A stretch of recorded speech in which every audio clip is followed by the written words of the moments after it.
Upon awakening, Xia Chen finds himself logged into a mysterious game from his previous life, starting as the legitimate son of the Eastern Marquis. What? I have a biological brother named Xia Hao, who supposedly possesses a mysterious bone within him, reminiscent of the legendary Supreme Bone, and I am endowed with innate double pupils. Whose script am I following? The Empress has just finished bathing. At this moment, she is still the second princess. In the 53rd year of Destined, on the 3rd day of March, within a secluded courtyard of the Eastern Marquis' residence in the capital. Early spring has arrived, and the heavy snow that blanketed the capital throughout winter has only just begun to melt, while the air remains bitterly cold. Clad in light garments, Xia Chen perseveres against the frigid wind, tirelessly practicing his swordsmanship, beads of sweat glistening on his fair and handsome face, which is flushed with exertion. His blood and vitality surge as a determined glint shines in his eyes. Grasping a crimson long sword, he slices through the air, creating ripples as if to cleave the cold wind itself. With each swing, a series of small texts appears in his field of vision. Successful swing, basic swordsmanship proficiency, 1 successful swing, basic swordsmanship proficiency, 1 foot. Basic swordsmanship perfected. You have comprehended the advanced technique, Shouyang Demon Breaking Blade. Your blood vitality has reached the peak of the 9th grade. Would you like to break through immediately? As these phrases emerge, a look of joy spreads across Xia Chen's handsome visage. In that instant, the crimson long sword in his hand transforms, and the blood vitality surging within him boils intensely, streams of energy seeping through his body and condensing into a blazing crimson sun behind him. This sun resembles the primordial light emerging from chaos, illuminating the darkness with vitality and fervor. Empowered by this radiant orb, Xia Chen trembles violently, his entire being akin to molten lava, as his blood vitality reaches its zenith, seemingly capable of incinerating rivers and boiling seas. This transformation does not last long. His gaze sharpens, and his youthful face reveals a gravity befitting the moment. With a single stroke, the courtyard transitions from the depths of winter to the cusp of summer. One stroke, and the heavens and earth are transformed. Simultaneously, a crack resounds within him, as if an invisible shackle has shattered. The boiling blood vitality finds its outlet, surging forth like the Yangtze River rushing into the sea, and at this moment, Xia Chen's aura reaches its pinnacle. He has achieved the 8th grade refinement realm. Slowly opening his eyes, they shine with brilliance, and for a fleeting instant, it appears as though 2 eyes merge into one, reminiscent of double pupils. However, this phenomenon dissipates quickly, and Xia Chen regains his composure, his aura retracting, reverting to that of an ordinary youth. It has been 2 months since I arrived in this world, and I have finally broken through to the 8th grade. A smile graces Xia Chen's lips. 2 months prior, he discovered that he had entered an early version of that enigmatic game ahead of time. In his previous life, the game had suddenly appeared on Earth, its origins unknown, only that a few fortunate individuals were chosen to immerse themselves in this seemingly real world. At this juncture, it is the era of the great martial literature emperor, a period Xia Chen is not well acquainted with, as he had entered the game early, while the official server launch occurred during the Empress's reign. It is now the time of the second prince vying for the throne. 5 years hence, the third prince's coup will storm the capital, breaching the White Tiger Gate and invading the palace, leading to the demise of the crown prince, while the third prince descends into madness, slaughtering the royal bloodlines. Yet, the ultimate victor is not he. Xia Chen contemplates the narrative of this period, piecing together the events that transpired. Unfortunately, in his previous life, he had only entered this realm during the first public test, by which time the Empress had already ascended the throne 6 years prior. Thus, his understanding of this history remains superficial, limited to a vague outline. Although the rivalry appears to be between the 2 dragons vying for the throne, a hidden dragon lurks in the shadows. 5 years later, during the coup, the second princess will descend unexpectedly, wielding the sword of the ancestor and leading cavalry into the White Tiger Gate. That night, the palace resounded with cries of battle, the blood staining the pure white snow, and ultimately, the second princess quelled all rebellion. However, the great martial emperor, the crown prince, the third prince, and all direct male heirs of the royal bloodline fell to this upheaval, meeting their end on that very night. In the end, the Great Wu welcomed its first empress, ushering in a glorious era. Is it because of this jade seal that I am able to enter this world 11 years early? Xia Chen opens his palm, revealing a jade seal imprinted upon it, resembling a totem visible only to him. The seal bears carvings of 9 dragons, exhaling chaotic energy, surrounded by primordial purple chi, and faintly, Xia Chen perceives the sun, moon, and stars encircling it, with the sun, moon, and purple microstar at its core. He wishes to gaze further, but the jade seal dims, eluding his scrutiny. Xia Chen withdraws his gaze, exhaling a breath of turbid air to calm his heart. Regardless of the seal's mysteries, the immediate priority is to enhance his strength and influence. Currently, during the reign of the great martial emperor, the court is in disarray, with rampant banditry, though overall stability persists. Yet, the realm has devolved into a fragmented state. This presents his opportunity. Heroes are forged in times of turmoil, and only amidst chaos can one rise to prominence. I must seize the moment. Once the Empress ascends the throne, resolves the Eight Kings' rebellion, and consolidates the strength of the Great Wu, we shall enter an era of unification. Xia Chen realizes he must strategize in advance. For although the era of unification may offer heightened security, economic prosperity, and cultural flourishing, it also diminishes opportunities. By then, the Great Wu shall stand as the sole hegemon, dominating the seas and commanding the realms, compelling all, be they Buddhists, Taoists, or the so-called players, to bow before the Empress. Only later, when the version of spiritual energy revival opens, and the realms merge, will this world transform into reality.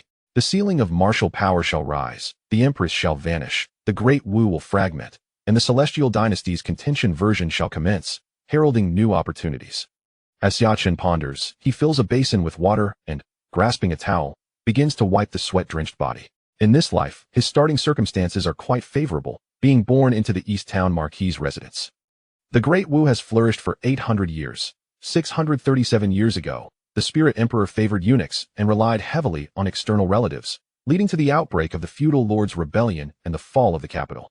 The eighth son of the Spirit Emperor, the martial Zong Emperor, restored the realm, embarking on a northern expedition, returning to the old capital, re-establishing order, thus creating the current 19 states of the Great Wu and reviving its fortunes for 600 years. The founding Marquis of East Town, Xia Xuanzhen, accompanied the martial Zong Emperor throughout the frontier, rising from a mere soldier to a renowned general. During the northern expedition, the martial Zong Emperor divided his forces into 3 routes, with Xia Xuanzhen commanding the eastern route. When the other 2 armies faced obstacles and the northern campaign seemed futile, Xia Xuanzhen led 5,000 cavalry 1,000 miles to reach the capital, like a sharp sword piercing the enemy's belly, breaching the capital, claiming the enemy's head, and decisively turning the tide of battle, altering the course of history, assisting the martial Zong Emperor in securing the realm. At the grand ceremony of commendation, the martial emperor praised Xia Xuanzhen before all the ministers. Outwardly strong, yet inwardly wise, sharpest in the world. Consequently, Xia Xuanzhen emerged as the foremost among the ministers and was conferred the title of East Town Marquis. There are whispers that Xia Xuanzhen's merits were sufficient to grant him kingship, but due to the ancestral decree prohibiting the granting of kingship to non-surnamed individuals, he was only conferred the title of Marquis. Otherwise, he would have been the Marquis of East Town. Now, the East Town Marquisate is in its 17th generation, having thrived continuously without decline, and although still referred to as the East Town Marquis' residence, it has long since realized a lineage of 3 marquises. Though I may not be highly regarded within the Marquisate, it is still a commendable start compared to many others. Xia Chen feels quite satisfied with this beginning. From what he knows, many players who entered during the beta test in his previous life were mere nameless commoners, some even starting as beggars on the streets, facing a hellish beginning. According to the principles of game balance, those who enter a game earlier typically start with inferior identities. However, Xia Chen has defied this norm, beginning his journey in the esteemed household of nobility. Third young master, a letter from the second master.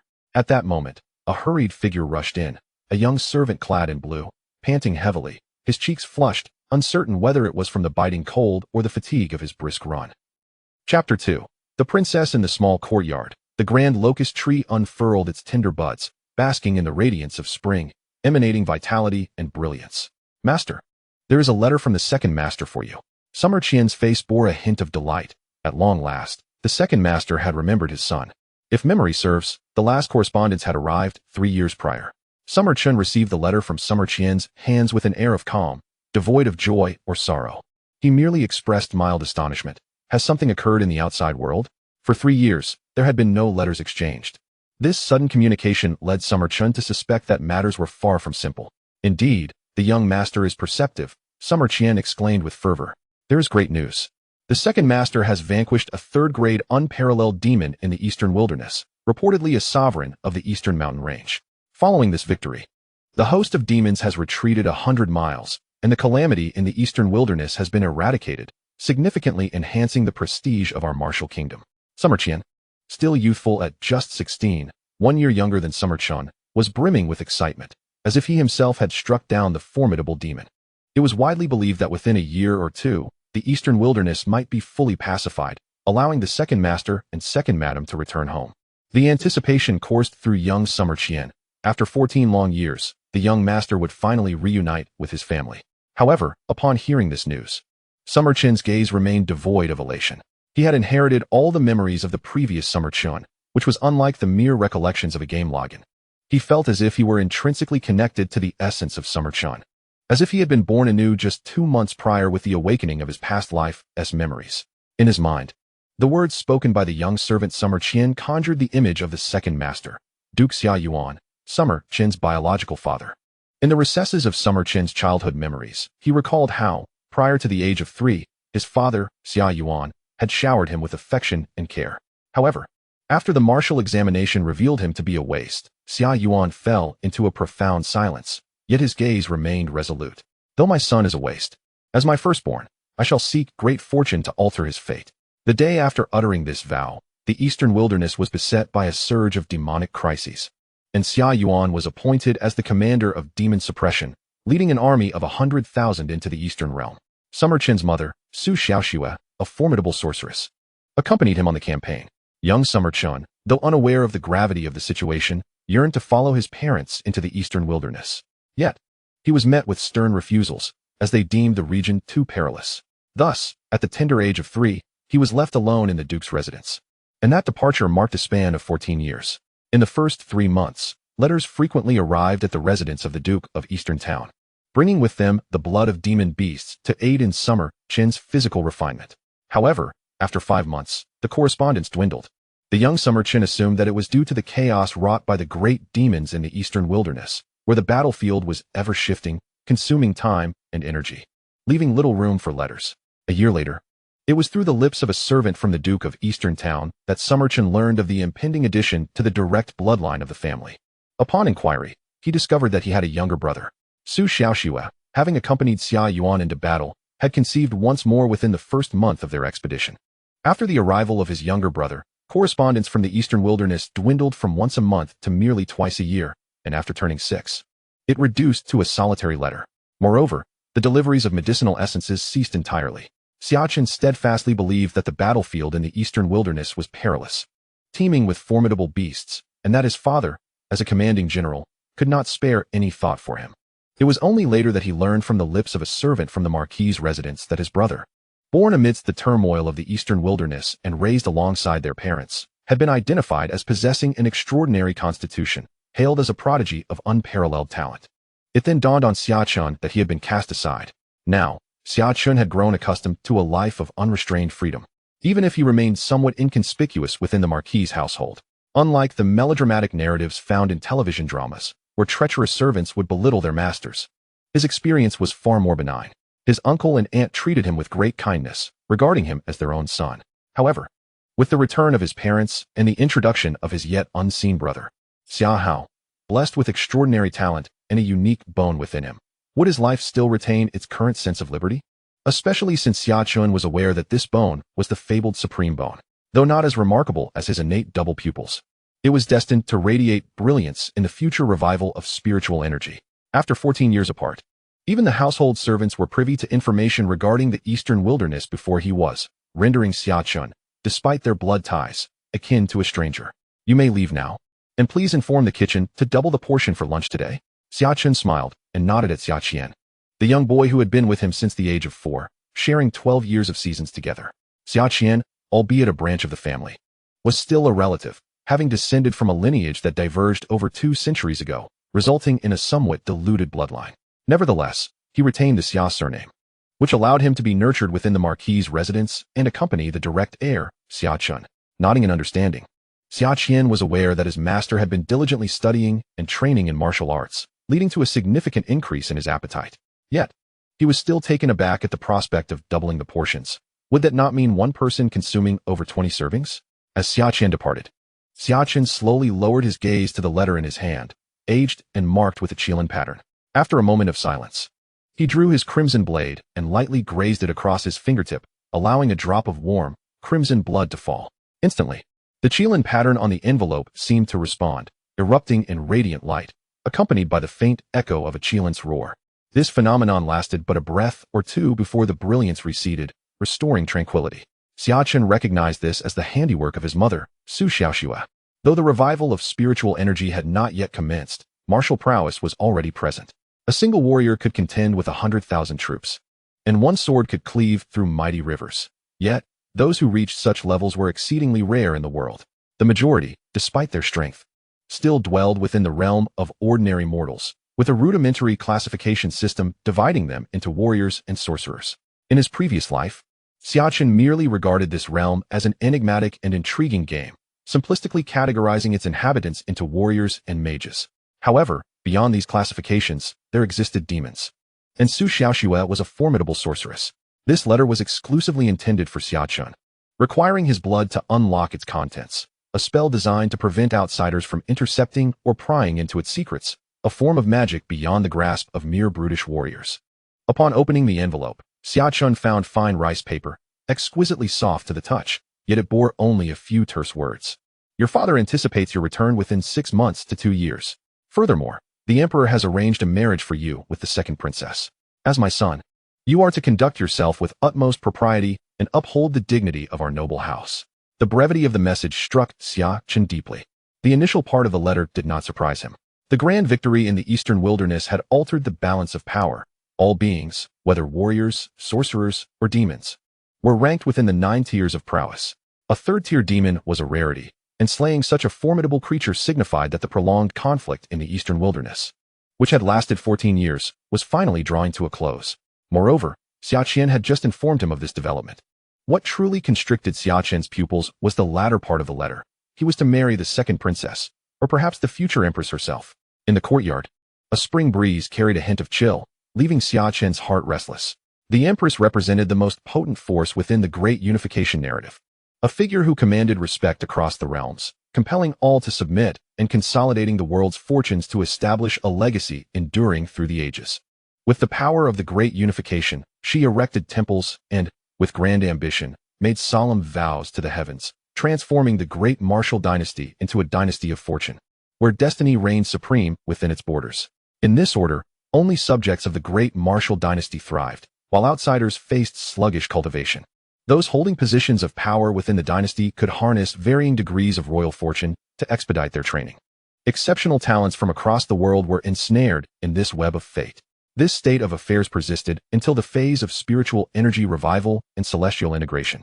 When the Empress vanished, the martial dynasty's fortune collapsed, and the great unification fragmented. Only then did the exceptional individuals of the world break free from the suppression of the great martial dynasty. Yet, once Pandora's box was opened, there was no return to the past. Henceforth, every sovereign of a dynasty emulated the Empress, employing fortune to dominate their realms, wherein royal fortune became a catalyst for cultivation, higher ranks accelerating the process, and the ruler reaping the greatest benefits. As Xia Chen pondered the ensuing plot, he realized that he had previously treated this world as mere gameplay, failing to immerse himself in its depth during the earlier stages, merely skimming the surface.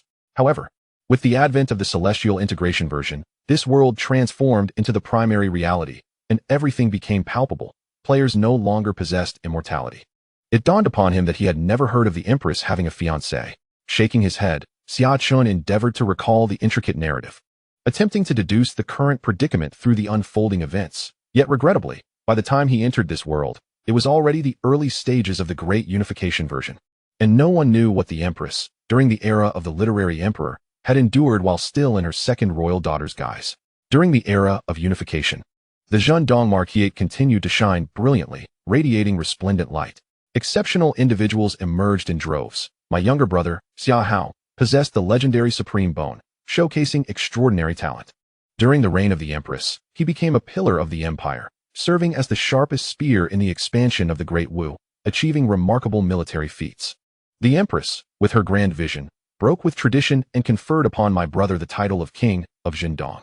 However, there were whispers among the populace suggesting that my brother's elevation to kingship was linked to an engagement he had with a commoner from the Zhendong Marquis during the Empress's time of tribulation, a union that ultimately ended in tragedy when the betrothed met his demise during the tumult of the door-seizing incident. After ascending to the throne, The Empress allowed the matter of the engagement to fade into obscurity, yet it was precisely because of this incident that she felt compelled to reward the Xia family, granting Xia Hao an extraordinary title. Initially, Xia Chen believed these tales to be mere rumors, concocted by those with malicious intent to tarnish the reputation of the Empress and the King of Zhendong. Yet it now appeared that perhaps the truth held some weight. Indeed, there was a past connection between the Empress and the Zhendong Marquis, and that commoner, whose name was not even recorded in history, was none other than himself. Xia Chen. Was his existence merely a shadowy chapter of history, a past too painful to revisit, one that would tarnish the illustrious image of the Empress? Warranting the absence of a name, Xia Chen gave a self-deprecating smile, yet within the depths of his gaze, an extraordinary phenomenon emerged. His eyes seemed to blend the essence of the sun and moon into one, with wisps of chaotic energy wafting through, glimmering with a cold, piercing light. Thus, it seemed that his narrative would conclude with the door-seizing incident, explaining why he had never heard of a legitimate son named Xia Chen from the Zhendong Marquis in his previous life, while the resplendent pillar of the empire, Xia Hao, had an elder brother. Xia Chen's expression regained its tranquility, akin to the stillness of an abyss, undisturbed by the slightest ripple. He stepped into the house, adorning himself with a splendid outfit. Previously, the courtyard was filled with maidservants, but after reaching the age of 12, the Marquis withdrew all such attendants. This was not due to a desire to bully him in his youth, but rather a practice common among all the Marquis's offspring. Before reaching the 8th rank, martial practitioners were advised to avoid distractions. However, the vigor of youth, coupled with the allure of beautiful maidservants, could easily tempt one to indulge, jeopardizing future prospects. As Xia Chen exited the courtyard, a lovely young woman clad in a flowing green robe, in the bloom of her youth, approached him gracefully. It was Baizhu. Xia Chen recognized her. "Third young master, the master and mistress request your presence," Baizhu said, stopping before him and bowing respectfully, her demeanor humble, unlike the haughty attitudes often depicted in dramas. "I understand," Xia Chen nodded, following Baizhu, his gaze inadvertently drawn to her graceful figure. Feeling a rush of blood surge within him, struggling to maintain composure, he hastily averted his eyes. Having just broken through, he was indeed at the peak of his vitality. Baizhu, the maidservant of the matriarch of the Xia family, Cui Mengru, had long intended to transfer Baizhu to care for Xia Chen's daily needs once he broke through to the 8th rank. Xia Chen, distracted, began to map out the complex relationships within the Marquis' household. The Marquis' lineage, which had endured for 6 centuries, now consisted of only 3 main branches. The old Marquis, Zhendong Ho Xiachutian, despite being 86 years of age, remained vigorous and robust, though he no longer attended to family or state affairs, focusing instead on seclusion in hopes of attaining a higher realm of cultivation. He had 3 sons, the eldest, Xia Chen, referred to as the master by Baizhu. The second son, Xia Yuan, Xia Chen's biological father, commonly known as the second master, and the youngest, Xia Han. Currently, the household was managed by the eldest son, and Wu Ho Xiaqian. Xia Chen followed Baizhu through the winding outer courtyard and arrived at a grand hall. Upon entering, he beheld a stern-looking middle-aged man seated in the main position, accompanied by a woman in her 30s, elegantly maintained and exuding a regal demeanor. "Uncle, Aunt," Xia Chen greeted respectfully as he entered the hall. "Chen, we are all family. There's no need for such formality," Xia Qian replied with a smile. And the beautiful lady beside him echoed, "Indeed, there's no need for such courtesy. Aunt, it has been a while since you last saw me at mealtime in your chambers. Have you grown distant upon hearing that my sister-in-law is returning?" Cui Mengru playfully chided Xia Chen, her eyes sparkling with myriad emotions, embodying the grace of a mature woman. As the matriarch of the Xia family, Cui Mengru had cared for Xia Chen since his youth, nurturing him as if he were her own child. Recently, Chen has been diligently practicing martial arts. Hence his absence. Xia Chen smiled and sat beside Cui Mengru, a warm feeling swelling in his heart. Though his biological mother had neglected him for years, bestowing all her affection upon his younger brother, his uncle and aunt treated him with kindness and did not look down upon him for being a natural waste. Growing up in the Marquis' estate since the tender age of 3, he had faced little hardship, thanks to the care of Xia Qian and Cui Mengru. Upon hearing Xia Chen's mention of his rigorous martial training, both Xia Qian and Cui Mengru's expressions dimmed, and they sighed inwardly. Although a natural waste could still practice martial arts, achieving great success in this lifetime would remain a formidable challenge, no matter how much effort he exerted. The returns would be minimal. Xia Qian and Cui Mengru inquired further about Xia Chen's current needs, and the 3 of them engaged in cheerful banter, resembling a harmonious family. "Your father has accomplished great feats in the East Wilderness," and the emperor has bestowed a marriage contract, promising the second princess to you. Are you aware of this matter? What are your thoughts?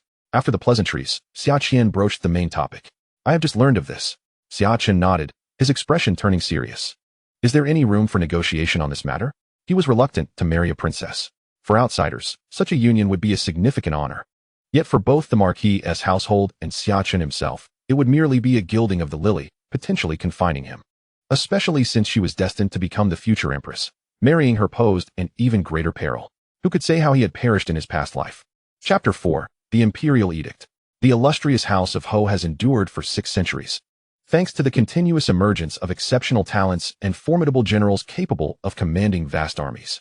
In the present day, the realm is divided into 3 factions. To the north lies Defeng, to the west Qing, and in the east.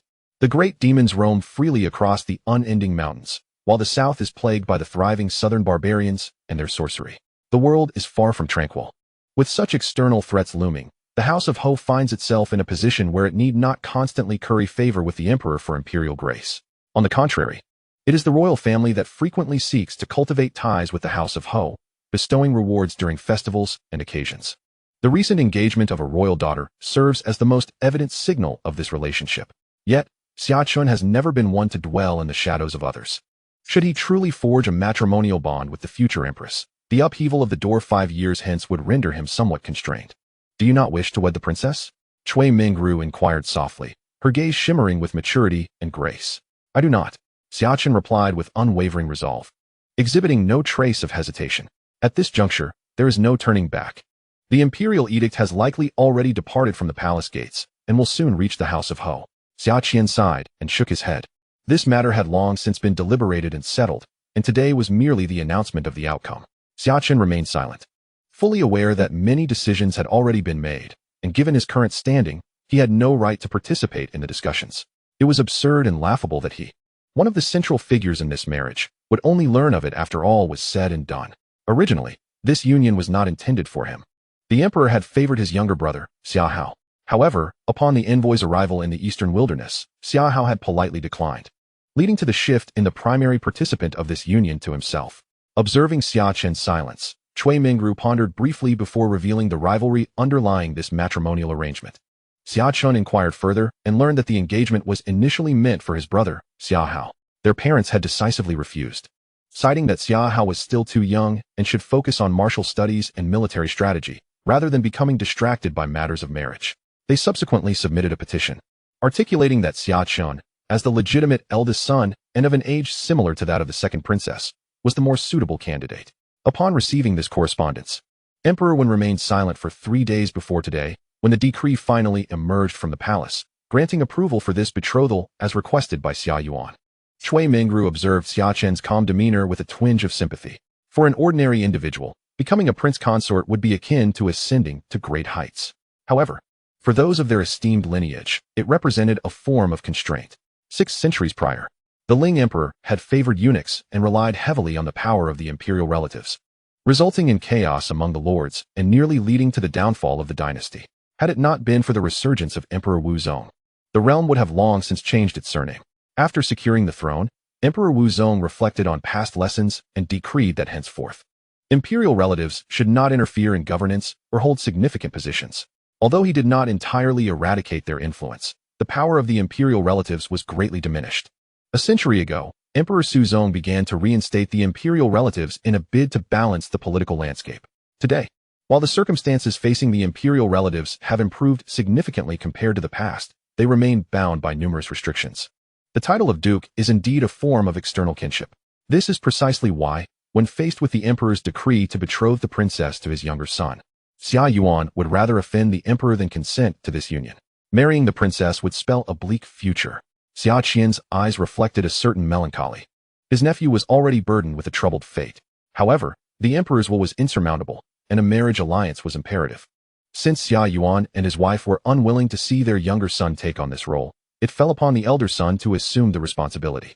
Though this was profoundly unfair to Chener, who possessed an innate frailty, he had devoted years to the study of military strategy, yet his path in martial arts remained limited. Becoming a duke, coupled with the support of the Hou family, might indeed secure him a life of comfort and prosperity, which could be regarded as a blessing. Xia Chen contemplated this, Acknowledging that emotionally, having watched this nephew grow up, he felt a closer bond compared to the unfamiliar Xia Hao. Yet, as the head of the family, he had to prioritize the clan's interests. His younger brother's son, Xia Hao, was of exceptional talent and might one day achieve the illustrious feats of their ancestor, Xia Chen. It would be unwise to confine him to the role of a duke. Though Xia Chen was filled with indignation, his demeanor remained tranquil, a smile gracing his lips as he accepted the situation with composure. He understood the intricacies involved. His own parents were reluctant to jeopardize the younger son's future, which led him to recall that he had an elder brother in the capital. This strategic withdrawal alleviated the Emperor's seemingly conciliatory yet inherently oppressive approach. His impending marriage was merely a byproduct of a compromise in the struggle for power. His own sentiments were inconsequential. Even the formidable Empress, who commanded vast territories, had once been used as a political pawn before seizing power. What, then, could he not accept? Xia Chen's inner resilience and optimism fortified him as he pondered these matters. Moreover, the individual originally selected for him had no desire to marry, leading to her rejection.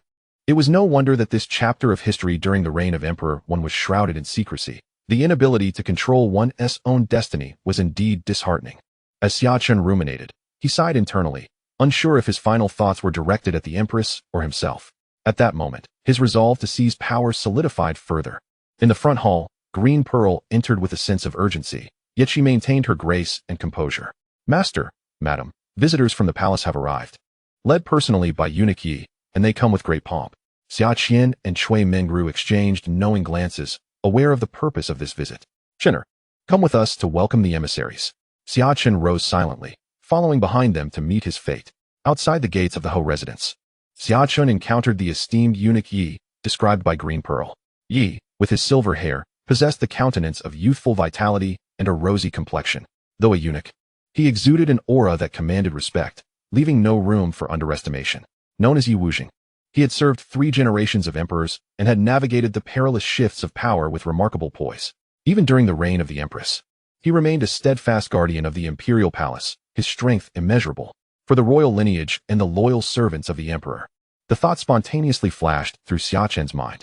This individual is indeed the legitimate son of Marquis Anton, and he is undeniably handsome. Steward Yi looked at Xia Chen with a beaming smile, offering his congratulations. Xia Chen, upon seeing this steward who would soon shine brilliantly during the upcoming coup, respectfully bowed in his direction.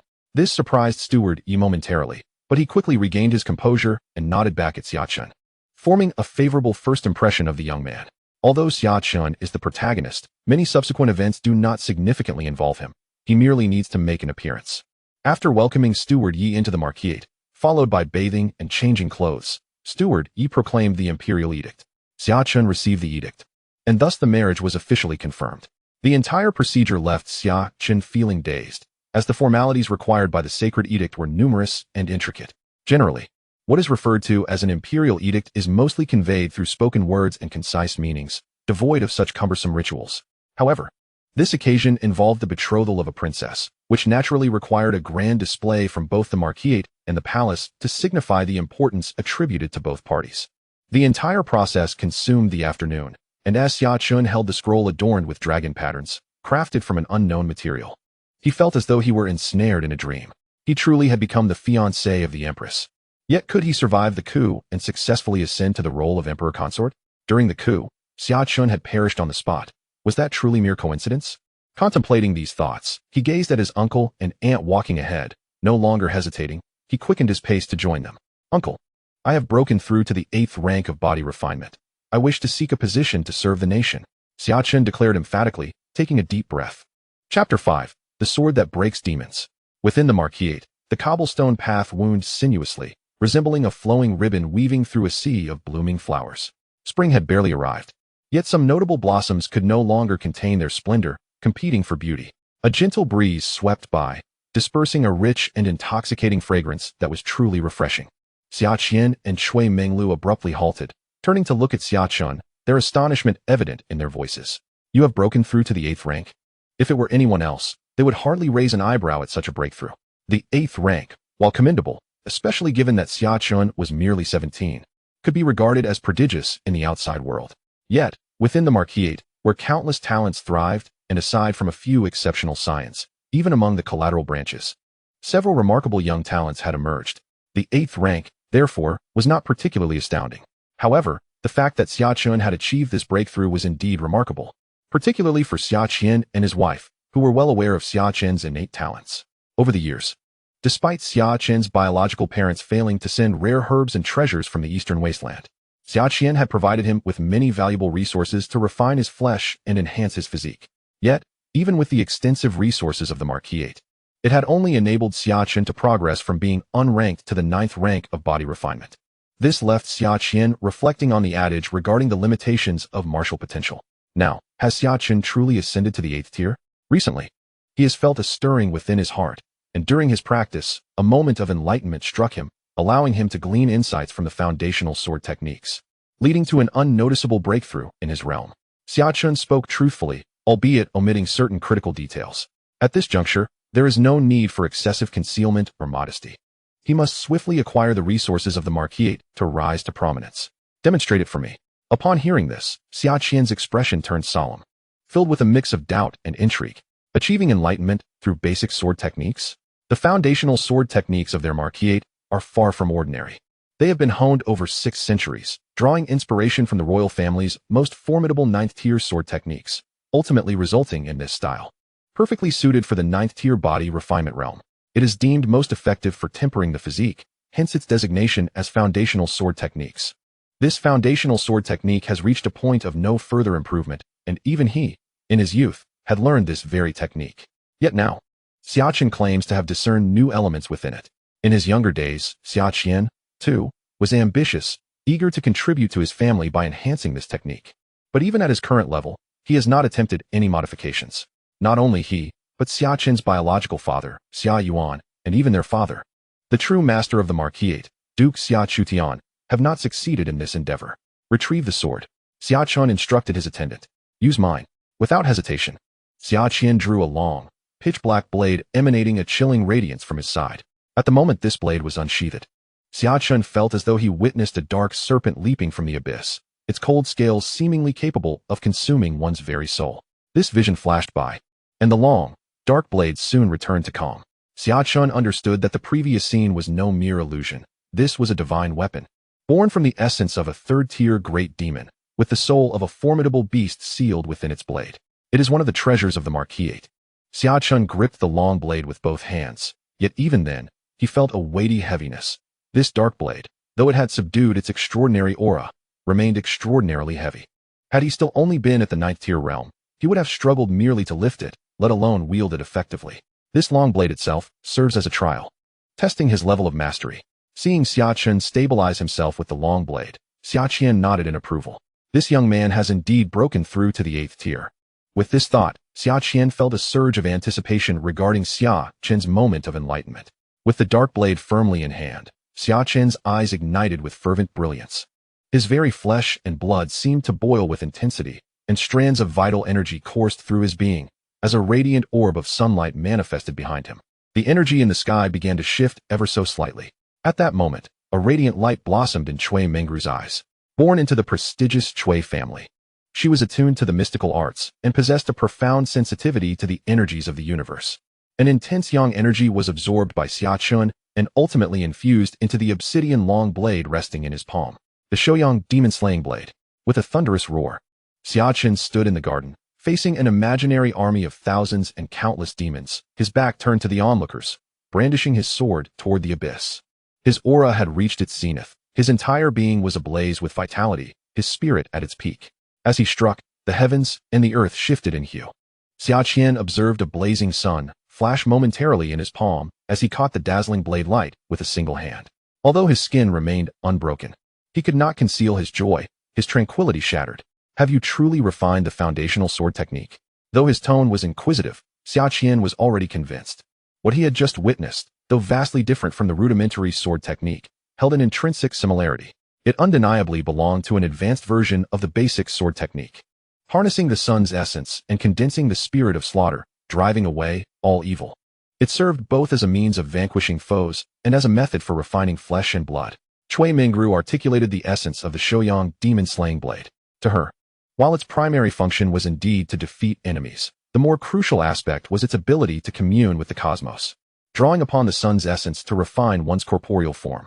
Could such a technique be wielded by a mere brutish warrior? This sword technique was akin to a synthesis of martial prowess and mystical arts, a remarkable phenomenon in this world. Cui Mingru found herself in a tumult of emotions. Though Xia Chen was not a practitioner of the mystical arts, he swiftly grasped the crux of the matter. The vital stages of refining the body, essence, and spirit, particularly the 9th grade body refinement and the 8th grade essence refinement, even the 7th grade spirit refinement, hinged upon the enhancement of physical form and the refinement of flesh.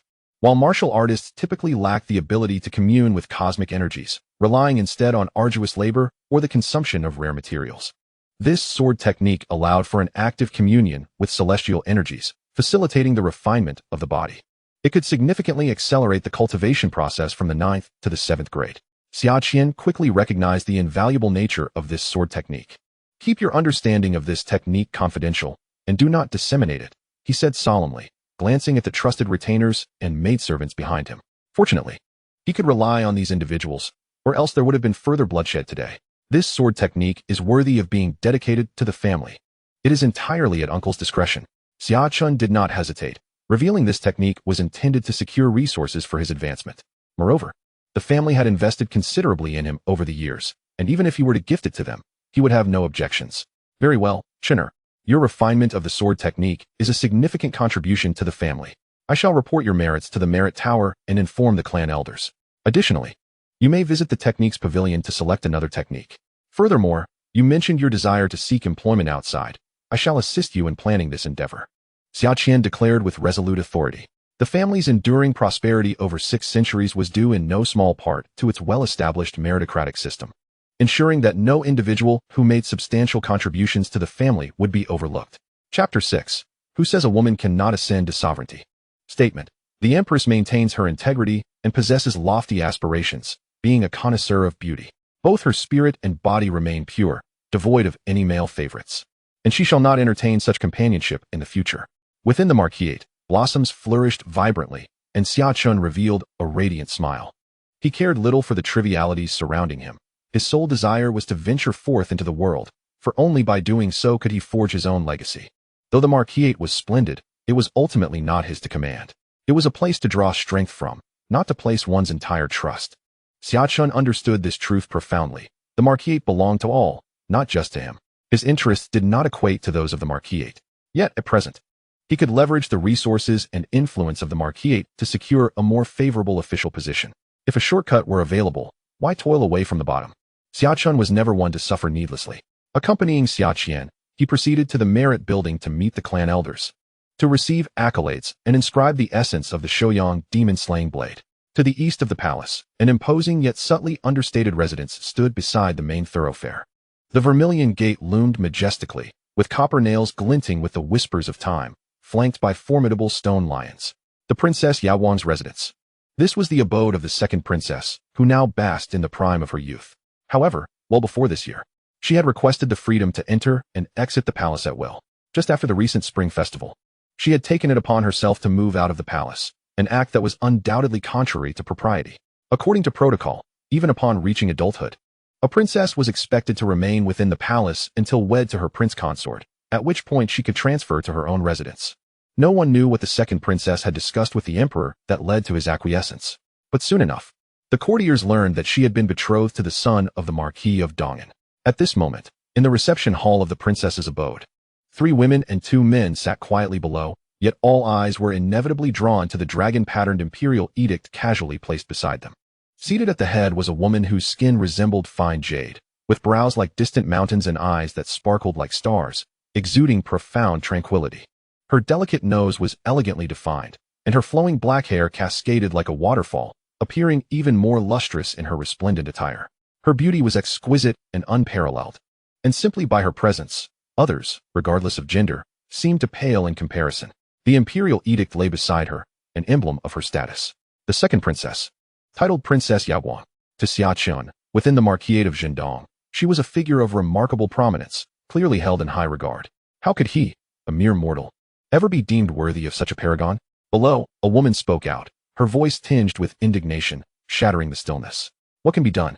The second princess's gaze remained unfaltering, devoid of any visible emotion. The woman clad in jade green found herself at a loss for words. Indeed, the emperor had arranged the marriage, and it had been proclaimed to the world there was no remedy for this situation. Perhaps we should send an assassin to eliminate that Xia Chen. It is said he is not favored in the Marquisate, and with the Marquis of Anong away at the Eastern Wilderness battlefield for 14 years, receiving news only once every 3 years, he clearly shows little regard for this legitimate heir. A man seated to the left intoned solemnly. Such foolishness. The despicable act of assassination should not be employed lightly. If it were truly effective, yielding a permanent solution, one might consider it. However, whether an assassination succeeds or fails, it invariably leads to monumental troubles that cannot be easily resolved. The young man seated at the leftmost position shook his head and admonished. His name was Huiqiming, hailing from the Imperial Academy. Though a scholar, he was no narrow-minded individual. If assassination could indeed resolve matters, it would be another story. Yet, the consequences of either success or failure would spell disaster. Xia Chen may be regarded as a waste, overlooked by the Duke of Anong and his household. Yet he remains the legitimate son of the Duke. Moreover, this marriage contract was bestowed by His Majesty, intended to win over the Duke's house, thereby demonstrating imperial favor. The identity of the second princess's husband is of little consequence, as long as he belongs to the Duke's lineage. Thus, even if Xia Chen were to perish, it is highly probable that the second princess would still be promised to another suitor. Su Jun, upon hearing Huiqiming's rebuke, felt a surge of anger welling up within him, but he suppressed it upon noticing the princess's presence.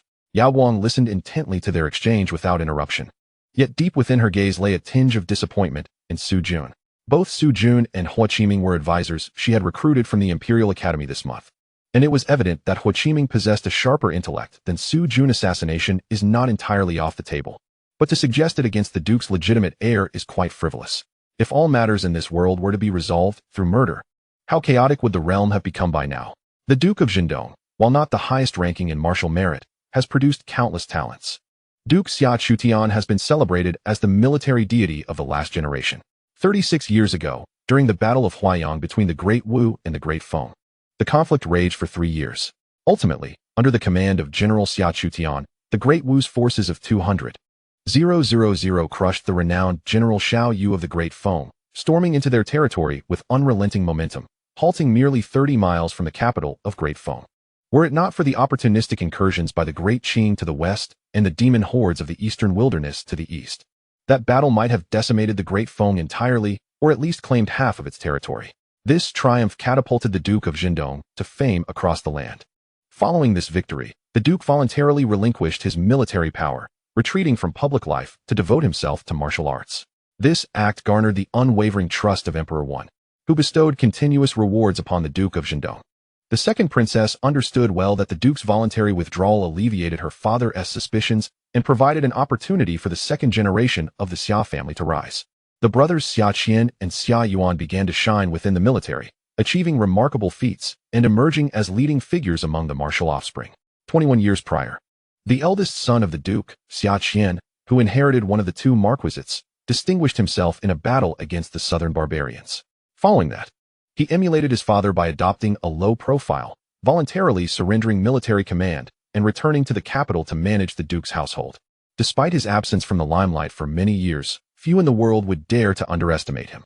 The second son, Xia Yuan, inherited the title of the Duke of Anong and, 14 years ago, was entrusted with command in a time of crisis, becoming the chief commander on the Eastern Wilderness battlefield. In the preceding 13 years, he steadily solidified his position, achieving no grand victories but committing no errors either, thereby ensuring the stability of the eastern frontier. The ministers, filled with joy and relief, acknowledged that Xia Yuan had managed to stabilize the eastern front, a commendable feat indeed. However, in comparison to his father and elder brother, he was no longer regarded as an extraordinary talent. Little did they know that a month prior, Xia Yuan had been lying in wait for 13 years, and in a sudden eruption of strength, he had annihilated a third-tier demon, shaking the entire realm. The emergence of 3 formidable leaders from one family was bound to astonish the world and provoke trepidation within the royal court.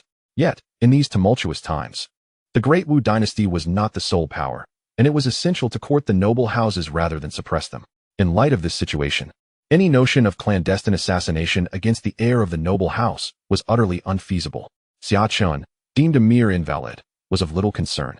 The marriage had already been determined, and there was no need for further discussion. The Eastern Town Marquis's loyalty to the throne and contributions to the nation were commendable, and alleviating the emperor's burdens was indeed a noble endeavor. The second princess smiled brightly, illuminating the entire hall, yet her gaze remained remarkably serene. Deep within her heart lay a grand ambition, one she had never shared with anyone. Her peculiar behavior, refusing to confine herself within the palace walls like other princesses, was driven by this ambition. Who said that women could not ascend to the throne? She, Yao Guang, was determined to become the first of her kind in history. Chapter 7. The Golden Generation.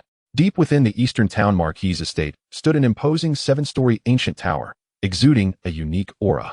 The foundational sword technique had indeed been improved. 7 distinguished elder statesmen, their hair graying, stood from their seats in astonishment. Some inadvertently tugged at their white beards, while others spilled their tea, their hearts in turmoil.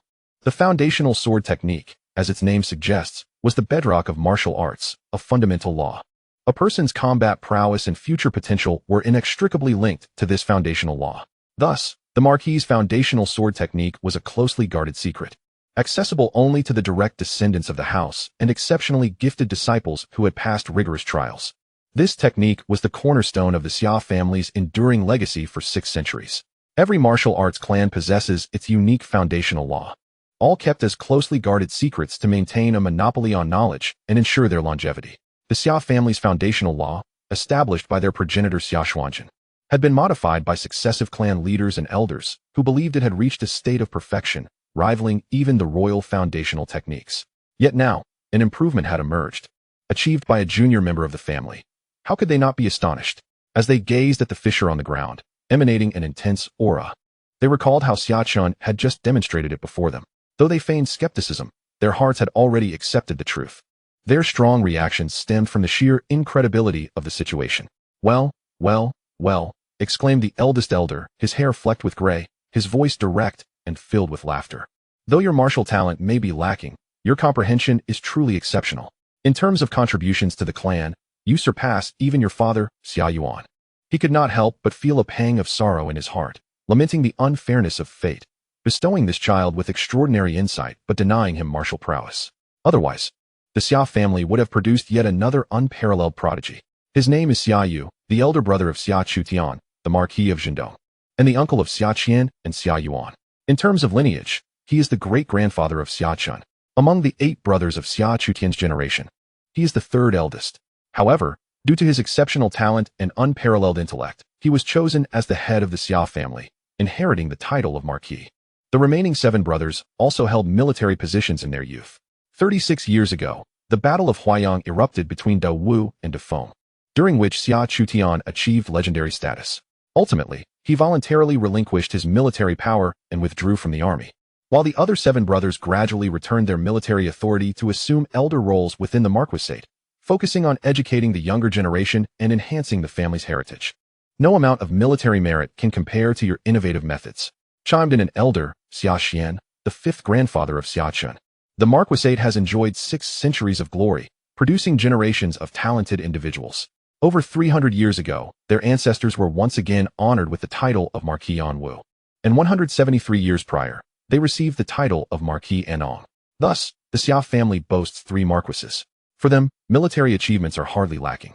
Xia Chen's improvement of the foundational techniques will undoubtedly ensure that future generations of the family excel even further, accelerating their cultivation. The significance of this is profound. After leaving the Tower of Merits, Xia Chen realized this was his first time entering such a place, and it was also the first encounter with the elder relatives he had not seen in 17 years. Judging by their reactions, it was evident they had heard of Xia Chen's notorious reputation as a waste. This opportunity to make a significant impression would undoubtedly benefit his standing within the marquisate. The 7 elders all regarded him favorably, and exchanging the Shouyang demon-breaking blade for such recognition was certainly worthwhile.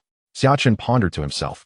Regarding the elder's mention of having his name inscribed in the family history, to be honored posthumously in the ancestral hall alongside many great talents of the clan, he was indifferent. What he sought was fame during his lifetime. Posthumous reputation was not his immediate concern. As Xia Chen navigated the winding courtyard and crossed the martial arts arena, he observed the lively scene. Young children, around 5 or 6 years old, were practicing foundational punches under the guidance of martial arts instructors, while 11 or 12-year-olds were honing their spear techniques, wielding their long spears with remarkable prowess. Some youths lifted enormous stones, drenched in sweat, yet their eyes reflected unwavering determination and perseverance. Brother Chen. At that moment, a youthful boy, around 13 or 14, dropped the heavy stone in his hands and, with agility akin to a monkey, swiftly approached Xia Chen. Brother Chen, did you come to watch me? The boy, with a round face and a cheerful demeanor, exuded an endearing charm.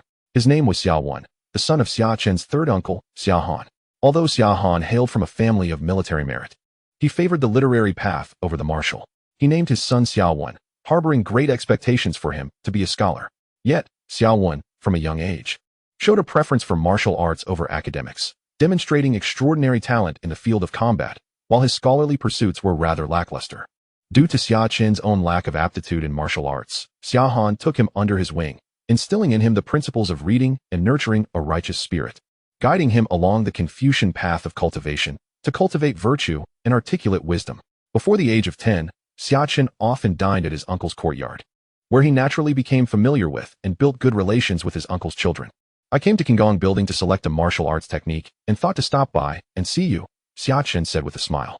In the Duke's residence, children, regardless of gender, begin training at the martial arts arena at the tender age of 5, enduring the elements daily with unwavering dedication. However, Xia Chen lacked martial arts talent from a young age, and his uncle, Xia Chen, granted him special permission to abstain from daily attendance at the arena to preserve his pride. In his childhood, Xia Chen, unwilling to concede, gritted his teeth and persisted in attending the arena. Yet, as he witnessed his peers making rapid advancements each day, he found himself struggling to even grasp the basics, leading to his gradual absence from the training grounds. As he surveyed the arena, he noted the young faces around him. Most of those who were once his contemporaries, even those a year or two younger, had largely vanished.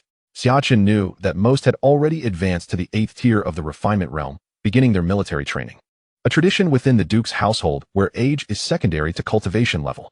Upon reaching the 8th tier, one could venture into the world and pursue grand aspirations. Brother Chen, a voice called out, and Xia Chen turned to see a delicate little girl, seemingly no older than 10, shyly approaching him. Her cheeks were flushed, having just completed a set of martial forms. This was Xia Qian and Cui Mingru's youngest daughter, named Xia Yushi. Brother Chen, a few others approached as well. The offspring of several clan elders, along with a few outstanding youths from collateral lines who hesitated but then joined in the greeting upon seeing everyone gather. Listening to the whispers around him, Xia Chen recognized that he was regarded as a direct descendant. Although he had been somewhat inconspicuous in the Duke's residence over the years, his reputation was not negligible. After all, it was the first time in the Duke's lineage, which had thrived on martial prowess for centuries, that a child without martial talent had emerged. Some greeted him with smiles, while others maintained a calm demeanor, merely nodding in acknowledgement, neither overly friendly nor disrespectful.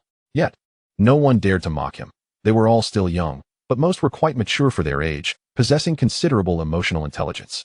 No one would easily offend a direct descendant, even one without martial talent, especially since it was common knowledge that Xia Chen had become a prince consort, which further dissuaded any ridicule based on his lack of martial ability. Moreover, in terms of seniority, Xia Chen was the elder brother to all present in the Duke's residence. Having lasted for 600 years, placed great importance on brotherly respect. Xia Chen greeted each person with a warm smile, his tone gentle, evoking a sense of spring's embrace. His gaze fell upon several youths present, his expression becoming serious. These individuals were destined to shine brilliantly in the future. Chapter 8. Qinggong Building. At this moment, the martial arts arena was in a break period, and the instructors observed the gathering without interruption. Xia Chen's attention lingered on a somewhat aloof youth, around 12 or 13 years old, named Xia Chen, whom he had just greeted. Xia Chen was a collateral descendant of the Xia family, destined to become a formidable figure in the future, commanding the great martial iron cavalry and traversing the battlefields of the Eastern wasteland during the era of Unification. At present, the divine general still bears an innocent countenance. Xia Chen's gaze shifted towards another youth, Xia Hao, the legitimate grandson of his 6th grandfather, destined for similarly remarkable achievements. Brother Chen, you are about to embark on your journey of training, exclaimed Xia Wen with an expression of delight. Xia Chen candidly shared his intention to visit the Qinggong Building and informed Xia Wen of his impending departure. I, too, am on the verge of breaking through to the 8th rank. When that time comes, I shall seek you out, Brother Chen. Xia Wen, with no ill intentions and the straightforward nature of youth, spoke without reservations. Xia Chen was taken aback. Xia Wen, merely months shy of his 12th birthday, was poised to reach the 8th rank. Indeed, the talent of the Xia family's most illustrious star in the future unified realm was truly as exceptional as rumored. Both within the Xia clan and the Great Wu dynasty, the younger generation of prodigies emerged like bamboo shoots after a rain, heralding the dawn of a golden era. Xia Chen murmured to himself, stirred by the thought that the golden generation had yet to fully mature. The 600 years of accumulated fortune of the Xia family would soon be unleashed, propelling them to unprecedented heights. He must seize the opportunity ahead of time. The Zonggong Building, a structure comprising 7 floors, was a place Xia Chen had only visited once before, during his study of basic swordsmanship. This time, due to his significant merit, he was granted access to all floors below the 6th level. Instead of rushing to the 5th floor, Xia Chen first entered the ground floor, approached the right side bookshelf, and picked up a volume to peruse. The Surging Wind Sword Technique. Xia Chen quickly scanned the text. Though his thoughts were far removed from the sword technique itself. Recording techniques, he calmly noted within himself. Recording techniques in progress. 1:25, 100. A virtual panel appeared in Xia Chen's eyes. Although he had entered this world prior and was no longer in the guise of a player, the auxiliary system remained intact, granting him full access to its features. For instance, it aided in comprehending advanced sword techniques, as well as the current recording function. Initial players possessed only the most rudimentary skill enhancement feature, simple and crude, while his auxiliary system had long since evolved to the spiritual awakening version. Thus, even when players from the Empress era arrived, Xia Chen could easily outclass them with functionalities that were several versions ahead. As Xia Chen strolled through the building, he swiftly recorded the techniques present on the 1st floor. However, the vast accumulation of over 600 years within the Marquis' residence, even after rigorous selection, meant that common techniques were not admitted into the Zonggong Building. The entirety of the ground floor was still a sea of knowledge. Xia Chen focused on recording a selection of key techniques before abandoning the 1st floor to ascend to the 2nd. The 2nd floor primarily housed techniques for those at the 8th rank of the Refining Essence Mirror level, encompassing not just sword techniques, but also knife techniques, spear techniques, halberd techniques, and methods for body refinement and energy cultivation. Various military formations were also included, and Xia Chen even encountered some methods utilized by sorcerers. Though the Xia family was founded on martial prowess, their 600 years of history had led them to subdue rebellious sorcerer sects, thereby incorporating their inherited techniques into their own. Xia Chen meticulously cataloged the various military formations, and in this world, martial artists and sorcerers are exceptionally formidable. Yet, even the soldiers organized into formations, harnessing unparalleled malevolence, possessed the capability to slay these martial artists and sorcerers. However, upon a cursory glance, Xia Chen discerned that these formations were predominantly rudimentary, mostly consisting of small arrays of 3 or 5 individuals, with only a scant few formations capable of assembling a 7-person configuration. Xia Chen did not feel overly disheartened, for such martial formations are closely guarded secrets, the very foundation of noble military clans. The grand formations, comprising tens of thousands, empower the commander to consolidate the strength of the entire army, enhancing their own prowess, enabling them to confront formidable opponents, and such formations are exceedingly rare. Even within the Xia family, not everyone is privileged to learn them. Xia Chen surmised that techniques of this caliber would likely be housed on the 5th floor or higher of the repository of techniques. Across the vast realm of Dewu, there are scarcely a handful of noble military clans that possess formations capable of commanding armies of over 10,000. Deep within the repository of techniques, Xia Huang and Xia Hong exchanged glances, having already noted Xia Chen's peculiar behavior on the 2nd floor. They are respectively Xia Chen's 4th and 6th granduncles. The Xia Hao they encountered earlier in the training grounds is the direct grandson of Xia Hong. Their usual duty is to guard the repository of techniques. And having been abruptly summoned to the Merit Hall, they were informed of Xia Chen's enhancements to the basic sword techniques, thus leaving a profound impression on them. What is he doing? Is he just skimming through? Xia Hong pondered aloud, perplexed, as even his 70 years of experience could not decipher the boy's actions. You ask me, but who can I ask? Xia Huang grumbled, equally baffled. This lad possesses remarkable insight, yet ultimately remains too young. His resolve is still unsteady. Although his martial talent is somewhat lacking, he requires careful guidance.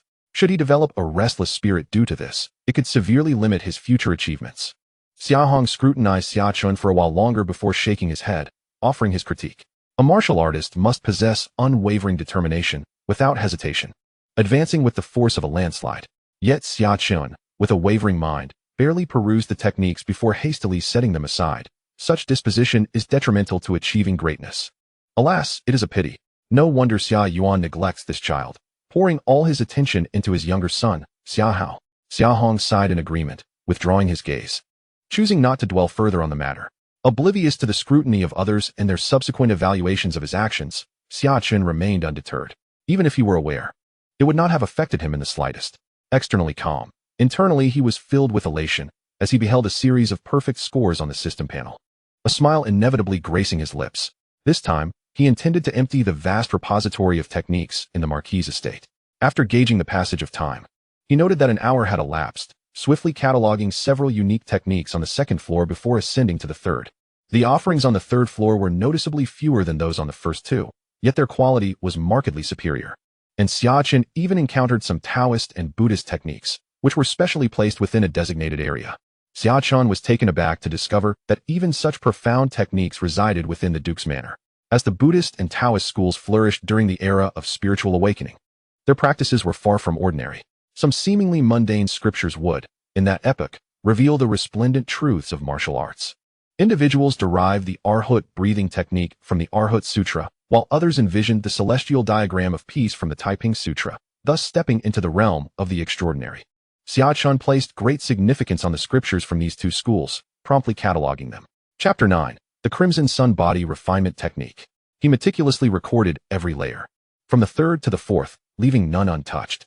Upon reaching the fifth layer, he found it spacious yet sparse, containing merely 100 techniques. Xia Chen continued his methodical approach, sensing that the time required to catalog techniques varied with each level. For instance, the first layer typically demanded only 2 to 3 seconds for documentation, whereas the fifth required at least 1 to 2 minutes. Exhibiting unwavering patience, he discovered techniques pertaining to a 1,000-man formation on this level, capable of harnessing the collective might of an entire army to bolster oneself. A total of 10 tomes were specially housed in one section. In another area, Buddhist and Taoist arts were displayed, while another corner showcased Confucian calligraphy and paintings, each piece imbued with a unique essence of Tao, resonating with profound vitality. These works proved immensely beneficial to scholars pursuing the Confucian path. Engraving. Xia Chen approached the calligraphies and began inscribing them directly. Observing the progress bar on the interface, a smile graced his lips. After completing the cataloging of all techniques on the fifth floor, he picked up a tome titled Crimson Sun Body Refinement Technique and feigned a contemplative demeanor. Meanwhile, he internally resolved to initiate the simulation and infusion process. System simulation in progress. 5 minutes later, new text materialized on the panel. Infusion of the true intent of Crimson Sun Body Refinement Technique in progress. Progress value, 5. Progress value, 35. Progress value, 78. The entire transmission lasted 3 minutes, during which Xia Chen felt his skin growing intensely warm, as if his flesh and bones were being tempered by molten lava, each sinew undergoing a divine sculpting, purging impurities. In Xia Chen's eyes, a great sun ascended, merging the previously comprehended essence of the Shouyang demonic blade with the profundity of the Crimson Sun Body Refinement. Each drop of blood thickened, suffused with the essence of the utmost yang. The atmosphere of the fifth floor became sweltering, reminiscent of midsummer. Xia Chen transformed into a piece of steel freshly forged from a high-temperature furnace. Suddenly, the clan elders, Xia Hong and Xia Huang, materialized in the fifth floor space. Their expressions grave as they observed Xia Chen's transformation. Has he comprehended the Crimson Sun Body Refinement Technique? Has he grasped its true essence so swiftly? They exclaimed in unison, their eyes reflecting disbelief. They were aware of the benefits the Crimson Sun Body Refinement Technique bestowed upon martial practitioners, even proving effective for those at the fourth tier, which justified its placement within the fifth layer of the repository. The entire concealed skill pavilion existed within the perception of the two, who initially observed Xia Chen's fleeting glance at the martial arts without further concern. Yet, how did he suddenly comprehend the Red Sun Body Refining Technique? Both were left with an air of bewilderment. Xia Chen gradually opened his eyes, the blazing sun within his gaze slowly receding, the surging vitality from his pores gradually subsiding, and his skin returning to its normal hue. Fourth grandfather, sixth grandfather, what brings you here?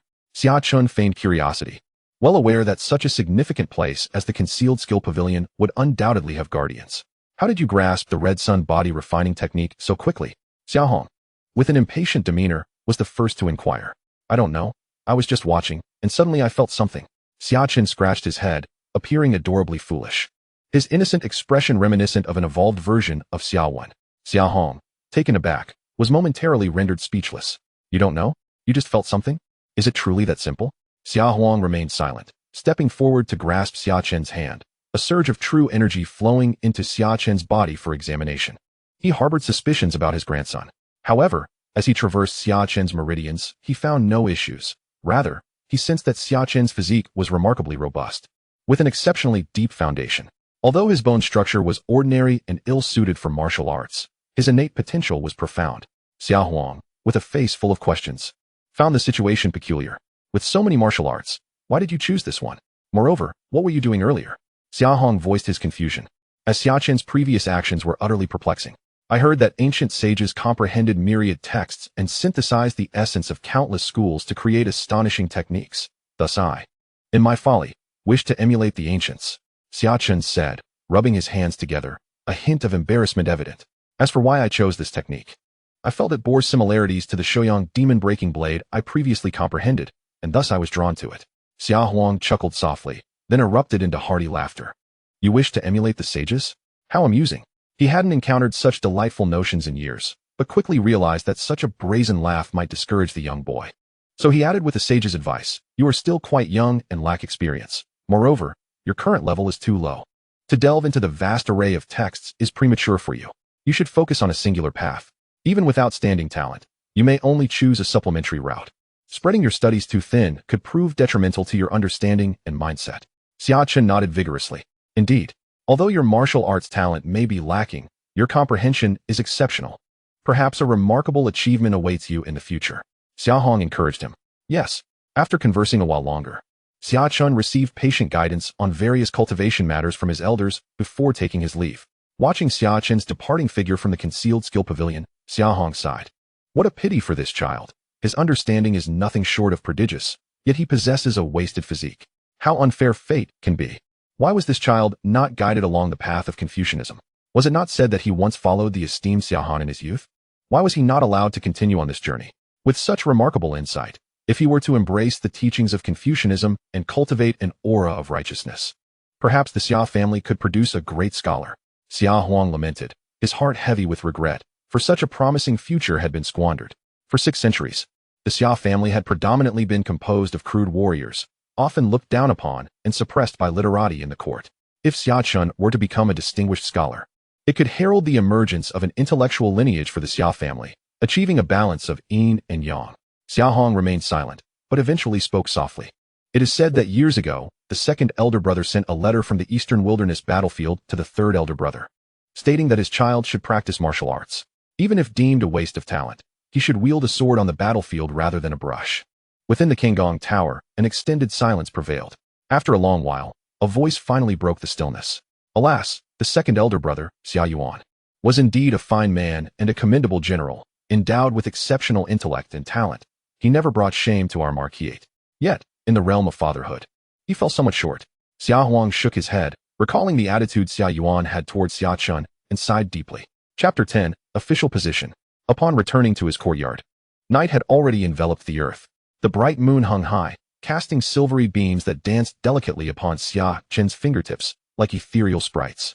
From the moment he departed in the morning until the evening, this day had been more vibrant than the past 2 months combined. Young master, Xia Chen exclaimed joyfully as she rushed out upon hearing the sound. Young master, I have heard that His Majesty has bestowed the second princess upon you in marriage. The news has spread throughout the estate, and each courtyard has sent gifts. Very well, just ensure they are well received, Xia Chen replied with a nod, not wishing to expend excessive energy on this matter. In the following 2 days, Xia Chen diligently remained in his courtyard, devotedly studying and training. As the proficiency levels on his system panel rose, he felt himself advancing rapidly. The pure yang energy within him had thickened, and his combat prowess was now incomparable to before.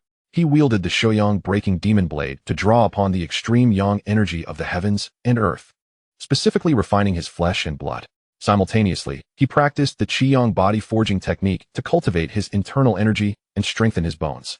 Although these 2 methods bore some similarities, they complemented each other, resulting in profound transformations to Xia Chen's physique. This tranquility was shattered on the 3rd day when a longtime attendant of the family head, Xia Chen, knocked on the door of Xia Chen's small courtyard. Third young master, the master requests your presence. Xia Chen, being the 3rd in line among the direct descendants of his generation, was referred to as the 3rd young master within the estate. Uncle Dong, why have you come personally? You could have simply instructed a servant to summon me, Xia Chen said, hastily ushering the middle-aged man inside, still bare-chested from his body training. Xia Dong, A trusted aide of Xia Chen, was also of the Xia bloodline, being part of a branch that separated 156 years ago, thus maintaining a close kinship. From a young age, I have followed Xia Chen, akin to a companion scholar. Whether it was martial training, studying military strategies, or later accompanying him to the barracks, I have always been by his side. 21 years ago, I achieved great merit alongside Xia Chen on the southern border, earning a commendation from the court and being bestowed the title of general. However, after Xia Chen withdrew from the military, I too resigned from my official position, remaining at his side as an ordinary attendant. Regarding matters concerning the young master, it is best that I pay a personal visit. Xia Dong chuckled, standing in the courtyard, observing Xia Chen's skin, which resembled tempered steel, as the crimson hue gradually faded away, his eyes reflecting a hint of astonishment. We are all family. There is no need for such formality. Uncle Dong, please take a seat while I freshen up. I will be ready shortly. Xia Chen smiled, taking Xia Dong's hand and sitting together in the courtyard. Although Xia Dong considered himself a subordinate, no one genuinely regarded him as such. With a smile, Xia Dong refrained from excessive formality, finding a favorable impression of the somewhat inconspicuous third young master. Compared to other young masters' courtyards, this third young master treated him with much more respect. Xia Chen soon finished freshening up and changed into a clean outfit. Though he felt a tinge of joy, his demeanor remained steady, exuding an immovable presence. He had already surmised that Xia Chen was calling him for a purpose, most likely regarding the official position. The Marquis's residence was vast, and due to the inability to hurry, Xia Chen could only stroll leisurely. After more than 20 minutes, he finally arrived at Xia Chen's abode. Uncle, there is no need for excessive courtesy. The understated and reserved front hall was furnished with several chairs. As Xia Chen took his seat, a maid promptly served tea and then quietly withdrew. Chener, your desire to venture out for experience has been resolved. Currently, there are 3 positions available, all quite commendable, Xia Chen said, sipping his tea at a measured pace. Xia Chen smiled. Indeed, being backed by the Marquis's residence made matters easier. In his past life, he spent over half a year within the game to attain an official rank, and even then, it was merely the lowest, a 9th grade position. Now, with 3 official titles to choose from, though he was yet unaware of their ranks, the Marquis's influence ensured they would not be lowly. The first was the Imperial Guard, the second the provincial garrison in Qingzhou, and the third the Southern Border Army, all of which were of the 7th grade rank. Xia Chen's gaze sharpened. As a member of the illustrious Xia family, he was entitled to ascend to officialdom through family connections, and the ranks were not insignificant, which was precisely why he sought Xia Chen's assistance. To be parachuted directly into a position, there was no need to start from the bottom merely to prove one's capabilities. That notion was laughable. Starting from a higher point, could one not still demonstrate their abilities? I choose the Imperial Guard. Xia Chen took a deep breath, swiftly making his decision. The Imperial Guard is the Emperor's personal army, tasked with safeguarding the palace and the capital's safety. They are responsible for maintaining law and order in the city, managing access control, and possessing the authority to enforce laws against criminal activities within the capital. What Xia Chen particularly valued was this last point of enforcement power. Although there were many influential figures in the capital, a single stone thrown could very well strike a member of the royal family or nobility. However, if one can skillfully wield this responsibility, it may unlock immense power. More critically, the coup 5 years hence saw the Imperial Guards play a significant role. Perhaps I could lay the groundwork in advance. A glimmer of determination flashed in Xia Chen's eyes as he decisively excluded the palace guards from his plans. While the southern border troops could hone their skills and rapidly accumulate military merit, they were of no use to Xia Chen at present. His cultivation speed was sufficiently supported by the system, leaving him no cause for concern.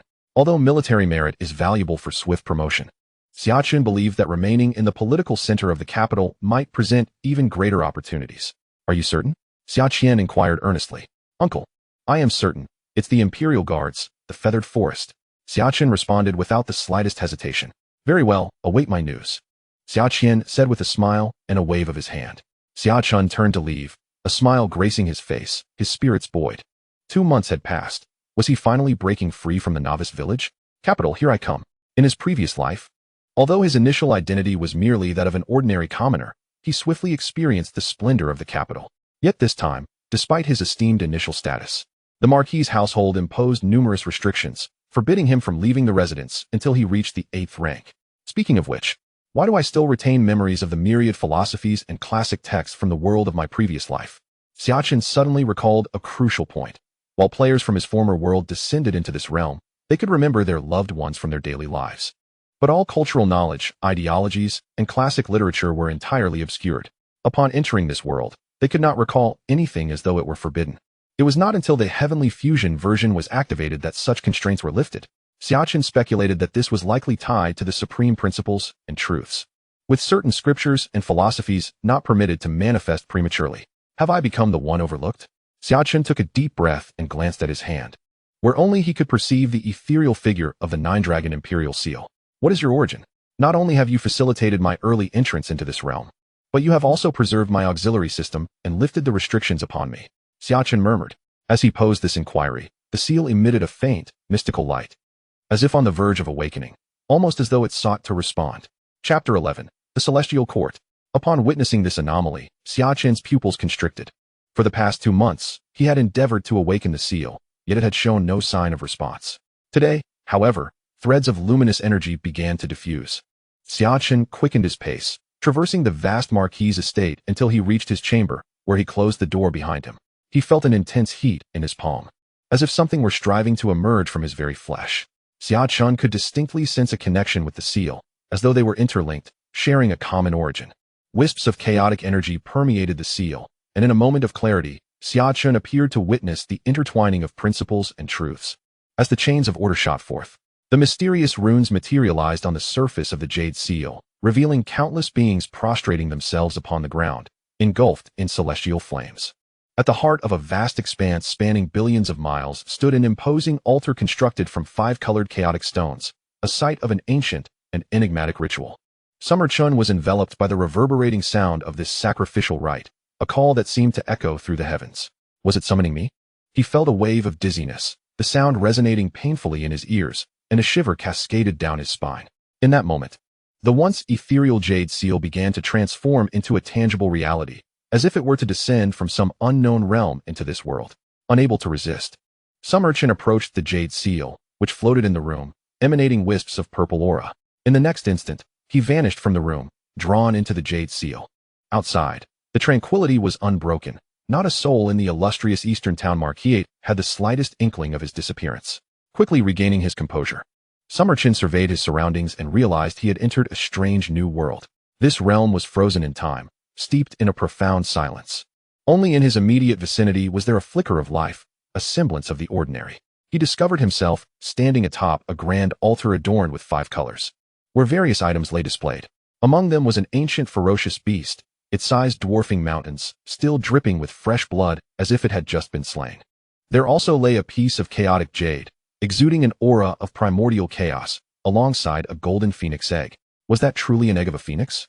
As he scrutinized these artifacts, he was struck by the sudden influx of information about them, despite this being his first encounter. In the distance, suspended in the void, he glimpsed another egg, pulsating with vibrant life, as if in the throes of rebirth. His heart trembled at the sight. He noticed that this pure-blood phoenix egg was accompanied by another egg, seemingly in harmonious resonance with it. A dragon egg. Summer Chen struggled to maintain his composure. Phoenixes and true dragons had long been extinct. The pureblood phoenix and the pureblood true dragon were the pinnacle of divine beasts, and their mere existence would incite a tempest of chaos. During the era of spiritual awakening, there had been those who rose swiftly to power with just a few drops of phoenix essence or dragon blood. Yet here, 2 such eggs, one of a phoenix and one of a dragon, seemed to still harbor life, an astonishing revelation indeed. To offer ancient ferocious beasts and rare treasures as tributes, who could possibly be the recipient of such offerings? Was it the heavens? No, it could not be. A storm of emotions surged within Summer Chun. Who could indulge in such sacrificial gifts? He instinctively felt it was a tribute to the heavens, but upon surveying his surroundings, he immediately dismissed the notion, for he stood above the heavens, seated in the 9th celestial realm. Before him lay an expansive complex of palaces, constructed from the very stars, stretching across billions of miles as if to suppress the myriad realms.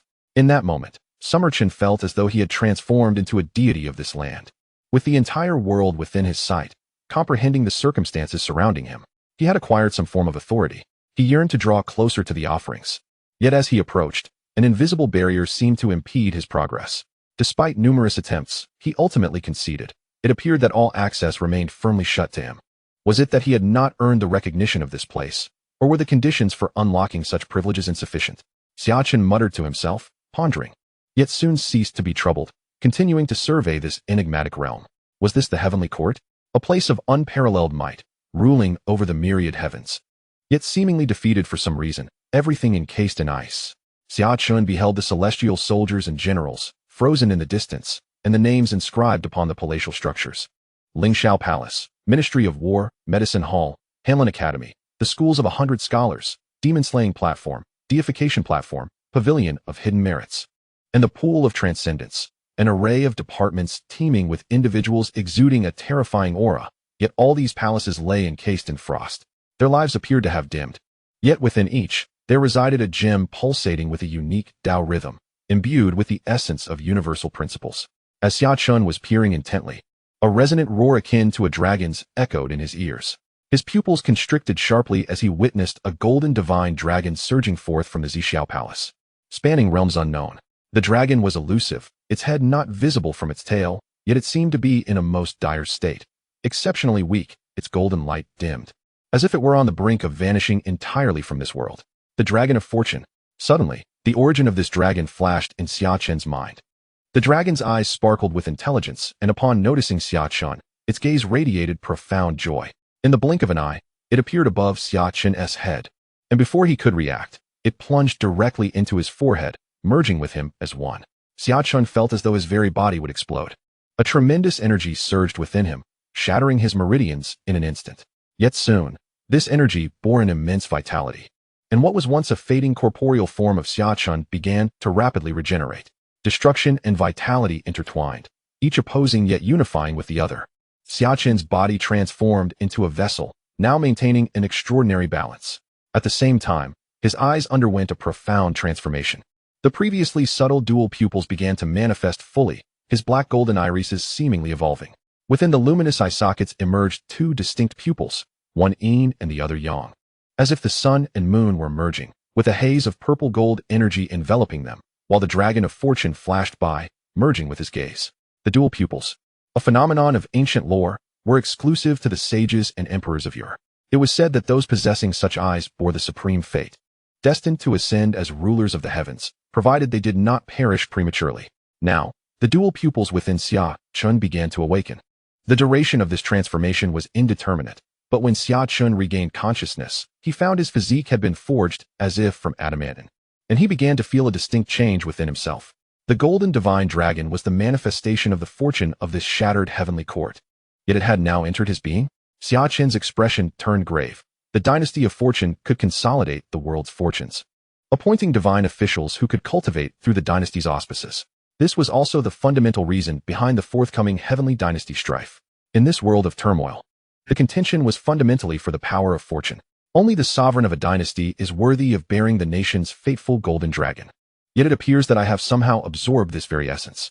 Chapter 12. The Supremacy of the Imperial Path. Xia Chen meticulously examined his body, but the golden dragon of destiny had vanished without a trace, as if it had never existed. During this exploration, he felt his vitality, energy, and spirit reach an unprecedented pinnacle. He was in an unparalleled state of well-being. It seemed that his foundational attributes had been remolded, and his strength had astonishingly ascended to the 7th tier of refining spirit. Xia Chen murmured to himself. Although he possessed an auxiliary system that merely required enhancing proficiency to elevate his strength, the remolding of his foundational attributes, transforming him from a wasted body, was undoubtedly significant. Regarding his own enhancement in power, Xia Chen felt only a modicum of astonishment. An immense surge of energy had surged into his being, and he had sensed that his body was on the brink of total annihilation. However, unexpectedly, within that energy lay a profound vitality, allowing his body to undergo a rebirth. Calming himself in the center of the altar, Xia Chen began to advance forward, with the Lingxiao Hall awaiting him ahead. He was unaware of how long he had walked. Here, time seemed to cease its flow. A day, a month, a year, perhaps even a decade or a century. The distance that appeared close felt as if it spanned infinite realms. Eventually, he entered the Xixiao Hall. Before him stood towering deities, their forms larger than mountains, their gazes capable of piercing the 9 layers of the underworld. Their presence could shatter mountains and rivers. Yet at that moment, they all stood still, lowering their heads in reverence, expending their very life forces in homage. Within their ribcages resided mysterious crystals, brewing with power. Xia Chen was profoundly moved by this spectacle. The 9-dragon jade seal in his palm bore a significance far beyond his comprehension, as if an ancient and desolate heavenly court had been encapsulated within. Unable to restrain himself, Xia Chen gazed toward the multitude of deities, bowing in reverence.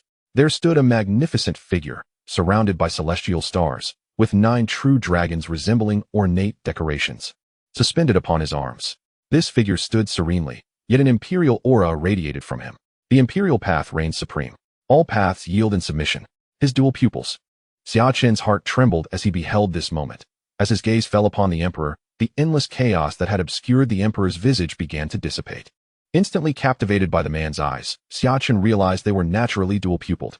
In that instant, it seemed the dual pupils within Xia Chen were drawn forth, awakening autonomously, resonating with the emperor's own, as if calling out to one another. Sensing a kinship, a beam of purple golden light shot forth from the dual pupils of the regal figure. Again, Xia Chen instinctively wished to retreat, recalling the earlier surge of the fateful golden dragon that had so abruptly entered his being. Yet at that moment, he found himself utterly immobilized. The entire realm seemed to awaken, a cacophony of myriad paths resonating, as the purple golden light pierced directly into his mind. An overwhelming torrent of information erupted within his consciousness. Xia Chen emitted a soft groan, his vision darkening as he succumbed to unconsciousness. As Xia Chen awoke, a faint light appeared on the horizon, gradually dispelling the shroud of darkness that enveloped the capital, allowing brilliance to once again grace the land. He cast a glance at the clock, crafted by the sorcerers of the Celestial Master's manor. Had merely a night passed? Upon inspecting his body, Xia Chen discovered that, aside from feeling somewhat drained, his vitality and blood had reached their zenith. My realm has ascended to the 7th rank of spirit refinement. What I experienced was certainly not a dream. Opening his palm, he noticed the Jade Seal's totem slowly materializing before his eyes. Delicate strands of luminous light emanated from it. As if celebrating the gem's liberation from dust, Xia Chen could distinctly sense a unique connection with this Jade Seal. He meticulously recalled the events from the previous night within the dilapidated celestial court. Suddenly, he felt a sharp pain in his mind, akin to being pricked by a needle. The Taichu Imperial Dao's heavenly scriptures? A new scripture had manifested in his consciousness. Xia Chen attempted to peruse this technique, only to find it obscured by a veil of chaotic mist. It seemed this scripture had not yet come into the world. Is this the Imperial Dao technique, imparted to me by the sovereign of the celestial court? But why can I not access it? Is it because we have yet to enter the era of spiritual revival? Or perhaps I have not established a dynasty of fortune to condense my fate, thus rendering it inaccessible? Xia Chen pondered various possibilities, yet ultimately relinquished his speculations, reasoning that when the time is right, the profundities of this technique would reveal themselves to him. Xia Chen seated himself on the bed, endeavoring to restore his vitality. Despite his significant enhancement in strength, it appeared that the acceptance of the technique's inheritance had drained a considerable amount of his energy, leading him to faint.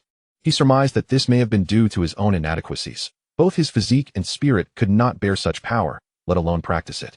Xia Chen cultivated until the afternoon before finally opening his eyes, his complexion rosy, and his vitality and blood restored to their peak. He stepped into the courtyard to practice his punches, the air resounding with the whoosh of his strikes, creating explosive sounds. The distinction between 7th and 8th rank was indeed profound. At this stage, a 7th rank cultivator was already regarded as formidable, capable of commanding 1,000 men in the military. In the martial world, such prowess could easily be deemed as mastery. Young master, your official documents have arrived. Along with your armor, courtesy of the Imperial Guard, announced Xia Chen, entering the courtyard while holding a bundle of documents and a set of armor. Xia Chen paused, accepting the papers and delving into their contents. This was an appointment letter issued directly by the Ministry of War. Thus, Xia Chen had officially stepped into the realm of officials. His starting position was that of a 7th rank captain, and indeed, the status of a legitimate heir to a noble house proved advantageous. A smile spread across his face as he reflected on how much time and effort he had expended in his previous life to ascend to a 7th rank position. Yet now he achieved it with such ease. For 6 centuries, the illustrious house of Ho has basked in glory, forged through countless military achievements and the sacrifices of valiant ancestors. Xia Chen gazed contemplatively at the documents in his hand, murmuring to himself, acutely aware of the reasons behind his acquisition of such honors. Young master, when shall you assume your post? Tomorrow, Xia Chen replied with calm assurance, having awaited this moment for 2 long months. Such urgency. Young master, I yearn to accompany you. Xia Chen's eyes sparkled with excitement. Having spent his youth within the confines of the noble estate, he longed to explore the world beyond. His talents were commendable, having recently achieved the 8th rank of refinement just a month prior. Very well, pack your belongings and join me tomorrow, Xia Chen nodded. As a scion of a distinguished military family, he was permitted to bring his retainers, a tradition upheld by the current regime of the Great Wu dynasty. This provision served dual purposes: to enable military descendants to swiftly gain command over the barracks, thus preventing insubordination, and to ensure their safety. In this world, the offspring of military heroes often found themselves facing the battlefield, engaged in genuine combat rather than merely seeking accolades. This understanding was the reason why civil officials of the Great Wu dynasty remained silent on the matter. Any dissent from their ranks was swiftly quelled by the military, who would retort, "If you object to the presence of our retainers, then perhaps it would be more prudent to send your own kin to the front lines to engage the barbarians and feral beasts." Each time such words were uttered in court, a profound silence would envelop the assembly. On the morrow, as dawn broke, Xia Chen rose early, for today marked the commencement of his official duties. Chapter 13. The Imperial Guard. Dressed in the ceremonial attire of a military official, Xia Chen stepped out of his modest courtyard. Xia Chen awaited him at the entrance, accompanied by 3 robust men, their vitality palpable. With a mere glance, Xia Chen discerned that these 3 were no ordinary individuals. An aura of formidable strength emanated from them. "Young master," they spoke in unison. Xia Chen, recognizing them as the house retainers of the Hou family, felt no surprise. Each member of the noble lineage was entitled to a few personal guards, serving both as protectors and as a foundation, facilitating the swift mastery of military affairs by the scions of the House of Hou. "Let us depart," Xia Chen nodded. Opting for brevity, the 5 of them traversed the estate quietly, exiting through a side gate. The House of Hou stood at the very heart of the capital, in close proximity to the royal palace. Upon stepping outside, they found themselves on the central thoroughfare, a grand avenue established 800 years ago during the founding of the dynasty. Though termed a street, it resembled more of a vast plaza, capable of accommodating 12 horse-drawn carriages simultaneously. Despite the early hour, the street bustled with life. Various vendors lined the sides, engaged in their daily commerce. Pedestrians and carriages filled the thoroughfare, and as dawn approached, the immense capital began to hum with activity like a well-oiled machine. Xia Chen and Xia Chen, along with their companions, stopped briefly to enjoy a modest breakfast at the roadside before making their way to the Imperial Guard's headquarters. Given that the Imperial Guard was responsible for the safety of the capital and often served as royal escorts, they were stationed within the inner city rather than outside its walls, with a designated office nearby. "Halt! Who approaches?" As Xia Chen neared a grand office situated close to the palace, he was promptly intercepted. A fully armed soldier clad in armor immediately approached, yet maintained a courteous demeanor. "Xia Chen, reporting for duty today." Xia Chen refrained from unnecessary chatter and did not deliberately conceal his identity, opting instead for a more straightforward approach. He was here to attend to serious matters. "Lieutenant Xia." The soldiers at the entrance instantly stood at attention, hastily performing a military salute. They had already received word of the new lieutenant's arrival from the esteemed house of the Eastern Marquis. Xia Chen nodded, his expression remaining stern, exuding an air that discouraged familiarity. "Lieutenant, allow me to escort you inside." A junior officer at the front quickly approached Xia Chen, bowing humbly with a beaming smile as he personally welcomed him in. As they watched Xia Chen's figure vanish through the gates of the commandery, the remaining soldiers finally exhaled deeply, engaging in hushed discussions.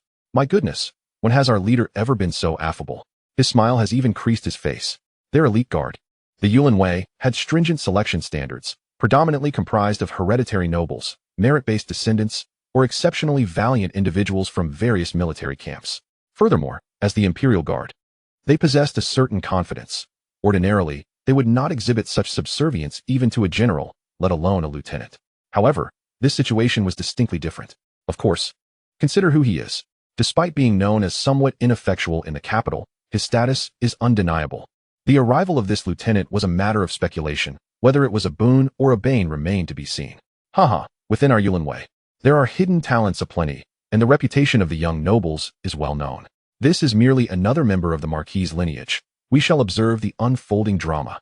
One soldier remarked, his eyes shimmering with anticipation. "Lieutenant, this is the barracks." Li Shi guided Xia Chen into the rear courtyard.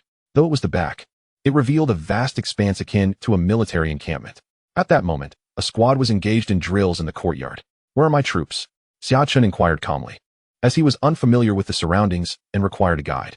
The junior officer, however, hesitated, his teeth clenched in uncertainty. Xia Chen frowned, pressing for clarity. But Li Shi remained reticent. "Lieutenant, you shall discover for yourself." Without uttering a word, Xia Chen chose not to press further. He raised his leg and proceeded deeper into the barracks. As he approached the right rear of the encampment, he was met with hearty laughter. Ha ha ha, I've won again. I'll treat my brothers to drinks at Desshun Tower this noon. Standing outside a tent, Xia Chen overheard the sound of cards slapping against the table and boisterous laughter, revealing a gathering engaged in a game of chance. In that instant, Xia Chen realized that this world possessed a card game, a rare form of leisure, yet such activities were expressly forbidden in the military, especially when money was wagered. Yet, his face revealed no discernible emotion, which left the quietly observing Li Shi feeling a sense of alarm. The newly arrived captain's thoughts were somewhat inscrutable. He was well aware of the circumstances surrounding this matter and understood the reasons behind it. Initially, he had harbored a curiosity to witness the unfolding drama, but now, he found no trace of anger upon the captain's countenance. It appeared that this captain possessed little fervor. He was merely fortunate to have been born into a noble lineage. Li Shi mused silently to himself. I will go call them. Summer Qian, standing behind Xia Chen, could no longer contain his indignation. His face was flushed with anger. It was early morning, and while other teams were engaged in their morning exercises, this group was brazenly playing cards. Let me handle this, Xia Chen interjected, for his gaze had already penetrated the heavy tent, revealing the scene within. Upon waking that morning, he had discovered a peculiar enhancement in his vision, allowing him to perceive certain extraordinary details. Such penetrating sight made it effortless to see beyond the ordinary. Xia Chen lifted his leg and casually parted the tent flap, a gust of cold air awakening the two soldiers stationed at the entrance. They shivered, their faces tinged with irritation. Upon realizing a stranger had entered, they shouted loudly. Who are you, daring to trespass into the military camp? Having just roused from a nap, their minds were still foggy. Yet they had encountered figures from the Imperial Guard before, emboldening them to speak so boldly. Their shouts instantly drew the attention of others within the tent, causing several card players to rise to their feet. Xia Chen, he called out, maintaining an air of calm. Who is in charge here? The camp fell into an immediate hush as some recognized the newcomer, their expressions tightening with apprehension as they hastily concealed their cards within their armor. Others, however, remained unfazed, smiles adorning their faces, showing no sign of respect. Ah, it's young Master Xia. He seems rather impatient. The appointment was just finalized yesterday, and he has already come to take up his post. At that moment, a voice dripping with sarcasm emerged from within the tent, displaying no fear of Xia Chen. Chapter 14. The first day in office.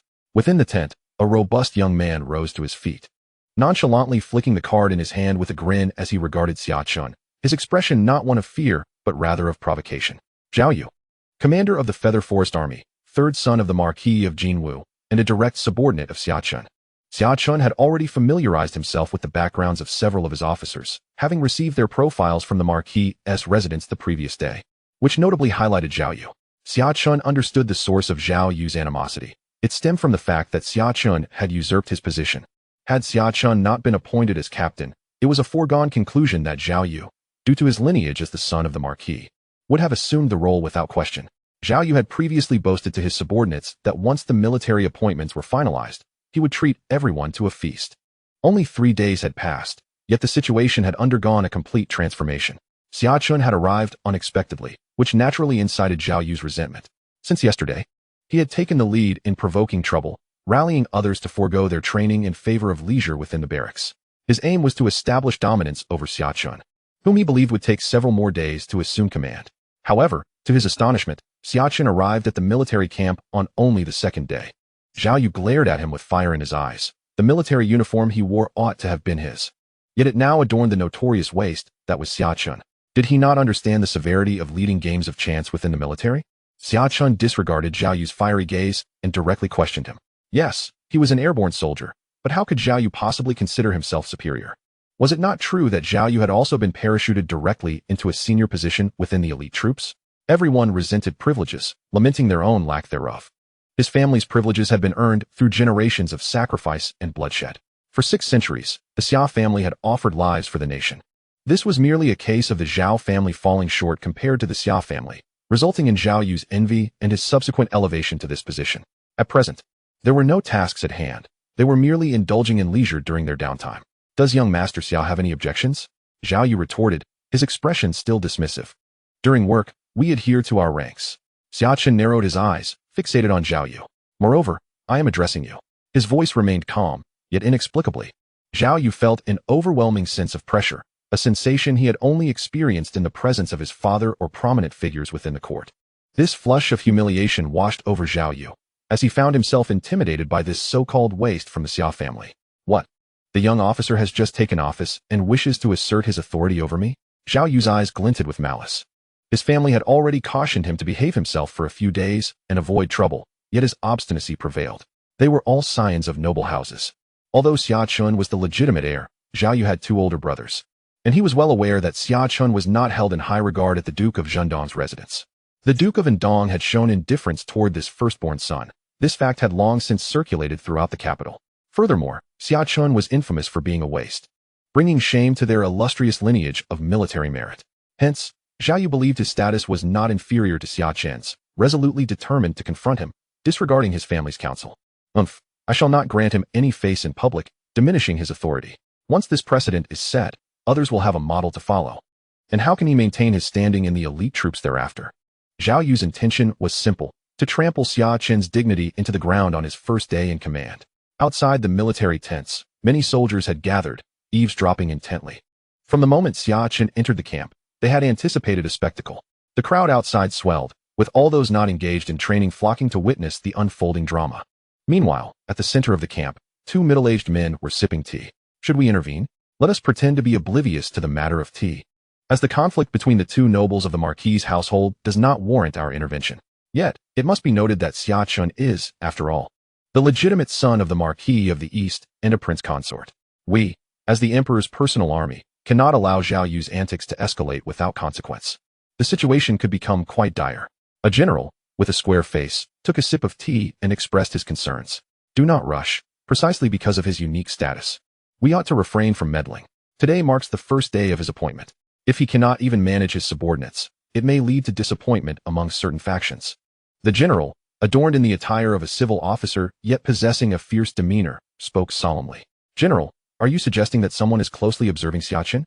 The square-faced man, named Qin Mu, appeared startled, suddenly recalling something. Just as he was about to voice his thoughts, the general's intense gaze fell upon him, prompting him to fall silent. We are the Emperor's personal army, although it is customary for the sons of military merit to join us. The specifics of who enters and how are of utmost importance. Without the Emperor's consent, it would be quite challenging for the Marquis of the East to place anyone within our ranks. Li Wenzhong's gaze drifted, as if penetrating the military camp to witness the distant strife. Qin Mu, the middle-aged general, nodded in understanding. To show disdain for superiors, to lead disturbances, and to gamble within the barracks. Do you comprehend how these three offenses are to be punished? Xia Chen's voice resonated through the military tent, reaching the ears of all who lingered outside, eavesdropping. Zhao Yu furrowed his brow, feeling exceedingly uncomfortable under Xia Chen's calm demeanor, as if a lofty figure were gazing down upon him. Has he truly elevated himself to the status of a significant figure? Zhao Yu scoffed inwardly, dismissing the gravity of the situation. After all this time, what could Xia Chen possibly do to him? Captain, you wouldn't dare to punish me, would you? Just based on your standing? Zhao Yu laughed heartily, as soldiers began to gravitate towards him, forming an invisible barrier of intimidation. In an instant, the four of Xia Chen released their formidable presence, no longer suppressing their vital energy. For the three offenses, as per military orders, the punishment shall be 100 strikes with the military staff, followed by expulsion from the camp. Those who attempt to obstruct me shall face the same fate. Xia Chen remained composed, seemingly unaffected by the shifting atmosphere, but as soon as he uttered those words, his aura transformed dramatically. His blood thickened, and a searing heat enveloped him, coalescing into a blazing sun behind him. Drawing a crimson blade from his back, he unleashed a single strike toward Zhao Yu. The blow soared like a sun traversing the void, causing every hair on Zhao Yu's body to stand on end as he felt an acute sense of peril. In a flash, Zhao Yu unsheathed his military sword, channeling his internal energy into the blade, determined to counter Xia Chen's strike. He had not anticipated that this so-called wastrel, renowned in the capital, would truly dare to draw his weapon in broad daylight against him. Why did this strike evoke such terror within him? Intense sparks ignited at the edge of Zhao Yu's blade. As the confrontation commenced, Zhao Yu's expression drastically altered. He sensed an overwhelming force emanating from the blade. In the next moment, he let out a cold snort, his face flushed crimson, and then he violently spewed a mouthful of blood. His entire being was hurled backward, crashing into the tent, and subsequently flying out, landing squarely on a soldier who had been eavesdropping outside. Both men tumbled onto the ground, and an eerie silence enveloped the entire military camp, leaving everyone frozen in place. Chapter 15. Expulsion from the military camp. The scene unfolded with such swiftness that none could react. Was this truly how conflicts were initiated? Was there no restraint? It wasn't until they beheld Zhao Yu, weakened and blood trickling from his lips, that they snapped out of their stupor. The brigade commander, someone exclaimed from within the tent, rushing out to assist Zhao Yu. Unexpectedly, this seemingly cultured lieutenant possessed a volatile temperament. Wasn't he reputed to be a notorious failure? How could he display such formidable strength? Zhao Yu was already at the pinnacle of the 8th rank. It was rather domineering. From a distance within the camp, whispers arose, astonished expressions adorning their faces. Observers noted the prowess of Xia Chen, who had effortlessly defeated Zhao Yu with a single strike. It was common knowledge that Zhao Yu hailed from a noble family and practiced exceptional martial arts, often able to hold his own against several 7th-rank experts in the army. Although Zhao Yu had reacted hastily, the defeat was remarkably swift and decisive. Li Shi, who had led Xia Chen into the camp, wore an astonished expression. He had anticipated a clash, yet he never imagined that the local powerhouse Zhao Yu would suffer such a significant setback right from the outset. His gaze toward Xia Chen began to shift. This so-called waste of the noble family in the capital seemed to possess some genuine skill. Not only was Li Shi taken aback, but even those behind Xia Chen, including Xia Chen, exhibited signs of disturbance. Xia Chen sensed that her young master had undergone considerable transformation during this time. Not only was his mind inscrutable, but his strength also appeared to have surged tremendously. After Xia Chen's decisive victory over Zhao Yu, his demeanor remained unchanged. He slowly sheathed his crimson blade and lifted the tent's curtain. Sunlight cascaded over him, enveloping him as if he were basking in a golden sea, exuding an aura of sanctity and authority that was impervious to challenge. What a handsome visage! This was the immediate reaction of all who beheld Xia Chen's face. Although clad in armor and devoid of ostentatious attire befitting a wealthy young master, his appearance and demeanor were strikingly remarkable. Xia Chen approached Zhao Yu's side. "What do you intend to do to my master?" Zhao Yu, now pale and enervated, attempted to raise his arms in response, but they had been shattered by Xia Chen's blade. Meanwhile, 3 soldiers hastily rose to shield Zhao Yu. "These are the Zhao family soldiers. Zhao Yu, defying his superiors, had been subdued by me. Where's the Jiazi camp?" Xia Chen, confronted with the inquiries of the Zhao family soldiers, chose silence, instead surveying his surroundings. His softly spoken words rippled through the entire military camp. The soldiers exchanged glances. But soon, a few began to assemble swiftly in the open space. Those who had initially hesitated, upon witnessing their comrades gathering and casting a glance at the bloody Zhao Yu still lying on the ground, gritted their teeth and joined the ranks. Within mere moments, the 98th Battalion had formed an orderly line. "Where's the supervisory team?" Xia Chen's voice echoed as 5 individuals stepped forth decisively from the battalion. This newly appointed lieutenant, unperturbed by the Zhao family, had no qualms about confronting the noble family. With authority and full force, he showed no signs of hesitation. "Drag him away. 100 military strikes, and then let the Jinwu Marquis' residents come to retrieve him. Henceforth, he is expelled from the Imperial Guard." Xia Chen glanced at the prostrate Zhao Yu, then at the members of the supervisory team. His voice, devoid of emotion, resonated throughout the camp, sending shivers down many spines. "Expelled from the Imperial Guard?" The leader of the supervisory team, Li Zheng, asked tremulously. "Could you not comprehend? Shall I elaborate further?" Xia Chen's gaze bore down on Li, who felt as though he were being scrutinized by a ferocious beast. Strangely, he sensed that this new lieutenant exuded a more formidable aura than the pressure exerted by the ministers in the court. "Listen carefully." Li Zheng nodded vigorously. "What right do you have to expel me from the Imperial Guard?" Zhao Yu, though weakened, had regained some strength. Hearing Xia Chen's words incited him to fury, and he spat out another mouthful of blood, his eyes filled with rage. To be expelled from the Imperial Guard would not only strip him of his dignity, but he would also lose face within the circles of the capital, turning the Jinwu Marquis' residence into a laughingstock among the elite. Xia Chen paid no heed to Zhao Yu. The man was too foolish. Not only did he brazenly gamble within the Imperial Guard's camp, but he also dared to openly challenge him. The military revered humility above all. Was this not tantamount to placing a blade directly into his hands? A means to instill fear and establish authority? How could the illustrious Jinwu Marquis have spawned such a dimwit? Xia Chen found himself questioning whether Zhao Yu was truly of the Marquis' bloodline, as he seemed to have inherited none of the family's intellect. "Why do you remain idle? Proceed with the punishment." Xia Chen's displeasure was evident as he regarded Li Zheng, who shivered at the command. Without further hesitation, he led 4 subordinates toward Zhao Yu. During this process, the Zhao family soldiers attempted to intervene, but Xia Chen's companions swiftly subdued them, confiscating their weapons. They had come to bolster Xia Chen's presence in the camp, yet they had not been afforded a chance to act, as Xia Chen effortlessly took control of the situation. As the camp bore witness to Zhao Yu being dragged away, a few moments later, piercing screams echoed in the distance, sending chills down everyone's spines. "Zhao Yu! The legitimate son of the Duke of Jinwu displayed an utter lack of restraint, as if he regarded others with disdain. Those present, lacking both the stature and lineage to compare with Zhao Yu, dared not underestimate Xia Chen in this moment. Xia Chen had completely seized control of the situation. His actions were executed with precision and grace, akin to autumn winds sweeping away fallen leaves. With the advantage firmly in his grasp, he struck swiftly, accurately, and fiercely, establishing his authority and instantaneously solidifying his position. In the heart of the military camp, the square-faced Qin Mu nodded slowly, a hint of admiration gracing his features. Although Zhao Yu's methods were somewhat crude, relying on his noble heritage from the Duke of Jinwu, he had anticipated that Xia Chen would harbor some reservations. To his surprise, Xia Chen acted with unbridled audacity, shattering all opposition with sheer force, instilling awe within the ranks. It seemed this young man had indeed studied military strategy at the Duke of Jindong's estate. Li Wenzhong, a general in the Yulin army, sipped his tea with a tranquil gaze. He is your subordinate. Once he establishes his credibility and fully commands the situation, bring him to see me. Entering the Yulin Guard without first paying respects to me, and instead heading straight to the military camp, such a lack of decorum, Li Wenzhong remarked, slightly miffed. Upon noticing Qin Mu's serious expression, he quickly added, maintain a respectful attitude. Yes, Qin Mu replied with deference. Li Wenzhong sighed, lamenting the small stature of the Yulin army. The newly appointed lieutenant was not only the legitimate son of the Duke of Jindong, but also a royal son-in-law. His identity far too exceptional to treat as an ordinary subordinate. Who could fathom the increasingly inscrutable disposition of the emperor towards Xia Chen in recent years?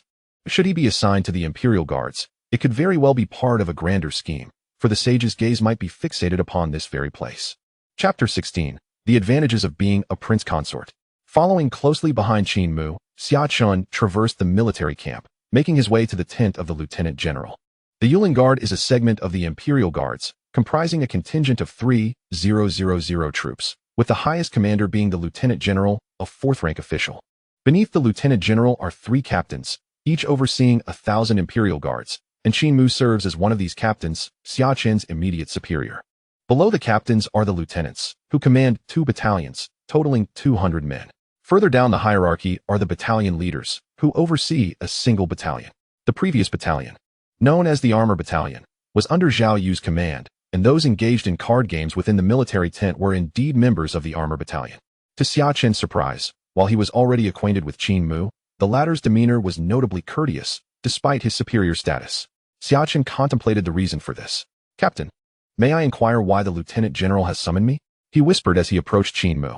I'm not certain. You will find out once you enter. Qin Mu replied with a smile, shaking his head. But I suspect it is not of great consequence. You have only just assumed your position today, and according to protocol, you should have first come to pay your respects to the lieutenant general. Qin Mu observed Xia Chen, whose demeanor was gentle and lacked the fierce intensity he had displayed against Zhao Yu, prompting him to add a further comment. Xia Chen, reflecting on this, recognized his oversight. Previously, when he was escorted by the gatekeeper, he had assumed he was headed to see the lieutenant general, only to be brought directly to the tent. Xia Chen narrowed his eyes, fully aware that everything had been meticulously orchestrated. Lost in thought, a soldier emerged from the vast military tent. Sir, the general requests your presence, he announced. Xia Chen nodded, maintaining a composed demeanor as he entered. Upon entering, he was greeted by a middle-aged general seated within the tent. I pay my respects, General. Xia Chen immediately clasped his fists and performed a respectful military salute. In the military camp, hierarchy dictated all interactions. Even discussions of background were reserved for private discourse. Subordinates were expected to show deference to their superiors, a fundamental principle. Thus, regardless of the circumstances, any insubordination from a subordinate towards a superior was a grave offense, which justified Xia Chen's boldness in expelling Zhao Yu from the Imperial Guard. Should the situation escalate, it would be Zhao Yu who stood in the wrong. No need for excessive formality, Li Wenzhong said with a warm smile, inviting Xia Chen to sit, and personally pouring him a cup of tea. I called you here primarily to meet and become acquainted. Haha. Li Wenzhong displayed no airs of superiority, continuing, as fellow signs of military merit. We are akin to family. Moreover, I have considerable ties with the Duke of Jindong's estate. 2 centuries ago, my ancestors accompanied that generation's duke on a campaign, achieving remarkable military feats and earning the title of Marquis for the Li family. While this marquisate is not hereditary, it has nonetheless woven itself into the fabric of our military legacy, allowing me to occupy this position as a middle general today. So, if you do not mind, you may call me Uncle Shi. Li Wenzhong gazed at Xia Chen, actively seeking to forge a closer bond between them. Uncle sure. Xia Chen responded without hesitation, smiling in return. Yet, within, he remained calm, swiftly analyzing the information sent by his uncle, Xia Chen, the previous day, which contained a detailed introduction to Li Wenzhong. Although the Li family was a part of the military meritocracy, over the course of 800 years of national fortune, countless military families had risen and fallen. The founding military achievements had long since faded, with only 3 families persisting to this day.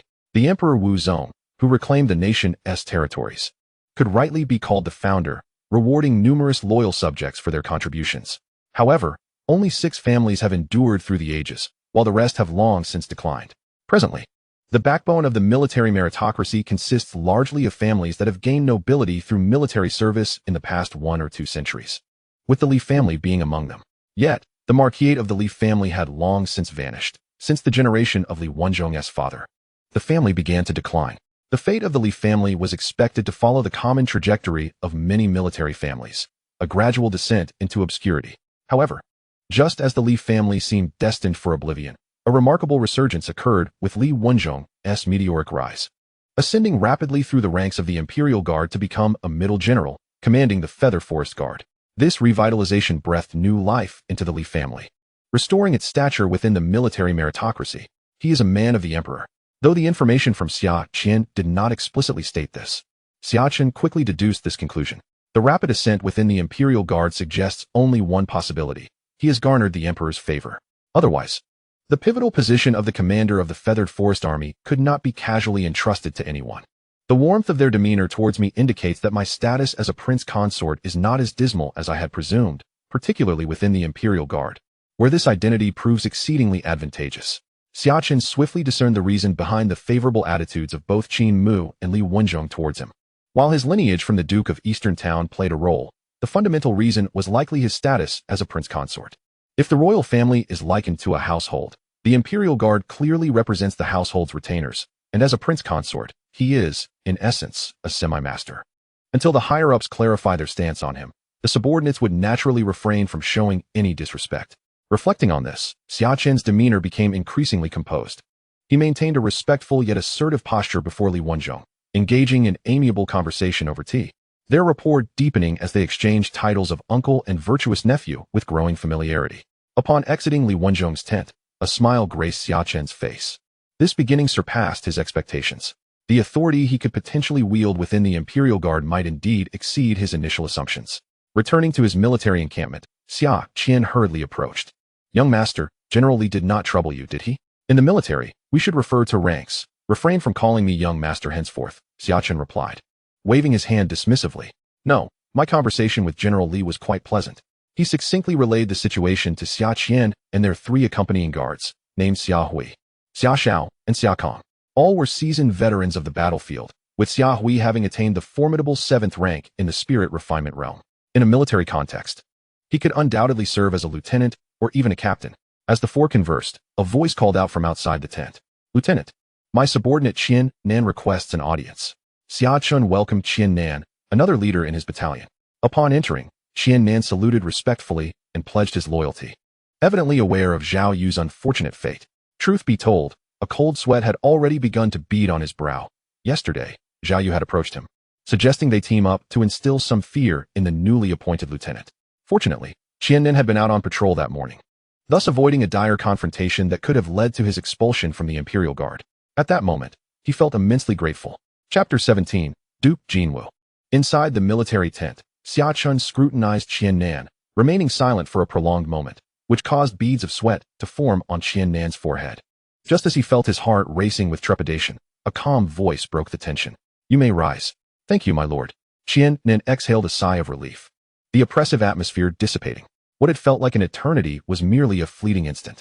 He sensed that the presence of this newly appointed lieutenant was far more formidable than that of the mid-ranking officers within the army. Is this the legitimate heir from the Zhendong Marquis' residence? Such demeanor is truly extraordinary. Qian Nan mused inwardly. How goes the patrol? All is well. We encountered a thievery incident midway and have already apprehended the thief, who is now confined in the criminal department's prison. Qian Nan promptly replied with respect. Xia Chen proceeded to inquire further, particularly regarding the scope of the Yulin Wei's responsibilities and certain precautions, most of which he was already acquainted with.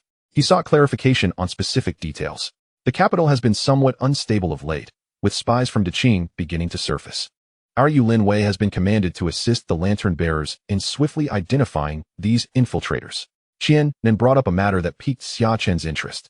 The Lantern Bearers is an organization with a unique status in the Dawu dynasty, operating independently of the cabinet and the six ministries, solely accountable to the emperor. It bears resemblance to the Jinyui of the Ming dynasty, as recalled by Xia Chen. He nodded thoughtfully, refraining from further inquiries, though the imperial guards wield considerable power. In this peacetime, their influence within the capital is not as formidable as one might imagine, at least when incidents or foreign spies arise. The emperor first considers the lantern bearers, followed by the criminal department and the Supreme Court. The Yulinwei mostly serves in a supportive role or steps in to apprehend individuals and conduct searches after matters have settled. At noon, Xia Chen invited his colleagues and subordinates to dine at Tongfu Building in the capital, and all his peers graciously attended. Everyone available in the military, free from duties, gathered at Tongfu Building. Ultimately, even Li Wenzhong and Qin Mu arrived, which left Xia Chen's colleagues in awe. All were astute individuals who understood the significance of this gathering. Thus, they treated Xia Chen with increased respect, frequently raising their cups in a warm, enthusiastic toast. While Xia Chen basked in the glow of success, the residents of the Jinwu Marquis erupted in chaos. Young master, what has happened? At the grand entrance, the guards spotted Zhao Yu being escorted back by family soldiers. Zhao Yu appeared utterly wretched, his arms hanging limply, and his back a gruesome sight, bloodied and mangled. He had long since lost consciousness. The guards, witnessing this scene, were taken aback, given the severity of his injuries. Had it not been for Zhao Yu's martial prowess, he likely would have succumbed already. The previously tranquil Jinwu Marquis' residence became a hubbub, with servants and maids scurrying about. Someone hurried to the eastern city to summon the finest physician from the Xianji Medical Hall. "My son," cried the Marquis' wife, rushing into the room and finding her son sprawled on the bed, unresponsive. "Who did this? Such cruelty, showing no regard for our Jinwu Marquis' residence." Lady Zhao admonished the family soldiers who had accompanied Zhao Yu, her voice growing increasingly choked with sorrow. Tears flowed as she recalled how well he had been that very morning, now returned in such a state. Could it be the spies from a rival nation? "Madam." Several household guards hastily knelt to confess their transgressions, recounting the events in meticulous detail. This young man exhibited such cruelty towards his peers. How could the Jin Wuho residence, a bastion of martial honor, be so devoid of loyalty? It is imperative that my husband addresses this matter. Upon hearing this, Madame Zhao's gaze turned venomous. She first broke her own son's arms, then struck him 100 times with a military rod, ultimately expelling him from the imperial guard. Is there any justice in this? Such tyranny is utterly intolerable. At this juncture, a middle-aged man entered the room. Observing his wife's furious demeanor, he spoke with a hint of displeasure. "My dear, you must advocate for Yuer. That wretched boy seeks to ruin him." Upon seeing Jin Wuho Zhao Yu enter, Madame Zhao urgently pulled him to her son Zhao Yu's bedside, her voice quivering with tears as she pointed at him. Zhao Yu, upon witnessing his son's condition, could not help but feel a pang of concern, yet he maintained his composure. He brought this upon himself. Just yesterday, I took the time to explain the implications of his actions, advising him against provoking that young man from the Xia family, who is now his direct superior. It would be child's play for him to manipulate Yuer. Moreover, I had promised to assist him in securing a position as a school commander soon. Yet this fool chose to engage in conflict, and with such clumsiness. It is truly mindless. Frustration ignited within Zhao Yu. This son, in comparison to his two brothers, was woefully lacking in both intellect and capability. He hardly resembled a scion of the Zhao family. Otherwise, with the noble lineage of the Marquis, and now over 20 years of age, how could he still be languishing in a mere brigade commander's role? Madame Zhao, taken aback by Zhao Yu's tirade, paled but remained defiant. "It is true that you instigated the conflict, yet we are both of esteemed martial lineage. Part of the same faction, one might even say family. Even amidst discord, could we not have sat down to discuss the matter? Must it escalate to such brutality? Had you not attained the 8th rank, those 100 strikes could have been lethal." Upon hearing his wife's words, a flash of ferocity crossed Jin Wuho's eyes, but rationality quickly regained control. Matters of the military are not to be trifled with. On his very first day, the young officer had to assert his authority. If he did not establish his dominance, how could he hope to maintain his standing within the Imperial Guard? From the moment this fool decided to instigate trouble, the situation could not simply be resolved amicably. Calmly, Jin Wuho spoke. "Though this Marquis was inherited, I have commanded troops and understand the stakes involved. I am deeply disappointed in this son. His methods are too crude. Were it me, I would never confront an opponent on their first day in such an overt manner. The young man from the Xia family is already in a superior position and naturally holds the moral high ground. If one must act, it should be through cunning, allowing that Xia boy to trip over his own feet. And so, shall we simply disregard this matter? He has directly expelled you from the Imperial Guard. Does that small commander possess such authority? Madame Zhao exclaimed in a tone of ire. Enough. I have my own plans regarding this matter. He possesses no such authority.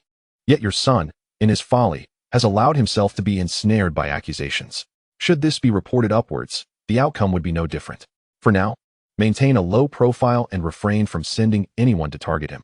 His situation is particularly delicate, and it is possible that the Emperor's gaze is already upon him. Do you understand? Duke Jinwu regarded his wife with a serious countenance, issuing a stern warning. Understood. Yet, observing the lingering reluctance in his wife's demeanor, Duke Jinwu sighed. His eldest and second sons had inherited his intellect, but had this youngest son solely inherited his mother's lack of wisdom? Chapter 18. The Astonished Second Princess. In the garden of Princess Yaoguang's estate, a beautiful figure gazed contemplatively at the pond. The central pond shimmered with rippling water, adorned with broad lotus leaves and elegant pink and white lotus flowers that stood gracefully, reminiscent of bashful maidens dancing upon a jade surface. Goldfish frolicked in the water, occasionally splashing droplets, which added a touch of vivacity to this tranquil scene. All of this beauty resembled a painted scroll until a woman clad in yellow hurriedly disrupted its poetic ambience. Princess, we have just received news regarding Xia Chen. Would you care to hear it? Has he assumed his position? The second princess did not turn around, continuing to quietly admire the lotus blossoms. How does the princess already know? The woman in yellow, named Li Wei, was taken aback, for she had yet to utter a word. Li Wei, a striking beauty and one of the second princess's closest attendants, was known for her fondness for candied hawthorn. The prodigious swordsmanship of the Empress had astonished the world when she ventured alone to Sword City, defeating 3 sword saints, thus garnering immense respect. Until now, the Duke of Zhendong had remained largely quiet, save for rumors regarding his son's frail constitution.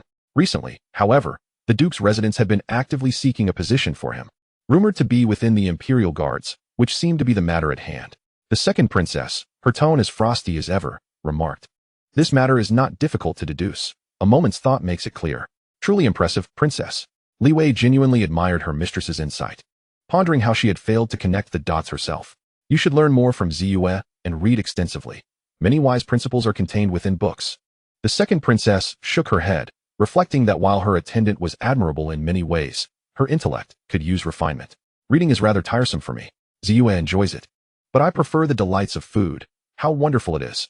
Li Wei chuckled as she merrily approached the second princess. Having grown up alongside Ziyue, they shared a camaraderie that allowed for a more relaxed interaction. Princess, do you wish to hear news of him? After all, he is your future consort. Li Wei moved closer to Yaoguang, her cheeks tinged with a hint of crimson. As both she and Ziyue were the princess's personal maids, it was customary that they would attend to her after her marriage to the prince. I have no desire to hear it. The second princess, observing Li Wei's flustered expression, shook her head, though a glimmer of amusement sparkled in her eyes. She intended to tease Li Wei, but in truth, she felt no particular curiosity about the man who was to be her husband. Princess, why are you acting like this? Let me tell you. Li Wei pouted adorably as she clutched the arm of the second princess, hurriedly recounting everything that transpired when Xia Chen encountered the Imperial Guards. After Li Wei finished her tale, the previously calm demeanor of the second princess was stirred with emotion. He incapacitated Zhao Yu with a single move? Indeed. They said Xia Chen was remarkably fierce, facing an entire battalion alone, while the others were too intimidated to even stir. Li Wei nodded earnestly, affirming her words. Did he act with the family soldiers? No, the second princess replied thoughtfully, her gaze reflecting deep contemplation. What is wrong, princess? Is something amiss? Although Li Wei was sharp-witted, it did not imply she was foolish. Noticing her usually astute princess in such a state, she quickly inquired. For 6 centuries, the Duke of Zhendong's household has upheld a regulation that only those disciples who achieve the 8th rank of the refinement realm may leave the estate to join the army. The fact that Xia Chen could emerge indicates he has reached that level. But isn't he a martial arts waste? I initially presumed he must have breached the 8th rank through exorbitant costs and precious medicines. However, it seems my earlier judgment may have been flawed. His combat prowess must have achieved the 7th rank of the spirit refinement realm. While realms can indeed be artificially elevated, combat strength is determined by myriad factors. The second princess articulated slowly, a hint of confusion in her eyes. Could he have consumed some miraculous elixir?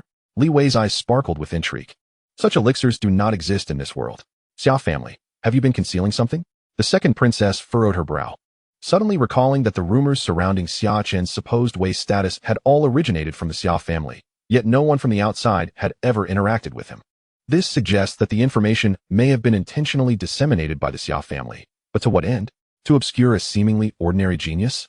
However, considering the Xia family's history, wherein several prodigies have already emerged in this generation, is it truly necessary to conceal merely one Xia Chen? The ever-perceptive second princess found herself perplexed, struggling to comprehend. Continue to keep an eye on Xia Chen and report any developments to me, the second princess instructed as she glanced at Li Wei, who, unbeknownst to her, had produced a candied hawthorn skewer from somewhere and was licking it with delight, prompting a gentle shake of the head and a smile from the princess. All right, I will keep monitoring him. With that, Li Wei retrieved another skewer of candied hawthorn from her sleeve. Princess, would you like some? There are so many delicious things outside. Life beyond the palace is far more entertaining, Li Wei exclaimed, then eagerly took another lick of her treat, the sweet and tangy flavors exploding on her palate, causing her eyes to crinkle into crescent shapes. I don't want any. Just eat one. I bought plenty. With that, Li Wei pressed a skewer of candied hawthorn into the second princess's hand. A quarter of an hour later, the second princess held a skewer of candied hawthorn, savoring it while admiring the flowers. To her surprise, the confection was indeed quite sweet. The typically aloof second princess could not help but let a faint smile grace her lips. In the afternoon, with no pressing matters at hand, Xia Chen, feeling somewhat bored, summoned all the personnel from his two camps to begin the process of familiarizing himself with their identities. By the end of the afternoon, he had acquainted himself with nearly 200 individuals. While this task appeared trivial, it bore significant importance. Among them, he appointed his family soldier, Xia Hui, to temporarily lead the Jiazi camp as its commander. Xia Hui, possessing the 7th rank of the Divine Refinement realm, had previously held the position of Duwei in the border army, managing over 1,000 troops. Thus, overseeing a mere 100 men now seemed effortless for him. To assign him as a minor brigade leader felt akin to underutilizing his talents. Although Xia Chen's appointment was somewhat irregular and procedurally flawed, upon reporting it, the General Li Wenzhong did not hesitate and facilitated the necessary paperwork. While such a decision was certainly not ideal in principle, it was merely a matter of principle. Li Wenzhong was more than willing to grant this favor. Furthermore, Xia Hui was only a temporary appointee. Should Xia Chen leave the Imperial Guard or relocate elsewhere, Xia Hui would undoubtedly accompany him. Having not clung to his former Duwei position, it was improbable he would be attached to a mere brigade leader role now. Chapter 19. Case analysis. Later that evening, upon returning home, Xia Chen had initially planned to patrol the streets during curfew. However, he soon learned that the curfew assignments for the two camps under his command had been completed days prior. Consequently, with no duties to attend to and unable to indulge in the entertainment of the brothels, he opted to return home instead. Young master. Not long after entering his room, the voice of Xia Chen echoed from outside. Come in. Young master, the information you requested regarding the undercover agents of Deqing is arriving. Xia Chen entered, carrying a stack of documents. This information was internal to the Yulin Guard, and as a school officer, Xia Chen was entitled to access it. In recent weeks, the situation in the capital had been somewhat tumultuous, reportedly reaching the ears of the emperor, which incited his fury. The lantern bearers had been deployed and had already apprehended numerous individuals in the capital, causing widespread panic among the citizenry. The military defense map of the Northwest has been stolen? Xia Chen perused the documents and began to comprehend the gravity of the situation. The northwest border of the Great Wu Kingdom shares a boundary with Deqing and Defeng, housing 200,000 border troops. The theft of such a crucial military defense map was indeed a serious matter. It was no wonder the emperor was enraged, ordering the lantern bearers to act decisively in apprehending suspects throughout the capital. Such an important military document had been extracted directly from the Ministry of War without alerting anyone. It appeared there was a traitor within the ranks. Xia Chen muttered to himself as he examined the file.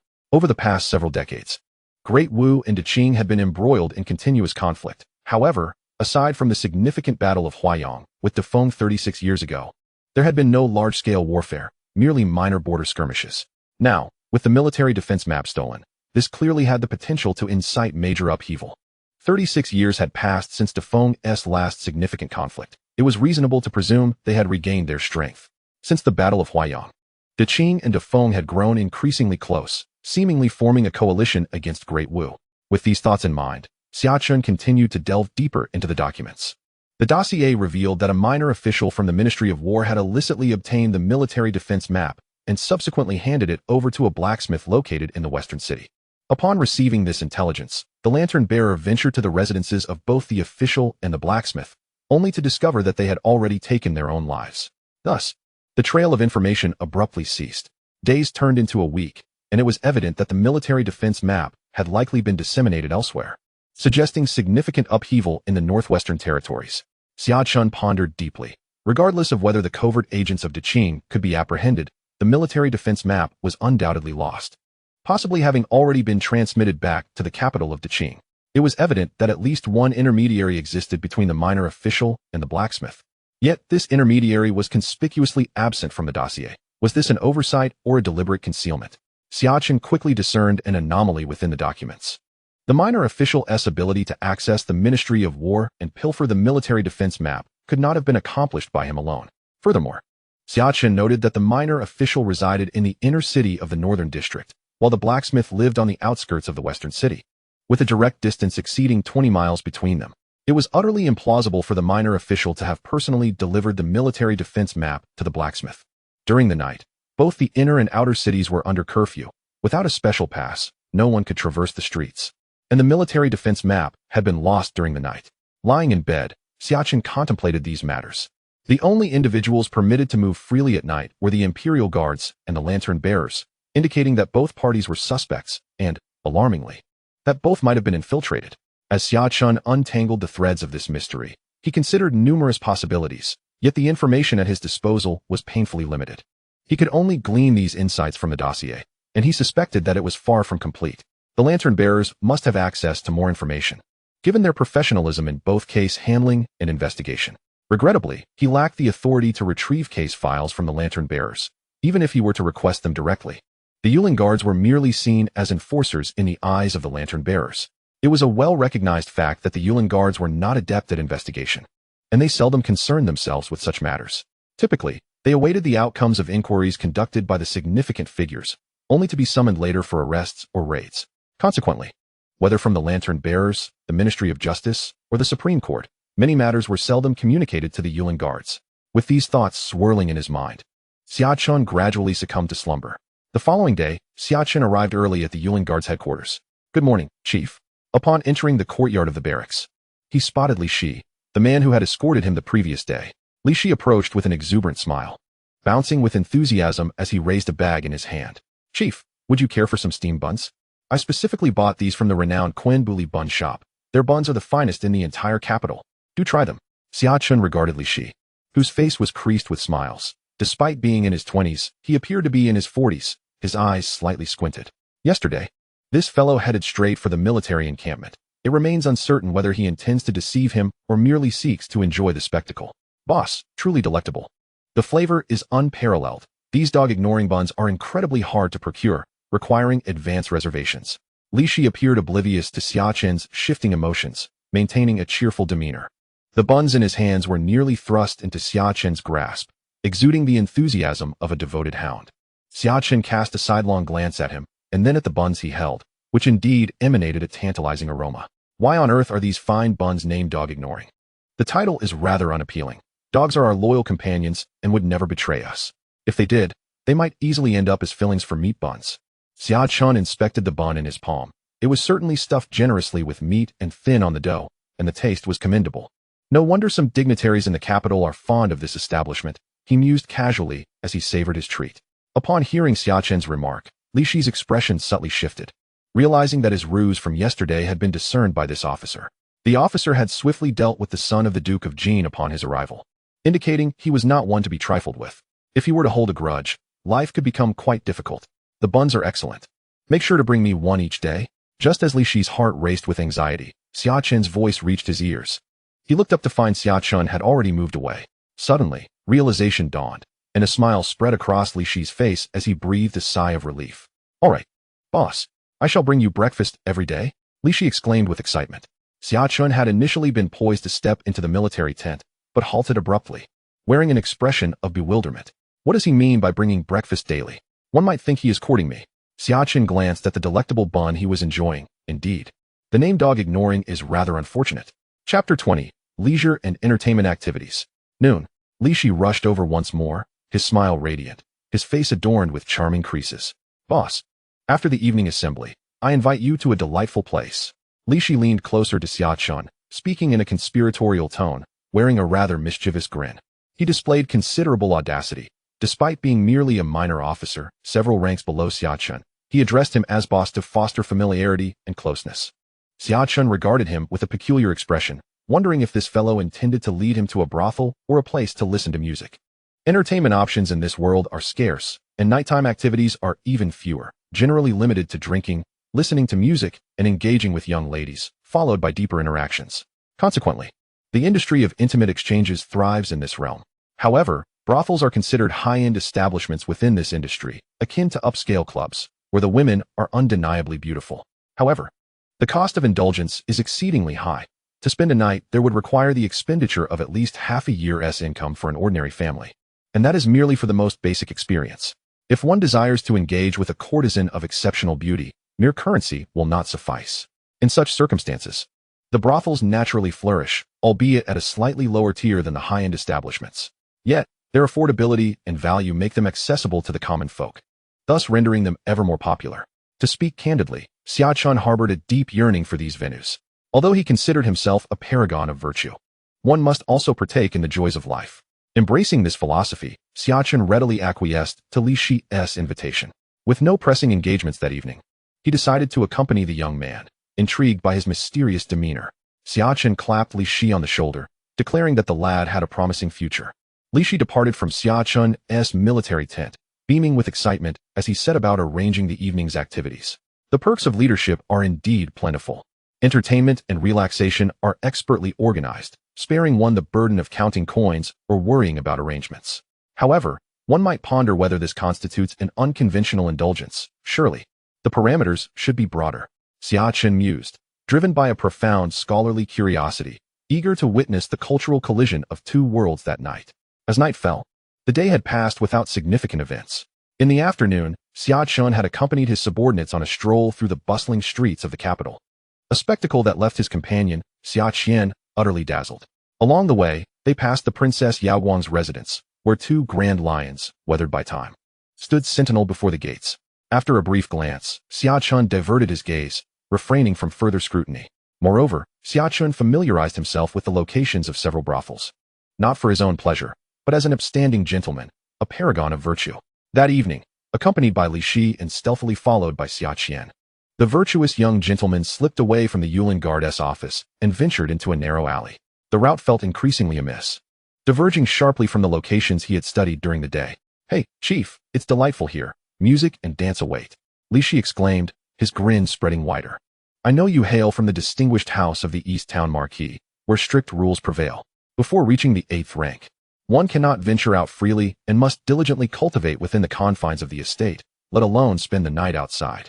I surmise you have never visited such places. So tonight, I shall treat you and introduce you to the vibrant night culture of our capital."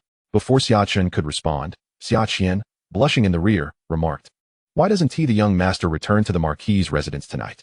Is it truly to visit such a place?" Admittedly, he had never been either, but he had heard whispers from the kitchen servants about these extraordinary venues, known to be the epitome of allure. Once experienced, one could hardly bear to leave. "Isn't this the direction towards Sea Street? Aren't the brothels primarily concentrated there?" Xia Chen inquired calmly, while internally alert, pondering whether this might be a trap. Could it be that the Zhao family seeks to exact revenge, deliberately luring me into this dark and desolate alley tonight to retaliate? Li Shi seemed to discern Xia Chen's inner vigilance and hastily spoke. "The music of the brothel, though appealing, falls short of befitting a gentleman's status. While the brothel itself is quite decent, the unique identity of a gentleman necessitates discretion. Should word spread and tarnish his reputation, it would be dire indeed. Thus, I have specifically sought out a place named the Elegant Retreat, where one can enjoy music, admire dance, and even spend the night. Here, every guest dons a mask, ensuring a high degree of confidentiality," Li Shi whispered, as if seeking to take credit. Aware that the engagement between Xia Chen and the second princess had long been the talk of the capital, Xia Chen regarded him with a peculiar gaze, pondering if this fellow was indeed astute. Could he truly possess such talent? In the Great Wu dynasty, frequenting such establishments was hardly unusual. In fact, in recent years, it has been romanticized by literati, transforming visits to these venues into a mark of sophistication. Among scholars, if one had not ventured into such places by their youth, It would be considered a disgrace. Xia Chen reflected on this with a sense of nostalgia, recognizing how shameless scholars could be. Engaging in such activities was one thing, but taking pride in it was another. No wonder the Empress of the Unified Era later issued decrees to suppress the flourishing entertainment industry. As a result, when players like Xia Chen entered this world, they lamented the loss of the once vibrant life they had yet to experience. Some even contemplated rebelling against the Empress to restore the glory of manhood. Naturally, that individual was swiftly silenced by the Empress's hand. "I thought you were going to take me to the music bureau?" The leader jested. "How could I possibly go there? Just entering requires 5 taels of silver. And if one wishes to drink and listen to music, that would incur additional costs. As for spending the night with a lady, one would need no less than 10 taels. Such thoughts are futile." Li Shi shook his head, his eyes filled with longing for the music bureau. Having heard tales of the ladies there, each fair enough to yield water. Moreover, the key point is that most of the women there are the wives and daughters of officials. One might even find themselves with the wife or daughter of a former superior or colleague. The thrill derived from such identities is something money cannot buy. The music bureau stands as the pinnacle of entertainment in this world, with its women largely being the relatives of officials, a resource incomparable to brothels or other venues. Throughout the journey, Xia Chen remained silent, listening more than speaking, while Li Shi elaborated on various precautions. In his mind, he began to form a clear understanding of such establishments. These venues are not solely about physical indulgence. That would be too commonplace. Hence, they have evolved to include music, poetry, and other cultural activities favored by scholars. The more refined the experience, the more it is sought after. The elegant retreat, to which Li Shi intended to take them today, is akin to such a venue. Certainly, the core business operates even during the night. Otherwise, would one truly believe that individuals are merely idling away their evenings, indulging in music and poetry? Soon, the trio ventured into a secluded alleyway, arriving before a courtyard that seamlessly blended with the surrounding residential buildings. However, at the entrance, four elegant characters inscribed the words Xia Shaozhu. Those unaware might mistakenly assume this quaint abode was merely a simple residence. Chapter 21. Xia Shaozhu. The name Xia Shaozhu is indeed melodious. Xia Chen marveled at such an exquisite title, yet who could have anticipated that it served as a sanctuary for soulful exchanges? Li Shi, possessing a keen eye, rapped on the door while explaining to Xia Chen, Miss Xia is the proprietor of this small courtyard. She enjoys a modest reputation in the capital and is highly sought after by literati. It is said that even some officials from the court occasionally grace this place with their presence. Upon entering the courtyard, patrons must pay an entrance and beverage fee. Whether one can remain in the courtyard for the night depends on whether their talents captivate Miss Xia's interest. However, even if she remains unimpressed, one may still select from a bevy of maidservants. Miss Xia is quite renowned in the capital, celebrated for her beauty. Xia Chen was somewhat astonished. Miss Xia possesses quite the business acumen. This Xia Shaozhu is essentially a high-end private club, leveraging her personal brand to cultivate fame, while distinguishing itself from other establishments through an engaging atmosphere that fosters mutual consent, thereby enhancing its competitive edge. This unique model, draped in the allure of desire, is bound to captivate the curiosity of cultured scholars, who often hold lofty aspirations and seldom regard themselves as inferior to others. Moreover, the allure of the unattainable incites a greater longing. If one cannot stay overnight on their first visit, they are likely to return for a second or third time. The tantalizing sensation of something visible yet out of reach undoubtedly stirs the hearts of many, consequently boosting repeat patronage. Truly remarkable. Xia Chen nodded, feeling a growing curiosity about Miss Xia, though he was uncertain if the owner of this quaint courtyard was indeed her or someone else entirely. At that moment, a small head peeked out from behind the grand door, with a round face and a charmingly delicate appearance. Li Shi promptly presented the invitation he held, and soon the door swung open. Xia Chen had already donned the mask that Li Shi had prepared in advance. Upon entering, he was greeted by a fragrant waft of rouge.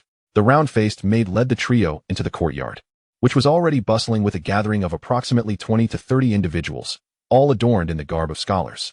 Upon noticing the newcomers, they merely glanced up before returning their attention elsewhere. Xia Chen took a seat at the end of the table and began to observe attentively. Inside the courtyard, the atmosphere was lively, with maidens dancing gracefully, while others engaged in drinking games and playful competitions. Xia Chen's gaze soon drifted to the center of the courtyard, fixated on the enchanting dancer twirling before him. Apart from her slightly revealing attire, the dancer exuded an extraordinary grace, reminiscent not of a mere courtesan, but rather of an accomplished noble woman. It is no wonder that this modest yet elegant courtyard is so highly sought after. Truly, she is refined and ethereal. However, one cannot help but wonder what the visage of this graceful maiden truly resembles. Surely, her beauty must be remarkable, otherwise her reputation would not be so widespread. As Xia Chen pondered this, he was suddenly enveloped by the enchanting melody of a guqin, causing a slight stir among the attendees. The graceful maiden was about to make her entrance. He listened intently to the captivating strains of the instrument until the music subsided, at which point he heard the voice of Li Shi. The graceful maiden was proficient in poetry, song, and music, particularly renowned for her exceptional skills with the guqin.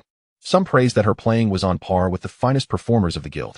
Xia Chen nodded, his gaze drifting toward the interior, where he glimpsed a slender figure, partially illuminated by the lanterns, casting a delicate silhouette upon the screen. "Esteemed gentlemen, I apologize for the wait." A cool, melodious voice resonated as a beautiful lady emerged from behind the screen, a smile gracing her lips. Instantly, all present, even those adorned with masks, brightened. What a noble woman!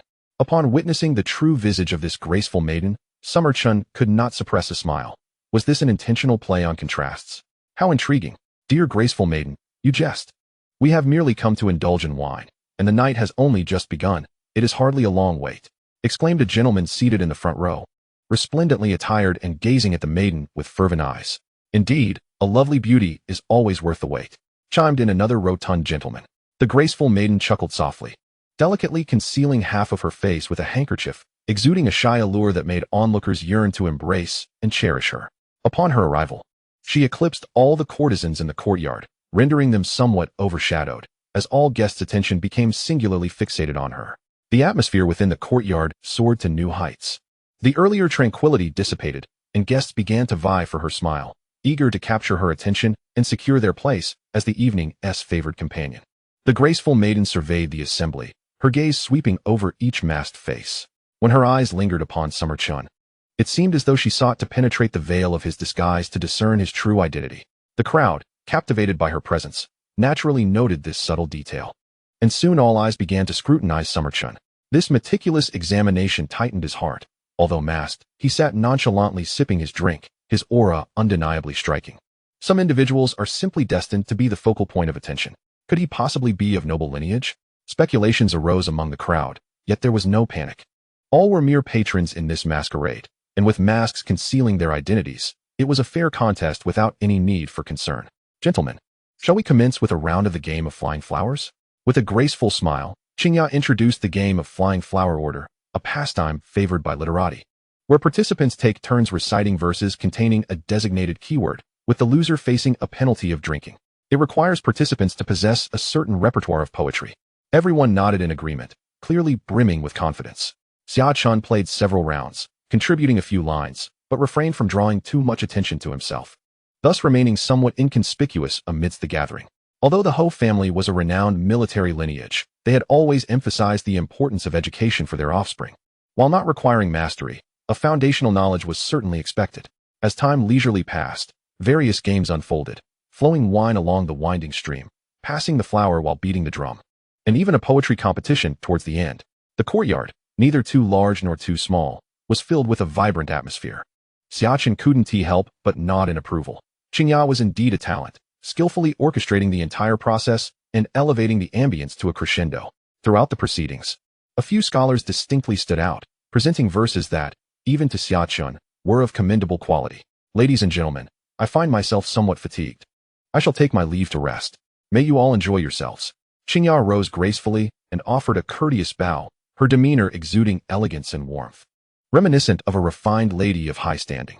The crowd nodded in response, yet tension lingered in the air, aware that the main event was approaching. Unbeknownst to them, who among the attendees might be fortunate enough to catch Xia's eye and become a favored companion? Among them, the few who had performed notably well stood up with unwavering confidence, convinced that they would be the ones chosen tonight. In the small courtyard, most minds had drifted from the games. However, a select few recognized their slim chances of being chosen by Xia, their gazes shifting toward the maidservants in the courtyard.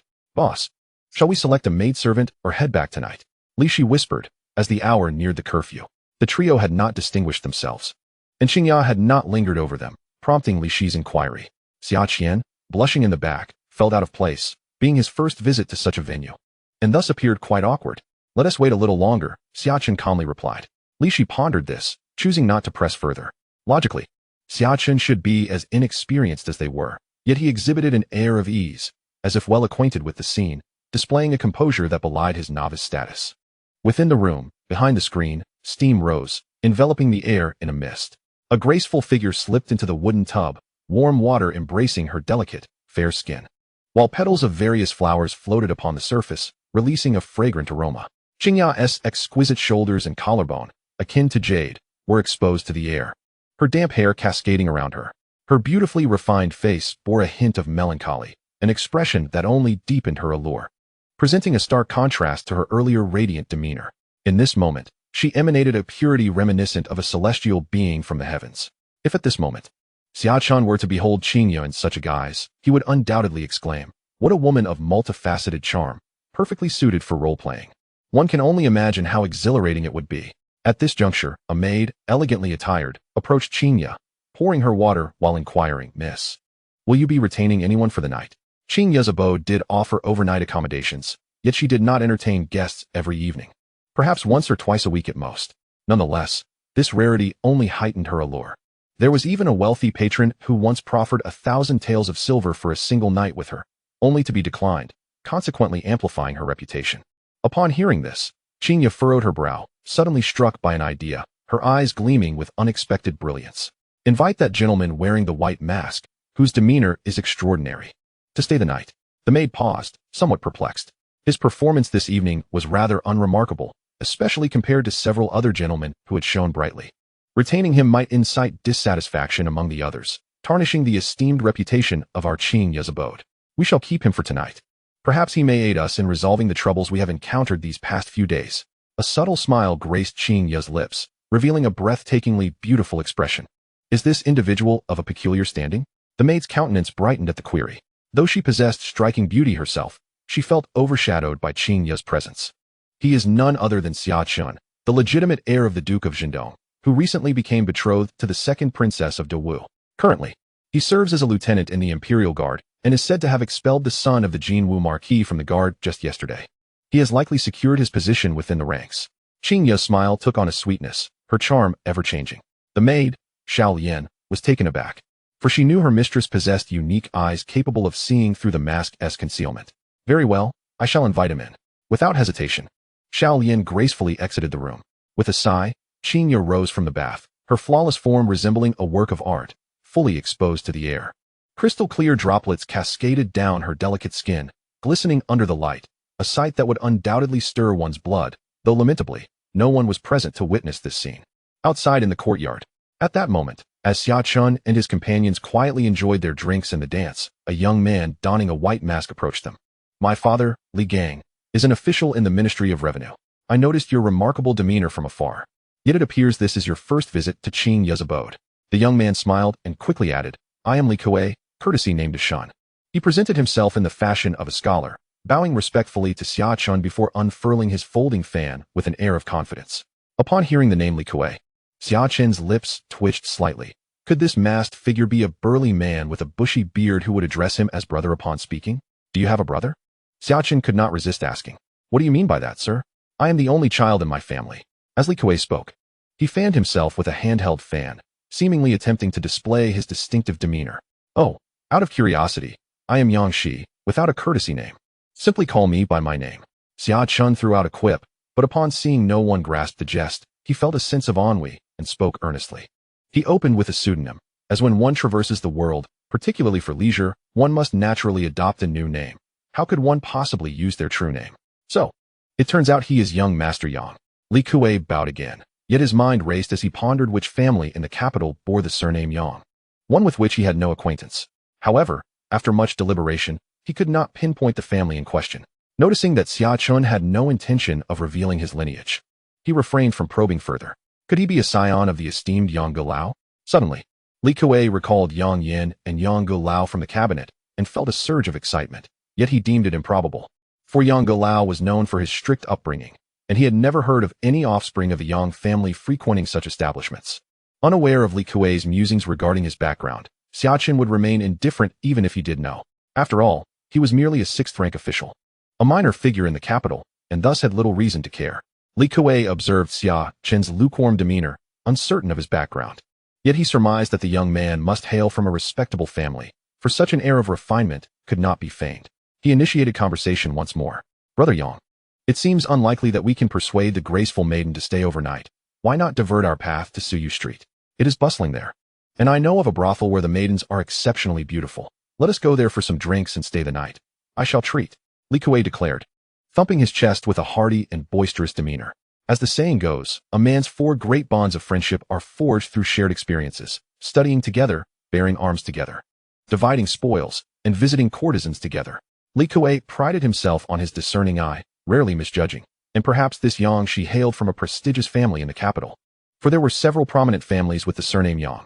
Should he wager correctly, it would be a significant win. Li Shi, standing behind Xia Chen, sensed danger in Li Kuei's words, thinking, is this person attempting to usurp my superior? Tonight, I invited my superior to the Clear Elegance Pavilion. Yet this fellow wishes to lead him to another brothel, implying my arrangements were inadequate and that my superior would not enjoy himself. In an instant, Li Shi's gaze towards Li Kuei shifted dramatically. Chapter 23. What a windfall for the second princess. Li Kuei remained blissfully unaware of the offense he had unwittingly caused.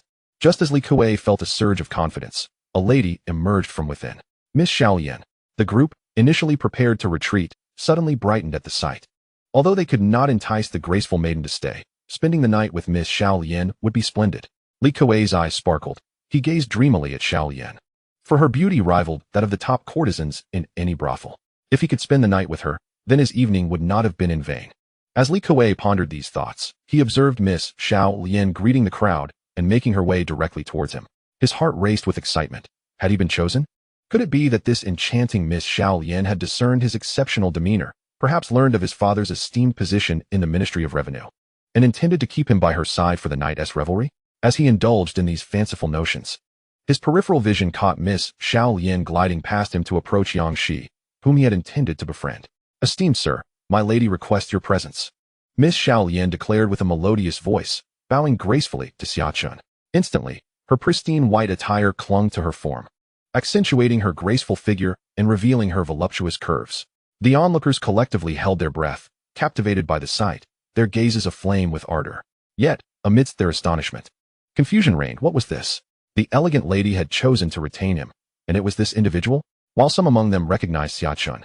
Recalling the moment when the elegant lady had lingered briefly in his presence, it was evident that her attention had since shifted, leaving Xia Chen's performance rather unremarkable. Consequently, the previously impressive scholars, who had exhibited commendable qualities, rose in protest, their expressions rife with discontent. Why should a newcomer eclipse them? Was it merely due to their lack of ambition? Such jest was unbecoming, especially when the matter concerned their potential to engage deeply with the elegant lady that night. No one wished to relinquish this opportunity. Miss Xiaolian, is this not somewhat unjust? This individual's performance has been decidedly lackluster. One voice rang out boldly. Meanwhile, Li Kuei, standing beside Xia Chen, was utterly paralyzed. Mere moments ago, he had asserted that the elegant lady would not keep them overnight, even suggesting they seek a brothel instead to indulge Yang Shi's whims. Yet here he was, witnessing Yang Shi being selected. By what right? They all wore masks, rendering distinctions of beauty moot. Was it simply a matter of the other's slightly superior demeanor?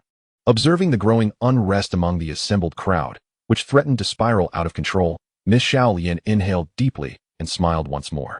Gentlemen, whether one remains at the elegant retreat tonight ultimately rests upon my lady's disposition.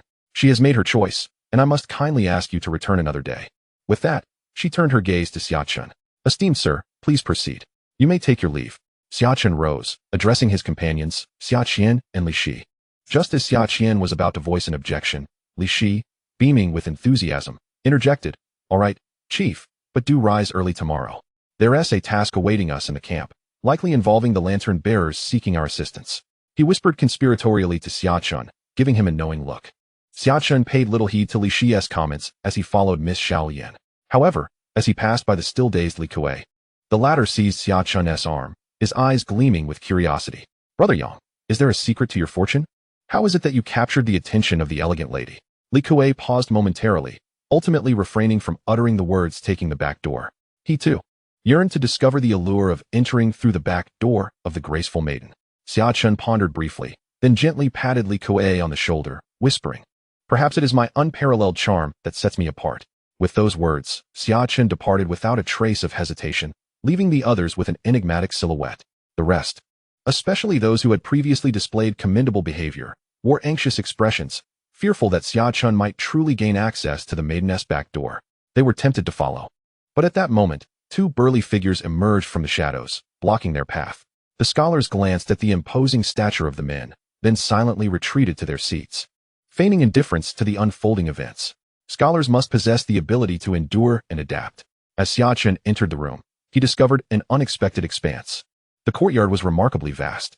He quietly trailed behind Xiao Lian, absorbing every detail along the way. "Young master, we have arrived," Xiao Lian announced, halting before a chamber in the inner courtyard, allowing Xia Chen to proceed alone. Standing at the threshold, Xia Chen hesitated, contemplating the graceful silhouette that graced the doorpaper, before resolutely pushing open the door. Upon entry, he was greeted by an alluring fragrance that filled the air, a peculiar blend reminiscent of blooming flora and the subtle scent of a woman, undeniably pleasant. Within the room, Xia sat at her vanity, engrossed in her grooming, oblivious to Xia Chen's presence. The copper mirror reflected her exquisite visage, with droplets of water clinging to her hair like fragments of jade cascading down. She delicately took a silk handkerchief, gently wiping away the water, her movements as tender as caressing the petals of spring blooms. Subsequently, she grasped a wooden comb, methodically working through her flowing dark locks, each stroke releasing an ethereal fragrance. Her tresses gradually became smooth, glimmering like obsidian under the candlelight, clad only in her undergarments. Not a trace of skin was excessively exposed. Her cheeks bore a rosy sheen, exuding the poise of a refined lady, rendering the scene increasingly tantalizing. Xia Chen quietly observed this enchanting tableau, refraining from interruption, savoring the moment in silence. "Such composure you possess, young master." Suddenly, a cool voice resonated within the chamber. Xia turned her head, revealing her breathtakingly beautiful face. "Such splendor, if marred, would render me devoid of appreciation for beauty." Xia Chen chuckled lightly, adopting a rather flirtatious demeanor, embodying the archetype of a carefree young master. "You are already within my domain, yet you still conceal your visage?" Xia approached him, her gaze imbued with a hint of melancholy, stirring a heart's desire. "I pondered that donning a mask might indeed heighten the intrigue," Xia Chen replied with a smile, leaving Xia momentarily perplexed by the notion that wearing a mask could enhance allure. However, her keen intellect allowed her to surmise that he referred to a deeper exchange. This prompted a disdainful scoff from her. "Men, it seems, are merely captivated by the physical allure of women." Xia Chen took the initiative to sit at the table, casting a fleeting glance at the elegant and graceful figure, particularly at the prominent bosom that could undoubtedly unleash a flurry of captivating charms. The moonlight was enchanting, and the long night stretched endlessly. If one wished to gaze upon it, a certain candor was indeed warranted. With a smile, Xia Chen removed his mask, revealing a handsome visage, his deep, luminous eyes, a nose as proud as a peak, and lips that curved slightly upward, hinting at an elusive smile. His skin was as fair as jade, radiating a mesmerizing glow in the interplay of light and shadow. Although the unique ocular technique had allowed a brief glimpse of Xia Chen's face earlier, it was merely a hurried glance. Now, in close proximity, Xia found her gaze momentarily captivated, unable to feign indifference as her eyes lingered on Xia Chen's countenance. Chapter 24. The Four Great Beauties of the Capital. What a strikingly handsome face. Xia could not help but marvel internally. It was her first encounter with a young man possessing such extraordinary beauty. She instinctively recalled the second princess of the Dawu dynasty. How fortunate she was. Her future husband bore such a visage. Surely her days in the boudoir would never grow dull. Blushing at the thought, Xia quickly averted her gaze, puzzled as to why such chaotic musings had surfaced in her mind. She promptly composed herself, regaining her natural poise. "Young master, your appearance is truly exceptional. I dare say you could vie for the title of the most handsome man in the capital," Xia remarked with a smile. In the capital, there were those who took it upon themselves to create a ranking of the most attractive men and women, designating four of each as the four great beauties and the four great handsome men of the capital. Although the title may seem somewhat cliched, the 8 individuals on the list, regardless of gender, possessed countenances and charm that were anything but ordinary. Thus, it could be said that Xia had indeed encountered one of the so-called four great handsome men of the capital. Xia Chen poured himself a cup of tea, displaying a charming audacity that suggested he was in command of the situation. "I have had the fortune of meeting one, yet he pales in comparison to you, young master," Xia declared, a fragrant breeze accompanying her as she took a seat beside Xia Chen. Her words were no mere flattery, but heartfelt truth. According to her sources in the imperial city, Xia Chen was only 17 years old this year. In a year or two, as he reached the age of maturity, his appearance would undoubtedly reach even greater heights.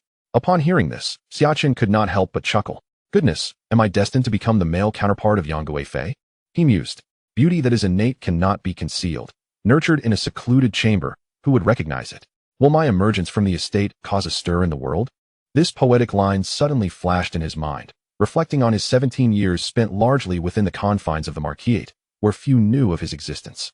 He then thought of his future fiancée, who was destined to become an empress. It seemed he indeed had the chance to become a version of Yang Guifei in another realm. How curious, he pondered. The alias I just chose also bears the surname Yang. Everything seems to align. Lost in thought, Xia Chen found himself in a reverie, contemplating the mysterious connections that seemed to weave through his life. What are you thinking about, young master? As he gazed into the distance, Xia Chen's expression caught Xinya's curiosity. Had she not merely offered a sincere compliment regarding his appearance? Why was he so distracted? Nevertheless, Xia Chen soon regained his composure and sat upright, prompting a smile from the enchanting Xinya across from him. Could it be that this young man had never visited such a place before? My lord, the night is long and drinking tea is rather dull. Here we have exquisite wine. Xinya's bright eyes sparkled with intrigue as she poured a glass of fine wine for Xia Chen from a jug at the table. Xia Chen seized the opportunity to inquire about the renowned four beauties that Xinya had mentioned, as he was woefully uninformed about the gossip of the capital. You are not aware of this? Xinya exclaimed in mild surprise. Isn't it the case that men are most intrigued by such matters? Yet, her professional demeanor quickly overrode her momentary astonishment, and she began to elaborate. These four beauties, each of noble origin, were undeniably more captivating than the so-called four handsome men. Without a hint of dispute, one was a direct disciple of the current celestial master from the celestial master's mansion, and another was the contemporary Buddhist nun from the Dragon Temple. The remaining two were of common lineage. One was the legitimate daughter of Prime Minister Lin Hanpu, while the other was the second princess, Yao Wang, of the present emperor. Oh, I recently heard that Princess Yao Wang has been betrothed to a scion of the Duke of East Town, Xinya added, deliberately extending her commentary as she scrutinized Xia Chen's expression. To her disappointment, his countenance remained impassive, as if the Duke's son were of no concern to him. Are representatives from the Celestial Master's mansion and the Dragon Temple participating in the selection? Xia Chen inquired with curiosity. The Celestial Master's mansion and the Dragon Temple were indeed the sanctuaries of Taoism and Buddhism during the Great Wu Dynasty, regarded as the epitomes of these faiths.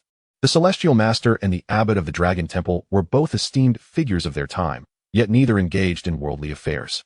The two establishments, situated on opposite sides of the capital, seem to stand in opposition to one another, though they do not participate.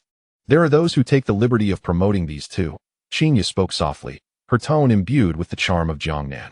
And how does your beauty compare to these four, Miss Xinya? How could I ever compare to them? Xinya replied, momentarily taken aback before shaking her head and chuckling softly. Do not jest with me, my lord.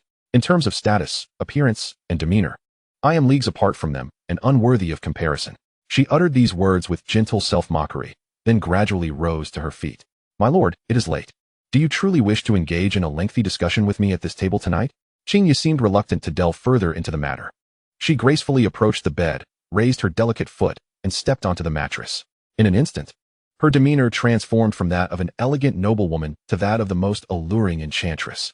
Her sultry gaze radiated an irresistible charm, enveloping the room in an atmosphere of intimacy. Xia Chen smiled and lightly approached the bed, amused by Xinya's apparent impatience. How could she be so eager? He teased, taking a seat on the bed while admiring the beauty before him. Instead of being a heartless young master, engrossed in conversation during such a splendid time, one should take the initiative to engage and playfully interact. Xinya's gaze was laden with a sense of yearning, her contrasting demeanor strikingly pronounced. Xia Chen smiled, contemplating the idea of embracing this distinguished lady who exuded such captivating contrasts. However, just as he made a move, an unusual force enveloped him, inducing a mild drowsiness. This power was not formidable, and Xia Chen easily withstood it. He cast a profound glance at Xinya, recognizing that her origins were indeed extraordinary.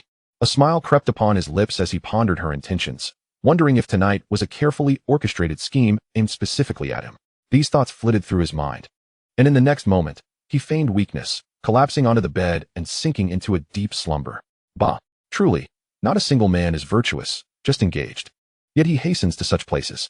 Xiao Lian entered the room, disdain evident in her voice, resembling a small lioness. She had stayed vigilant outside, well aware of Xia Chen's identity, having overheard Xinya's earlier discussion regarding the second princess's marriage. I didn't expect him to come here, but this presents an opportunity. Perhaps we can leverage his influence to provide information to the lantern bearer.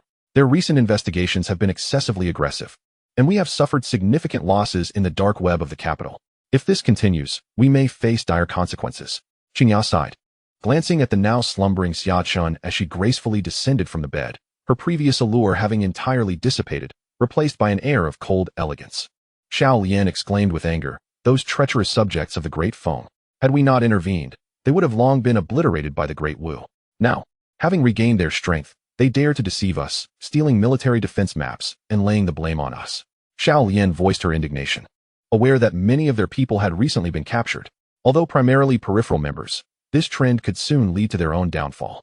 More critically, the intelligence operatives from the Feng State's Inspection Agency had leaked information about their royal city operations to the lantern bearer, resulting in severe losses for them. Chapter 25, the Royal City Office. There must be an undercover agent from the inspection agency within our ranks. Otherwise, we would not have been so thoroughly beaten. Our identity is no longer secure. After this, we must assume a new guise. Xia spoke coldly, and Xiao Lian nodded solemnly in agreement. After exchanging glances at the sleeping Xia Chen, Xiao Lian could not help but inquire, Miss, what shall we do next? Should we directly employ illusions to reveal some clues to him? But even if he learns of these clues, will he pursue the investigation? I am concerned. The espionage operations are primarily managed by the lantern bearer, and Xia Chen is merely a garrison officer. Will he truly be of any use? Such distinguished offspring, upon entering the official realm, undoubtedly aspire to achieve great deeds. According to the information gathered, his induction into the Imperial Guard was certainly not for idling away time. Regardless of its efficacy, one must first attempt. We must take the initiative and not allow the inspectors to lead us by the nose. As Xia spoke, she approached the bedside, her gaze rippling like water, infused with an extraordinary energy.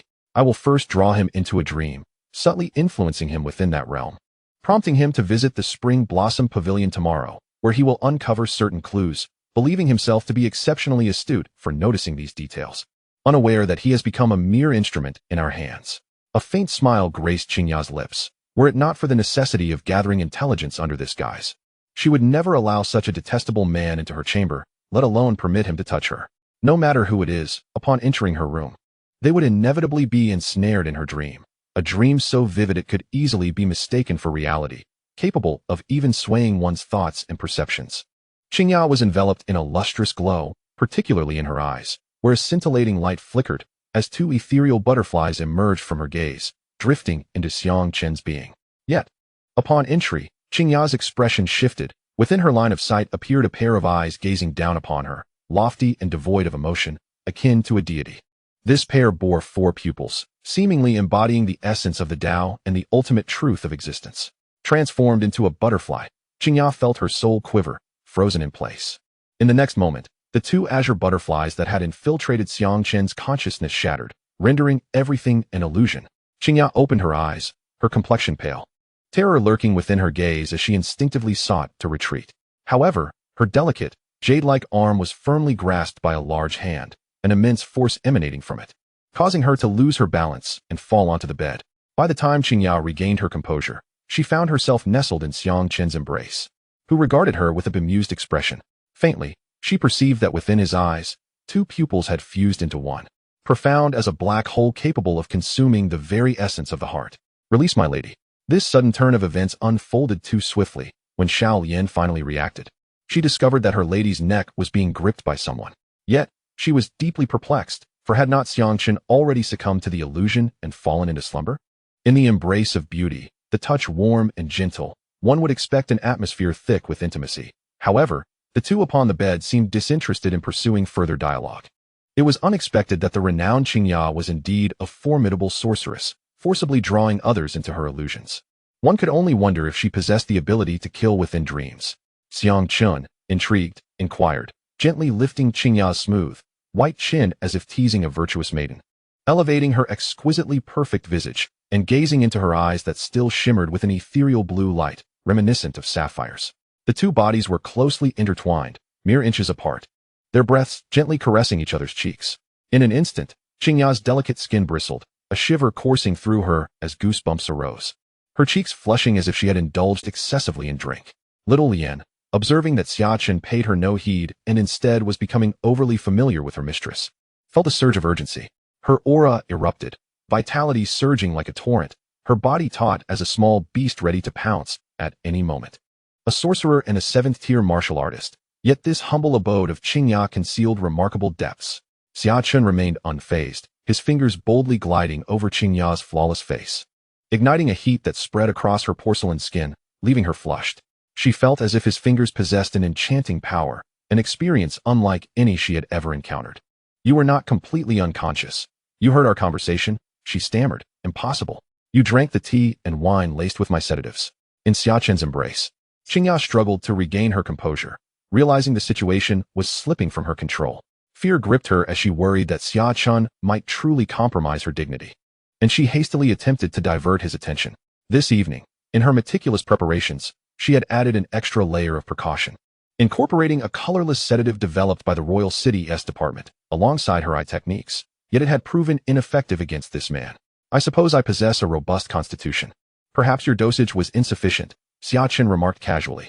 With his system, any foreign substance entering his body would first be scanned, and if deemed harmful, it would be neutralized. His body could be considered impervious to toxins. Xia paused, bewildered by his assertion. What nonsense is this? Insufficient dosage. Our courtyard is filled with our people. You cannot escape. Be wise and release our mistress. Or else, do you intend to confront me? Do you believe you can subdue me in this situation with your 7th-tier abilities? Xia Chen replied, scrutinizing little Lian, a maid who appeared youthful yet possessed the prowess of a 7th-tier practitioner. It seemed Xia's background was more significant than he had anticipated. Even if she had vanished in the imperial city, she was certainly no ordinary individual. He might have ensnared a great catch tonight. He continued, you may attempt to strike, or summon those in the courtyard. Perhaps there are 6th or even 5th-tier experts among them who could restrain me. However, I advise you of 2 points. First, those individuals are likely also from the Royal City's department, not mere servants. If they were to witness your mistress in such a compromising position with me, I wouldn't be at fault for the scandal that ensues. Second, it is already curfew. Patrolling lantern bearers and imperial guards are nearby. Should a battle erupt, do you think the experts among the lantern bearers and guards would remain oblivious? Xia Chen wore a carefree smile that bordered on reckless, and he playfully pinched the delicate, smooth cheek of Xia in his embrace. His confidence in his own abilities and the security of the capital allowed him to leave Xia Chen and Li Shi to return alone. Chapter 26. Miss? He didn't do anything to you last night, did he? The room fell into a heavy silence, with only Xia Chen's laughter reverberating, creating a scene reminiscent of a villain tormenting a virtuous maiden. Xiao Lian gritted her teeth, her face flushed with anger, yet she felt powerless. As Xia Chen had pointed out, should a conflict arise here, it would undoubtedly attract the attention of the capital's martial experts, leaving them with no escape. My lord, since you are already aware of our identities, might it be prudent to release me and sit down for a proper discussion? At this moment, Xia had regained her composure, her bright eyes fixed intently on Xia Chen. She sensed that this seemingly inconspicuous son of the Zhendong Marquis had secrets that defied the ordinary portrayal in their records. Is it not possible to converse while lying on the bed? Xia Chen's fingers lightly traced the alluringly smooth expanse of Xia's back, sending shivers down her spine and flushing her skin with warmth, as if electrified. A peculiar sensation surged within her heart. Xia Chen was issuing a warning, making it clear that she had become a captive and yet still sought to control the situation. My lord, since you have overheard our conversation, I shall speak candidly. The military defense map was not stolen by us. Rather, it was a plot devised by the Great Feng Inspection Institute to use us as scapegoats. Why should I trust you? I know nothing of who stole the map, but you are undoubtedly affiliated with the Imperial City Division. That much is certain. Moreover, it seems your rank within the Imperial City Division is not trivial. Capturing you and dismantling your stronghold would already be a significant achievement. Xia Chen smiled, unconcerned about the map's true thief. What mattered to him was the opportunity to deliver someone to the authorities, thus securing his own merits. Xia and Xiao Lian fell silent, unable to refute his logic. For Xia Chen, it was a victory whether he apprehended members of the Imperial City Division or the Inspection Institute. There is another proposal.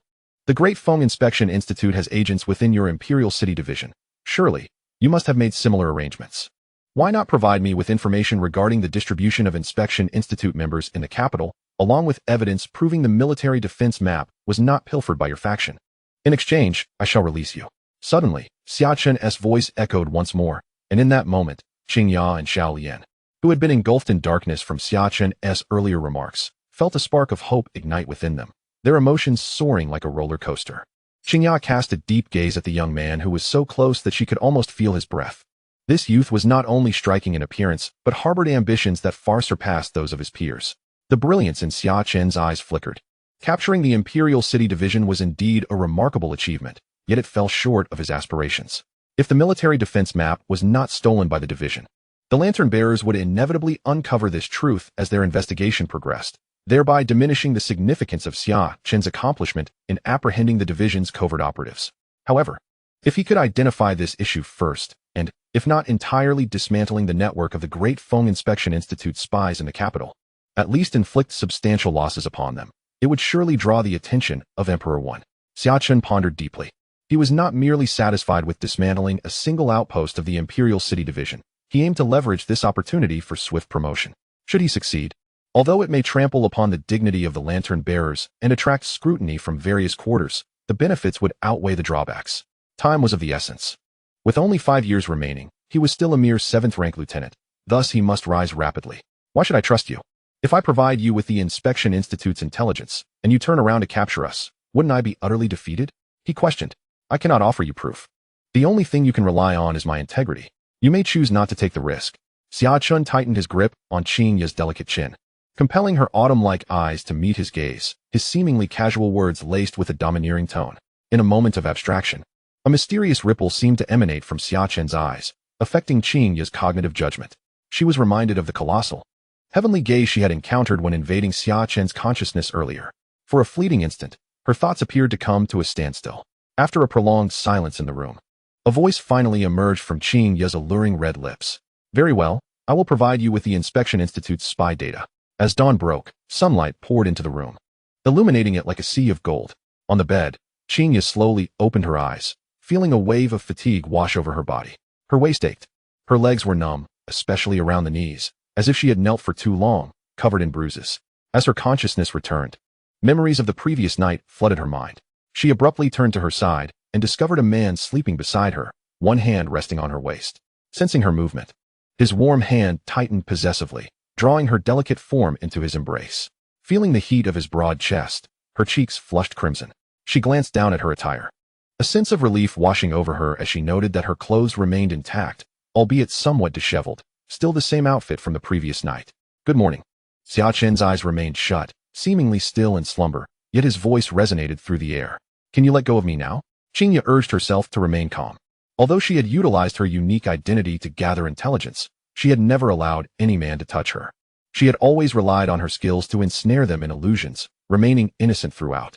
Last night, she spent the entire evening alone with this man, sharing the same bed. And what was more intimate, there was physical contact. As she contemplated this, Xingya bit her lip, her gaze laden with complexity as she looked at Xia Chen. Her innocence had evidently been tarnished by this formidable prince. Yet, she felt a sense of peril. The courtyard was filled with his associates. And if she were to release him, they might together rend her to pieces. Xia Chen remained with his eyes closed. Yet it seemed as though he could perceive everything around him. He was cautious, maintaining his vigilance even at this critical juncture. The night had grown deep, and with the curfew in effect, he had naturally stayed the night. Have the documents been prepared? He inquired. Shaoyan. Xingya felt the heat of a large hand resting upon her waist beneath the covers. Her expression was conflicted, a blush creeping onto her cheeks. Taking a deep breath, she urged herself to regain her composure and called out to the outside. The door swung open immediately, revealing Xiao Yan, her eyes bloodshot and brimming with fury, brandishing a long knife as she stormed in. Miss, that scoundrel did not harm you last night, did he? Chapter 27, Compliance Test. Xiao Yan had not slept a wink, having stood vigil in the courtyard throughout the night. Initially, she intended to remain in the room, but unfortunately, Xia Chen had forced her out. I am fine. Xingya shook her head, though her demeanor was somewhat unnatural. In the latter half of the night, sensing that Xia Chen had succumbed to slumber, she had attempted to break free from his grasp. However, just as she made her move, it appeared that Xia Chen, who had been asleep, possessed a divine awareness, awakening just in time to restrain her once more. For this disobedient beauty, Xia Chen's punishment was to make her kneel in an exceedingly humiliating position, leaving bruises upon her porcelain knees. It was not until she was utterly exhausted that he allowed her to lie down and rest. After that incident, she dared not engage in any more subterfuge. This young man was rather peculiar. Xiao Yan observed her mistress's somewhat unnatural expression and grew increasingly anxious. Although she had not heard any significant commotion throughout the night, The fact that her mistress had spent the entire evening in the company of this man left her uneasy about what might have transpired. Whatever should or shouldn't have been done, it was done. Now, please hand me the documents. It is getting late, and I must attend to my duties. Xia Chen beckoned to Xiao Yan, his demeanor reminiscent of one commanding a servant, which only served to infuriate her further. Noticing the time, Xia Chen realized that if he did not head to the magistrate's office soon, it would lead Xia Chen and Li Shi to genuinely believe that his exertions from the previous night had left him weak and weary. He had no desire for such trifling matters to lead them to think ill of his capabilities. Please give me the documents.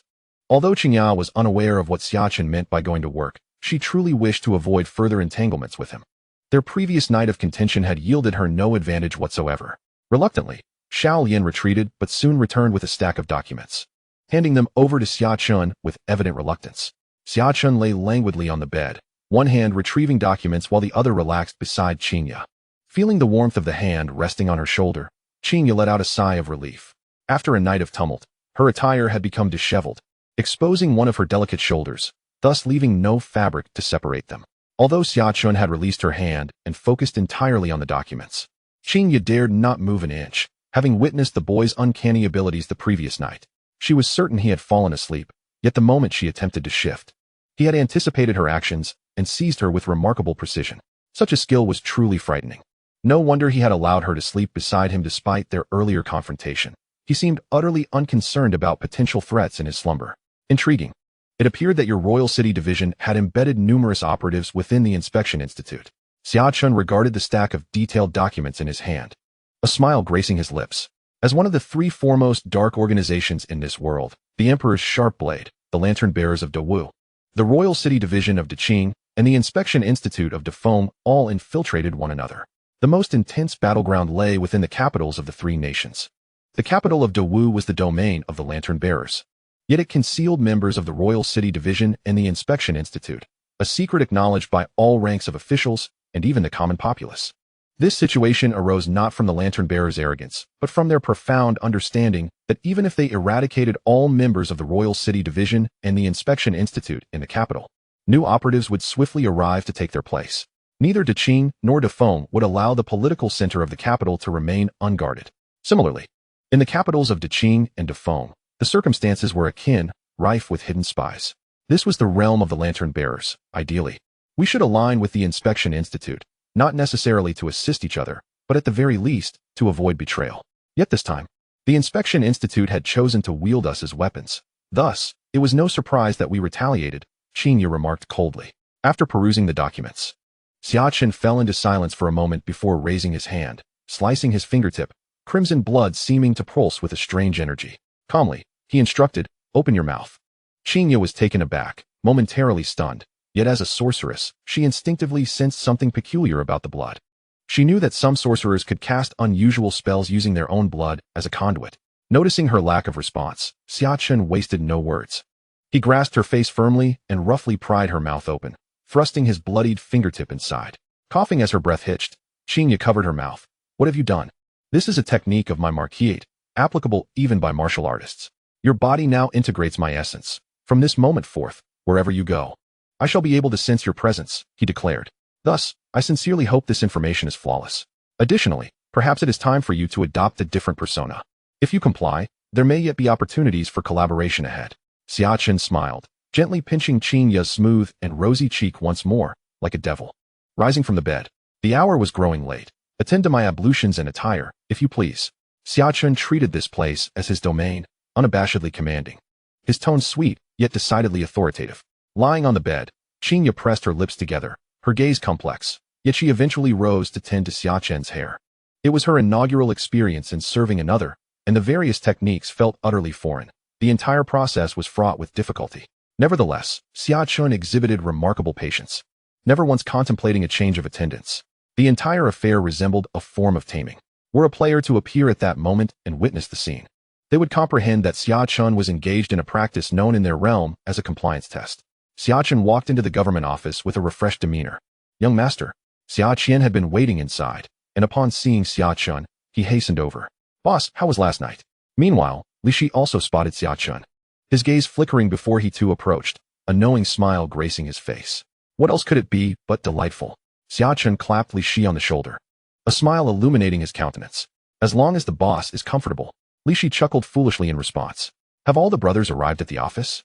Xia Chen refrained from elaborating on the events of the previous night, instead surveying the surroundings before turning to inquire. Most have arrived. Good. Summon the A and B contingents. Xia Chen's smile faded, his expression turning grave. Xia Chen was momentarily taken aback, perplexed by the sudden call for assembly, yet he refrained from questioning it. While Li Shi remained composed. Soon, the 200 men under Xia Chen's command mobilized swiftly, gathering at the camp. Chapter 28. Any resistance will be met with immediate execution. In the camp, the other contingents wore expressions of confusion. Unable to fathom why the A and B contingents were so poised for action at such an early hour, Xia Chen called Xia Hui aside, whispering certain matters into his ear. With each word, Xia Hui's expression grew increasingly solemn until he finally heard Xia Chen declare, "We will split into 2 units. Speed is paramount. Should anyone dare resist, they are to be shot on sight, but the core individuals must be captured and brought back." Understood, Captain. In the military camp, Xia Hui addressed Xia Chen by his title, omitting the term young master. Xia Chen stepped before all the soldiers and proclaimed, "The A contingent will accompany General Xia, and the B contingent will follow me." Beyond this, Xia Chen said nothing more. The 200 elite soldiers exchanged bewildered glances, utterly mystified. Yet none dared to inquire about their mission. Aside from the expectation to assault the royal palace, they were to obey orders without question. Xia Chen led his 100 fully armed elite soldiers, swiftly exiting the Yulin Guard's office, making their way towards East Street. "Young master, what exactly are we about to do?"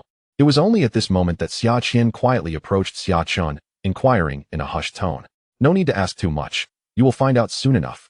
Xia Chen shrank back slightly, aware that his young master's demeanor signaled the impending occurrence of significant events. A quarter of an hour later, the group arrived at Dongzheng Street, a bustling hub in the capital renowned for its tea houses and theaters, often deemed the cultural epicenter of Dao. Each year, various popular operas and storytelling performances first blossom here before spreading throughout Dao and even the entire realm. Before the illustrious Baiyue Tower, Xia Chen halted. "Surround this theater completely. Let not a single fly escape. Should anyone disregard the warning and attempt to break through, shoot them on sight." Xia Chen's stern and cold demeanor sent chills down the spines of the soldiers behind him. The capital was home to numerous dignitaries, particularly at Baiyue Tower. Famed for its reputation, it was rumored that even members of the royal family would come here to enjoy the performances, should they inadvertently harm someone of significant standing. It would spell trouble. However, recalling their leader's formidable background, the soldiers showed no hesitation, swiftly encircling the entire Baiyue Tower. Inside Baiyue Tower, a grand and luxurious stage showcased an array of performers. Recently, a play titled The Tale of the Mandarin Ducks had burst onto the scene, captivating the hearts of the capital's elite. This production originated from Baiyue Tower itself, necessitating at least 3 performances daily to satisfy the unending influx of nobility. The Tale of the Mandarin Ducks narrates a love story between a noble heir and a princess from the Eastern Wilderness Fox tribe, initially deemed unworthy by societal standards. The protagonists eventually overcame numerous obstacles to pledge their lives to one another. What should have been a blissful romance took an unexpected turn when, just as the audience believed the fox princess would find happiness with the noble heir, she met her untimely demise. This shocking twist left the audience in a state of disbelief, for it was their first encounter with such a tragic narrative. Subsequently, the male lead descended into darkness, embarking on a path of vengeance to avenge his beloved, a storyline that captivated the audience and rendered tickets to the Tale of the Mandarin Ducks nearly impossible to acquire. Suddenly, chaos erupted as the officers surrounded Baiyue Tower. Just as the plot reached its climax, servants from various households rushed into the venue, some darting into private boxes, their expressions fraught with urgency. The grand doors of Baiyue Tower were forcefully flung open as armed soldiers filed in. Instantly, confusion reigned within the theater as the patrons struggled to comprehend the unfolding events. "Stand still and do not move. Otherwise, you shall be executed on the spot." Just as the atmosphere threatened to plunge into further disarray, a commanding voice resonated, momentarily disorienting everyone present. Xia Chen stood at the forefront, and behind him, more than 10 soldiers drew their swords in unison. At his side, crossbows and firearms were poised, aimed at the audience. Any sign of unrest would result in immediate action. The formidable crossbows and firearms, when unleashed simultaneously, render even the most skilled individuals nearly incapable of evasion, turning them into mere targets. The dignitaries, initially disturbed and displeased, suddenly wore expressions of gravity, their intended inquiries regarding the soldiers' intentions swallowed before they could escape their lips, leading them to obediently take their seats. Xia Chen scanned the crowd, swiftly fixing his gaze upon the handsome young actor at the center of the stage, who was portraying the male lead in the Mandarin duck play.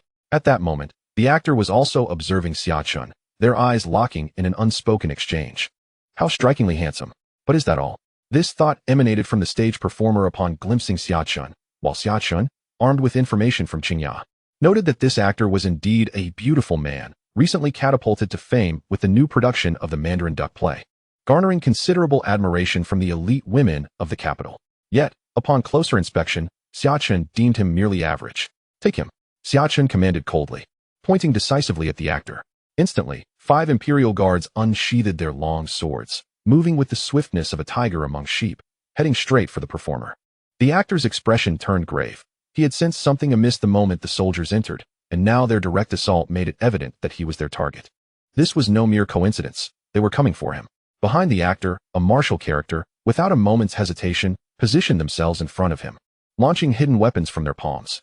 The 5 imperial guards quickly raised their swords to defend themselves, while 3 others joined the fray from behind the actor. Chaos erupted upon the stage. The audience below was left in shock. Some narrowly avoided the flying projectiles, their hearts racing with fear. They had not anticipated that these performers possessed such formidable martial prowess and would dare to confront the imperial guards. The realization that they had been watching a display by a group of ruthless individuals sent shivers down their spines. Onward. Xia Chen remained unflustered amidst the turmoil, his calm demeanor unwavering. At once, 10 more skilled fighters surged forward from behind him, while an increasing number of imperial guards flooded in through the entrance. The actor, standing at the center of the stage, felt his heart sink. His identity had been compromised, and it was likely he would meet his demise here today. Even if he managed to escape the moonlit pavilion, he would undoubtedly attract the attention of the patrolling guards and the hidden lantern bearers. There was no retreat left for him. Nonetheless, the actor was not prepared to surrender easily. Within the sleeves of his attire lay an array of paper figures, some wielding large blades, others brandishing long swords. These paper figures swiftly expanded in size, as if animated by some unseen force. Soon, they displayed impressive combat prowess, engaging in fierce clashes with the imperial guards. Chapter 29, The Azura Captain. Within the White Moon Pavilion, gasps of panic intermittently echoed through the hall. The flashing blades instilled a pallor in the faces of the spectators present in the grand chamber. Fortunately, the venue was filled with the imperial guards, which brought them a sense of reassurance. Xia Chen narrowed his eyes. The situation had lingered longer than he desired. He sought a swift and decisive victory, striking the intelligence bureau's undercover agents before they could react. Yet now, he found himself hindered. They must act in unison and seize the moment. With that, Xia Chen drew forth the crimson blade from his back. As his energy surged, the blade emanated a scorching heat. His aura exploded, becoming formidable and overwhelmingly dominant. He charged at a paper figure, cleaving it with a single stroke, igniting it in a blaze. A figure capable of withstanding 2 or 3 imperial guards was instantly annihilated. Leading the charge like a tiger amongst sheep, Xia Chen dispatched one paper figure after another, while behind him, Xia Chen rallied the imperial guards to join the fray. As Xia Chen continued his assault, his attention remained fixated on the actor. The information provided by Qingya indicated that this actor held a significant position within the intelligence bureau in the capital, directing many of its operations. The recent theft of military defense maps was closely tied to this individual. The actor's expression was grave. Despite the perilous circumstances, he maintained his composure, swiftly surveying his surroundings for an escape route. Break through, he commanded coldly, summoning more paper figures. However, it seemed that maintaining these figures drained his energy, rendering his face pallid. Go ahead, I will hold them off. The martial artist, the first to strike, brandished a large knife, positioning himself in front of the actor. At that moment, Xia Chen closed in. With a thunderous shout, the martial artist swung his knife, aiming to cleave Xia Chen in two. As if a mountain were crashing down, Xia Chen, seemingly prescient, struck before the martial artist could bring down his blade. In a fleeting moment, the onlookers beheld a radiant sun emerging from Xia Chen's blade, illuminating the ground. When they regained their senses, they witnessed a bloody gash appear in the center of the martial artist's body, and in a horrifying spectacle, his form was cleaved in half, blood staining the stage. The scene was grotesquely bloody. In the upper tiers, young ladies and noble women paled as they gazed at the remarkably handsome youth, their eyes now reflecting fear and dread rather than infatuation. A living person had been gruesomely dismembered. No rational being could witness such a sight without trepidation. Blood splattered across Xia Chen's face, rendering him a visage of a hellish fiend. After vanquishing the enemy before him, Xia Chen did not pause, but surged directly toward the actor. You are Xia Chen, the so-called waste of the East Town Marquis estate. It seems everyone has been deceived. Blind to your true depth, to dispatch an 8th-grade peak martial artist with a single stroke. The performer, retreating while coldly gazing at Xia Chen, recognized that the Intelligence Bureau possessed information about him. However, it appeared that such information was erroneous. A 17-year-old 7th-tier martial artist, even within the esteemed house of the Eastern Marquis, would undoubtedly be considered a prodigy. Xia Chen had no intention of engaging in conversation with the performer at that moment. His sole focus was on the leader of the troupe. He was singularly determined to seize the central position, disregarding the individuals surrounding him who sought to protect the performer. As Xia Chen led the charge, he activated the Qiyang body refinement technique, causing the vital energy within him to surge forth, enveloping his form as though it were a suit of armor. His speed was akin to lightning. The dual pupils within his eyes manifested once more, rendering the movements of those around him excruciatingly slow, as if the very flow of time had been altered. The performer, glancing at the nearby window, propelled himself forward, intent on making an escape. However, a figure, akin to a demonic deity, suddenly materialized behind him. A hand reached out, and the performer felt the air around him being siphoned away. In the next instant, a sharp pain coursed through his neck as Xia Chen seized him effortlessly, lifting him as one might a mere chick. As a sorcerer, the performer possessed a multitude of abilities. Yet, when confronted by a martial artist at close quarters, the situation became perilous. Moreover, he was currently up against Xia Chen. With the performer apprehended, the scene within the Baiwei Tower was swiftly brought under control. Several performers attacking the Imperial Guard were executed on the spot by military crossbows, while the remaining individuals were captured alive. Despite the complexity of the operation, it unfolded with remarkable speed, securing the target in less than 10 minutes. Ensure that no one retrieves them before I return, Xia Chen instructed Xia Chen, directing him to personally escort 30 men back to detain the captured individuals. Head, I will accompany Brother Xia Chen. With so many people from Baiwei Tower, it would be more secure if I assisted in the escort. Li Shi interjected, eager to alleviate some of Xia Chen's burden. Xia Chen cast a glance at him before nodding in agreement. Within the Baiwei Tower, the Imperial Guards, clearing the battlefield, administered blood-sealing needles to the Intelligence Bureau's undercover agents. A disposable device developed by the Heavenly Masteress office. This needle posed significant restrictions on martial artists. Once implanted, it became exceedingly difficult for them to mobilize their vital energy. Xia Chen observed the performer in his grasp, who was now fixating on him with a chilling glare, as though he wished to devour him whole. With such a clear intent directed at me, it seems you have acquired our information. You aspire to usurp achievements from the Lantern Bearer. After years of concealment, your ambition is evidently considerable. The performer glared fiercely at Xia Chen, having anticipated an encounter with the Lantern Bearer. Yet he had never fathomed that he would fall into the hands of the Imperial Guard, particularly not at the hands of this Xia Chen, whom he had dismissed entirely. Xia Chen remained silent, delivering a powerful blow to the back of the performer's head, rendering him unconscious. The method was brutally direct, yet remarkably effective. He held the actor delicately in the palm of his hand, choosing not to entrust this individual to Xia Chen, as Li Shi instructed them to take him back. He desired to supervise personally. Bring some people, follow me to another location. Xia Chen swiftly departed from Baiwei Building with a contingent of dozens, heading towards a different destination. In the art of warfare, speed is of the essence. This time, he aimed to catch the Inspection Institute off guard with a blitzkrieg strategy. Where's the boss heading now? Are there still undercover agents? Li Shi inquired, patting Xia Chen's arm with keen interest. I do not know. Xia Chen shook his head, offering no further commentary, and turned to manage the subsequent affairs at Baiwei Building. The audience who had come to watch the performance exhaled in relief, witnessing the capture of all undercover agents. They began to whisper among themselves. Are these individuals from the Imperial City Office or the Inspection Institute? Who would have thought Baiwei Building was their stronghold? One person remarked with palpable trepidation. Chapter 30, The Third Prince. Who was that leader? How ruthlessly fierce. Although Xia Chen had swiftly concluded the battle, he left a profound impression on the crowd. Throughout the ordeal, he remained silent, focused solely on action. Such dominance, such coldness. That young officer is remarkably handsome. It is surprising that such a beauty exists in the capital. In the pavilion, several elegant ladies gazed with sparkling eyes. Despite the earlier carnage, they were now captivated once more by Xia Chen's appearance. Let us inquire about his lineage. Is he betrothed? A young lady gazed dreamily, a blush tinting her cheeks. On the 3rd floor of Baiwei Building, in the most central private box with the finest view, a distinguished young man and a captivatingly charming woman were sipping tea. Even in the midst of the chaos, these two displayed no signs of panic. observing from their elevated perch as if they were spectators at a grand performance, while everyone else below was merely an actor. Su Buliu. How formidable was that young officer just now? The distinguished young man remarked with a light laugh, not turning to acknowledge the swordsman who stood silently in the shadowy corner behind him.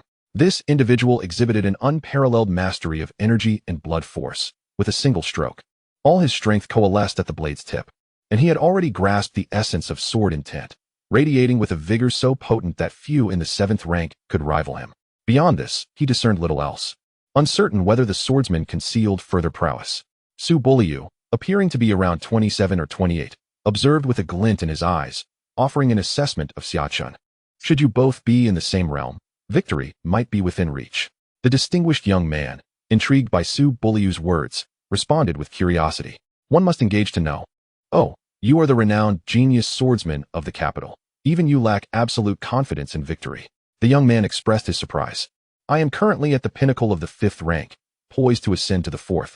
If I were to constrain myself to the 7th rank, defeating him would be no challenge. However, at the time when I was at the 7th rank, it would still require a duel to ascertain the outcome. Su Buliu spoke sparingly, yet patiently elaborated when prompted by the young man's inquiry. Upon hearing Su Buliu's words, the young man felt an intensified curiosity towards Xia Chen. How intriguing. I must investigate who this person is and bring him before me. I wish to meet him. I had not anticipated that there existed such promising talent within the Imperial Guard. A smile graced the young man's face as he spoke to a few attendants behind him. Su Buliu is renowned in the capital as a prodigy of the sword, heralded as one who may ascend to the 3rd tier in a decade or two. Yet now, another appears, rivaling his prowess from the past. To take such a genius under my wing would indeed be quite fascinating. There is no need for further inquiry.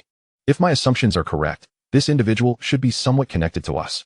At this moment, the enchanting woman who had remained silent turned her head, her lips curling into a beguiling smile. She sat there quietly, radiating an alluring charm.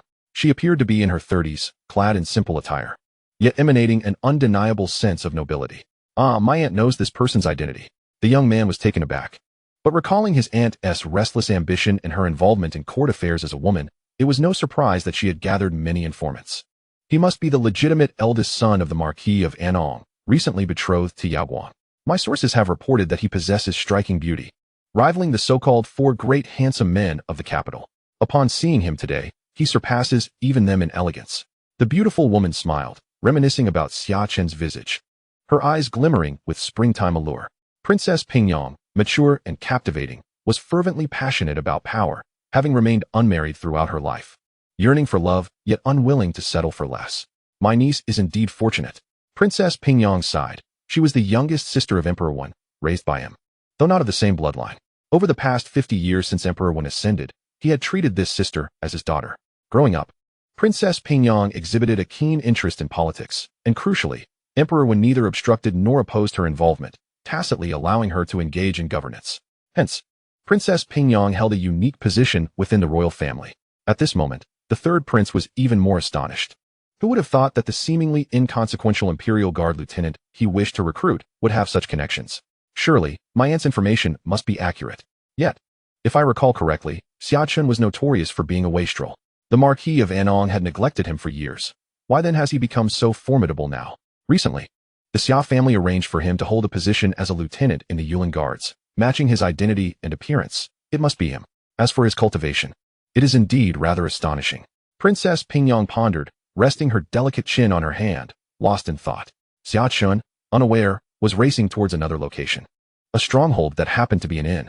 The inn serves as an intelligence transfer station for the Inspection Bureau in the capital, and it is highly likely that the military defense map was disseminated from this very location. Although the process of apprehending the suspects was met with resistance, the fully armed Imperial Guard swiftly captured the innkeeper. Meticulously search, leave no document behind, take everything, Xia Chen commanded.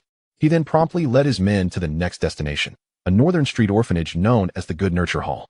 However, upon arrival, Xia Chen discovered the premises deserted, with only a handful of young children and a few incapacitated elders remaining. Sir, there is no one inside, and we found no documents, one of his subordinates whispered. Xia Chen fell into silence, intently observing the tattered sign that bore the 3 large characters of Good Nurture Hall. From the entrance of the Imperial Guard's office to Baiwa Tower, then to the inn, and now here, the entire journey had taken no more than an hour. Yet, it was already abandoned. It seemed the personnel at the subsequent locations had long since retreated. The intelligence was indeed swift. Xia Chen's gaze flickered. Sir, where shall we go next? Someone timidly inquired. Throughout the operation, Xia Chen had kept them largely uninformed. Even now, they were unaware of which faction they had apprehended. Back to the office. Xia Chen waved his hand, realizing they had already spooked the quarry, and further searches would be futile.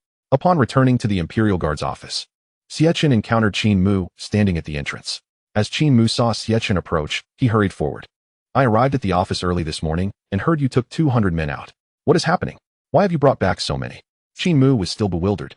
Although the Imperial Guard possessed the authority to apprehend, the sheer number of individuals detained without his knowledge had already spread throughout the capital. They are all from the Inspection Bureau. The situation was urgent this morning, and I could not seek your permission beforehand. I will explain everything to the general shortly. Xia Chen was aware he had overstepped. He had not sought approval to lead such a large operation. Had he been an ordinary person, Qin Mu might have summoned others to detain him the moment he stepped inside. Chapter 31. Dividing the Cake. Qin Mu's expression hardened.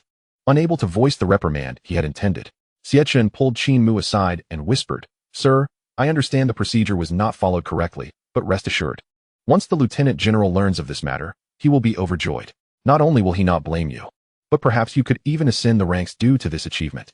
A smile graced Xia Chen's face, contrasting sharply with the cold demeanor he had previously exhibited. Although Qin Mu was merely a deputy, he was still Xia Chen's superior, and Xia Chen had learned well from the wisdom of past sages. Engaging in politics has always necessitated the cultivation of numerous allies while minimizing adversaries, uniting all those who can be united. At the critical juncture, when the time is opportune, there will naturally be individuals who will spontaneously elevate you to that exalted position. Qin Mu's eyes gleamed upon hearing this, and just as he was about to speak, Xia Chen's voice resonated once more. Now that we have apprehended the individuals, and time is no longer of the essence, why don't we proceed together to the esteemed General Zhonglong? Xia Chen beamed with radiant enthusiasm. What? Are you suggesting that the military defense map was actually pilfered by clandestine agents of the Inspection Institute? General Li Wenzhong abruptly rose from his seat, spilling tea all over himself, astonished by Xia Chen's revelation. Beside him, Qin Mu's expression mirrored his astonishment. He was well aware of the recent significant events in the capital, including the theft of the military defense map, and that they, the Yulin Guards, had been ordered to assist the lantern bearers in a thorough investigation. It was an established consensus that the map had been stolen by the Imperial City Division. Even the lantern bearers currently held this belief. Yet now, Xia Chen was proposing an entirely different narrative. According to the intelligence I have obtained, the military defense map was orchestrated and directed by the individuals I captured today. Now that they have been apprehended, a thorough interrogation will reveal all. Moreover, even if the military defense map is unrelated to these individuals, their status as agents of the Inspection Institute is beyond dispute. Regardless, we have accomplished a significant feat, Xia Chen respectfully reported. Li Wenzhong resumed his seat, attempting to compose himself, but the more he pondered, the more he could not suppress the smile that crept across his face. If it were indeed true that the military defense map was stolen by agents of the Inspection Institute, it would constitute an extraordinary achievement.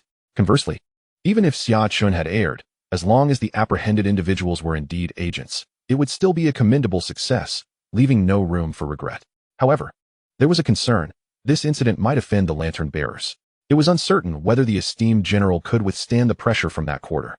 Before Li Wenzhong could voice his thoughts, Xia Chen interjected. Li Wenzhong's gaze flickered. The lantern bearer organization operated independently of the court and wielded immense power. The loss of the military defense map already reflected poorly on the lantern bearers.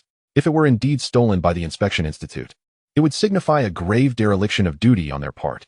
Their commendable achievement would effectively elevate them at the expense of the lantern bearers. Fear not. Our Yulin Guards are the Emperor's closest military force, and the lantern bearers cannot interfere here. Furthermore, we possess the authority to intervene in this matter, which renders our actions entirely justified. Li Wenzhong hesitated only briefly before his resolve solidified. The monumental achievement lay within his grasp. To shy away now would be sheer cowardice. The lantern bearers were formidable, but did Li Wenzhong not have his own connections? Let us keep this matter discreet for now. We shall extract confessions from the captured individuals and gather evidence. In due course, I will enter the palace to seek an audience with His Majesty and request commendations for everyone. As Li Wenzhong concluded, his gaze fell upon Xia Chen. This young scion of the Marquis was far more astute than he had anticipated, devoid of the arrogance that had characterized his earlier demeanor. His approach was remarkably seasoned. Xia Chen had already fed the credit to him on a silver platter, and naturally, he felt compelled to reciprocate. Upon hearing this, Xia Chen revealed a subtle smile and respectfully clasped his fists. I shall defer to the general's judgment. A seasoned politician must possess the wisdom to distribute the spoils. Ensuring the welfare of those beneath while appeasing those above, one must never indulge in solitary gluttony. History serves as a stern reminder. Those who seek to feast alone have invariably met with dismal fates throughout the ages. Xia Chen was far too astute to commit such an error. Moreover, he remained relatively weak. Confronting the lantern-bearer directly would yield no benefits. It would be wiser to allocate a portion of his achievements to Li Wenzhong, allowing him to bear the banner and charge into battle while he himself could remain in the shadows, prudently developing his strength. The ensuing conflict with the lantern-bearer was beyond his current capacity to engage. Standing nearby, Qin Mu observed Xia Chen, who appeared utterly at ease while discussing subsequent matters with Li Wenzhong, and was suddenly struck by a wave of disorientation. He couldn't help but recall a phrase. At 35, I stood as a mere pawn. Wasn't he supposed to be Xia Chen's superior? Why were his subordinate and his superior so fervently engaged in deliberation, while he found himself unable to interject a single word? Yet, reflecting on the situation, Qin Mu realized he bore no burdens, effortlessly reaping the rewards by merely reclining. It was a rather delightful predicament, so he resolved to continue playing the supporting role.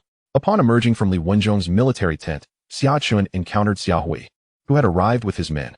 How goes the situation on your end? My lord, I have dismantled 3 strongholds and captured all key figures. However, by the time I reached the 4th stronghold, it was already deserted. Xia Chen fell into contemplation upon hearing Xia Hui's report. He had only secured 2 strongholds, while Xia Hui's reconnaissance team had evidently received the news too late. Bring the captured individuals inside, Xia Chen stated succinctly. There was no need for further elaboration.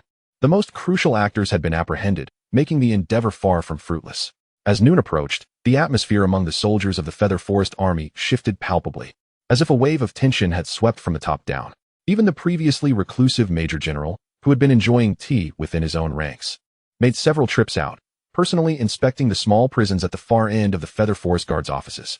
Upon his return, he wore a beaming smile that was impossible to suppress. This must pertain to the individuals captured by Captain Xia earlier that morning. Many began to speculate about the connection. Xia Chen remained quietly within the military tent, only accompanying Li Wenzhong to interrogate the performers in the prison. Although it was termed a prison, it consisted merely of a few airless chambers. Within the court, only the Ministry of Justice and the lantern-bearers possessed their own independent prisons. To expedite the acquisition of effective information, Xia Chen imparted several techniques for memory restoration, aiding the performers in swiftly recalling the entire process of the military defense map's theft. He chose not to intervene further in these proceedings. He was only aware that after imparting the memory restoration techniques, the small prison echoed with the relentless sounds of anguish, sending chills down the spines of those who overheard. Those who enacted the memory restoration techniques began to regard Xia Chen with a newfound reverence.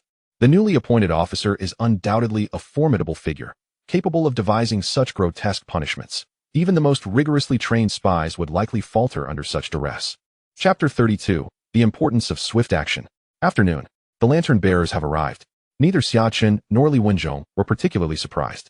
This morning, the Imperial Guard made a significant move, apprehending numerous individuals. Such news is impossible to keep under wraps and has already spread throughout the capital. As an intelligence organization, how could the lantern-bearers remain uninformed? Initially, they paid little heed, but as various reports trickled in, their expressions grew grave, realizing that something significant was afoot. Captain Kai Ming of the lantern-bearers, acting under the orders of my superior, has come to request the individuals in custody.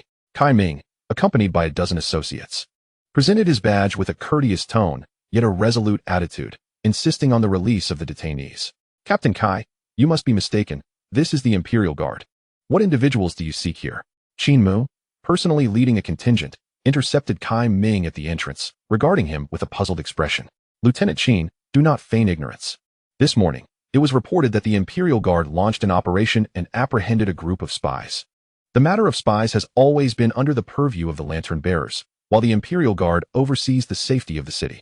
Now that the individuals have been captured, they should be entrusted to our custody for confinement, Kai Ming asserted. Upon hearing this, Qin Mu chuckled, unfazed. Indeed, we apprehended a number of individuals this morning, but none of them are spies. We acted on reports from the citizens, indicating that they were lawbreakers plotting to engage in activities threatening the safety of the capital. It is our duty to safeguard the city's security, and we are currently conducting interrogations to prevent any accomplices. Once our inquiries are complete, we shall naturally hand them over to you. Kai Ming's lips twitched. Did he truly think the lantern bearers could be deceived so easily? Lieutenant Qin, I have no desire to continue this discussion. Regardless of whether those apprehended are spies or mere criminals, simply hand them over to the lantern bearers. We will handle the subsequent matters and will not forget the contributions of the Imperial Guard. Kai Ming's tone was firm, and he attempted to advance with his men. Qin Mu's expression turned cold, and he stepped forward. This is the stronghold of the Imperial Guard. Even as the lantern bearers, you have no right to intrude uninvited. Upon this declaration, the soldiers behind him moved forward, forming a barrier to prevent anyone else from entering.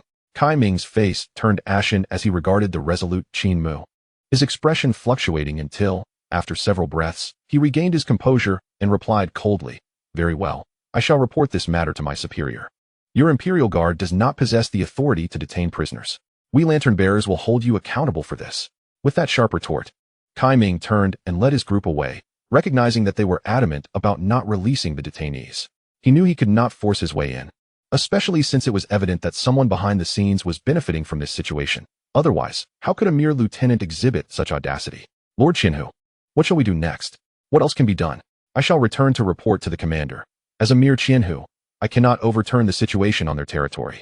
Kai Ming exclaimed in anger, his emotions flaring as he kicked at a subordinate who had questioned him, yet his gaze remained remarkably composed. The Yulin Guards would rather offend us, the lantern bearers, than relinquish those individuals to us. Is it because they harbor significant achievements, fearing we might usurp their credit? Or is there some other ulterior motive? Kai Ming's mind raced, swiftly alighting on the military defense map. It was indeed this matter that had prompted such a staunch stance from the Yulin Guards. A sense of foreboding lingered in Kai Ming's heart, as they had received reliable intelligence that the individuals apprehended by the Yulin Guards this morning were from the Great Feng Inspection Institute. However, the specifics remained elusive. Xia Chen and Li Wenzhong had already sealed the information tightly, and only a handful were privy to the entire truth. The interrogators were strictly prohibited from leaving the prison, a precaution taken to prevent any leaks. Although the lantern bearers are an intelligence organization, the Imperial Guards are exceptional, unless authorized by His Majesty. Inserting spies among the Yulin Guards indiscriminately could lead to grave consequences. Thus, as of now, the lantern bearers were still in the dark about the precise events that had transpired.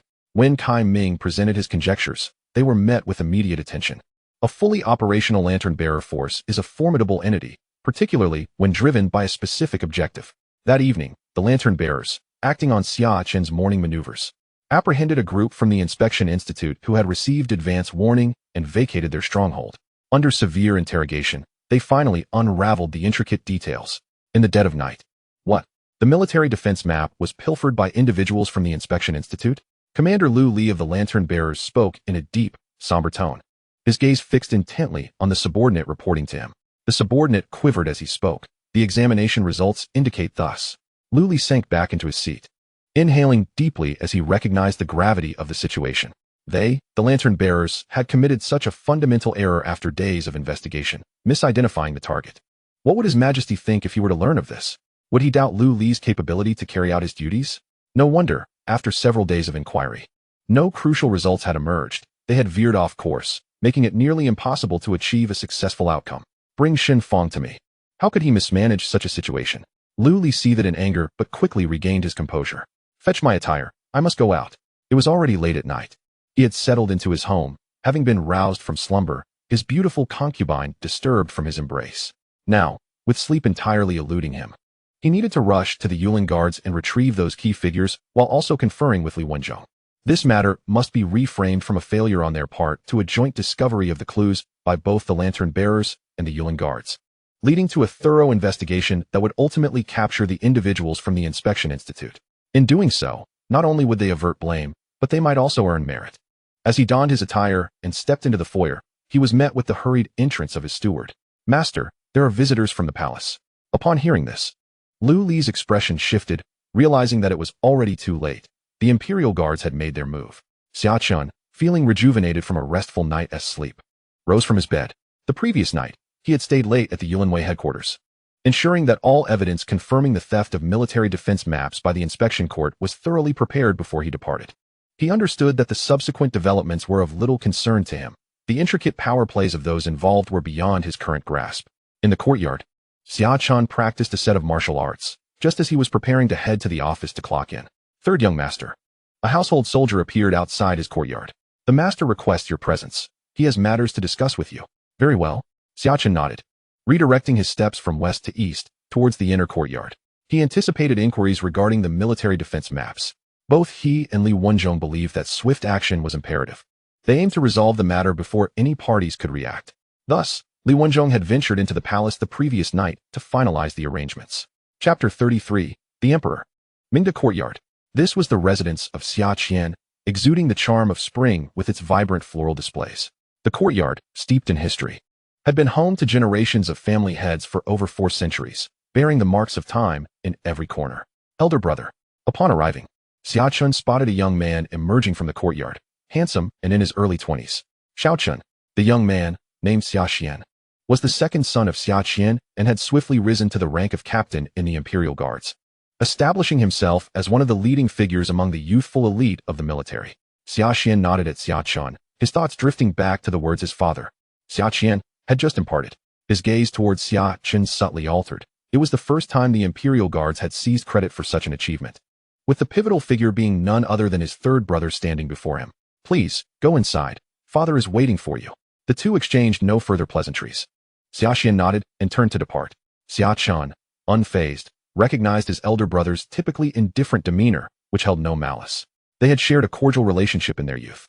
But as they grew older, Xia Chen had moved to a separate residence, leading to a gradual estrangement. Chenner. As Xia Chen entered the courtyard, he found Xia Chen seated there, seemingly awaiting his arrival. After performing the customary salute, Xia Chen took a seat without hesitation. A nearby maidservant poured tea for him before discreetly retreating. Xia Chen picked up a pastry from the table, savoring its delightful taste, an excellent choice for breakfast. In truth, he was quite familiar with the courtyard, the flora and fauna, each maidservant. He recognized them all. Until the age of 12, he had spent most of his time within this space. However, as he matured and developed a sense of pride, he chose to move out of Mingda Courtyard, generally residing in his own small quarters except during festive occasions. Xia Chen observed Xia Chen as he consumed his food, his gaze lingering before he finally spoke. The military defense map incident was orchestrated by you. In the absence of outsiders, Xia Chen spoke candidly. It was only at dawn today that he received news of a significant event that had transpired in the palace last night. Perhaps so, but I have a portion to credit. Allowing Li Wenzhong to take the forefront, Xia Chen replied calmly after swallowing a pastry and taking a sip of tea. You handled this matter quite well. After all, you are still merely a school lieutenant, newly entered into the officialdom, and being overly conspicuous is not advisable. Xia Chen nodded in agreement, his gaze towards Xia Chen now imbued with greater approval. Do you know what transpired last night? Xia Chen's tone shifted to one of solemn seriousness. After General Li entered the palace late last night, I returned and did not involve myself in the ensuing matters. Xia Chen shook his head. He had no role to play in what followed, thus deemed it unnecessary to intervene further. Lu Li has fallen. Xia Qian's calm declaration was laden with explosive implications. Lu Li had presided over the lantern bearers for 26 years, having been elevated by Emperor Wen himself. He was, without a doubt, the king of darkness, overseeing all of De Wu's clandestine activities. Now, such a figure had met his downfall, foreshadowing an imminent upheaval within the ranks of De Wu's officialdom. During this reshuffling, numerous so-called prominent figures, as perceived by the common populace, would inevitably be crushed. Was this due to the military defense map incident? In a sense, yes. The theft of the military defense map falls under Lu Li's dereliction of duty. Moreover, he misidentified the target, committing 2 grave errors in succession, resulting in his immediate dismissal from his command position last night. Xia Chen sighed heavily. His spirits were not particularly elevated, seemingly lost in contemplation. Xia Chen fell into silence. Truth be told, he had not anticipated that he would be the reason for the downfall of Lu Li, a powerful figure ranking among the top 5 in De Wu's official circles. This situation was likely just the spark. Lu Li had wielded influence for 26 years and had been the blade in another's hand, having committed countless unsavory deeds and offended many. His downfall appeared to stem from professional negligence, yet in reality, various factions were eager to strike at him. Xia Chen surveyed his surroundings, took a sip of tea, and then spoke with calm resolve. Xia Qian's expression shifted, his gaze sharpening as the moment stretched over 2 or 3 breaths before he exclaimed loudly, "Silence. Speak with caution." Though he reprimanded, a flicker of brilliance ignited in his eyes, transforming his gaze towards Xia Chen entirely. He had not expected that Xia Chen, who had spent his youth sheltered within the estate, devoid of external influences, would possess such profound insight into the intricacies of court politics. discerning the essence beneath the surface. In contemporary times, although the Xia family boasts a plethora of exceptional talents, few possess the political acumen of his third brother. Even his two sons exhibit a notable insensitivity towards political matters. Yet, Xia Chen, remarkably, possesses such insight. Could it be that when one door closes, another opens? Contemplating this, Xia Qian's gaze towards Xia Chen softened. The Xia family has never lacked in prodigies and remarkable individuals. Rather, it is the absence of strategically minded and politically astute talents that is sorely felt. Without such sagacious minds to guide them, the more splendidly they flourish. The closer they edge towards decline. Perhaps sending Chen to the military was a misjudgment. He should have been encouraged to pursue scholarly endeavors instead. Had he done so, his third brother could have borne some of the burden more easily. Alas, dear second brother, Xia Chen sighed internally, reflecting on how he had initially intended for Xia Chen to study alongside his third brother, Xia Hao, only to be deterred by a letter from his second brother, Xia Yuan. Had he known then, he would not have heeded his second brother's counsel. Xia Chen felt a twinge of regret for his past decisions. Unbeknownst to Xia Chen, his words had prompted such thoughts in Xia Chen. Observing his slightly distracted uncle, he cautiously continued, "Our esteemed emperor is exceedingly clever, yet profoundly selfish. Over the years, he has incessantly instigated conflict between the civil officials and our military faction, skillfully balancing the court's affairs. Moreover, he has manipulated Lu Li and Princess Pingyang to reclaim a portion of power, placing them in the spotlight, while he himself remains in the shadows, perched high above. Surveying us, Lu Li's hands are stained with blood, yet every major event has been orchestrated from behind the scenes by him. He reaps all the benefits while Lu Li bears the blame. Our emperor's mastery of imperial strategy is truly unparalleled." Having familiarized himself with the dynamics of the court in recent days, Xia Chen found that the current emperor bore a striking resemblance to the Jiajing emperor of his own world, self-serving yet exceptionally gifted, ruling for over 50 years with an extraordinary grasp of power. To Xia Chen's surprise, after hearing his irreverent remarks, Xia Chen exhibited no outward reaction. Instead, he pressed on with his inquiries. Chapter 34. Significant Affairs in the Capital. In the courtyard, Xia Chen regarded his elder uncle with a smile.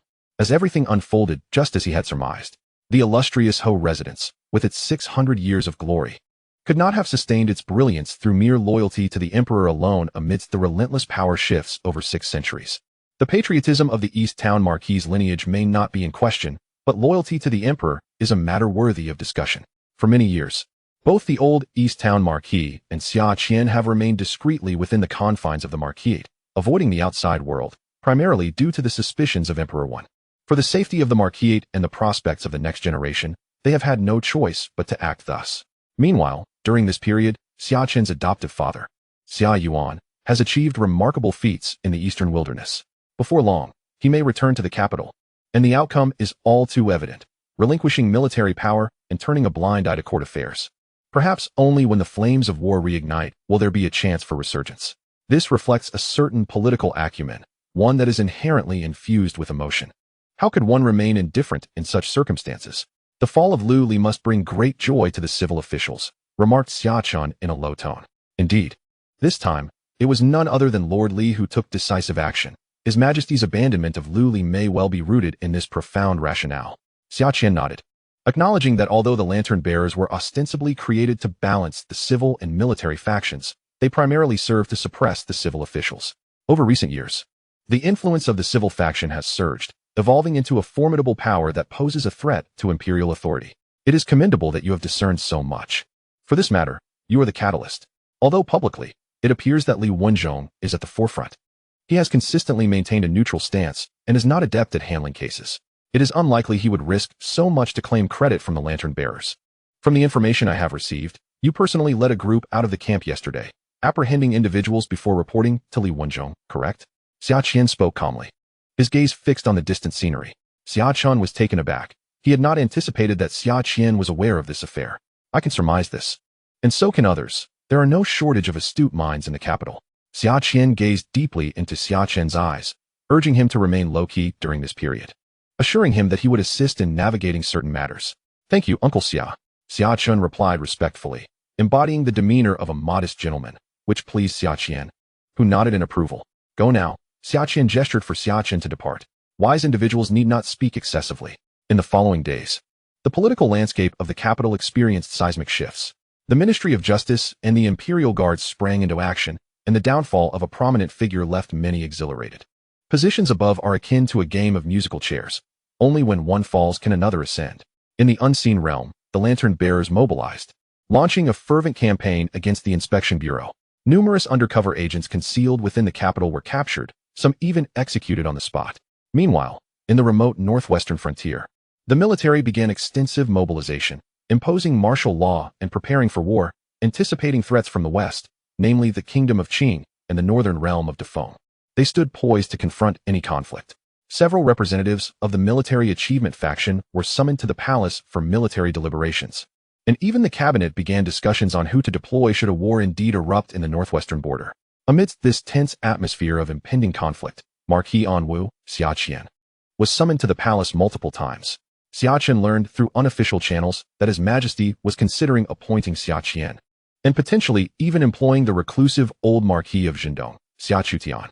36 years ago, Xia Chutian nearly led an army to obliterate the Dafeng nation during the Battle of Huaiyang, and the entire court held considerable confidence in the prospect of his return to the battlefield. It is unlikely that your grandfather will take action during the Battle of Huaiyang. He achieved remarkable military feats. Should war erupt again and victory be attained, he might very well be conferred a title of nobility. However, such a scenario is improbable. Hence neither His Majesty nor the cabinet would permit it to unfold. In the garden, Xia Chen and Xia Qian strolled leisurely, engaged in conversation. Since that day, Xia Qian had taken the initiative to summon Xia Chen frequently, sharing tidings and soliciting his thoughts, which left Xia Chen quite astonished. Xia Qian regarded Xia Chen, who lagged half a step behind him, with a complex expression. Who could have anticipated that the recent significant events in the court were somehow linked to this humble commander of the Imperial Guard? Thus, if the Kingdom of Qing truly harbored intentions to wage war once more, the only individuals capable of leading the charge would be you, my uncle, and the Grand Marshal. Xia Chen smiled, noting that in the current era of Dawu, few possess the capability to command large-scale military operations, and among those, only the venerable Hou Xia Chutian of the eastern town and the illustrious Xia Qian, who had shone brightly in the Southern Frontier War over 20 years ago, along with the current Grand Marshal Ouyang Jing, stand a significant chance of prevailing against the Kingdom of Qing. Notably, two of these three are from the Xia family, which explains why the family has remained exceedingly discreet across generations, willingly relinquishing military command after each conflict. Any emperor would likely harbor suspicions in such circumstances. His Majesty has already issued a decree for my second brother to swiftly conclude the battles in the eastern wilderness. Managing two fronts is exceedingly taxing. Should this drag on, the forces of Qing will undoubtedly intervene, which would lead to perilous outcomes. Furthermore, His Majesty would certainly not permit both my brother and me to command troops simultaneously. Xia Yuan currently wields command over 100,000 troops in the eastern wilderness, and should a war with Dafeng commence, at least 300,000 troops would need to be mobilized. The Xia family commands an army of over 400,000, a force equivalent to nearly half of Dawu's military might. In such a situation, no one would dare to gamble. Xia Chen remained silent, realizing that his adoptive parents would soon be returning from the eastern wilderness. Xia Qian, observing Xia Chen's impassive demeanor, sighed inwardly. The tense atmosphere escalated as the lantern bearers reported confirmed troop movements within Dafeng, prompting the cabinet to convene several late-night meetings. In addition to this matter, a significant event unfolded in the capital. The lantern bearers welcomed a new commander named Ma Song. His ascension was utterly unexpected to all in the capital, as Ma Song had previously been inconspicuous among the lantern bearers, holding the least power among the 8 divisions. Yet this time, he not only avoided the downfall of Lu Li but also soared to prominence, claiming the ultimate prize and emerging as a significant victor, which left many in deep contemplation.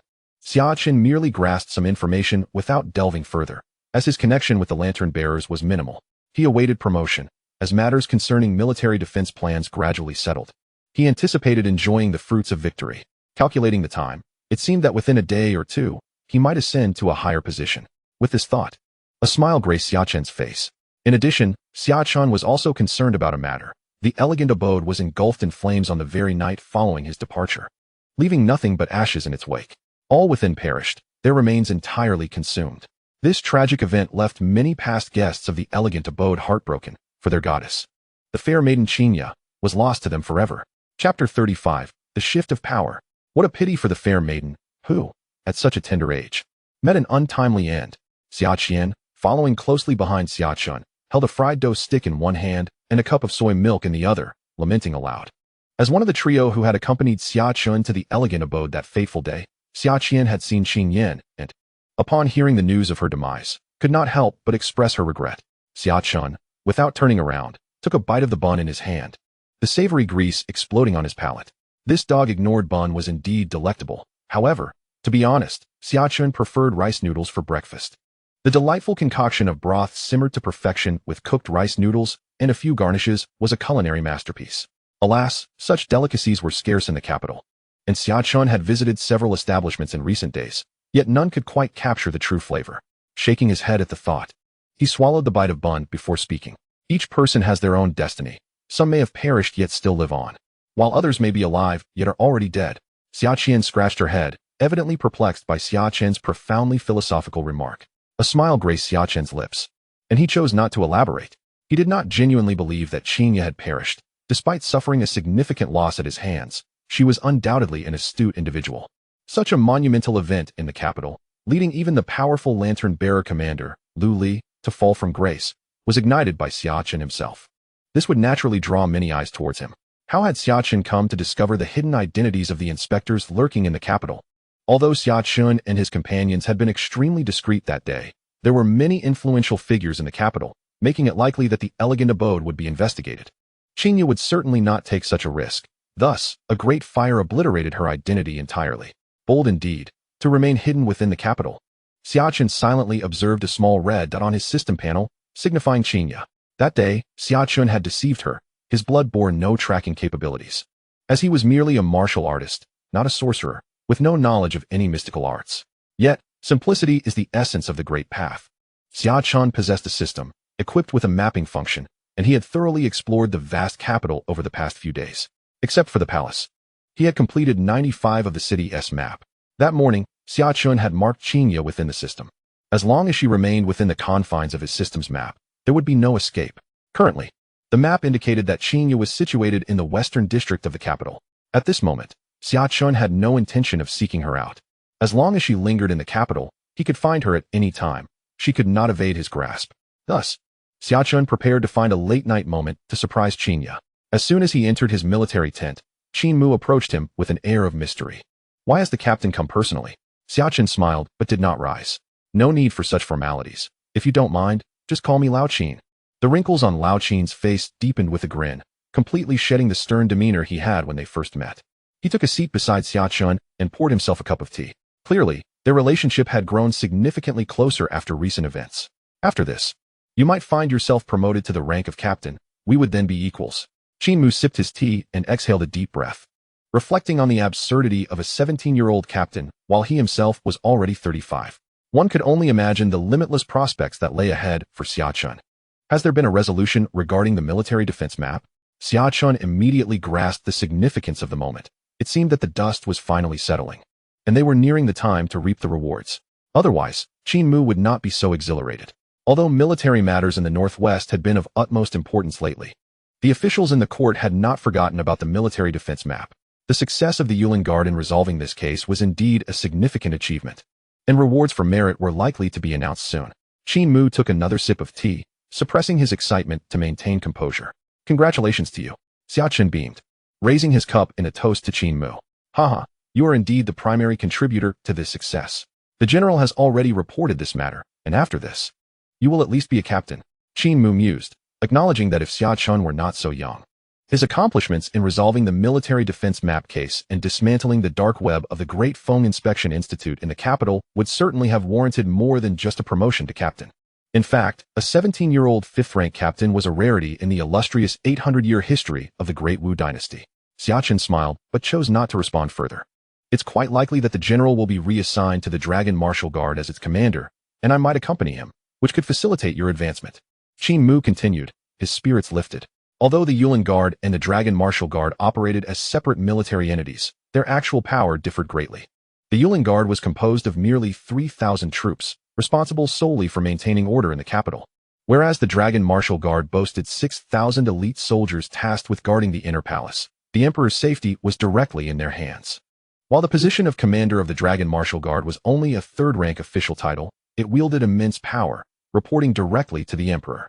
If Li Wenzhong were truly to become the commander, he would firmly establish himself in the emperor's inner circle, at the very heart of power within the Great Wu dynasty. Is the news reliable? Although the edict had not yet been issued, it had come to light that the general had entered the palace twice in recent days, suggesting that no unforeseen complications were likely to arise. Xia Chen, upon hearing this, felt his mind race with thoughts. The shift in positions would inevitably lead to a reconfiguration of power. To be appointed as the Grand General of the Dragon Guard indicated that Li Wenzhong was undoubtedly a trusted confidant of Emperor Wen. His previous assessment had been correct. Behind Li Wenzhong stood the emperor himself. The former Grand General had maintained a close relationship with the Crown Prince, which now seemed precarious. Suddenly, Qin Mu glanced around and leaned closer to Xia Chen, whispering softly. Though he did not finish his sentence, Xia Chen grasped the implication. The Grand General of the Dragon Guard functioned as the emperor's bodyguard, and now this guardian had grown too close to the heir apparent, an alarming signal for any sovereign. The relationship between an emperor and his crown prince has always been intricate, embodying both succession and rivalry. The crown prince is the only one who can openly threaten the emperor's authority. Xia Chen swiftly recorded this information in his mind, extracting valuable insights. The emperor harbored reservations about the crown prince, prompting him to support the third prince as a means of balancing power and instigating conflict between the two. This strategy was not without merit, but sowed the seeds for the upheaval that would occur 5 years hence. A glimmer of determination ignited in Xia Chen's eyes. The political arena was dazzling, and he yearned to take center stage. Chapter 36. The Art of War. In the afternoon, Xia Chen remained in the military camp, refraining from his usual patrols. Reports from various sources suggested that a promotion was imminent. Holding a renowned military treatise, he was deeply engrossed in his studies. This particular work was authored by a celebrated strategist of this world, and virtually every student of military theory had perused its pages.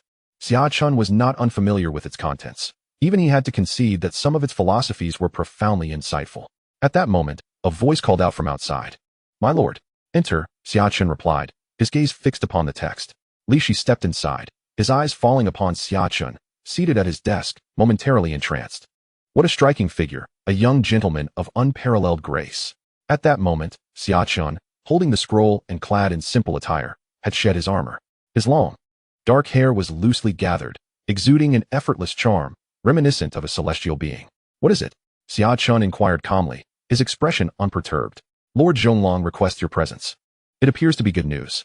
Li Shi lowered his head, hesitant to gaze longer, feeling that the young captain before him was ethereal, as if he might ascend to the heavens at any moment, transcending mortal realms. "Understood. You may leave." Xia Chen gestured dismissively, maintaining his composure.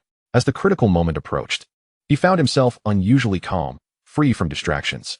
Once Li Shi exited the military tent, Xia Chen rose to adjust his appearance and attire before making his way, unhurried yet purposeful, toward Li Wenzhong's tent.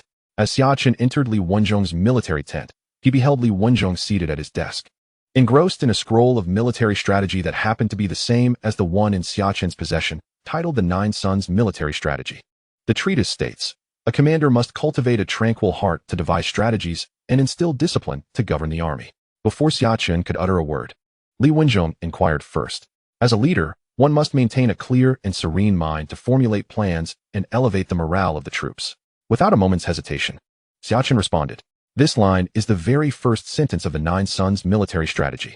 A commander, regardless of circumstances, be it elation or sorrow, must sustain absolute rationality, devoid of excessive emotional fluctuations. This quality of yours is commendable. It is no wonder that the illustrious Xia family has produced numerous distinguished generals throughout history." Li Wenzhong set aside the Nine Sons Military Strategy, a smile gracing his face as he praised him. Despite the tumultuous events in the capital these days, Xia Chen had not sought him out to inquire about the developments or the rewards he might receive. Such composure is not characteristic of a mere 17-year-old. It resembles that of a seasoned statesman. "I trust in your wisdom. Since I have entrusted this matter to you, I shall await the outcome in silence." Xia Chen replied with a smile, exuding a sense of poise and confidence. "It has been said that in private, one may call you Uncle Sure when no one is around." Li Wenzhong waved his hand, inviting Xia Chen to sit. "Are you curious about your reward? This morning, Captain Qin informed me that it is likely a promotion to take his position as commander, while he will accompany you to the Longwu Guard," Xia Chen stated calmly. "Originally, that was the plan for the rewards. However, the situation has changed." A frown creased Xia Chen's brow. Had something unexpected occurred? As he pondered, Li Wenzhong's voice continued. "Qin Mu and I have confirmed that we will be reassigned to the Longwu Guard, primarily due to you." "Me?" Xia Chen gazed at Li Wenzhong, slightly taken aback. He had assumed that the issue at hand involved Li Wenzhong's appointment as general of the Longwu Guard, only to discover that it pertained to himself. You were indeed to be promoted to commander, but His Majesty intervened. Li Wenzhong regarded Xia Chen with a deep, penetrating gaze. His Majesty? A gleam flickered in Xia Chen's eyes. He had not anticipated that the Emperor would personally involve himself in his reassignment to commander. Do not fret unduly. His Majesty did not prohibit your promotion to commander, merely advised that you need not rush, as a young man should endure further trials. Li Wenzhong took a sip of tea, smiling as he observed a shift in the young man's demeanor, finally seeing some emotional fluctuation on his face. No longer the calm and composed figure he had previously encountered. This was a positive development. Amidst countless officials in the court, few catch the Emperor's attention. Li Wenzhong patted Xia Chen on the shoulder. Prepare yourself. Shortly, you shall accompany me into the palace. Into the palace? His Majesty wishes to meet you personally. Li Wenzhong said, his expression grave. In recent years, the Emperor had seldom graced the court with his presence, and many officials could only glimpse his countenance during the annual court assembly. Many matters are resolved when His Majesty summons the esteemed ministers to deliberate, after which the cabinet implements the decisions directly.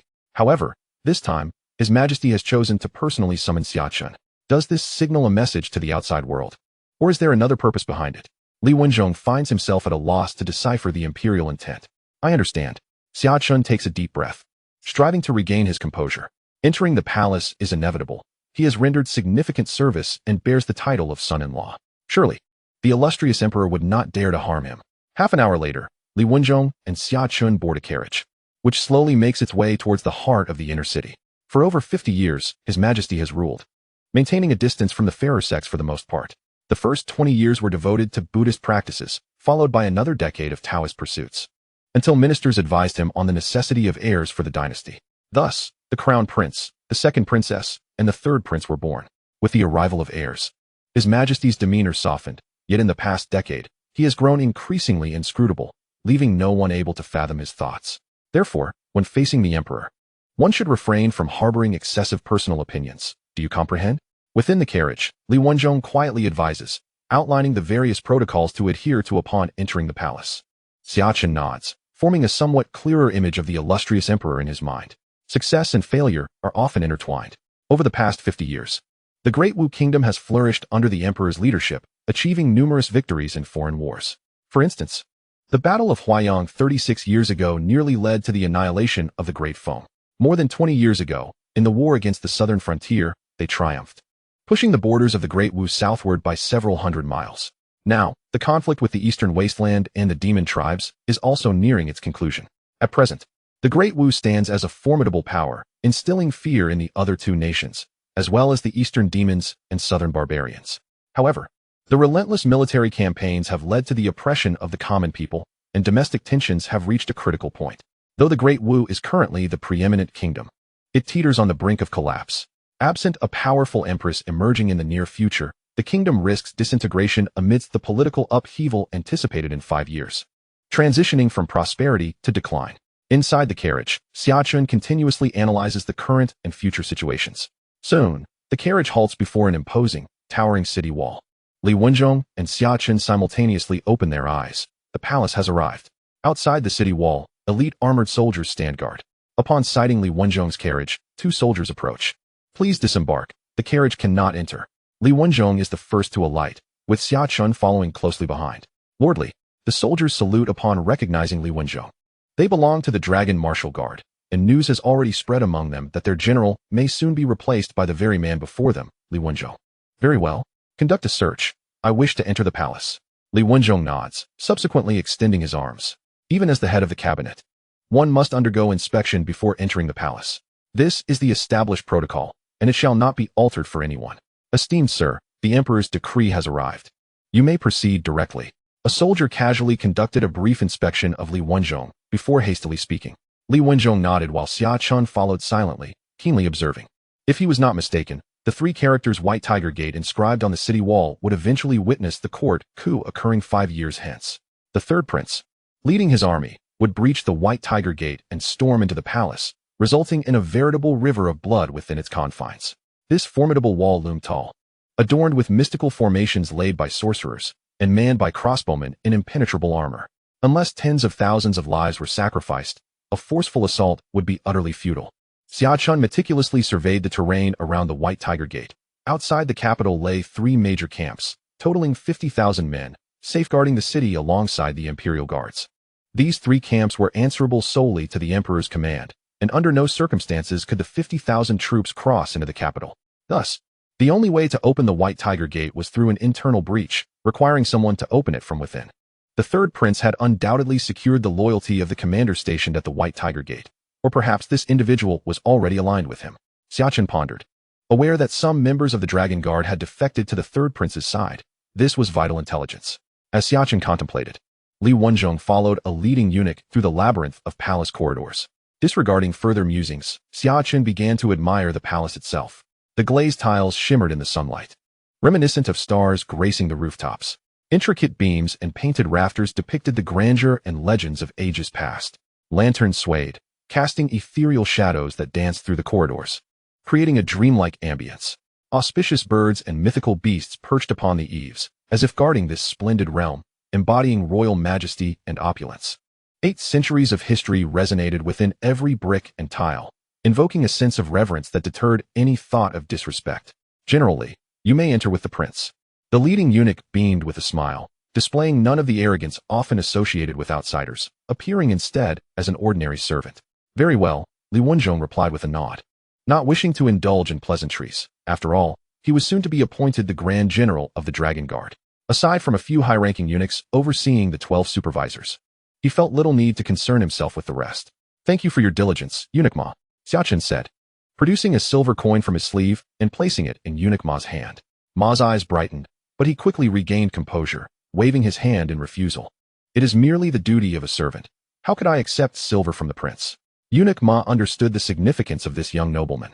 While it might be customary to accept a gift from an ordinary prince, this one hailed from the Xia residence, and, more crucially, had been personally summoned by the emperor. In all his years, he had never witnessed the emperor's private audience with anyone outside a select few cabinet elders and high-ranking officials. Thus, he could not dare accept Xia Chen's silver. Though I serve the emperor, it is but a token of appreciation for your patience. A mere coin to buy a jug of wine. Xia Chen smiled lightly without saying much. With a swift motion, he slipped a piece of silver into the waistband of the eunuch Ma, then waved his hand and proceeded towards the palace. The eunuch, feeling the weight of the silver in his belt, gazed at Xia Chen's retreating figure, momentarily lost in thought. Although he served the emperor, he wielded no real power, and none of the esteemed officials he interacted with had ever shown him such respect, nor had anyone cared to inquire how long he had waited, or personally gifted him silver. As he sensed the lingering warmth of Xia Chen's presence on the coin, he took a deep breath and placed the silver into his pocket, his gaze regaining its composure. Your servant pays respects to your majesty. Upon entering the palace and traversing a long corridor, they arrived in a grand hall. Before Xia Chen could take in the palace's surroundings, Li Wenzhong pulled him down to kneel. Rise. A somewhat ethereal voice resonated within the palace, its source indiscernible. Only then did Xia Chen truly observe the environment. At the center of the hall, seated upon the ground, was an elderly man clad in a Taoist robe, adorned with Buddhist beads around his neck. His hair was flecked with gray, and he sat with his back turned to them, concealing his true visage. This was none other than the ruler of the Great Wu Empire, Emperor Wen. This is the Dragon Guard's token. Take it, and you shall assume your duties at the Dragon Guard tomorrow. Emperor Wen, still facing away, seemed to be in a state of meditation, exuding an aura of profound tranquility. In the midst of his contemplation, Xia Chen perceived a fleeting vision of a golden dragon, several meters long, shimmering past the emperor. The dragon appeared somewhat ethereal, as if not yet fully manifested. Was this the auspicious golden dragon of fate? Perhaps the moment had not yet arrived. Or the current strength of the Great Wu Empire was insufficient, or it might be due to Emperor Wen's personal circumstances. As Xia Chen pondered, Li Wenzhong suddenly knelt on the ground, his voice tinged with excitement. Your servant expresses gratitude to your majesty, and vows not to disappoint your trust. You may leave now. The emperor waved his hand, akin to a celestial being descending from the heavens. As Li Wenzhong rose, he cast an encouraging glance at Xia Chen, as if to reassure him not to be nervous. Once Li Wenzhong departed, only Xia Chen and Emperor Wen remained in the chamber. The incense curled gracefully in the air, and the silence was profound enough to allow one to hear their own breath. Xia Chen patiently awaited his turn to speak, refraining from initiating conversation. Please, have a seat. Time passed, though its measure was uncertain, until the emperor's voice once again broke the silence. Thank you, your majesty. Xia Chen promptly knelt, expressing his gratitude, and then found a seat nearby. Your demeanor is quite unlike that of the Duke of Anong. Emperor Wen continued to face away from Xia Chen, seemingly oblivious to the thought of turning around, yet he appeared to perceive all that transpired behind him. I was separated from my father at a young age, leaving me with few memories of him. Over the years, our correspondence has been scarce, thus I am not well acquainted with his true character. The majesty of his majesty is as formidable as the towering mountains, akin to the divine beings residing in the heavens, exuding an aura of authority that is both regal and unassailable. Yet, inexplicably, I perceive a sense of warmth emanating from his majesty, which alleviates my tension and emboldens my spirit. Xia Chen respectfully replied, albeit with a certain audacity in his words. Upon hearing Xia Chen's response, Emperor Wen fell into momentary silence, a glimmer of contemplation dancing in his gaze. Chapter 38, A Frenzy of Performance. Within the opulent yet chillingly austere palace, Emperor Wen's voice resonated like a thunderous bell. Devoid of emotion, I have heard that Duke Anwu has neglected you over the years and even fathered a brother for you in the East Wilderness. Do you harbor any grievances? Xia Chen's form trembled slightly, and in an instant, his expression shifted like a tumultuous storm. First, a flicker of anger ignited in his eyes, akin to a smoldering ember. Then, a shadow of sorrow enveloped him, yet he exerted great restraint, his lips quivering slightly as he managed to utter a choked response. Your Majesty, I indeed have grievances. The Emperor's tone abruptly grew stern, as if a frigid wind swept across a frozen lake. Do you not understand? For 800 years, our great Wu dynasty has governed through filial piety. He is your father. How can you bear any grievance? Xia Chen fell to his knees, his forehead pressing heavily against the floor, his voice resolute and sincere. Our great Wu dynasty is governed by filial piety, with the ruler and subjects taking precedence, followed by the father and son. Your Majesty, as both ruler and father, how could I dare deceive you? In that moment, a brilliant light ignited in Emperor Wen's eyes, akin to the sun breaking through the clouds. Xia Chen felt an overwhelming pressure surge forth, as if a slumbering behemoth were awakening after a millennium. He marveled internally. Is Emperor Wen truly a sorcerer? His realm is astonishingly profound. This formidable presence transcends the mundane, undoubtedly placing him among the ranks of extraordinary masters, at least of the third rank, if not the second. Xia Chen could not help but ponder how such a powerful emperor could be slain by the third prince 5 years hence. Even when besieged by armies, Emperor Wen should be able to escape unscathed, unless there were conspirators of equal or greater strength involved. Thoughts raced through Xia Chen's mind, yet his countenance remained earnest. At this moment, his acting prowess was nothing short of sublime.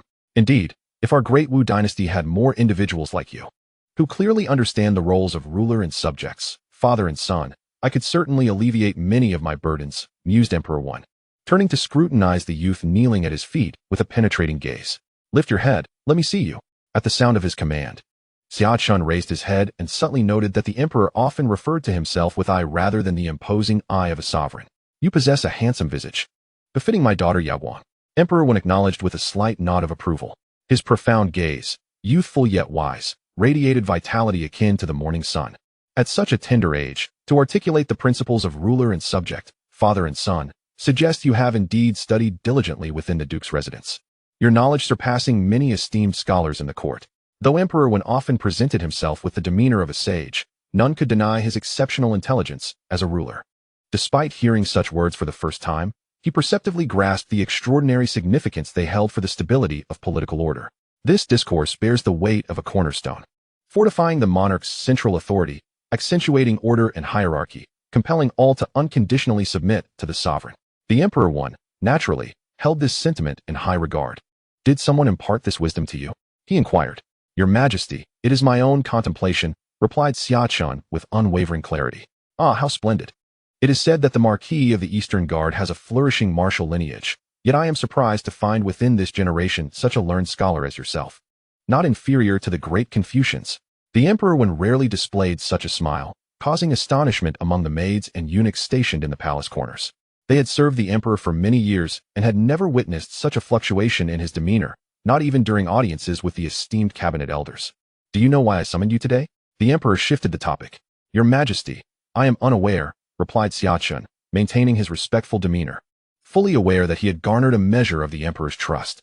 This phrase regarding the relationship between sovereign and minister, father and son, was the formidable piece he had cast upon the board. To feudal monarchs, it is akin to an indomitable artifact, the supreme treasure for sustaining dominion. I have heard that you have unraveled the military defense map case and apprehended numerous spies from the Inspection Institute lurking in the capital. With such merit, you could ascend to the position of captain. However, I do not intend to bestow this title upon you at present. Do you harbor any grievances? I harbor no grievances. All blessings, be they thunder or rain, are the sovereign's grace. I firmly believe that your Majesty's decision to withhold the captaincy from me surely holds profound significance, and thus, I leave all matters to your discretion. Xia Chen articulated earnestly. What a remarkable sentiment, that all blessings are the sovereign's grace. If all the ministers in the court possessed your level of awareness, there would be far fewer disputes within the hall. Xia Chen's words seemed to resonate with a string deep within the emperor's heart, altering the way the emperor regarded him. A mere pawn cast in idle moments had unexpectedly yielded such delightful surprises. Had you devoted yourself to the study of literature from a young age, traversing the path of scholarship and governance, you would surely have the stature of the chief minister. The emperor's calm words echoed within the palace, causing the expressions of the maids and eunuchs concealed behind the column to shift dramatically. Were such words uttered by another, they might be dismissed as mere flattery. Yet, when spoken by the emperor, though seemingly casual, who could ascertain whether such thoughts truly resided within his heart? My lifelong aspiration is to protect my family and serve my country. Should your Majesty require my service, I am willing to be your sharpest blade. Unafraid of bloodshed on the battlefield, even if it means being wrapped in horsehide, Xia Chen proclaimed, his words resonating with conviction, and at that moment, he nearly convinced himself of their truth. To be wrapped in horsehide, the emperor murmured, as if savoring the melancholy and desolation embedded within those words. It is indeed a pity that you have pursued martial arts. Finally, the emperor slowly articulated, you are correct. I do intend to place great trust in you. Your talents are too grand to be confined within the imperial guards. I wish for you to join the lantern bearers. The previous discourse had solidified the emperor's conviction that this son-in-law was unwaveringly loyal and harbored discord with the Marquis of the Eastern Guard, particularly his father, the Marquis of Endong, which aligned perfectly with the emperor's intentions. The lantern bearers? Xia Chen feigned confusion. Do you not wish to go? The emperor asked. Your Majesty, regardless of where I am dispatched, as long as it is your command, I shall wholeheartedly aspire to it. Xia Chen's face was alight with excitement, embodying the fervor of a passionate youth eager to showcase his talents and achieve great deeds before the sovereign. The emperor nodded in satisfaction, proclaiming, the position of the lantern bearer's 9th Division is presently vacant. You shall serve as the acting chief. Your Majesty, I fear my qualifications are insufficient. Xia Chen hesitated. The chief of the lantern bearer's 9th Division held a rank of the 4th grade, while he was merely a 7th grade lieutenant. The leap from 7th to 4th was indeed contrary to protocol. I command you to take this position, and none shall dare oppose. The emperor asserted with authority, though his tone grew grave towards the end. Your Majesty, what is the nature of this task? Even if it entails traversing a mountain of blades or plunging into a sea of flames, I pledge to fulfill it. Xia Chen declared passionately, his face flushed with fervor. His performance worthy of an award for Best Actor. Chapter 39. We are kindred spirits. Within the palace, candlelight flickered, casting eerie shadows that danced upon the walls like silent phantoms. The faint rustling of the burning wax resembled the whisper of a dancer's gown, each flicker of flame stirring the tranquil air. The emperor, seated high, gazed down upon the prostrate youth, Xia Chen, and nodded slightly, a hint of satisfaction gracing his features. I do not require you to brave fire and water. I merely wish to see if you can unravel the cunning schemes of the inspection court. For therein lies your intellect, he stated. I hereby assign you to the lantern bearer's division, to assist Ma Song in rooting out the followers of Lu Li. The emperor's penetrating gaze fixed upon Xia Chen, as if seeking to pierce through his skin and delve into the depths of his soul, scrutinizing his loyalty. After a lengthy silence, Xia Chen finally raised his head. Your Majesty, is that all? His voice was calm, yet tinged with inquiry. What else do you believe should be addressed? The emperor's voice was ethereal, as though it emanated from a distant realm, laced with a hint of amusement. Your Majesty has summoned me to the palace. Surely there are other important matters to discuss, Xia Chen boldly replied, meeting the emperor's gaze with unwavering composure. You are indeed perceptive. There is indeed one more task I wish to entrust to you. Rise. The emperor's tone softened slightly, transforming him into a seemingly ordinary elder, though his aura of authority commanded respect. Thank you, Your Majesty. Xia Chen stood and settled himself gracefully before the throne. Your primary duty as a lantern bearer is to unearth the hidden spies of the Imperial City South Inspection Court. The emperor's words, calm yet impactful, struck Xia Chen's heart like a boulder, sending ripples of concern through his mind. The lantern bearers have been infiltrated? Xia Chen blurted out involuntarily, Perhaps infiltrated is too strong a term. Yet there is undoubtedly a traitor amongst us, and their position is likely significant. Otherwise, how could Lu Li have committed such a blunder as to misidentify the target of his theft of military schematics? The emperor narrowed his eyes slightly, as if recalling the intricate web of circumstances. I shall uncover the truth within 3 months, Xia Chen vowed earnestly, fists clenched in determination. Oh, 3 months? You are remarkably confident, the emperor remarked, his eyelids lifting slightly, his gaze sharp as a blade, skimming over Xia Chen. Before your majesty, I speak no idle words. Xia Chen replied resolutely, unyielding in his stance. Well said, before your majesty, I speak no idle words. I shall await your good news in 3 months, the emperor responded, waving his right hand, causing a platinum-colored token to drift gently before Xia Chen. Commence your duties tomorrow. The urgency of the investigation necessitated that you select a few individuals from the Imperial Guard to accompany the lantern-bearer. With that, Emperor Wen waved his hand, signaling for Xia Chen to withdraw. The humble minister took his leave, bowing deeply with movements so precise they resembled a model from a textbook, each gesture radiating respect. The emperor could not help but gaze at him a moment longer.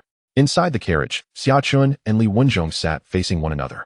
Does the esteemed uncle not wish to know what His Majesty and I discussed? Xia Chen broke the silence. Since His Majesty has instructed me to keep my distance, it is evident that he has matters of confidentiality to relay to you, so why should I pry further? Li Wenzhong did not raise his eyelids. Seemingly lost in his own world, resting with his eyes closed.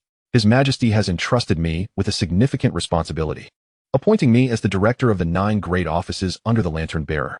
Xia Chen's words struck Li Wenzhong like a thunderclap, reverberating in his ears. What? His eyes widened suddenly, a flash of intensity illuminating his gaze, though that brilliance dimmed after a moment. Following Lu Li's downfall, 2 directors from the 9 great offices had also departed. However, Lu Li had wielded power over the lantern-bearer for more than 2 decades, and many had benefited from his favor, countless others swayed by his influence. The emperor's decision to send you forth must surely be to assist the new commandant, Ma Song, in restructuring the organization. A tempest of bloodshed and chaos among the lantern-bearers appears inevitable. Li Wenzhong's gaze deepened, his tone laden with sentiment. For over 20 years, he had witnessed Lu Li's incomparable glory. Who could have predicted that it would all collapse like a great edifice, vanishing in an instant? How could he not feel a sense of melancholy? The lantern-bearers wielded excessive power, existing beyond the realm of courtly norms, originally intended as a sharp blade in the emperor's hand. Yet, Lu Li's recent ascendancy had been too pronounced, fostering numerous confidants within the lantern-bearers, causing many to forget the emperor in favor of Lord Lu. His downfall was not merely a consequence of the military defense map incident. It was, in truth, a self-inflicted calamity. Xia Chen's gaze remained tranquil, his tone unperturbed. Although Lu Li's demise stemmed from his actions, the root of the issue lay within the emperor's intentions. The military defense map was merely a catalyst. Li Wenzhong cast a profound glance at Xia Chen, inwardly marveling at the young man's clarity and wisdom, which exceeded his expectations. To serve as a minister is akin to accompanying a tiger. Although receiving the emperor's favor is a rare blessing, it is also fraught with peril, as any misstep could lead to an irretrievable abyss. In the past, Lu Li, now myself, along with Ma Song of the lantern-bearers, and even you, are all ensnared in the whirlpool of power. Li Wenzhong's gaze wandered far beyond, his head gently resting against the carriage wall, as if seeking to penetrate the illusions of this world and discern the course of fate. Xia Chen too observed him, surprised that this traditionally cautious general, embodying the archetype of a martial hero, would unveil such heartfelt sentiments before him. Esteemed uncle, you are about to assume the position of Grand General of the Dragon Guard, a trusted minister of His Majesty. Do you not fear that I might disclose your words to the emperor? Xia Chen's lips curled slightly, a smile that danced on the edge of mirth as he regarded the reclining Li Wenzhong. Though our acquaintance is brief and lacks depth, I possess a keen insight into character. I perceive no reverence in your eyes, whether directed at me or when you mention His Majesty. I am not as outwardly loyal as I seem, nor are you. We are, in essence, fellow travelers on this path. Li Wenzhong's gaze remained steady, and after a moment, he turned his attention back to Xia Chen. I hold great expectations for you, provided you do not commit any grave errors and perform commendably. Perhaps you could shatter the centuries-old doctrine that prohibits the maternal relatives from wielding power. In such a case, I might find myself relying on you, as if I had made an early investment. A hint of a smile graced Li Wenzhong's face as he lifted his teacup, gesturing towards Xia Chen before drinking it all in one swift motion. After a lengthy silence, Xia Chen finally raised his cup in return, toasting Li Wenzhong. As the ancients said, great wisdom appears foolish, which surely pertains to my esteemed uncle. It is often claimed that the officials of the court are among the most astute individuals in the world. However, I believe that if my uncle had pursued a scholarly path to officialdom, his achievements would rival theirs. It seems a pity that he chose the military instead. Xia Chen smiled in admiration. Great wisdom appearing foolish. I cannot accept such praise. It is merely a matter of navigating the ways of the world. In the capital, one finds a veritable mix of dragons and snakes. The emperor, soaring in the heavens, the powerful who take advantage of their might, the seemingly brutish warriors, the cunning politicians, the schemers lurking in the shadows, and the leaders of the rabble. All are individuals of exceptional intellect. How could one not tread carefully amidst such company? As if walking on thin ice? Li Wenzhong shook his head with a sigh, turning his gaze back to Xia Chen. Yet you, among the younger generation I have encountered, are the most astute. Uncle, let us refrain from further mutual flattery, Xia Chen quickly interrupted, unwilling to continue along that vein. The carriage moved forward steadily, each resting in their corner, lost in their own thoughts. Suddenly, breaking the stillness, Li Wenzhong's voice resonated once more. If one day I should fall from grace, would you ensure the safety of my family? Why do you speak so pessimistically, uncle? Xia Chen asked, his expression grave, gazing at the serene face of Li Wenzhong. A wave of heavy sorrow washing over him. Chapter 40. Each to their own. The spring breeze rustled the carriage curtains, leaving the interior eerily silent. Why are you so cynical, uncle? Xia Chen remarked, observing Li Wenzhong. Do you realize how many generals of the Dragon Martial Guard have changed hands in the past 50 years? Li Wenzhong's voice remained exceedingly calm, yet his gaze was profound. 8 in total. Particularly in the last 20 years, 5 have been replaced. Upon hearing this figure, Xia Chen fell silent. 5 generals in less than 20 years indicated that the position of the Dragon Martial Guard was indeed perilous. Over the years, the emperor has become increasingly inscrutable. His emotions concealed, and his suspicion has grown ever stronger. The best of the recent generals was Zhao Chong, who retired peacefully over 30 years ago, while the others met with ruin. Li Wenzhong's words, though calm, bore an air of menace. This position, seemingly resplendent, is fraught with risk. I understand, uncle. Xia Chen nodded solemnly, choosing not to elaborate further. The carriage continued to advance slowly, the wind blowing through the bells, producing a melodious chime. The winds of the capital had become rather fierce. Xia Chen realized that Li Wenzhong was not merely placing all bets on himself. He placed greater value on the power of the Duke of Zhendong behind him. Based on the average tenure of 4 years for each of the 5 generals over the past 20 years, Li Wenzhong's confidence in Xia Chen is indeed well placed. However, 4 years is a fleeting period, and it is evident that one cannot believe that Xia Chen could sway the court or the emperor at that time. He is suppressing the Xia family. Although Li Wenzhong appears to be conversing with him, he is, in fact, engaging with the Xia family behind him. By deliberately disclosing so much, even revealing his own vulnerabilities, it serves as a form of allegiance. As Xia Chen pondered this, the carriage came to an abrupt halt. My lord, there is a carriage ahead that has obstructed our path. Judging by its insignia, it must belong to the 3rd prince, murmured the old servant of the Li family. Li Wenzhong frowned, recalling how his predecessor, the general of the Dragon Guard, had fallen from grace due to his proximity to the crown prince. The approach of the 3rd prince now signified a perilous signal for him. Make way for them. Let them pass. Li Wenzhong commanded in a low voice, but it was clear that maneuvering was impossible. Zhengde Street is a main thoroughfare, broad enough to accommodate 6 carriages side by side, yet the opposing party clearly intended to confront him.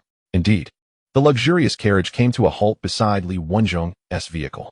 Hearing that General Li is poised for promotion brings me great joy. It is a fortuitous encounter. As we find ourselves here, just ahead is Destined Tower, where officials often host banquets for their ascensions. Why not join me there for a drink and celebrate together? A curtain was lifted from the opulent carriage, revealing the handsome visage of a young man, the 3rd prince, who had previously enjoyed a splendid performance in the private box of Baiwa Tower. Li Wenzhong realized he could not evade this encounter any longer, and he opened the curtain, responding in a cool tone, Your Highness, urgent matters await me at home. I regret that I cannot accompany you to Destined Tower today. Should there be a banquet for my promotion, I shall be sure to send you an invitation. Li Wenzhong kept a cautious distance, aware that everyone in the court knew of the fierce rivalry between the crown prince and the 3rd prince.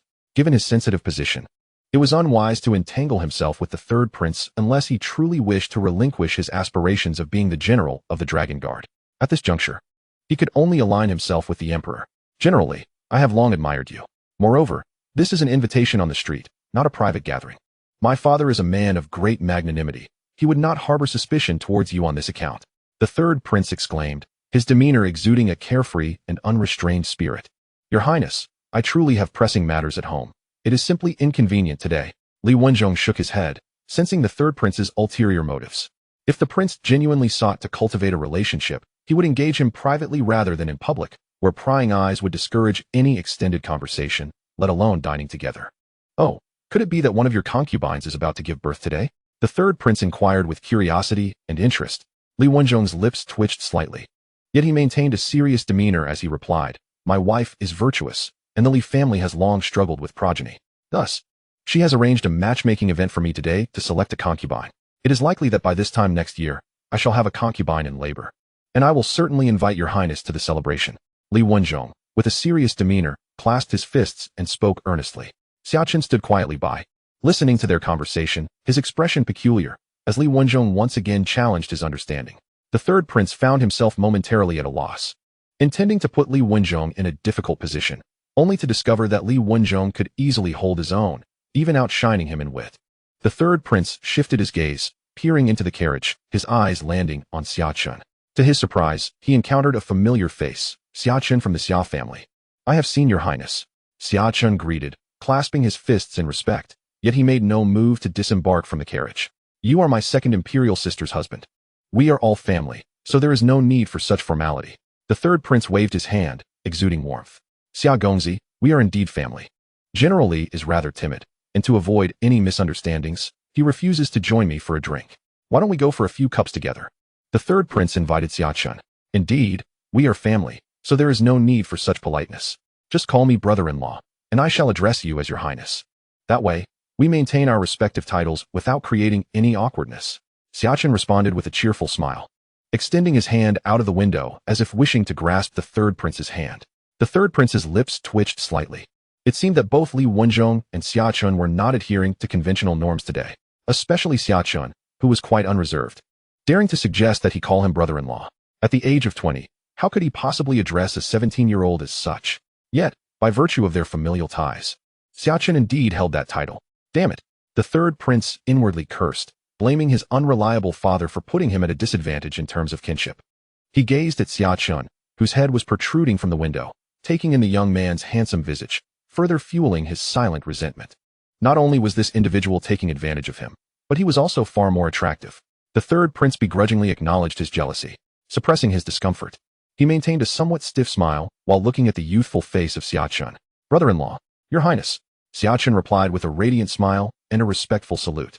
This visit to the palace was indeed fruitful. He had swiftly gained a new, albeit ambitious, brother-in-law, one who harbored grand aspirations and was audacious enough to instigate a coup. A ruthless character. Chapter 41. The Lonely Third Prince. On Jingde Street. The attention of passers-by and shopkeepers alike was drawn to the two carriages stationed in the middle of the road. One was magnificent and grand, exuding an air of ancient restraint, while the other, to the discerning eye, unmistakably belonged to two prominent figures. The carriage on the left was the exclusive vehicle of the third prince. From a nearby tavern, someone recognized the third prince's carriage. Who could compel the third prince to halt in the street to converse? A baffled observer inquired. If I'm not mistaken, that should be the carriage of the Li family. The Li family? You mean the General Li who has recently gained notoriety in the military defense map incident? I hear he is on the verge of promotion, poised to become a significant figure in court. A solemn expression adorned the face of one individual, while another's eyes gleamed with a fervent light, urging the transmission of the news back. An undercurrent of tension suddenly rippled through Jingde Street. At the focal point of the crowd stood Li Wenzhong, his countenance grave. He realized he had been ensnared in a trap, regardless of the outcome. Both His Majesty and the Crown Prince would likely harbor some suspicions towards him, leading to a growing unease.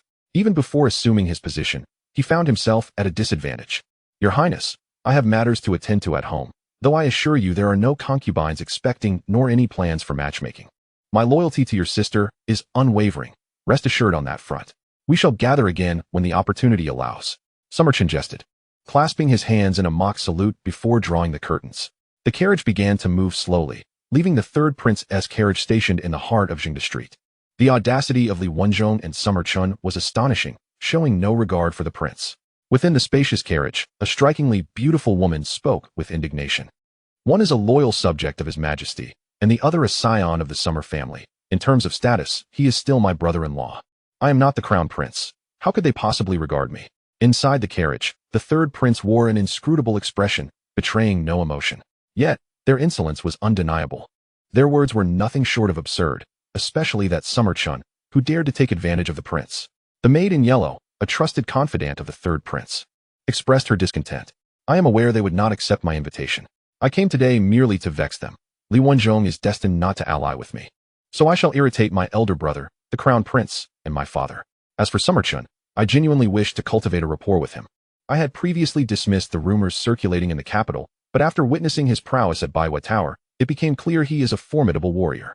Now, even my father seeks to employ him. There is certainly potential there. Though he is 3 years my junior, and it feels somewhat embarrassing to address him as brother-in-law. This connection could indeed serve to strengthen our ties. Hailing from the Duke of East Town's household, if I could secure their support through him, wielding military power would render the status of crown prince less significant. The third prince reclined in the maid's embrace, a smile gracing his lips as he spoke animatedly. While the maid listened attentively, she cradled his head, sometimes feigning ignorance, yet her ability to gain the third prince's trust extended beyond mere beauty. She understood his solitude, recognizing his need for companionship and conversation. In that moment, the third prince seemed to have fully opened his heart and unleashed his thoughts. My father, in his earlier years, was obsessed with the pursuit of immortality, dabbling in both Taoism and Buddhism. After reigning for over 50 years, he only fathered my elder brother 2 decades ago, followed by my elder sister and myself. Though he is captivated by the notion of eternal life, he cannot relinquish power. To him, I am merely a pawn to maintain a balance against the crown prince. I am acutely aware that he has never considered passing that position to me, regardless of my capabilities. To him, I am merely a tool.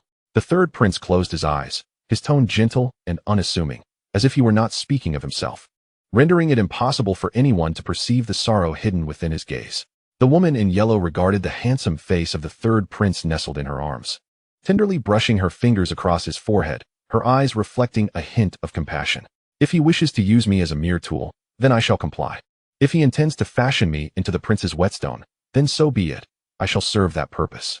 He laughed, believing himself to be the master of all, convinced of his own divinity. How laughable! Does he truly consider himself a god, capable of wielding control over everything? I shall see if he is indeed the deity he fancies himself to be. The third prince's tone grew increasingly indifferent, exuding an air of profound coldness. Indeed, this third prince is quite well informed. No sooner had we exited the palace than he pursued us, Xia Chen remarked, idly playing with a dagger in his hand. His interest piqued. He appears to be coming for me, yet his true target is you. Li Wenzhong shot a glance at Xia Chen. He is merely coveting the power of the Eastern Town Marquis behind me. Alas, his calculations are flawed. I am but an uncherished legitimate son within the Marquis. Xia Chen remarked nonchalantly, unsure if his words were directed at the third prince or Li Wenzhong. Indeed, the Marquis of Anong does not hold you in high regard. Yet your uncle Xia Chen treats you well, does he not? He is, after all, the current head of the Xia family. Li Wenzhong did not lift his head, his voice drifting to Xia Chen's ears. Xia Chen smiled, choosing not to prolong the conversation on that topic. Li Wenzhong escorted Xia Chen to Wenda Street, where the Eastern Town Marquis was situated at the heart of the thoroughfare. I shall report to the lantern bearers tomorrow. What will become of my duties with the imperial guards? Xia Chen pondered aloud. The emperor has not specified otherwise. I presume he intends for you to concurrently fulfill your responsibilities with the imperial guards. Li Wenzhong contemplated for a moment before responding. Xia Chen nodded, gracefully dismounting from the carriage, waving farewell before striding into the Marquis. Upon entering the Marquis, Xia Chen bypassed his own quarters and made a beeline for his uncle Xia Qian's residence. The emperor's decision to assign him to the lantern bearers was ostensibly for the purpose of investigating cases and uncovering traitors, yet Xia Chen sensed a deeper motive at play. Despite the rifts between him and the Xia family, he bore their blood, and with the Xia family currently in a position of great power, wielding military authority, was there not a risk of their infiltration into the lantern bearers, thus controlling the intelligence network of the Dawu? Xia Chen meticulously conveyed all the circumstances to Xia Qian. I am aware of this matter. You may return for now. Should anything arise, I shall have someone inform you. Xia Qian's expression turned grave, and even he found it challenging to decipher the situation. Xia Chen nodded and returned to his own quarters. As night descended, it enveloped the capital like a dark leviathan. The nocturnal revelries of the nobility truly commenced. On a street lined with pleasure houses, sons of the affluent and powerful, including numerous officials, gathered. A piece of news began to circulate among various small circles. Have you heard? Today His Majesty personally received Xia Chen, the legitimate son of the Eastern Town Marquis. How can that be? Even a few secretaries from the 6 ministries are seldom summoned by His Majesty. It is indeed true. Do you know what His Majesty said when he summoned Xia Chen during the summer solstice? Brotherly, do share without holding back. I am quite anxious. His Majesty proclaimed that if Xia Chen were to pursue the scholarly path from a young age and enter the Hanlin Academy, he would undoubtedly become the Prime Minister after 30 years. Yet, brotherly, I have heard that it is said he would achieve this in merely 20 years. Nonsense. His Majesty clearly stated that this young man possesses the talents to govern the world and intends for Xia Chen to replace the current Prime Minister, Lin Hanpu, in 10 years, thus becoming the pillar of our great Wu kingdom. The gossip has spread throughout the brothels and taverns, with various versions circulating wildly. Ultimately, it was claimed that Xia Chen possesses extraordinary talents, and though he is but a youth, his intellect and wisdom have already surpassed that of the current Prime Minister. Lin Hanpu. Chapter 42. Fame spreads through the capital.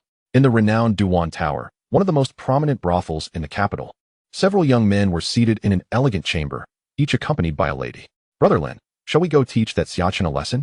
What extraordinary talents does he claim to possess? His arrogance is quite intolerable, remarked a young man clad in a purple robe, directing a fist toward the youth seated at the head of the table. How dare he belittle Prime Minister Lin? Such audacity. This impudent youth is clearly unaware of his own insignificance. The atmosphere in the elegant chamber grew raucous, as these young men were well-known scions of noble families, their fathers or grandfathers being high-ranking officials. Regarding the emperor, this matter seemed credible, yet it was undoubtedly exaggerated through the grapevine. The young man in the blue robe, seated at the head, slowly shook his head, maintaining a rational perspective. Furthermore, he hails from the East Town Marquis. Among us scholars, it remains uncertain who may prevail. Lin Zihan set down his wine cup, his tone composed, yet his eyes revealed a flicker of emotion. Nonetheless, I am genuinely curious about the capabilities of this Xia Chen, for he has garnered the emperor's attention and public commendation. I would like to experience his abilities firsthand. The others exchanged glances, recognizing that although Lin Zihan remained clear-headed, as the Prime Minister's son, he was indeed concerned about his father's reputation. Princess Yaoguang has recently been organizing a literary gathering, inviting renowned scholars from the capital. Perhaps we should extend an invitation to Xia Chen as well. It shall soon reveal whether he possesses true talent or is merely a buffoon seeking fame. Lu Bo, fanning himself with an opened fan, spoke with a smile and a casual tone. Seated beside Lin Zihan, his father held the position of Minister of Works. This is the first literary gathering hosted by Princess Yaoguang. How could we invite a crude warrior? This is a celebration for us scholars. Someone shook their head, feeling that the presence of a rough warrior would taint the entire gathering. In recent years, the divide between the scholarly bureaucrats and the martial heroes has intensified, with both sides looking down upon each other. One perceives the other as crude and brutish, while the other believes the former possesses only eloquence and empty words, devoid of action. What a splendid notion. It is worth noting that Princess Yaoguang is intricately linked to this Xia Chen. Someone's eyes sparkled with excitement, sensing that the ensuing spectacle would undoubtedly be captivating. Upon hearing this remark, the crowd felt a peculiar discomfort, akin to having swallowed a fly. The thought that the enchanting Princess Yaoguang might be betrothed to a coarse warrior left many shaking their heads in tacit disapproval, their hearts heavy with sorrow. In the vicinity of Dujian Tower, in another brothel, 5 middle-aged men were partaking in fine wine and savoring steamed perch, a delicacy that had only recently gained popularity in the capital. Each of these men was accompanied by a young and beautiful lady. A bearded man of imposing demeanor spoke solemnly. Brother Lu, is this statement truly as profound as you suggest? A middle-aged man seated beside Lu Yun expressed his confusion. He acknowledged the merit of the statement, yet struggled to grasp its essence. Brother Lu, being a disciple of the esteemed Confucian scholar Kong Song and a top candidate in our examination, possesses a depth of understanding beyond our own. Chun Zhizhong remarked with a smile, drawing the lovely maiden beside him into his embrace, his hand naturally resting upon her alluring figure.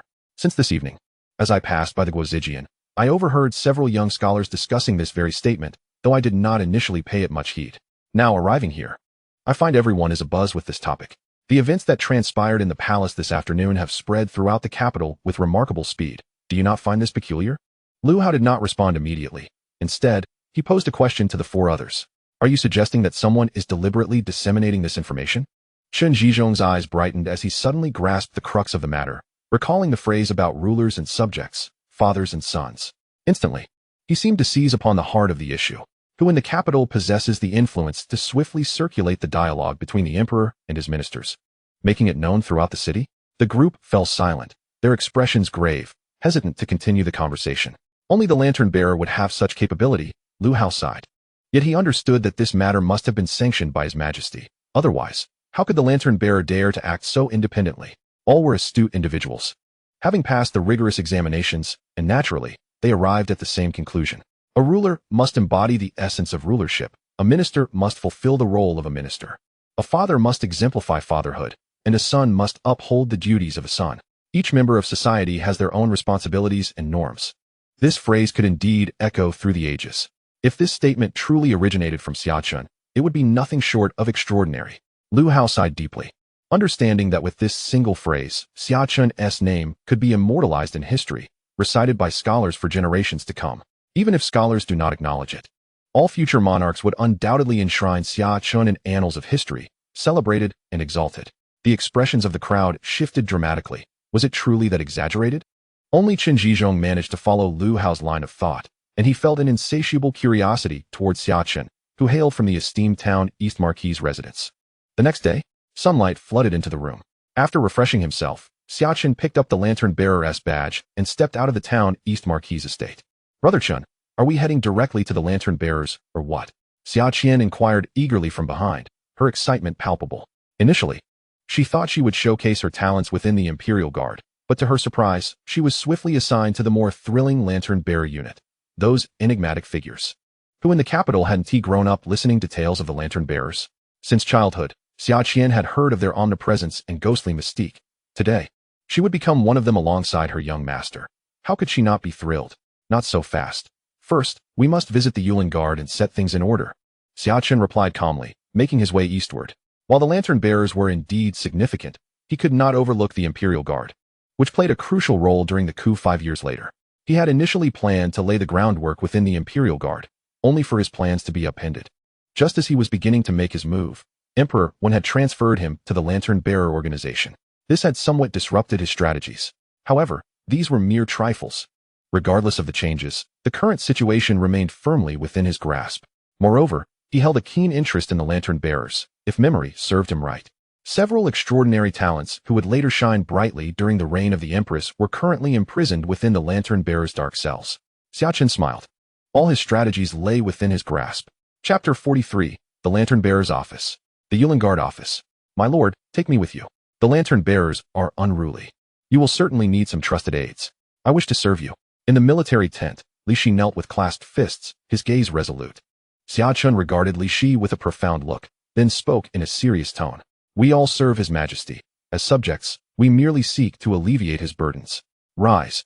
In light of your efforts in bringing me breakfast these past few days, join me. Xia Chen gestured for Li Shi to stand. Thank you, my lord. Li Shi replied, visibly elated. Prepare yourself and depart, Xia Chen instructed, watching as Li Shi exited. He then turned to the four behind him, Xia Qian, Xia Hui, Xia Shao, and Xia Kong. Xia Qian and Xia Shao, accompany me to the lantern-bearers. Xia Hui, you and Xia Kong will develop within the Imperial Guard. You both have made contributions, and your merits are recorded in the Ministry of War. I have already petitioned for your advancement, so you may gradually rise through the ranks. My lord, this cannot be. The head of the family has allocated us to you. You are our master. Wherever you go, we shall follow to ensure your safety. Xia Kong exclaimed, somewhat anxious. Each young master, upon leaving the estate, would be assigned several family guards, binding their fates together from that moment forth. From that moment forth, they belonged solely to Xia Chen, no longer to the entire Xia family. I arranged for you to be here with ulterior motives, heed my words. Moreover, in the capital, who would dare to assassinate me? If someone were truly to attempt my life, the addition or subtraction of a mere 2 individuals would make little difference. Xia Chen shook his head and turned his gaze to Xia Hui, whom he greatly valued. As far as he knew, Xia Hui had commanded troops in the past and possessed a degree of military acumen. Having retired from the army over the years, he had not been idle at the Xia residence, diligently studying literature and military strategy. Even his uncle, Xia Chen, aware of this, had tested Xia Hui and subsequently provided him with personal instruction in military tactics for some time. It was precisely because of his departure from the residence that Xia Chen had specifically dispatched Xia Hui to assist him.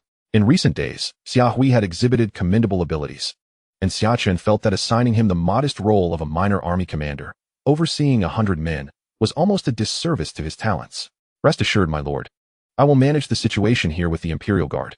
At the very least, the 200 men under your command will always remain loyal to you. Xia Hui said, a smile gracing his face as he spoke earnestly to Xia Yang. The lantern-bearers' headquarters stood as a grand yet ancient edifice, nestled on the main avenue, a mere 100 meters from the White Tiger Gate of the palace. The lantern-bearers traverse the shadows, yet their stronghold is firmly situated in the light. Both the distinguished elite and common folk are well aware of the exact location of the lantern-bearer's office. Yet none dare to approach within 100 paces of it without trepidation. Have you heard? Our Eagle Eye division is set to receive a new director today. A parachute appointment? Is it akin to the new director of the Shadow Division?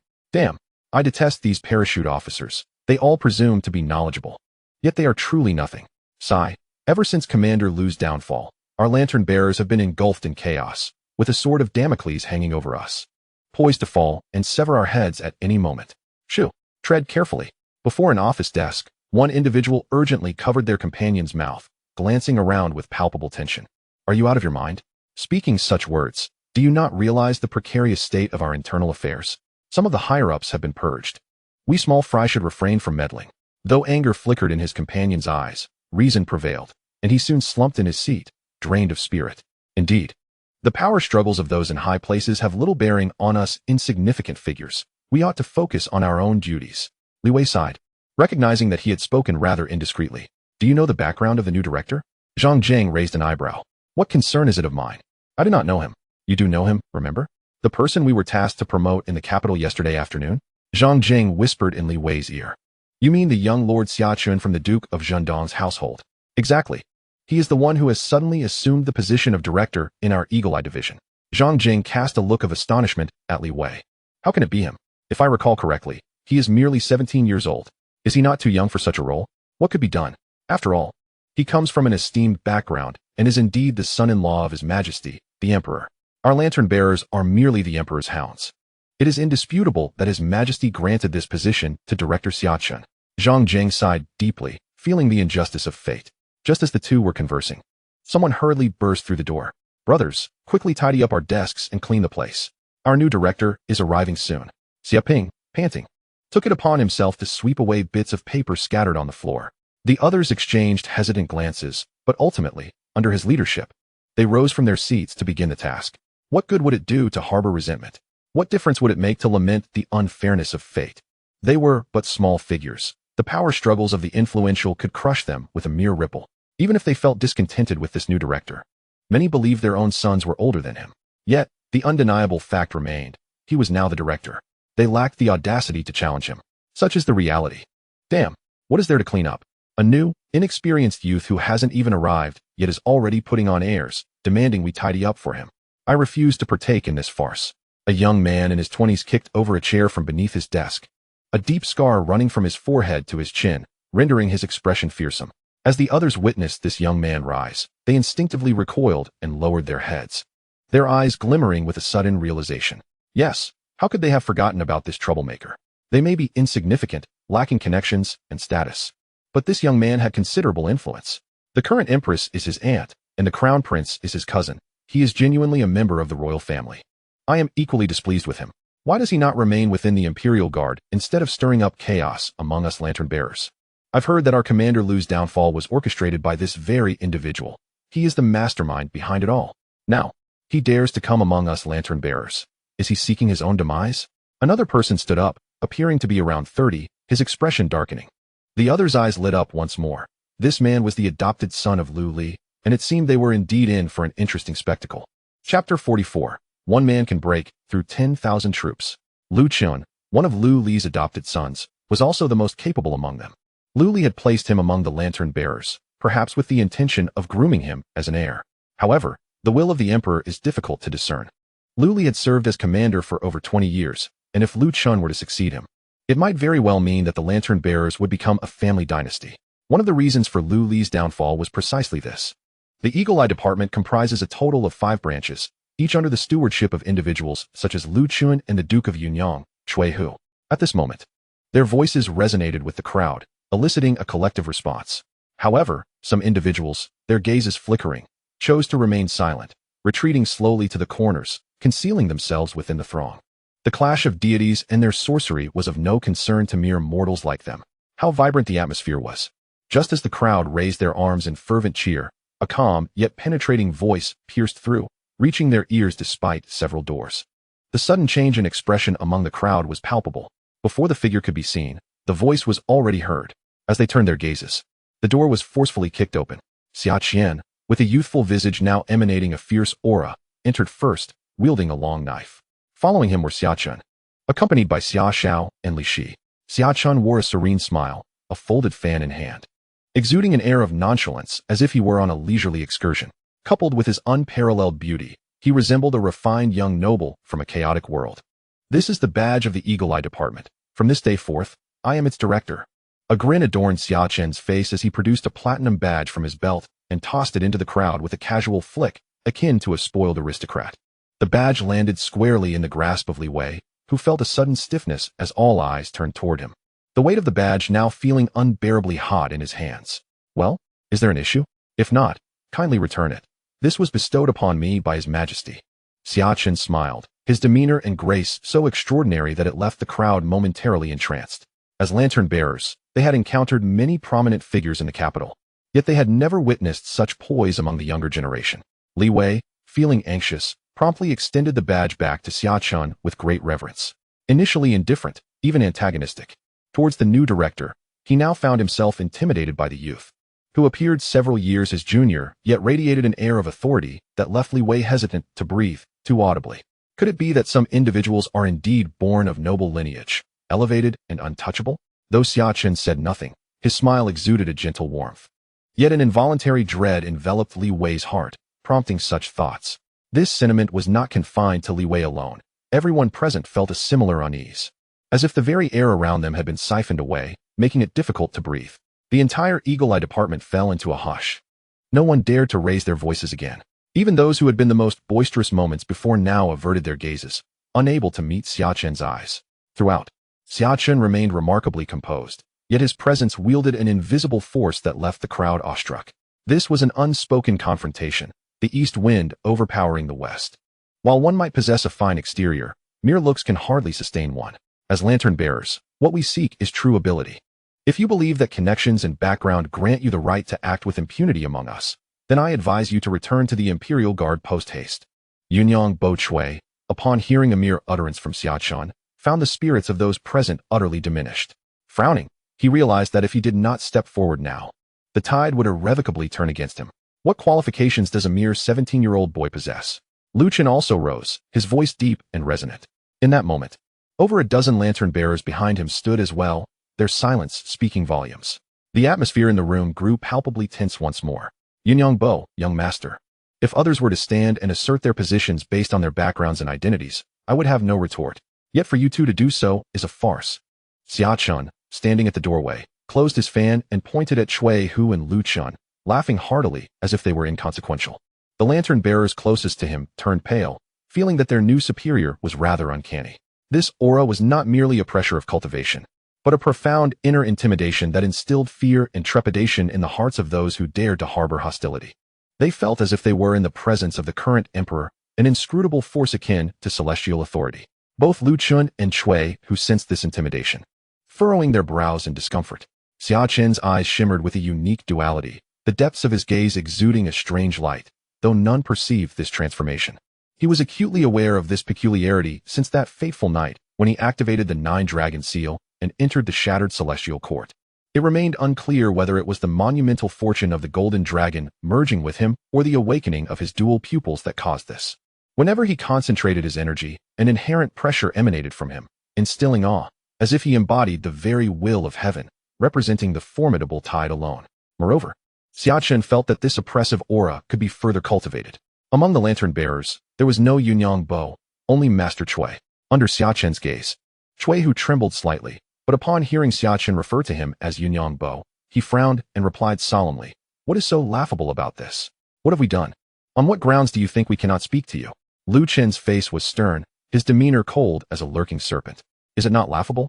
Surely our Yunyang Bo is not unaware of his origins. Xia Chen surveyed the room, his gaze lingering on Lu Chen for a moment before settling on Chui Hu. I have stated, do not refer to me as Yunyang Bo. Chui Hu loathed this title, akin to an enraged lion. His eyes locked onto Xia Chen as if ready to pounce. Yunyang Bo is the glory of your ancestors. Yet one who lacks the courage to confront his own lineage is unworthy to address me thus. Xia Chen mocked, then continued, "You are correct.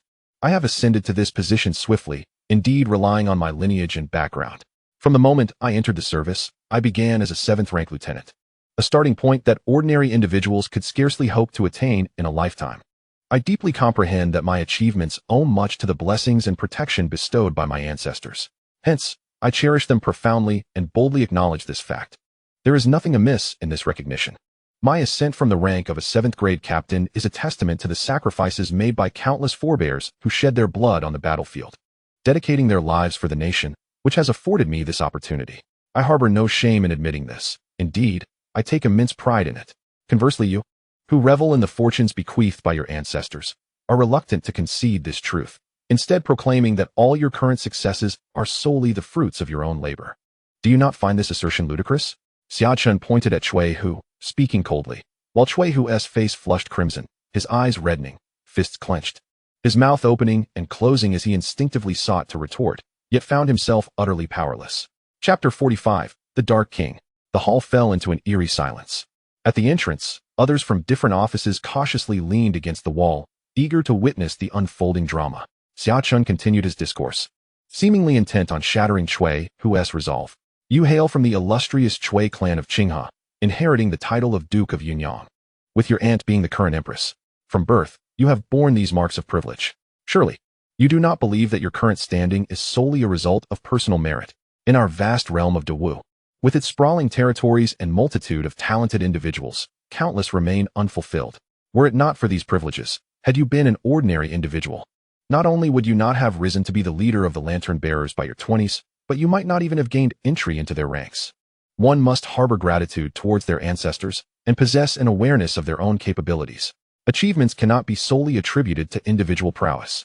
Our journey to this point, including the accomplishments of the esteemed officials in court, hinges on the harmonious conjunction of timing, location, and personal relationships. Some things cannot be attained through effort or ability alone. The pivotal moments in life are akin to the waters of amniotic fluid. A fortunate birth is paramount." Xia Chen's words resonated like the profound toll of a great bell, reverberating in the minds of those present. Many instinctively perceived this as sophistry, a divergence from reason, filled with folly, yet they found themselves at a loss for counterarguments. Some even nodded in agreement, as if awakened to a new understanding. Indeed, the watershed moments in life are akin to that amniotic fluid. While diligence and ability are undeniably significant, being born into favorable circumstances is of utmost importance. Do not think that my words are directed solely at him. They are meant for all of you. Xia Chen gestured towards Cui Hu, slowly surveying the assembly. Although you may consider yourselves mere footnotes among the lantern bearers, to the common folk, you are already figures of great stature. Each of you who has entered this realm has done so largely due to the efforts of your forebears. It is only when a father passes or ages that you seamlessly step in to take their place among the lantern bearers. Is this not also a matter of connections? However, your relationships pale in comparison to mine, and your backgrounds lack my strength. Thus, you must refer to me as your superior. Essentially, what distinguishes you from me? You merely stand upon a starting point that an ordinary individual would scarcely dare to envision, buoyed by the glory of your ancestors. Your indignation towards me stems solely from your dissatisfaction with your own lineage and status, which I possess. How utterly laughable. Xia Chen pointed at the crowd, facing the hundreds gathered at the Eagle Eye Division, yet none dared to meet his gaze. For all he spoke were undeniable truths. They were all beneficiaries of connections. An entry into the ranks of the lantern bearers was not achieved through mere effort. The legacy of the lantern bearers was predominantly inherited, either through the lineage of fathers to sons or by becoming peripheral members, toiling through generations before finally ascending to the esteemed position of lantern bearer. Cui Hu hung his head, resembling a drenched and defeated fowl, utterly devoid of spirit. Xia Chen gazed at Xia Chen with admiration, astounded by his eloquence that rendered the entire assembly speechless. Meanwhile, Li Shi regarded Xia Chen with peculiar eyes, contemplating various methods to break the deadlock, be it through force or by summoning Commander Ma Song for support. Yet, he had not anticipated that Xia Chen could command the situation solely through words. Indeed, my elevation to the position of colonel is attributable to my family background, a fact I do not deny. However, my selection by His Majesty and my transfer from the Imperial Guard to the Lantern Bearers, becoming your superior, is a testament to my personal capabilities. Xia Chen pressed on, shifting the conversation to deliver yet another heavy blow. If I am not mistaken, the military defense map case was primarily investigated by the Eagle Eye Division, was it not? As soon as Xia Chen's words fell, the expressions of the crowd shifted dramatically. What do you intend to convey? At last, the usually silent Lu Chun could no longer contain himself and stepped forward, his eyes locked onto Xia Chen. Lu Chun, if I recall correctly, you personally led the team to apprehend those who stole the military defense map, yet it seems you even misidentified the culprits. You got the direction wrong. Do you believe you can reach your destination this way? Xia Chen regarded Lu Chun, whose countenance darkened. What exactly are you implying? Lu Chun gritted his teeth, feeling as though Xia Chen's words were daggers piercing his pride, inflicting deep anguish upon his once arrogant self. I merely sensed your lingering discontent, particularly when you questioned my qualifications to be your superior. I apologize. I am rather petty and enjoy teaching others. Since you harbor doubts, allow me to elucidate. Xia Chen's demeanor remained calm, rendering his true emotions inscrutable. Why am I entitled to join the lantern bearers? Why can I assume the role of your superior? Because I am more intelligent than you. Because I possess greater abilities. Because I have solved cases that you could not. Thus, I am here. Therefore, I am the division head, and you are merely a hall master. So, do you concede now? Each assertion resonated like a thunderous bell, striking the hearts of the listeners, leaving their faces pale. I will not concede. Lu Chen's eyes burned a crimson hue, filled with thoughts of his adoptive father, Lu Li, who had been purged and brought low because of the man before him. He clenched his fists tightly, yearning to cleave this individual in two with a single strike. Xia Chen slowly approached Lu Chun, the distance between them merely a yard. Xia Chen locked his gaze onto Lu Chen's blood-red eyes and began to speak. If you are unwilling, then strike. The long blade rests at your side. Draw it swiftly, and perhaps you might sever me in half. His laughter carried a hint of madness, rendering him somewhat deranged in the eyes of those present. They all sensed that their superiors seemed to be teetering on the brink of insanity, so much so that he appeared indifferent to his own life and death. They were acutely aware of Lu Chen's temperament, and in such a furious state, he might indeed take action. At that moment, the atmosphere in the grand hall solidified. Lu Chen's gaze was sharp as a blade, seemingly calculating the trajectory of his strike. Li Wei was gripped by trepidation, fearing that in the next instant, Xia Chen might be splattered with blood, cut in two. Ha! Do you take me for that fool Zhao Yu? On your first day in the Imperial Guards, you deliberately provoked Zhao Yu into striking at you, seizing the moral high ground to overpower him. Not only did you best him soundly, but you also used him to establish your authority, killing the chicken to scare the monkey. In the end, you expelled him from the Imperial Guards. Do you think I am so dim-witted? Lu Chen suddenly laughed, closing his eyes momentarily. When he reopened them, they resembled a still pond, devoid of any emotion. He had come perilously close to allowing Xia Chen to fully incite his emotions and lose his rationality, regardless of whether he could successfully slay Xia Chen. Merely for the offense of challenging his authority, he would undoubtedly face dire consequences. Xia Chen maintained a calm demeanor, unperturbed. It was merely a tactical maneuver, a step taken without expectation. He was not surprised that his opponent had not taken the bait. If one could so easily lose their composure, then this formidable woman, the Empress, who wielded immense power and presided over the lantern bearers, responsible for the downfall of the Dark Lord of the Inspection Institute in the royal city, would be a profound disappointment. A satisfied smile crept across Xia Chen's face, though still in a youthful, lower-tier form. Not yet evolved into the final version of the Dark Lord, his worth was undeniable. Such a character would indeed present a challenge to conquer. Chapter 46. I am a person of benevolence. The Eagle Eye Department once again fell into silence. Contrary to the anticipated fierce conflict, only a verbal duel ensued. The newly appointed director seemed akin to a learned scholar, outwitting the assembly of intellectuals, rendering them speechless, particularly those who had instigated the discord, Cui Hu and Lu Chun. The eloquence of this new director was remarkable, a sentiment shared by all present. Meanwhile, the future infamous Dark Lord, Lu Chun, had already masked all expressions, revealing no hint of emotion. He regarded Xia Chen with an almost indifferent tone, devoid of sentiment, and slowly articulated, I have researched you. Though you are youthful, your actions are remarkably seasoned, akin to a mature and skilled hunter, preferring to strategize before taking action. Whether during your initial appointment as a lieutenant in the Imperial Guards or when capturing spies from the Inspection Institute, since your departure from the estate, you have made 2 public displays of your martial prowess, each time revealing remarkable strength. While the world may deem you a worthless waste, I perceive you as a deeply concealed individual. Thus, my attempt to strike you down not only proves futile, but would also unjustly place the blame squarely upon my own shoulders. Lu Chen's words echoed in the ears of those present, leaving some of the lantern bearers astonished. They had assumed that Lu Chun refrained from acting out of fear of the consequences of killing Xia Chen, only to discover that the true reason was a lack of confidence in his ability to deliver a fatal blow. Could it be that this infamous waste in the capital possesses such formidable capabilities? Lu Chun, renowned among the lantern bearers as a prodigious young talent, has even sparred with 6th-tier martial artists. Having studied me, yet still seeking to confront me. This is not the behavior of an astute individual. Xia Chen chuckled before continuing. Lu Chun remained silent, lost in his thoughts. Given the circumstances, let us discuss how this will conclude. With over 100 of you surrounding me, all elite members of the Eagle Eye Division, one might think you are plotting a rebellion against me. Xia Chen spoke nonchalantly, causing many to change their expressions. Such an accusation of rebellion is a heavy burden to bear. Who could withstand it? Director, you jest. We gather here solely to welcome you on your appointment today. A middle-aged man in his 40s, beaming with a smile, emerged from the crowd, stepping forward with small, respectful strides to bow before Xia Chen. Xia Chen's lips twitched. This old fellow had an audaciously thick skin.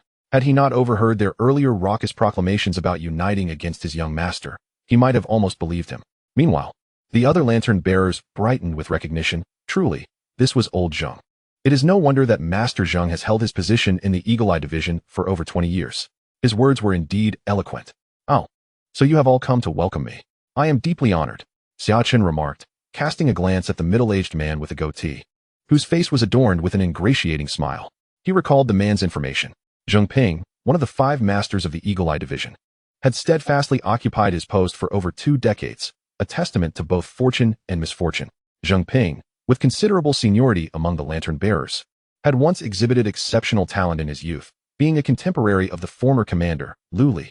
Rumor has it that the two had competed fiercely in their younger days. From the ranks of the lantern bearers to the position of master, engaging in a silent rivalry. Ultimately, Lu Li ascended to prominence, earning renown throughout the Great Wu dynasty, while Zheng Ping remained stationary for over 20 years in his role. Some say he incurred Lu Li's ire, resulting in the rise of younger talents above him. Yet others contend that their contest was one of gentlemanly rivalry, with Zheng Ping's steadfastness in his position serving as a testament to his resilience. Xia Chen recalled these details before refocusing his attention. While I consider all of you my welcome committee, I distinctly heard that those two were preparing to instigate trouble. Xia Chen surveyed his surroundings, ultimately fixing his gaze upon Cui Hu and Lu Chun. What are you two still dazed for? Have you not yet acknowledged the director? Zheng Ping shot a meaningful glance at Cui Hu before striding over to Lu Chun, delivering a swift kick to his rear. Cui Hu, sensing the tide had turned, understood the gravity of the situation, but it was at that moment that Lu Chen's voice resonated. I have met the director. With a sudden spark of realization, Cui Hu hurriedly echoed, I have met the director. The two bowed with utmost respect. Xia Chen observed the scene with a smile, aware that their esteemed leader had firmly established his presence among the lantern bearers. Truly impressive, he mused, to wield such influence merely through words. Wielding authority more formidable than fists. A sense of pride swelled within him as he gazed at Xia Chen with increasing admiration. Now that you both recognize me as the director, we can proceed accordingly. Though I am a person of compassion and amiability, I am also one who upholds decorum. Some matters cannot be brushed aside so lightly. While I shall not pursue the actions of others today, you two have shown blatant disregard for hierarchy, attempting to incite insubordination among your subordinates. This matter cannot be dismissed so lightly. Xia Chen's tone remained calm, yet it instilled a palpable fear in those present. My lord, it is merely a misunderstanding. Today marks your inauguration, and I have prepared a feast for us to celebrate together. Let us indulge until we are inebriated. Zheng Ping interjected, his expression shifting. You need not elaborate further. Those who err must face consequences. Do you comprehend? Xia Chen cast a sidelong glance at Zheng Ping, who felt as if struck by lightning. The gaze was devoid of emotion, akin to celestial law, an unyielding order that enveloped the room, deep and dark, yet seemingly containing the essence of all existence. Zheng Ping found himself at a loss for words, paralyzed by the terrifying aura emanating from Xia Chen. Xia Chen's expression turned cold, his finger gesturing towards Cui Hu, Lu Chun, and the dozen or so individuals behind them, his voice calm, yet laced with authority. You all shall receive 50 military strikes each, and then you will be dispersed among other halls. From this day forth, the 5 major halls shall undergo rotations. Do you have any objections? Upon hearing this, the faces of everyone present changed dramatically, especially those of Cui Hu and Lu Chun. If it were merely 50 strikes, they could endure as seasoned warriors. However, the real threat lay in the rotations. Such a measure would dismantle their entire power structure, appending years of painstakingly cultivated influence within the lantern bearers.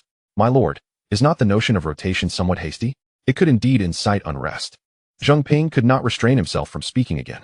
Zheng Hao master, I have already indicated my benevolence and kindness. Do you not grasp the implications? I am here to save you. You are an astute individual. Surely you can deduce why His Majesty has appointed me among the lantern bearers.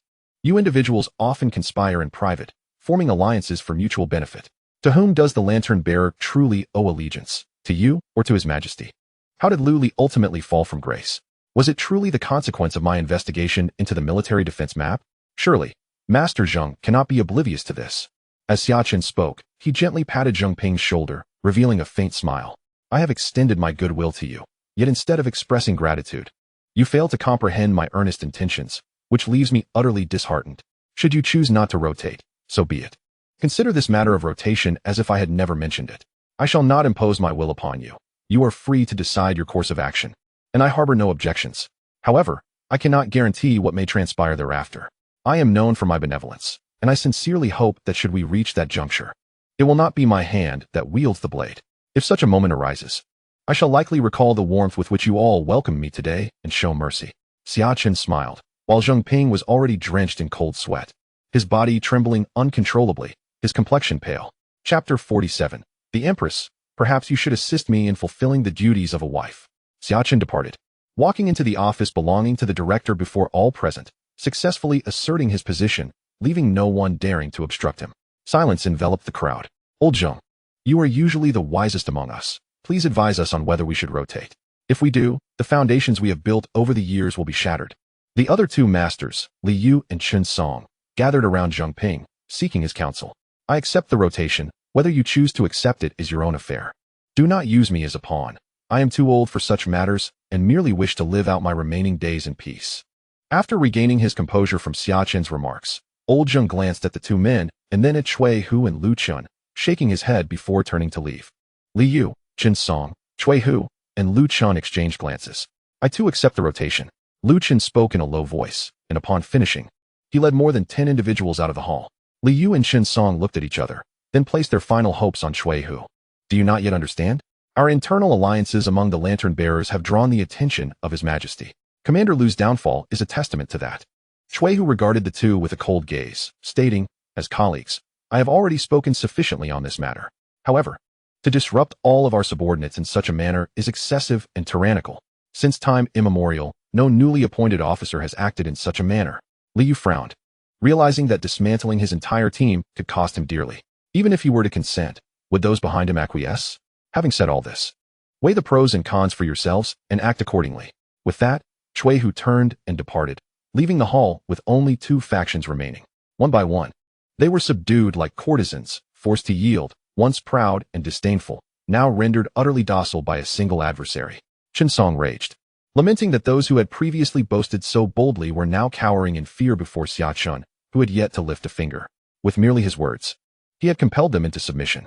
In the garden of Princess Yaoguang, a riot of blossoms flourished, each vying for attention, while butterflies danced gracefully among the blooms, as if fairies were frolicking. Surrounding this enchanting scene were pavilions and towers, positioned with artistic elegance, their intricately carved railings winding around tranquil lotus ponds, where goldfish played and raindrop-like dewdrops adorned the lotus leaves. Princess Yaoguang, intrigued, fed the goldfish in the pond when she was startled by a report from a maid clad in purple, prompting her to turn her head in surprise. Beside her stood a woman in yellow. Though not as striking as the princess, she would still be regarded as an extraordinary beauty in the outside world. This radiant figure, holding a string of candied hawthorn, appeared endearing and innocent. She was Li Wei, the maid in purple, named Ziyue.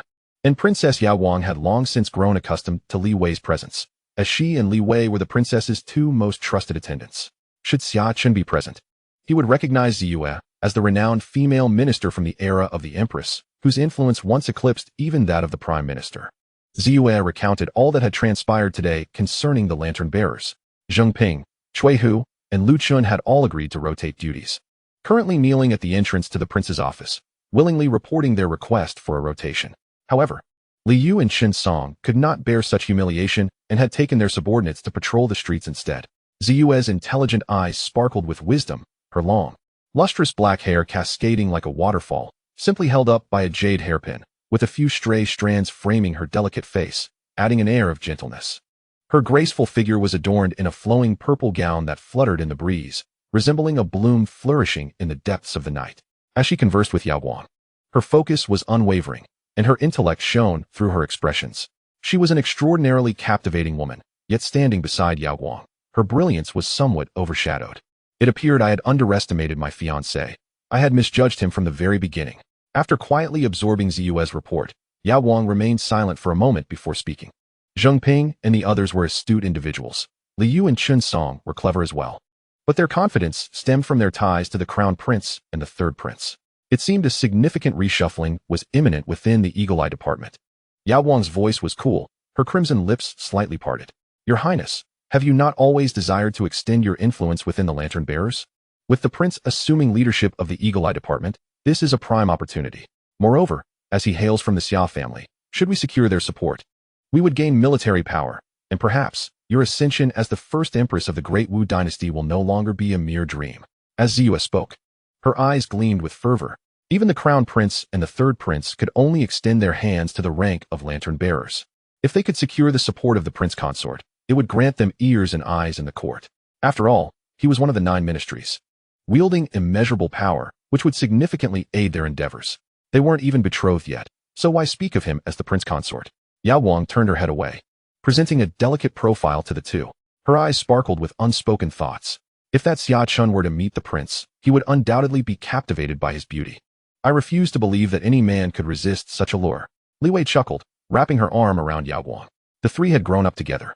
Although their relationship was that of master and servant, their bond was extraordinary. Eventually, marriage was inevitable.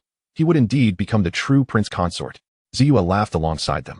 I have heard that Xia Chen possesses unparalleled beauty, with some claiming he surpasses even the so-called four great beauties of the capital. You two are my personal maids. If I truly marry Xia Chen, you shall serve me as concubines. I suspect it is not my eagerness, but rather your infatuation with him. A faint smile graced Yao Guang's lips, instantly dimming the flowers in the garden. Unwilling to be outdone, she retorted to her two maids. If I cannot escape this fate and must marry him, why not have you two fulfill the duties of a wife in my stead? She gazed at Ziyue and Li Wei, both of whom dared to jest at her expense, their faces now flushed with embarrassment. We would never dare to compete with the prince. Ziyue laughed, her tranquil demeanor reminiscent of an ancient painting, exuding an aura of serene elegance. Yet when she spoke, she resembled a lively purple mist, subtle yet impossible to ignore. Ziyue, a hidden gem of the Empress's era, had numerous admirers, but she remained as unattainable as the moon in the sky. The entire garden brimmed with laughter. Even the golden fish in the pond seemed drawn to the enchanting scene. After the merriment subsided, both Yao Guang and Ziyue fell silent, and a serious expression overtook Yao Guang's face. Please send him an invitation to attend the literary gathering 3 days hence. It is time I met my fiancé. The exquisite beauty of Yao Guang drew the gaze of many, and she regretted her initial judgment of him as a talentless fool. Yet, how little time had passed, and he was already stirring the winds of change in the capital, even gaining control of the Lantern Bearers, an organization she could not even approach. She had indeed misjudged him. Chapter 48. The invitation to the literary gathering. A literary gathering? Xia Chen had just finished his first day as a lantern bearer. At the entrance of Jingde Street, he was intercepted by the stunningly beautiful Ziyue, who approached him with a look of curiosity. Indeed, Your Highness, my princess has been betrothed to you for quite some time. Yet they have never laid eyes upon each other. In 3 days, my princess will host a literary gathering, where she and you shall finally meet, fostering a deeper bond. Ziyue descended from her carriage without a hint of hesitation and entered Xia Chen's carriage directly. Upon entering, she looked up and carefully scrutinized Xia Chen's features, discovering that he was indeed remarkably handsome, unparalleled in the capital. Instantly, she recalled her lady's previous words, suggesting that they should first spend the night together, causing her cheeks to flush with modesty. Xia Chen, somewhat perplexed, wondered why he felt a wave of heat. After all, he had merely entered the carriage without any impropriety. This future hidden minister seemed a tad too youthful, still resembling a little girl. Amused by this thought, Xia Chen decided to tease her. Fostering feelings, you say? Does your princess long for me? He asked, raising an eyebrow while toying with a jade pendant in his hand. Your Highness jest. My princess merely wishes to meet and understand one another to avoid any misunderstandings before marriage, which could affect their relationship thereafter. Oh, so it is not your princess who longs for me, but could it be you who harbors such feelings?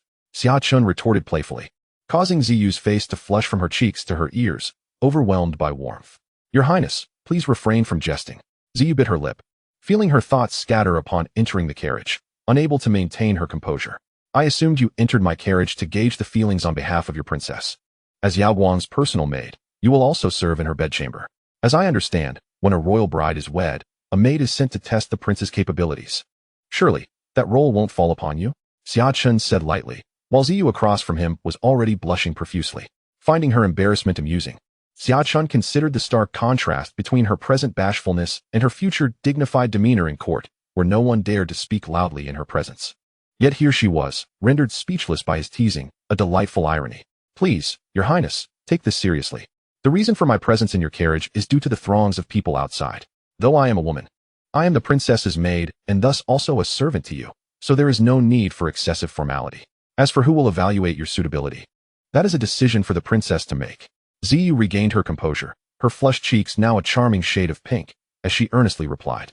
At this moment, seated opposite Xia Chen with a smile, she had regained her poise, exuding an elegance surpassing that of any noble lady in the capital. I have come today to extend an invitation to Your Highness to attend the literary gathering. The crimson hue gradually faded from Ziyu's delicate visage as she skillfully redirected the conversation. Such gatherings are meant for scholars. Would it not be a folly for a mere brutish warrior to attend?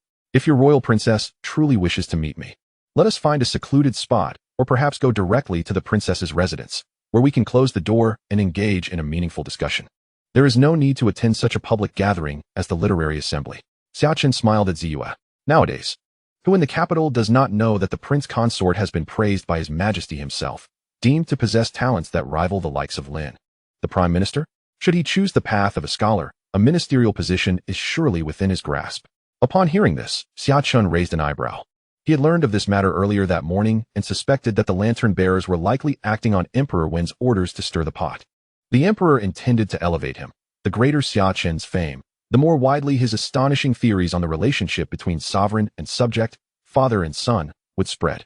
Although the prince consort is currently quite renowned, many scholars in the capital harbor deep-seated resentment towards him, even going so far as to threaten to physically confront him. The princess, acting in the prince consort's best interest, believed that if he could engage in verbal duels with the scholars of the lantern bearers, he would surely excel at the literary assembly. Ziyu presented an exquisite invitation to Xia Chen, gracefully bowed, smiled at him, and then alighted from the carriage. Xia Chen and Xia Hao climbed in, with Xia Chen wearing a mischievous grin. They weren't even married yet, and the princess was already so eager to send someone to contact him. Could it be that she was in a hurry to wed? This princess is not as simple as you might think. She did not come too early or too late, but chose this very moment to approach me. Likely because of my current standing. Indeed, one must first elevate oneself for others to take notice. Otherwise, even in anger, one may be perceived as endearing. Xia Chen lifted a corner of the curtain, watching as Ziyu's carriage gradually disappeared from view. No matter how extraordinary Princess Yao Guang may be, she is ultimately still a woman, and her betrothal to the prince consort is a decree from the emperor, an unalterable fate. In no more than 2 or 3 years, they shall wed. Xia Chen laughed, dismissive of the notion. Despite the princess's noble status, she remains merely a princess. Xia Chen shook his head, refraining from elaborating further. Who in the capital would have anticipated that this relatively inconspicuous Yao Guang princess, compared to the crown prince and the third prince, would ultimately prevail? After years of lurking, she would soar to greatness, shocking the entire realm that fateful night. Knowing the formidable nature of Princess Yao Guang, Xia Chen refrained from arrogance.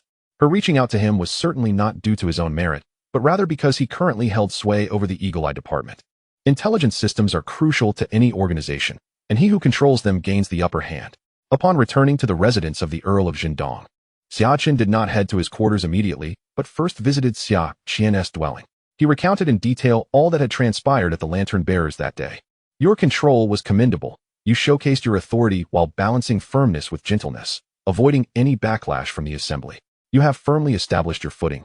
And now that the 3 main leaders have agreed to rotate, you may seize this opportunity to fully command these 3 factions. What are your plans for the other 2 factions? Xia Chen pondered for a moment before raising his gaze to question Xia Chen. Li Yu and Xun Song are respectively the crown prince and the third prince, a fact we can easily ascertain, and His Majesty is undoubtedly aware of this. The reason His Majesty has assigned me to the Eagle Eye Division is likely to eliminate the influence of the crown prince and the third prince among the lantern bearers. Their blatant insubordination presents me with a perfect opportunity. As I have just arrived, I must elevate some of my own personnel. One must rise while another falls. It is time to take action against these 2 prominent figures and cleanse the lantern bearers. Xia Chen's words were remarkably calm, yet they exuded a chilling aura. Frankly, he preferred taking action over mere words. When problems could be solved with a fist, talking seemed excessively tedious. Chapter 49. Division of the family. Xia Chen gazed at his nephew before him. He had always felt that while this nephew was undoubtedly clever, he approached tasks with a certain softness. Lacking the typical vigor of the Xia family, Xia Chen harbored concerns that Xia Chen might stray down a perilous path, relying solely on cunning and underhanded tactics, like a venomous serpent lurking in the shadows. Yet, it appeared he had misjudged. His nephew was evidently a harmonious blend of strength and gentleness, balancing yin and yang, thoughtful, yet not devoid of decisive measures. Among the third generation, although Chen heir was not the most gifted in martial arts, in terms of intellect, none of his peers could compare. As I age, perhaps Chen heir will shoulder the family's burdens and steer the helm, thus ensuring that the Xia family not only possesses martial prowess, but also astute wisdom, paving the way for a prosperous future. Lost in contemplation, Xia Chen reflected on Xia Chen's recent performances, demonstrating both courage and strategy, truly a natural leader. The Xia family's enduring prosperity over 6 centuries stemmed from its unorthodox approach. Those with capability and wisdom were entrusted with leadership. Xia Chen embodied this philosophy, wholly devoted to the family. Although his 2 sons were commendable, they fell short of the broader perspective that Xia Chen possessed. Uncle, I intend to move out of the Marquis' residence. Just as Xia Chen envisioned the Xia family's grand future, Xia Chen's sudden declaration startled him. Why would you move out of the Marquis' residence? Is it because your courtyard is too remote and lacks attendants? I shall arrange for that. Xia Chen's brow furrowed, his gaze stern. For 600 years, it was rare for a legitimate descendant to vacate the Marquis' residence. Such a move typically signified a division of the family. Not for those reasons. Xia Chen shook his head, a smile adorning his face, his demeanor warm and gentle, like a breath of spring. You wish to separate from the family? Xia Chen's frown deepened. He had just contemplated grooming Xia Chen for leadership, only to hear him express a desire to move out. It is not as severe as a separation, but I no longer find it suitable to reside in the Marquis' residence. Xia Chen sipped his tea, calming Xia Chen's emotions before speaking slowly. His Majesty places great importance on our Marquis' residence, yet he harbors some reservations. History has shown that those who achieve great merit often overshadow their sovereign. The prosperity of our Marquis is attributed to the current disunity of the realm. The world remains in turmoil, and thus the Emperor still requires our house, albeit with considerable trepidation. My present status is rather unique. I am both a direct descendant of the Marquis and a son-in-law, which indicates the Emperor's intention to cultivate my allegiance, as evidenced by his decision to incorporate me among the lantern-bearers. Perhaps he harbors ulterior motives, such as utilizing me to sow discord within the Xia family, ideally leading to its fragmentation into 2 factions. To the outside world, I appear to have been overlooked within the Marquis, raised in neglect by indifferent parents, which has led many to mistakenly believe that my ties to the Marquis are tenuous, a perception even the Emperor shares. This is precisely why I was chosen. Therefore, I must not exhibit excessive closeness to the Marquis, nor can the Marquis treat me with undue favor. Xia Chen spoke slowly, while Xia Chen's gaze flickered with uncertainty. He wished to refute the statement, but ultimately found himself at a loss for words, finally remarking in a low tone, "Is it truly as grave as you suggest? Over the years, both your grandfather and I have willingly relinquished military power, and your father has remained dutiful and compliant. Does the Emperor still doubt us? Even if our intentions are pure, a united and talented Dongzhen Marquis poses a significant threat to imperial authority, something no sovereign would wish to witness." Xia Chen's eyes shimmered with the brilliance of celestial bodies, deep and quiet as a black hole, his tone somber, evoking an involuntary tension. Let us not gamble on whether a heartless emperor possesses any sentiment. For over 50 years on the throne, he has transformed into a political machine, annihilating any threat to his dominion and anything beyond his control. Xia Chen regarded Xia Chen with utmost seriousness. Thus, the emperor desires to witness the fragmentation of our Xia family, to see you harbor animosity toward us, to observe the disunity of our lineage through 3 generations. Let us present this facade to him, ensuring his tranquility while we secretly amass our strength. Is this the course of action you wish to pursue? Xia Chen's eyes sparkled with determination as he fixed his gaze upon his nephew, his tone grave. Indeed, the more distant I appear from you, the greater the trust the Emperor will place in me, granting me more power and ensuring our family's safety. Xia Chen met Xia Chen's gaze, no longer concealing his brilliance. He radiated confidence akin to a blade drawn from its sheath, a presence that rendered Xia Chen momentarily entranced. After a prolonged silence, Xia Chen finally spoke. I comprehend your intent. Proceed as you have suggested. The following day, at the lantern-bearer's office, the Eagle Eye Division. At this hour, where is the newly appointed chief? I am eager to see how he will act today. It is said that the rotation begins today. Although this gentleman is young, he possesses a ruthless heart. I heard that yesterday, Master Zheng and his associates sought a rotation. Yet this gentleman had them kneel at the entrance for 3 hours before granting them entry. This esteemed gentleman is truly extraordinary. Although it was he who requested the rotation, in the end, Master Zheng and his colleagues found themselves compelled to make a request instead. It is as if they had handed the knife to this gentleman, inviting him to wield it. Such a cunning strategy is indeed remarkable. As the conversation among the group continued, they noticed it was nearly noon, yet Xia Chen had yet to arrive at the lantern-bearer's office. Something must have happened. Do not wait any longer. It seems that the newly appointed gentleman will not be gracing our office today. Someone hurriedly rushed into the Eagle Eye department. What has transpired? Could there be another unforeseen event? The crowd quickly inquired, only to hear shocking news. A piece of information swept through the upper echelons of the capital, leaving many astonished. Recently, a prominent figure in the capital, favored by His Majesty and currently in charge of one of the 9 divisions of the lantern-bearers, the young lord of the Zhendong Marquis, the son-in-law of His Majesty, Xia Chen's backyard has caught fire. This left many in disbelief. What? The Zhendong Marquis is ablaze? Shouldn't we rush to extinguish the flames? Extinguish what flames? The Zhendong Marquis is home to many skilled individuals. It cannot truly be on fire. It is said that this prince has fallen out with the Zhendong Marquis and has reportedly moved out entirely. The son of my cousin's brother-in-law's wife's brother's sister-in-law's son witnessed it firsthand. Xia Chen is currently selecting a courtyard with his subordinates and has already made the payment, indicating that he has indeed separated from the Marquis. What could have caused such a significant uproar? A separation of this magnitude is no trivial matter. It seems there has not been a case of a direct descendant moving out of the Marquis in many years. Who knows? I have only heard that the situation has escalated drastically. The head of the Xia family, the esteemed Anwu Marquis Xia Chen, has even summoned the clan elders and personally administered family discipline, reportedly nearly expelling Xia Chen from the family registry. At this moment, the tale has spread throughout the capital, reaching everyone from high-ranking officials to common folk, filling taverns and tea houses with discussions. In an instant, the entire capital is abuzz. Meanwhile, the protagonist of this trending topic, Xia Chen, is moving into his newly purchased 3-section courtyard. Behind him follows a beautiful maidservant, none other than Baizhu. Young master, will we be going to the lantern-bearers tomorrow? Xia Chen quietly inquired, trailing behind Xia Chen. Having just taken charge of the lantern-bearers and having finally brought those individuals into line, a prolonged absence could lead to unforeseen complications. Chapter 50, Rebirth and the Intent of the Blade. Although the newly acquired 3-section courtyard is far from comparable to the Marquis, it can still be considered a mansion within the capital. Its location is within the inner city and close to the main thoroughfare, boasting excellent geography, and the courtyard, both in terms of scenery and rooms, is quite exquisite, catching Xia Chen's eye immediately. Thus, merely purchasing this courtyard required the expenditure of 3,000 taels of silver, a sum that is astronomically high for an ordinary family. In this era, the purchasing power of silver is remarkably strong. Xia Chen's monthly salary is only 50 taels, totaling a mere 600 taels in a year. With the high cost of rice in Chang'an, residing in the capital is no easy feat. Standing beneath a peach blossom tree in the courtyard, Xia Chen sighed contemplatively. One who does not manage a household remains unaware of the true costs of essential commodities. Previously, residing within the confines of the noble estate, my needs were effortlessly catered to, leaving me devoid of any profound understanding of life's hardships. However, upon my recent departure, I have come to grasp the difficulties of daily existence. Every facet of life, food, clothing, shelter, and transportation, demands financial expenditure.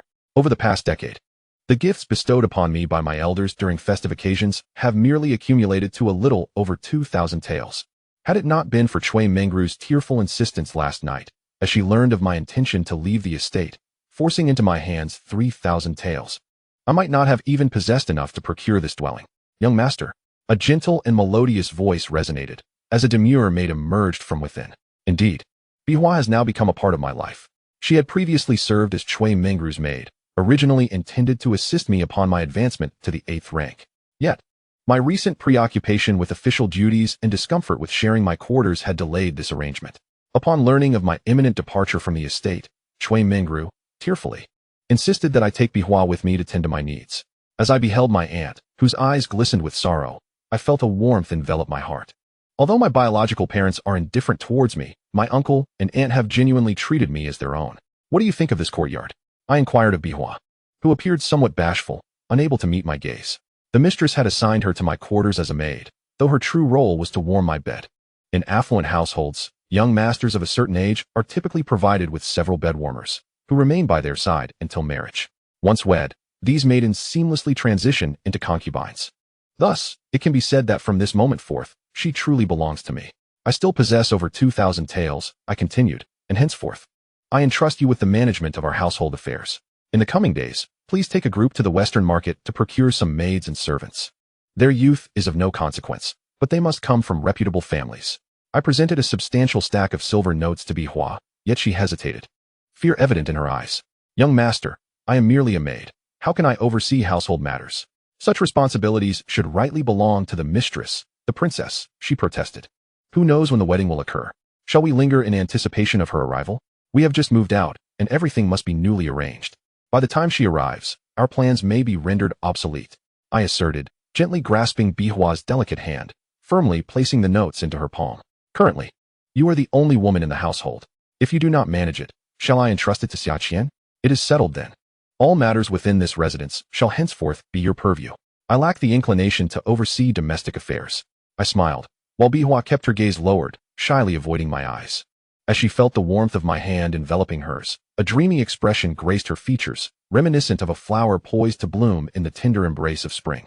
Occasionally lifting her gaze, her starry eyes shimmered with a hint of shyness, a blush subtly creeping upon her snowy cheeks. How wonderful the young master is. The night is enchanting. Under the high-hanging bright moon, Xia Chen stood in the courtyard, diligently practicing his swordsmanship. His movements were remarkably simple. Merely the most fundamental slashes and thrusts, repeated time and again. While they appeared exceedingly ordinary, those with discerning eyes would gasp in astonishment. For each strike of Xia Chen was imbued with an extraordinary concentration of energy, slicing through the air like a slender thread, effortlessly cleaving the atmosphere.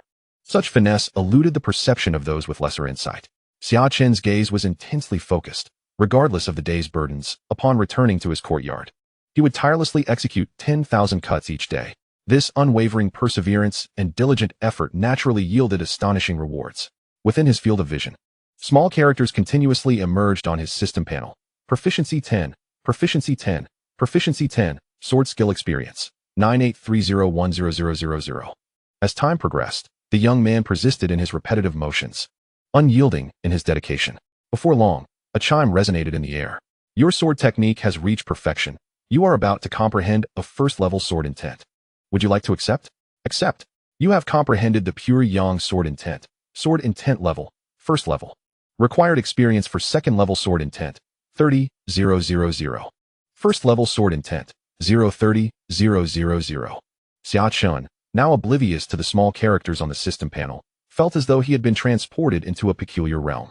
He transformed into a 5-year-old child, training under his master's guidance. As the sun rose and set, and seasons changed, through the sweltering heat and biting cold, Xia Chen steadfastly stood upon a rocky cliff, enduring the elements.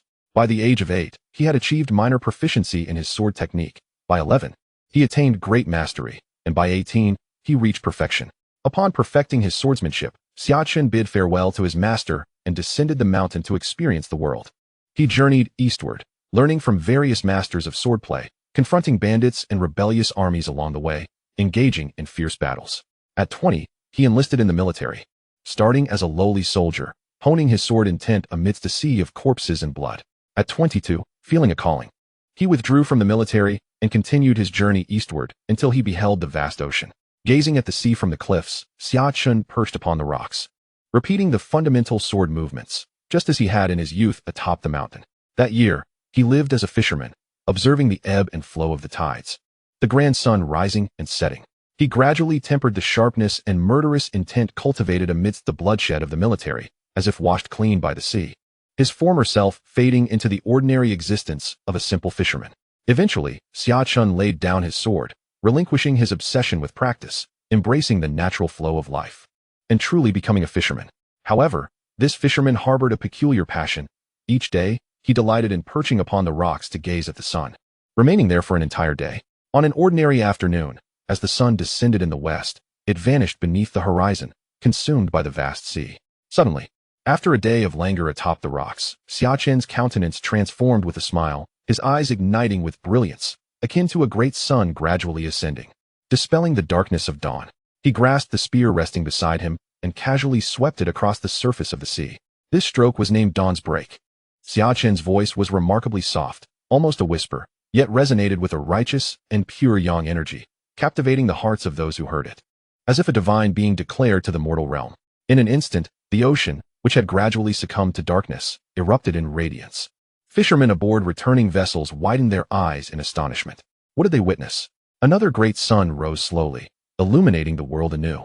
As the entire expanse of the sea was revitalized, the once smooth and tranquil surface of the water was cleaved open, revealing the chasms beneath.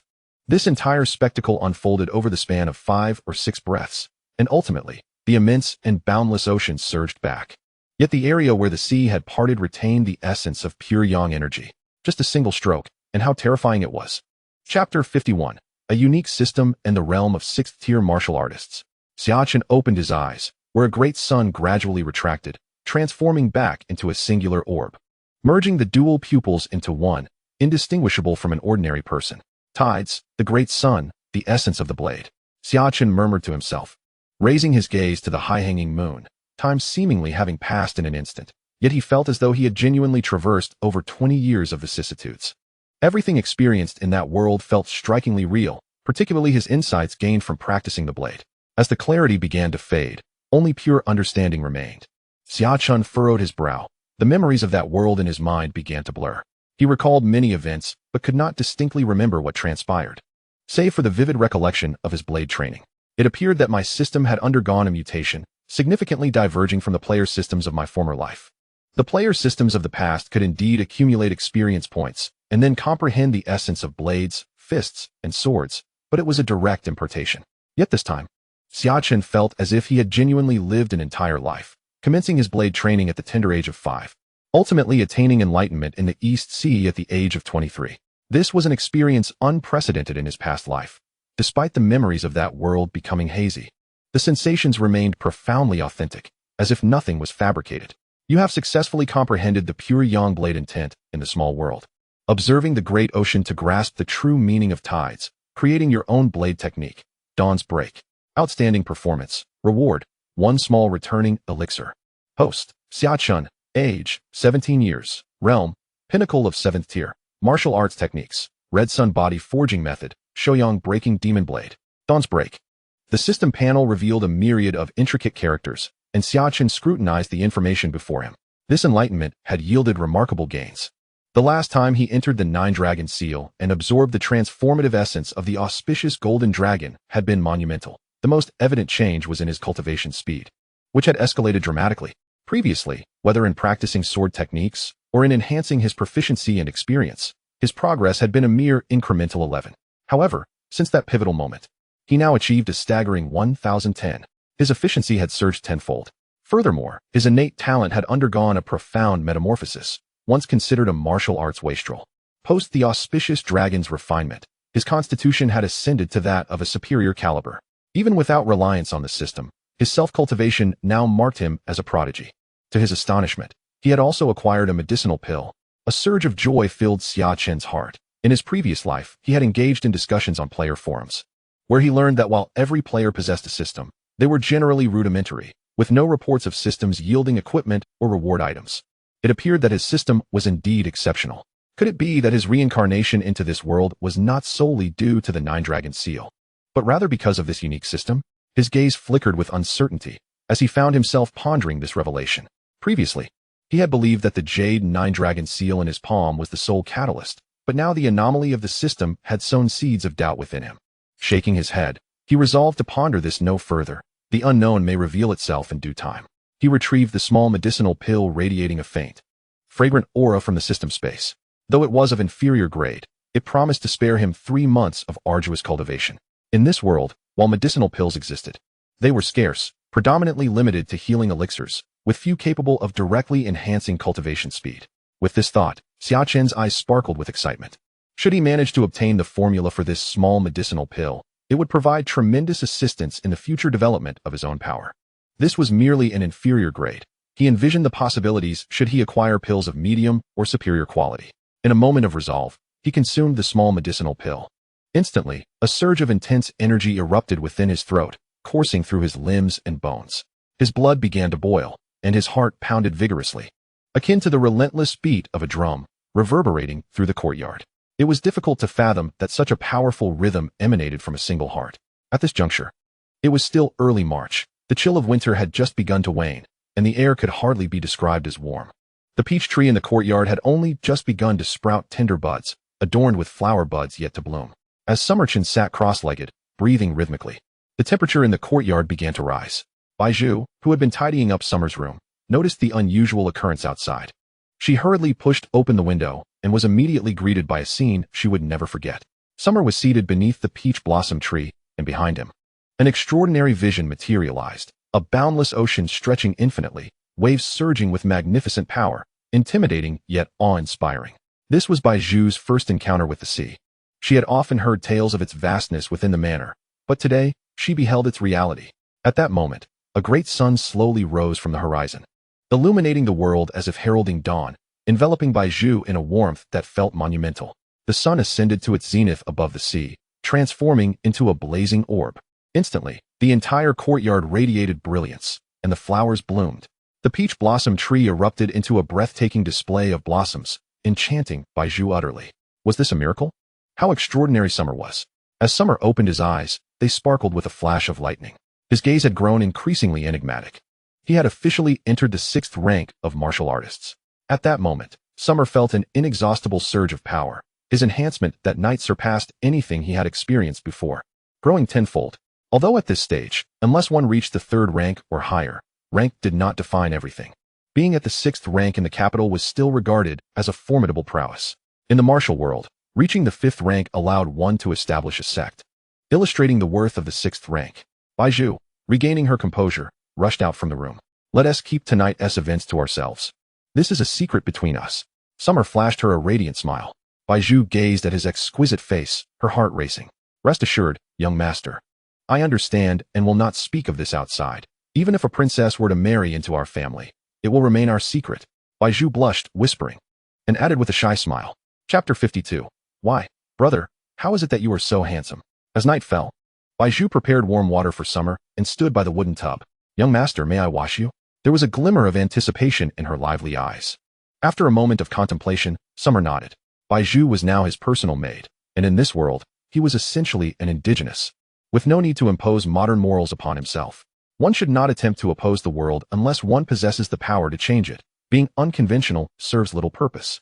With her cheeks flushed, Baizhu approached Summer, untying his belt and assisting him in shedding his garments. Suddenly, a figure of perfect beauty, akin to a work of art, presented itself before Baizhu. Her height barely reached Xia Chen's chest, bringing them in close proximity. She felt the intense yang energy emanating from him, her gaze becoming dazed, her entire being rooted in place until the sound of splashing water jolted her back to reality, revealing that Xia Chen had already entered the wooden tub. Regaining her senses, she hurried to the edge of the tub, extending her delicate, smooth hands into the water to assist Xia Chen with his bath. However, as she scrubbed, her mind wandered. Although the young master was still in his youth, he was far from a child. In the dead of night, after turning off the lights and settling into bed, Xia Chen noticed a small figure stealthily approaching from the adjoining room of his master bedroom. Even in the darkness, his gaze remained as clear as daylight, and he observed Baizhu clad in scant attire, with only a purple, delicate belly wrap to shield her modesty. Xia Chen softly called out, startling Baizhu in the shadows. What is it? Is there something else? Silence enveloped the darkness for a moment until Baizhu's timid voice finally emerged. The matriarch instructed me to care for the young master's daily needs and to warm his bed at night. Her voice was barely audible, akin to a whisper, and in the dim light, her face had turned crimson as if it might bleed. Xia Chen fell silent, aware that this was a custom of the noble families. The reason he had not engaged in such practices before was due to his failure to break through the 8th rank. He was not yet ready. I do not require bed warming. You may sleep in the adjoining room tonight, he sighed. Though he was neither a paragon of virtue nor a hypocrite, he had no intention of hastily embracing modern notions in this era, yet he was not one to act in desperation. Baizhu would eventually belong to him, and given her youth, there was no need for haste. Do you find me undesirable, young master? Silence lingered in the darkness until, after a lengthy pause, Baizhu's voice emerged, tinged with a sob. That is not my intention. Xia Chen regarded Baizhu, whose tear-streaked face resembled a weeping pear blossom, feeling a twinge of headache. Very well, come here, but it is merely for warming the bed. As he lifted the covers, a soft body, akin to that of a kitten, nestled into his embrace. In this feudal era, since change was unattainable, he chose to acquiesce. One may possess formidable strength to physically obliterate another. Yet one cannot forcibly alter the thoughts of a person. At dawn, Xia Chen resumed his martial training, having already sent Xia Chen to request leave from the lantern bearers. He intended to participate in his fiancé's poetry gathering the following day, after which he would confront those individuals, demonstrating to them the true meaning of discipline, an example to deter the foolish. The previous verbal skirmish had merely whetted his appetite. Bijou rose from the bed, her face radiating a blissful smile, her gaze dreamy and entranced. Although the young master had not truly engaged with her the previous night, the bond between them had undergone a profound transformation, shifting from unfamiliarity to an intimate understanding. On this third day, Xia Chen awoke with the punctuality of his biological clock, rousing the slumbering Bijou, who lay curled like a small kitten in his embrace. Rubbing her sleepy eyes, she climbed from the warmth of the blankets, her delicate, fair skin exposed to the cool air, clad in a light garment. Is the young master going to meet the princess today? She inquired. Not quite. Merely attending a literary gathering. Xia Chen replied, shaking his head and affectionately ruffling her hair. You may rest a little longer. I can manage on my own. Absolutely not. I shall assist you in dressing. The gathering is at the princess's residence, and today, the young master must present himself impeccably to ensure he does not fall short in her esteem. As she spoke, Bijou hurriedly emerged from the bed and began to assist Xia Chen in changing. At a quaint little shop along the main avenue selling lamb soup, Xia Chen's companion, Xia Chen, asked, Young master, are we truly in no hurry? The princess's residence is just a few hundred meters ahead. Shall we not finish our breakfast first? Isn't it customary for distinguished guests to arrive last? Xia Chen continued to sip his lamb soup without lifting his gaze, responding to the increasingly restless Xia Chen beside him. This lamb soup is quite delightful, very authentic, and I find it thoroughly enjoyable. Xia Chen sighed, observing the composed Xia Chen, before also beginning to drink his soup. For some reason, Xia Chen felt that his young master displayed a certain indifference towards the renowned second princess, lacking any sense of anticipation.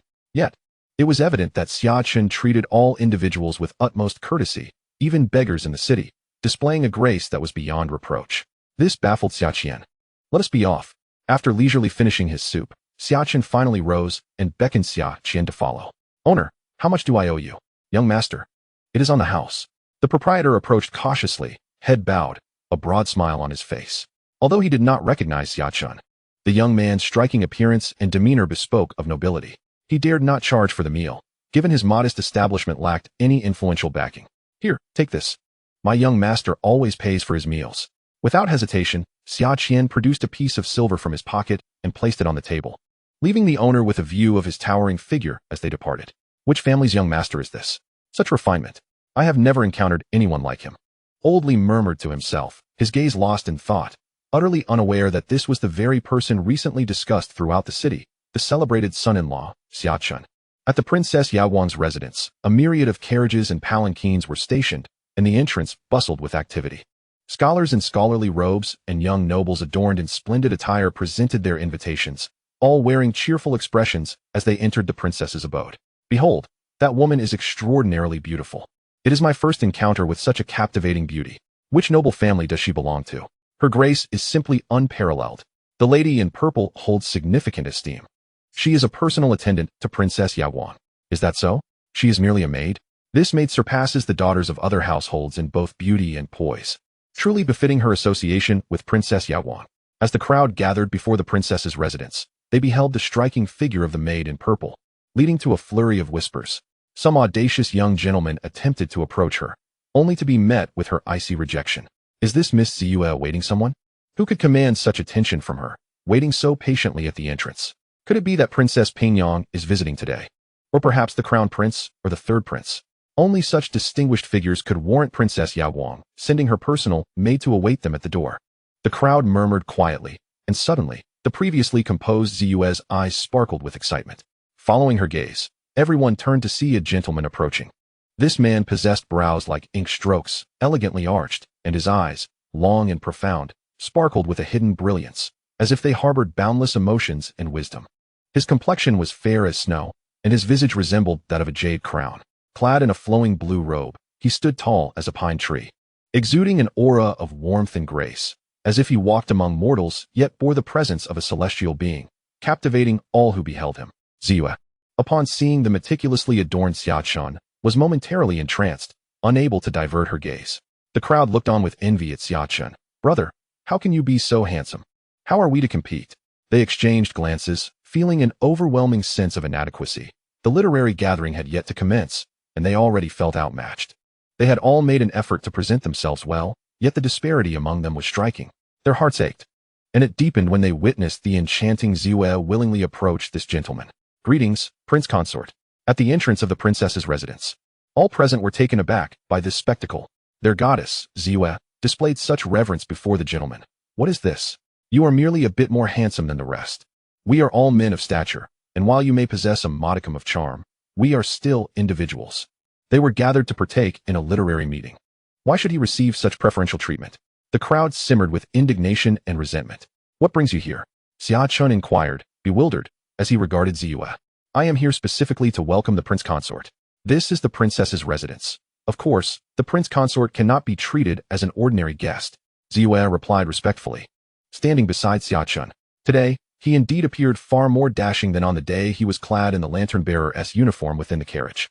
That day, Xia Chen bore a rebellious charm, exuding a certain sharpness. On this day, Xia Chen, adorned in exquisite attire, emanated an aura of nobility, exuding both grandeur and remarkable restraint. Upon hearing Xia's response, Xia Chen cast a glance her way, then surveyed the assembly of scholars and young gentlemen gathered at the entrance, all of whom turned their gazes toward him. Preferring not to engage further at the threshold, Xia Chen mused that were it not for the imperial presence, the envious onlookers would likely rush forth in a fiery display of jealousy. He pondered whether he should summon the imperial guards or the lantern-bearers to fend off an impending scuffle. Alas, the ferocity of human envy is indeed formidable. With this thought, Xia Chen offered a subtle nod to Xia. "Let us proceed inside," he suggested. Xia led Xia Chen and Xia Chen through the throng blocking the entrance to the princess's residence. It was only after Xia Chen's figure had vanished from sight that the crowd began to murmur loudly among themselves. "Who on earth is that person?" Miss Xia personally came to greet him. "What an honor," one exclaimed. "But why is he so exceptionally handsome? With his arrival, will there still be room for us?" Another queried, filled with apprehension. "What's there to fear? The literary competition is about talent, not appearances. This fellow is merely a decorative facade, a pretty face devoid of substance," scoffed a young man clad in a brocade robe, disdain evident in his demeanor. He prided himself on his own family's status, looking down upon those who relied solely on their looks. Such striking features at a literary gathering. He must have ulterior motives, perhaps seeking favor from Princess Yawan, he concluded, his tone laced with contempt. "Though I may not possess his looks, I take pride in being self-reliant and never dependent on others." Yang Wei, having thought this, straightened his posture and stiffened his frame, a look of pride adorning his face. Yet, it was not long before his composure faltered. It seems I ought to rest well. Maintaining such rigidity is rather exhausting," he remarked with a smile, unfurling his fan, ready to display his own elegant demeanor. Just then, a voice interrupted his reverie. "Shoo, keep it down. Do you know who that person was? Who else could it be? He is clearly a pretty boy, seeking patronage," someone derided. Before the speaker could finish, Yang Wei interjected. The speaker's expression shifted, anxiety washing over him as he glanced around, hastily covering Yang Wei's mouth. "Brother Wei, such words should not be uttered lightly. That man has significant connections. Be cautious of his entourage. Who could he be to warrant such trepidation? Surely, he is not a prince." A companion inquired, curiosity piqued, while others expressed irritation at the cryptic nature of the warning. "That man is Xia Chen, the legitimate son of the Duke of Anong and the betrothed of Princess Yawan. Just yesterday, his affairs stirred quite a commotion, especially since he recently moved out from the residence of the Duke of Zhendong." "What? He is Xia Chen?" No wonder Miss Xia came out to greet him personally. The crowd's expressions shifted, realization dawning upon them. This was indeed the princess's residence, although the couple had yet to wed. The union had been sanctioned by the emperor and publicly announced, making their eventual marriage a certainty. Thus, within the princess's residence, Xia Chen naturally holds a position akin to that of a co-master. "Please lower your voices," he cautioned. "Are you aware that Xia Chen is currently in command of the Eagle Eye Division, one of the 9 divisions of the Lantern Bearers? Each division possesses distinct powers and jurisdictions, and the Eagle Eye Division primarily oversees the capital. Today's literary gathering has attracted a multitude of scholars and young nobles from across the city. Undoubtedly, the Eagle Eye Division has infiltrated the event, and perhaps every word we utter is being meticulously recorded. Wu Bai surveyed the surroundings, his voice filled with trepidation, acutely aware of the potential for eavesdropping. The expressions of those present shifted dramatically, particularly Yang Wei, for the lantern-bearers are pervasive and relentless. Over the years, they have been known to obliterate entire families within the capital, instilling dread among the scions of prominent clans. Brother Wei, are you all right? You seem rather feeble. You must gather your strength. As the atmosphere grew tense, Yang Wei felt lightheaded, his eyes rolling back, and his body grew limp, collapsing to the ground. I can't take it anymore. I'm dizzy. I fear I cannot attend this gathering. I must return to rest. Panic washed over Yang Wei, recalling that he had just spoken ill of Xia Chen in a rather loud manner. Could it be that Xia Chen will summon the lantern-bearers to trouble me? Quickly, assist Brother Wei back. Brother Wei, I've heard that goji berries can alleviate dizziness. I have a recipe that uses them as the principal ingredient. I tried it last time, and it worked wonders. After the event concludes, I shall personally deliver it to you. A compatriot assured Yang Wei with a hearty pat on the back and a broad smile. The entrance was in disarray as Xia Chen had already ventured into the inner sanctum of the princess's residence. Is this not the venue for the literary gathering? He inquired, following Xia along a winding path adorned with unique scenery, taking in the sights as he spoke. Is it appropriate for me to enter the inner courtyard? Without lifting his gaze, Xia Chen casually remarked upon the splendid fountain nestled within the distant garden. The prince consort is no stranger, even if he enters the inner courtyard. Outsiders would not speak ill of it. With some time remaining before the gathering commences, the prince consort is family and is entitled to a moment of respite. Xia replied earnestly, pausing to face Xia Chen, who possessed an undeniably handsome visage. Xia Chen nodded, refraining from further comment. Xia guided him through a series of courtyards, ultimately arriving at a picturesque courtyard that exuded historical charm. Tianfeng Pavilion, read the plaque, adorned with simply 3 characters, lacking a signature, yet these characters conveyed an extraordinary essence. Xia turned to Xia Chen, pausing at the entrance and gazing intently at the inscription before breaking into a gentle smile. These characters were penned by the princess herself, whose calligraphy has even garnered praise from the Grand Tutor.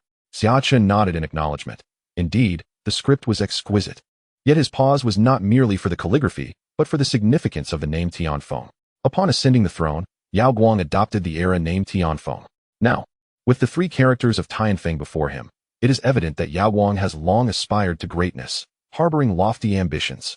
Does the esteemed prince believe there is something amiss with these 3 characters?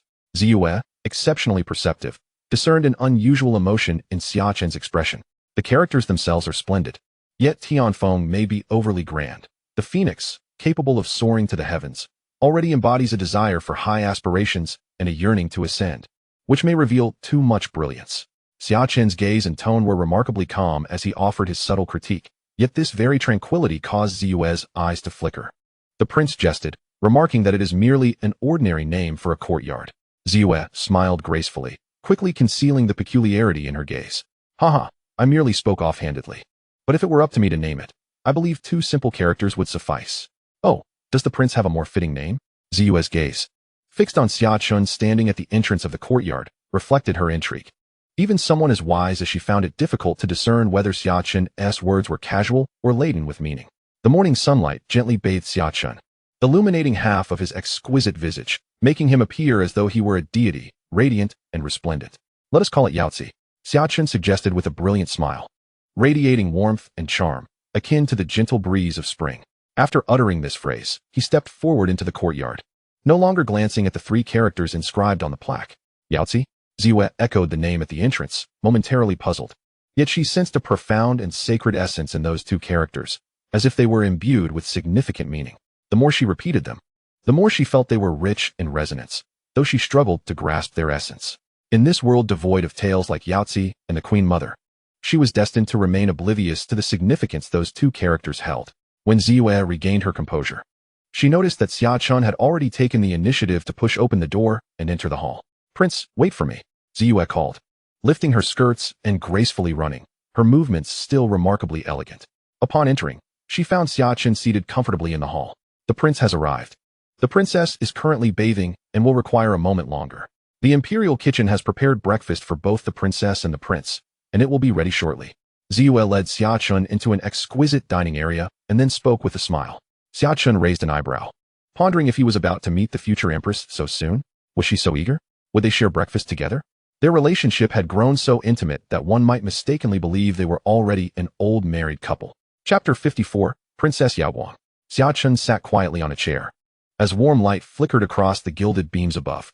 In the center of the hall stood a long sandalwood table, adorned with a delicately embroidered satin tablecloth. Surrounding them, jade screens glimmered softly, isolating them from the clamor of the world outside. Alone, Xia Chen maintained an air of composure, resembling a tranquil abyss, profound and unfathomable. Surrounded by maidservants quietly standing by, pouring tea for Xia Chen, he remained unusually silent, not initiating any conversation. In the depths of the courtyard, within a modestly adorned boudoir, Yaoguang sat before a dressing mirror, softly murmuring the name Tianfeng as she absorbed Ziyue's detailed report. The mirror's bronze surface reflected a face of exquisite beauty, unmarred and radiant. Ziyue stood behind Yaoguang, delicately combing her cascading locks, which flowed like a waterfall. I sense that the prince consort harbors a deeper intention. His peculiar attitude towards the name Tianfeng intrigues me. It feels as if there are no secrets before him, as though he perceives everything with clarity, Ziyue remarked, her brows slightly furrowed in confusion. It appears that my prince consort is even more astute than we anticipated. For the past 17 years, he has been lying low, concealing his brilliance and restraining his sharpness. Clad in a cool, sheer garment following her bath, Yaoguang's skin glowed with a tempting radiance. But why, one wonders? Does the prince consort hide his talents? Is his situation within the marquisate not as favorable as it seems? Could there be those who wish him harm, seeking to extinguish his potential before it flourishes, prompting him to disguise himself as an ordinary man? Ziyue, her voice crisp yet gentle, expressed her bewilderment. 14 years ago, when the Marquis of Anong went to the Eastern Wilderness battlefield, he fathered a second son, rumored to be the prodigious Xia Hao. Both the Marquis and his wife adored this child, showing little regard for Xia Chen. Yet, Xia Chen remains the legitimate eldest son, and as long as he holds this status, the marquisate will undoubtedly be passed down to him. Yaoguang's voice carried an air of maturity and wisdom, akin to that of a regal figure. Her beauty resembled the blossoming peach flowers of spring, with rosy cheeks and skin as smooth as fine jade. Her eyes, like glistening autumn waters, drew the gaze of those around her, captivating hearts and rendering the world around her colorless in comparison. Ziyue, standing behind Yaoguang, found herself entranced by the reflection she had gazed upon countless times, momentarily lost in thought. Eventually, she collected herself and spoke. What you imply is that the Marquis of Anong wishes to bequeath the title to his younger son, Xia Hao, yet Xia Chen's very existence poses an obstacle. Consequently, the Marquis may harbor ill intentions towards the prince consort. However, a tiger does not eat its cubs, even after 14 years of separation. It seems unlikely he would resort to such cruelty. As Ziyue delved deeper into her analysis, a chill crept down her spine. The visage of Xia Chen surfaced in her mind, accompanied by his calm and confident smile, stirring a pang of sorrow within her. What trials must the prince consort have endured while growing up within the marquisate? Surely, he faced numerous dangers and hardships. It is no wonder that he has chosen to sever ties with the marquisate and establish his own household. Yet, I am uncertain of the specifics and may very well be mistaken in my assumptions. Yaoguang shook her head, a lingering perplexity etched upon her brow. She felt that the situation was far more intricate than it appeared, as if she had stumbled into a cognitive trap. What is he doing now? Suddenly, Yaoguang glanced at Ziyue's reflection in the bronze mirror, shifting the topic with a flourish. He sat quietly, refraining from excessive observation or inquiry, savoring his tea in serene contemplation.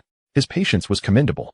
From the tidings relayed by Li Wenzhong, I learned that Xia Chen harbors a passion for military texts, possessing a tranquil demeanor and the bearing of a great general. Upon witnessing him today, it was indeed as reported. Yaoguang revealed a faint smile. Ziyue, what are your thoughts on Xia Chen? General Li holds him in high regard. While rumors in the capital can be misleading, General Li's unwavering loyalty to the princess suggests he would not deceive her. I have encountered the prince consort twice, though I cannot ascertain his martial prowess. He undoubtedly stands apart from the ordinary folk. Ziyue fell into contemplative silence, attending to Yaoguang's grooming. The stillness of the room enveloped them. After a prolonged pause, Yaoguang nodded thoughtfully. Perhaps it is feasible to forge an alliance with him. He may indeed become my future husband, and some matters are inextricably linked to him. A contemplative glimmer flickered in Yaoguang's enchanting eyes. By the way, we should refrain from contacting General Li Wenzhong as much as possible. He has now ascended to the rank of General of the Longwu Guard, and his position is markedly different from before. My father is exceedingly suspicious and will undoubtedly dispatch someone to monitor General Li, scrutinizing his associations. We must exercise caution. Indeed, Your Highness, I shall minimize our communications, unless a significant event arises that necessitates General Li's involvement. Otherwise, I shall refrain from deploying this secret chess piece. Ziyue's expression was grave, fully aware of the stakes involved. Bring me my phoenix jade hairpin. I shall wear it today. Suddenly, Yao Guang gazed at her unparalleled beauty in the bronze mirror and spoke. Did you not mention that the hairpin was overly ostentatious and that you preferred a more understated approach? Ziyue queried in surprise. This hairpin, a gift from the current emperor, is renowned throughout the Great Wu dynasty. It was crafted from a rare gem, crimson as if stained with phoenix blood, which brought great joy to Emperor Wuzong upon acquiring it. He summoned the finest jade artisans and the foremost celestial masters of the time to intricately carve and polish it. The first owner of this phoenix jade hairpin was none other than the Empress of Emperor Wuzong. Now, this hairpin has been passed down through the royal family for 6 centuries. When Princess Yaoguang turned 16, Emperor Wen bestowed it upon her. Yet she has only worn it once since then. Today, she intends to don it again. I possess no other adornments worthy of mention. This hairpin shall suffice to embellish my appearance. Ziyue smiled faintly, choosing not to elaborate further, and rose to retrieve the hairpin. She understood clearly. The princess, naturally beautiful, had refrained from wearing any accessories since the age of 15 to allow her fellow ladies of the court a chance to shine. Nevertheless, the princess's residence still boasted an array of adornments, and her decision to wear the phoenix jade hairpin today clearly indicated its significance. Ziyue delicately retrieved a jade box, unveiling the exquisite hairpin within. The hairpin, resplendent in deep crimson, is intricately carved, its phoenix feathers delicately rendered, as if it might transform into a resplendent phoenix reborn from the flames at any moment, exuding an aura of vitality. Upon adorning this exquisite piece, the princess's demeanor underwent a remarkable transformation. Ziyue, captivated and awestruck, remarked on the occasion. Many talented individuals will attend this literary gathering. We must accord it the respect it deserves. Yaoguang gazed at her reflection in the mirror, speaking as if to herself, yet seemingly explaining intentionally to Ziyue.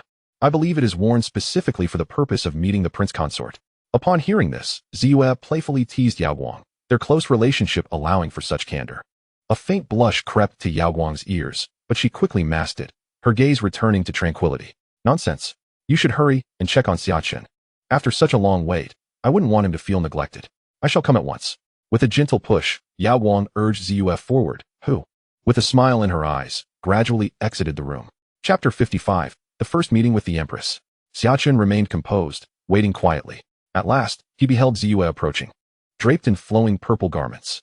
The prince consort has waited long. The princess will arrive shortly. Ziyue offered a graceful bow, gliding closer to Xia Chen, her lips parting slightly as she spoke. It is nothing, Xia Chen replied, shaking his head, his expression unruffled. Ziyue could not discern whether Xia Chen was genuinely untroubled or merely concealing his displeasure, for he had waited through 3 cups of tea.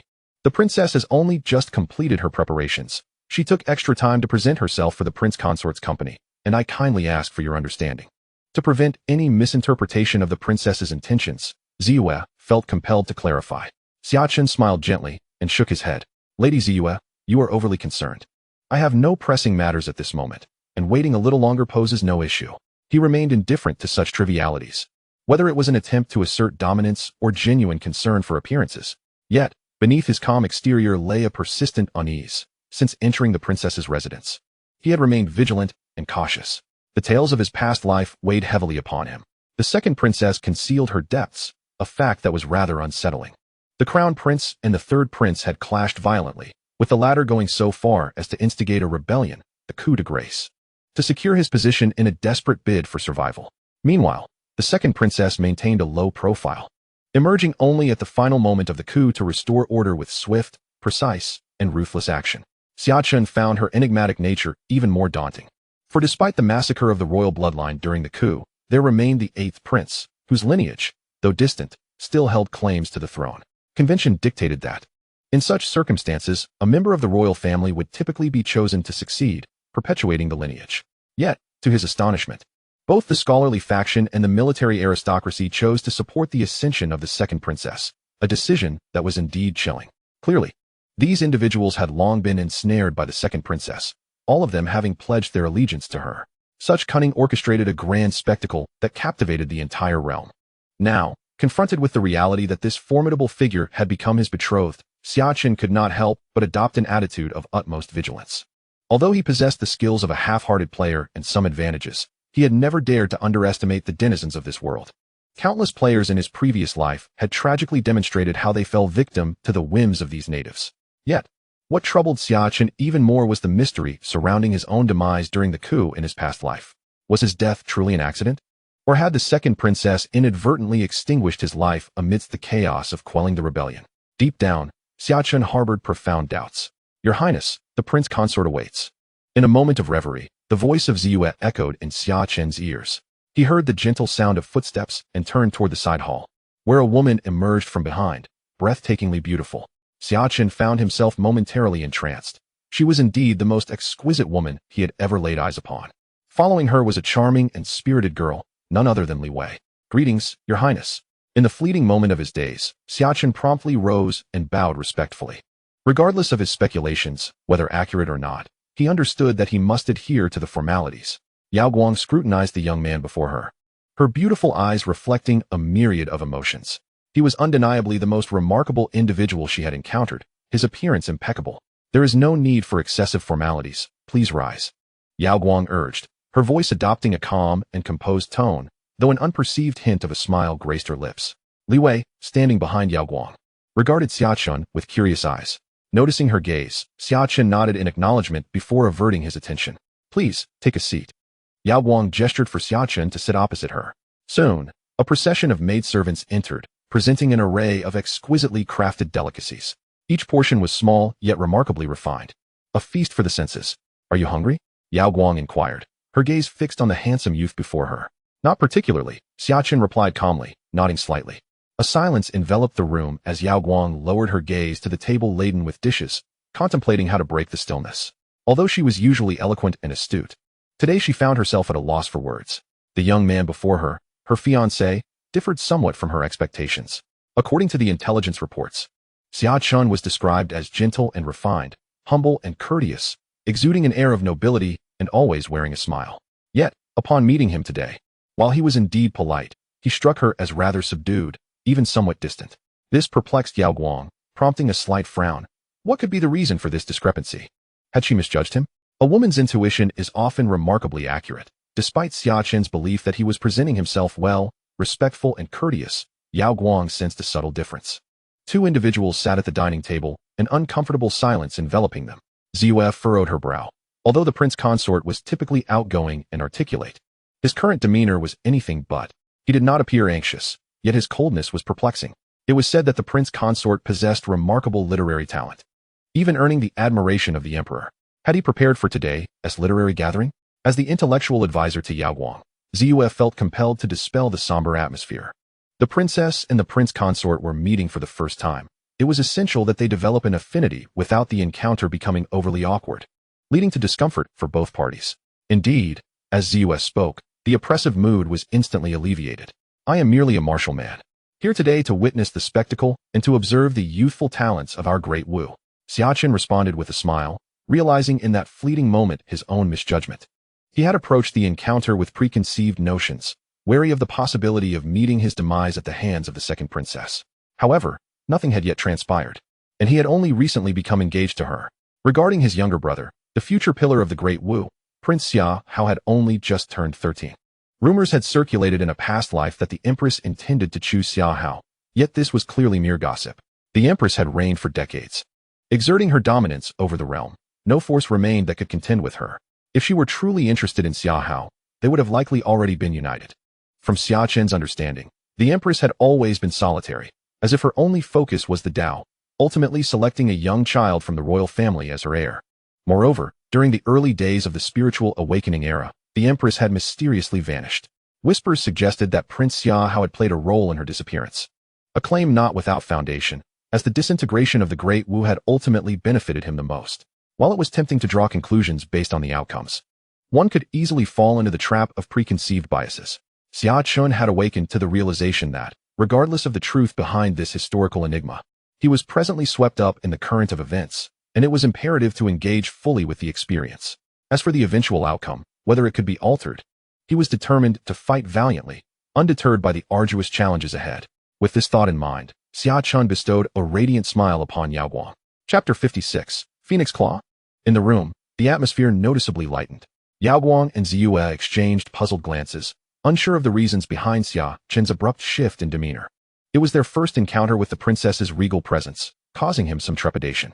Seemingly attuned to their thoughts, Xia Chen offered a gentle explanation. I am no longer anxious. Yao Guang's lips parted in surprise. She herself was taken aback by her own childlike demeanor. Upon first encountering her highness, she had perceived the princess as a resplendent phoenix from the heavens, exuding brilliance and commanding authority, which naturally induced a sense of apprehension. However, now that she had settled and truly observed the princess's unparalleled beauty, she felt considerably more at ease. Xia Chen smiled, his demeanor imposing as he sat directly across from Yao Guang, their proximity intimate. His gaze was gentle, yet not fervent, fixated on her with exquisite precision.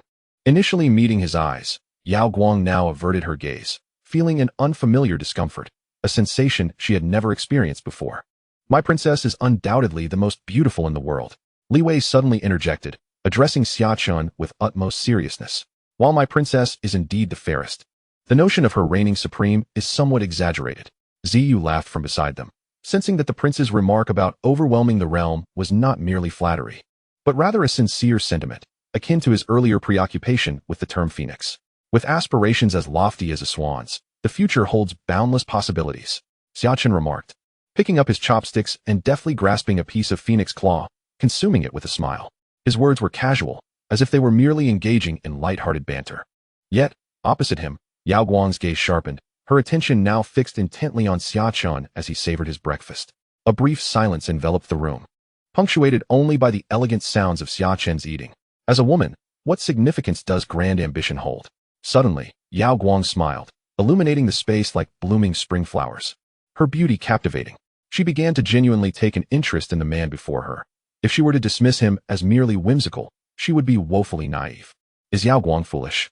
Far from it. She was exceptionally astute. Xia Chen believed few in the entire Dou dynasty could rival her intellect. Thus, Yao Guang was convinced that her fiancé understood her profoundly, perhaps even grasping some of her underlying truths. Yet, this realization stirred a potent sense of insecurity within her. It felt as though he could see right through her, rendering her unguarded and exposed before him. Moreover, what troubled her more was her own lack of understanding of this betrothed man. Much of the information she possessed was inconsistent, as if he were shrouded in mystery, eluding her comprehension. Do you enjoy eating phoenix claws? In that fleeting moment, Yao Guang's thoughts swirled, but she quickly regained her composure, reverting to her natural poise. She refrained from probing further into this question, instead shifting the conversation. The phoenix claws are delectable and juicy, especially those from the princess's residence. They possess a unique flavor. Having consumed a bowl of mutton soup prior to arriving, Xia Chen felt quite satiated, yet he sincerely thought the phoenix claws were indeed delightful. From the exquisite little dish, he had already devoured 2 of the 3 claws. Yao Guang observed him in silence, inexplicably sensing an underlying ambiguity in his words. I hear that today, the son of Minister Lin will be present at the literary gathering. Recently, there have been whispers in the capital that the prince is exceptionally talented, even surpassing Minister Lin. Today, I fear the minister's son may pose challenges for the prince. Ziyu felt compelled to change the subject, inwardly sighing as she found herself becoming the lubricant between the two. In the bustling street market, rumors fluttered like leaves in the wind. Today, the young master of the Lin family was to arrive, providing an opportunity to discern whether he possessed the distinguished presence of his lineage. Xia Chen, however, remained indifferent, engrossed in the delectable dishes laid before him. Suddenly, he looked up and inquired, who else will attend the literary gathering today? The prince consort, along with the sons of several high-ranking officials and some talented youths from the National Academy. Esteemed scholars from the White Deer Academy will also bring along their students. And Master Tianhai from the Heavenly Dragon Temple may make an appearance, as well as members from the Heavenly Master's residence. As Ziyue recited the names, Xia Chen couldn't help but cast a sideways glance at her. His initial disinterest was suddenly piqued. Although it was not surprising that the sons of officials and students from the National Academy and White Deer Academy were attending, the participation of distinguished scholars from White Deer Academy suggested that the literary gathering held significant stature. More intriguingly, the presence of individuals from both the Heavenly Dragon Temple and the Heavenly Master's residence added an air of the extraordinary. The abbot Longshu from the Heavenly Dragon Temple and the venerable master from the Heavenly Master's residence were among the most formidable figures of the current age, their prowess elevating humanity to the status of terrestrial immortals. Each possessed uncanny abilities. Though both establishments resided within the capital, they remained aloof from worldly affairs, their status exceedingly exalted. Xia Chen regarded Yao Guang with a profound gaze. The fact that this gathering could attract such illustrious entities was indeed remarkable. Why have you stopped eating? Li Wei, who was about to summon a maid to bring more phoenix claws, noticed Xia Chen had set down his chopsticks and curiously inquired.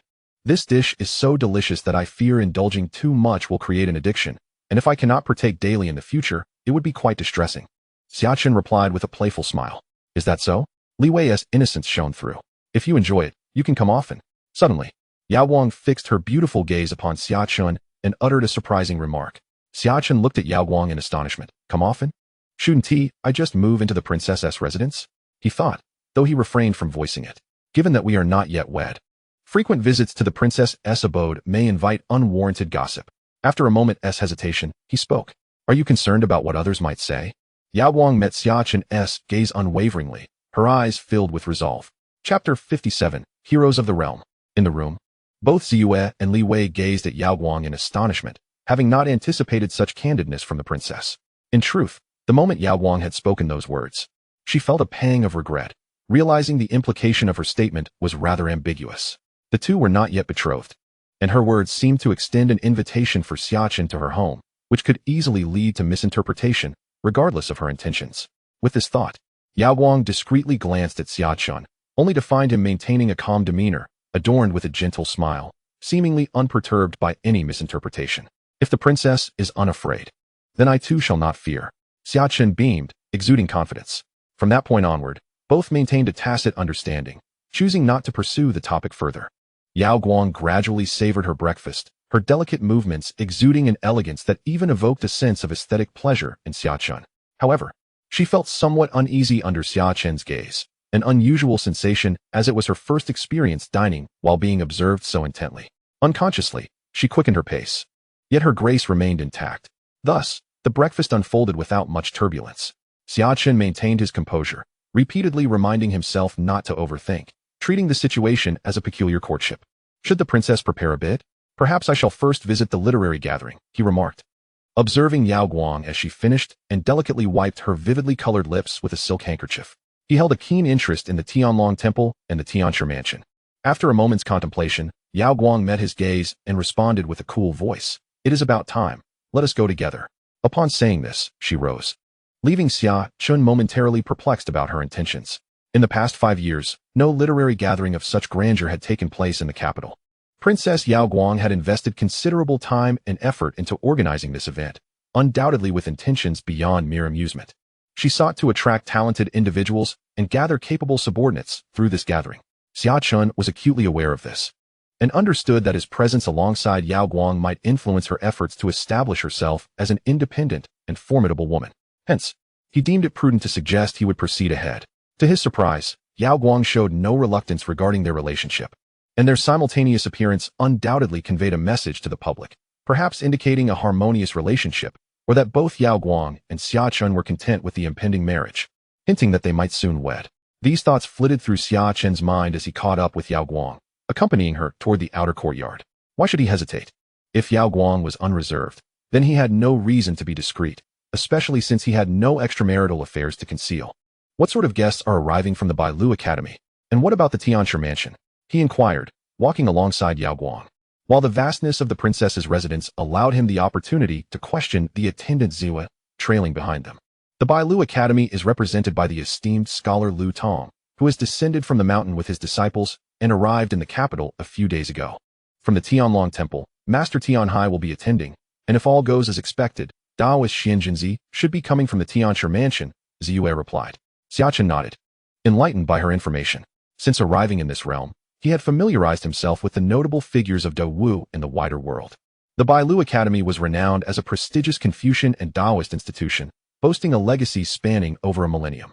Lu Tong himself was a figure of legend, having toiled for 15 years in scholarly pursuit, achieving success in the imperial examinations at the age of 20, and then entering public service as a celebrated prodigy. However, at 32, he submitted a memorial to Emperor Wen, urging the sovereign to allow the populace to recuperate and to refrain from engaging in further wars. Due to the tumultuous events following the Huayang and Southern Barbarians battles during the Great Wu Dynasty, the nation was engulfed in chaos, exacerbated by the increasingly burdensome taxes imposed upon the populace. However, this particular memorial incited the wrath of the Emperor Wen, leading to Lu Tong's indignant resignation from his post. After which he retreated to the Bailu Academy to wholeheartedly immerse himself in the study of the classics of the sages. At the age of 45, he ultimately emerged as a prominent Confucian scholar. Now, 20 years have elapsed since Lu Tong's departure from the capital, a span during which the political landscape has undergone profound transformation. It was within this literary assembly that Lu Tong aligned himself with Yao Guang. Or was it that he returned to the capital at this juncture, re-entering the worldly affairs as part of Yao Guang's machinations? Xia Chen was acquainted with this Lu Tong. Or rather, he had knowledge of him from a previous existence. In the era of the Empress, Lu Tong ascended rapidly, eventually becoming a member of the cabinet and a venerable elder. He dedicated himself to improving the livelihood of the people, enacting numerous policies that revitalized the economy of the Great Wu dynasty, laying a robust economic foundation for the subsequent expansion of its iron cavalry, which conquered the kingdom of Qing and Dafeng. At this time, Master Tianhai of Tianlong Temple was also highly esteemed, known for his eloquence and profound understanding of Buddhist doctrine. Though born in Tianlong Temple, he did not shun external philosophies and delved into Confucianism and Taoism, mastering the teachings of all three schools. He was also one of the 6 direct disciples of the esteemed Long Shu, holding the 3rd position among them, frequently visiting the palace to engage in discussions on Buddhism with Emperor Wen. As for Taoist priest Xianzhenzi of the Celestial Master's house, he was one of the most renowned disciples of the 2nd generation, aside from the direct disciples of the old Celestial Master. While his renown may not have reached the heights of the aforementioned figures, Xia Chen would not dare to underestimate him. For Xianzhenzi was a sage of profound wisdom, whose latent talents were only gradually revealed throughout his life. He lived into the early years of the era of spiritual awakening, carving out a distinct path from the teachings of the Celestial Master's house, thereby establishing a new lineage within Taoism and becoming a significant figure in his own right. This seemingly modest literary gathering concealed myriad talents, with many future luminaries poised to emerge from this very assembly. Xia Chen felt a sense of solemnity. He had previously underestimated this event and nearly overlooked it, but he was fortunate to have attended. He pondered whether the 2 from Bailu Academy and the Guozijian had arrived. Considering their ages, these 2 should just be in their early 20s. Images of future events flashed through Xia Chen's mind. During the era of the Great Unification, Confucianism shone brightly, even eclipsing Buddhism and Taoism at times, asserting itself as the orthodoxy of thought. Among the most dazzling figures were 2 scholars named Su Xingchen and Fang Zhiru. Both hailed from the Guozijian and Bailu Academy. One achieved the remarkable feat of becoming the youngest prime minister of the Great Wu dynasty at the age of 29, while the other broke into the 2nd rank of Confucianism and Taoism at 31. Setting a record for the fastest advancement in the history of the dynasty. These 2, one possessing unparalleled intelligence and the other an extraordinary talent for Confucianism and Taoism, have often been compared due to their esteemed origins. Both have received the Empress's favor and sworn allegiance to her. It remains uncertain whether they were recruited by Yao Guang at this gathering. A narrow path stretched before them, yet Xia Chen's thoughts had already drifted far beyond, traversing the river of time, deducing the present from the future, in search of a path that would be fitting for him. He pondered as well on how to maximize his own interests. Soon, the group navigated through numerous courtyards and arrived at the main hall, where a cacophony of voices filled the air. Many had already gathered, some seated. And upon hearing their footsteps, all eyes turned towards them. Instantly, they beheld the unparalleled Yao Guang and the figure standing beside her, Xia Chen. Chapter 58. He, my betrothed. The once boisterous outer hall fell into an abrupt silence. Everyone's gaze fixated on Yao Guang, who radiated an extraordinary brilliance. Yet, even this could not entirely eclipse the radiance of the man beside her. He stood tall and upright, akin to a majestic pine, his impeccably tailored attire accentuating his broad shoulders and narrow waist. His visage resembled an exquisite work of art, with eyebrows arching elegantly into his temples and deep, captivating eyes that seemed to harbor countless stars. Beneath his prominent nose, his lips were sculpted with grace, exuding an innate nobility. Standing there with a slight smile, he resembled the gentle warmth of spring sunlight breaking through ice, charming and inviting. His ethereal demeanor seemed to have emerged from the realms of poetry and art, quietly commanding attention without overt effort, yet his aura was undeniably magnetic, drawing all eyes toward him. Your Highness, the princess. The crowd collectively bowed, though their peripheral glances revealed their intrigue towards Xia Chen. Who was this man? His striking appearance placed him beside the princess. Could he be a prince? The current emperor had but 4 sons and 3 daughters, and many had never laid eyes on a prince, leading to rampant speculation. The pair appeared remarkably well matched. akin to celestial beings standing together in perfect harmony. A thought inexplicably surfaced in some minds. How had such a remarkably handsome man remained unnoticed in the capital until now? Others echoed similar sentiments. As the crowd's thoughts swirled, a cool voice broke through. Please rise. Today's literary gathering requires no formalities. With a gentle lift of her hand, Yao Guang commanded the room. Xia Chen quietly surveyed the scene. The expansive front hall and courtyard could comfortably accommodate hundreds without feeling crowded. On the opposite side of the hall, a middle-aged eunuch directed the proceedings, flanked by beautiful maidservants and other eunuchs who efficiently arranged platters of fruit and beverages. That is Eunuch Sun, the steward of our princess's residence, quite adept in his management, whispered Ziyue, noticing Xia Chen's gaze. Xia Chen nodded in acknowledgement. Though the princess's residence was still in its formative stage, with many talents yet to be recruited by Yao Guang, she still possessed a handful of capable individuals. Your Highness, the princess. Just as Xia Chen sought a target in the crowd, a distinguished-looking man in his 40s approached, accompanied by 3 scholars clad in scholarly robes. Master Lu. No need for formalities. Yao Guang promptly urged the middle-aged man to rise and take a seat. At that moment, Yao Guang and Xia Chen were situated in a secluded chamber, which afforded them an unobstructed view of the entire literary assembly while maintaining a degree of privacy. Xia Chen scrutinized the plainly dressed middle-aged man and instantly discerned his identity, Lu Tong, the esteemed scholar of Bai Lu Academy. It appeared that Yao Guang had long been in contact with Lu Tong, and his arrival in the capital was undoubtedly orchestrated by her. Xia Chen mused inwardly. And soon after, he heard Lu Tong's voice resonate. The princess has sent for me to come to the capital, and I trust it is not merely to attend a literary gathering. Indeed, given the recent shifts in the court's dynamics, Lu Tong, with his extraordinary talents, would be underutilized if he were to confine himself solely to teaching. Furthermore, having reached the pinnacle of the 4th-grade Mingxin realm, he would likely require worldly engagement to break through to the 3rd-grade Lion's Hang. At present, there happens to be a vacancy for the left Vice Minister of Rights, and I have put forth Lu Tong's name to my father, the Emperor, Yao Guang articulated slowly, her demeanor reflecting the emerging essence of an empress as she occupied the central position. I once resigned in indignation, which greatly displeased His Majesty, Lu Tong remarked, revealing his inner concerns. Following his resignation, he had retreated to Bai Lu Academy, vowing never to return to officialdom. However, as he advanced to the 4th-grade Mingxin realm, gaining clarity of purpose and shedding distractions, he recognized his true aspirations and no longer shunned the political sphere. Even so, he remained patient, awaiting the right opportunity, which had now arrived. Master Lu possesses immense talent. Although my father was angered back then, he is a magnanimous man and would not harbor resentment over this matter. Yao Guang asserted confidently, knowing her father well. As long as one does not infringe upon his interests, her father resembles a sagacious ruler. 2 decades had elapsed. The events of yore were long behind them. Lu Tong nodded in response, choosing not to elaborate further. After 20 years of resignation, returning to office as a 3rd-grade vice minister placed him within the core of power in the Dawu dynasty.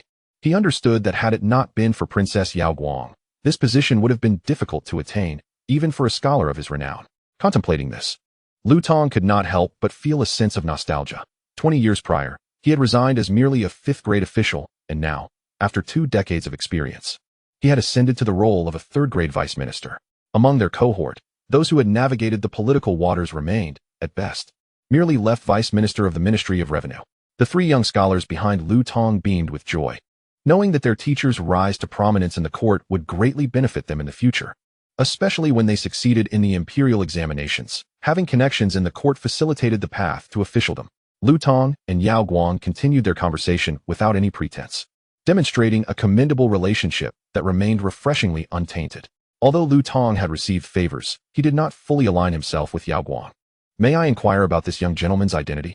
Lu Tong finally could not contain his curiosity and turned his gaze towards Xia Chen. From the moment he entered, the young man captured attention. His remarkable demeanor and appearance were simply too striking to overlook, even as he remained silent in the corner. This is Xia Chen, my fiancé. Yao Guang's words were succinct and her tone forthright, revealing no hint of pretense as she introduced Xia Chen. So he is the prince consort. Lu Tong was taken aback. Having been detached from court affairs for many years, he was not well versed in the happenings of the capital. Since his arrival in the city, his foremost endeavor had been to familiarize himself with the political landscape. Over the past few days, one name had echoed throughout his inquiries, Xia Chen, a rising star in the political arena, the legitimate heir of the Duke of Jindong, at merely 17 years of age. He had recently gained national acclaim for unraveling the military defense map case. As a result of this achievement, Xia Chen's career soared, propelling him to the head of the Lantern Bearers, where he now oversees the Eagle Eye Division. Rumors suggested that His Majesty intended for Xia Chen to eventually lead the Lantern Bearers, as Xia Chen, being a relative by marriage, elicited the Emperor's trust over outsiders. If this information holds true, Xia Chen may well become the most powerful relative by marriage in 6 centuries of the Great Wu dynasty. Regardless of the veracity of such rumors, one cannot deny that Xia Chen's youth portends an extraordinary future. After all, he hails from the distinguished Xia lineage. Lu Tong's 3 disciples regarded Xia Chen with admiration, tinged with a sense of envy, yet they dared not harbor any jealousy or resentment. The fates of individuals truly differ. While they were in their early 20s, still merely holding the title of Jiren, Xia Chen, at 17, had already attained the rank of a 4th-grade official. More crucially, he presided over one of the fearsome divisions of the Lantern Bearers, wielding authority far surpassing that of an ordinary 4th-grade official. Moreover, Lu Tong had recently heard numerous tales about Xia Chen during his stay in the capital, though not typically one to indulge in gossip.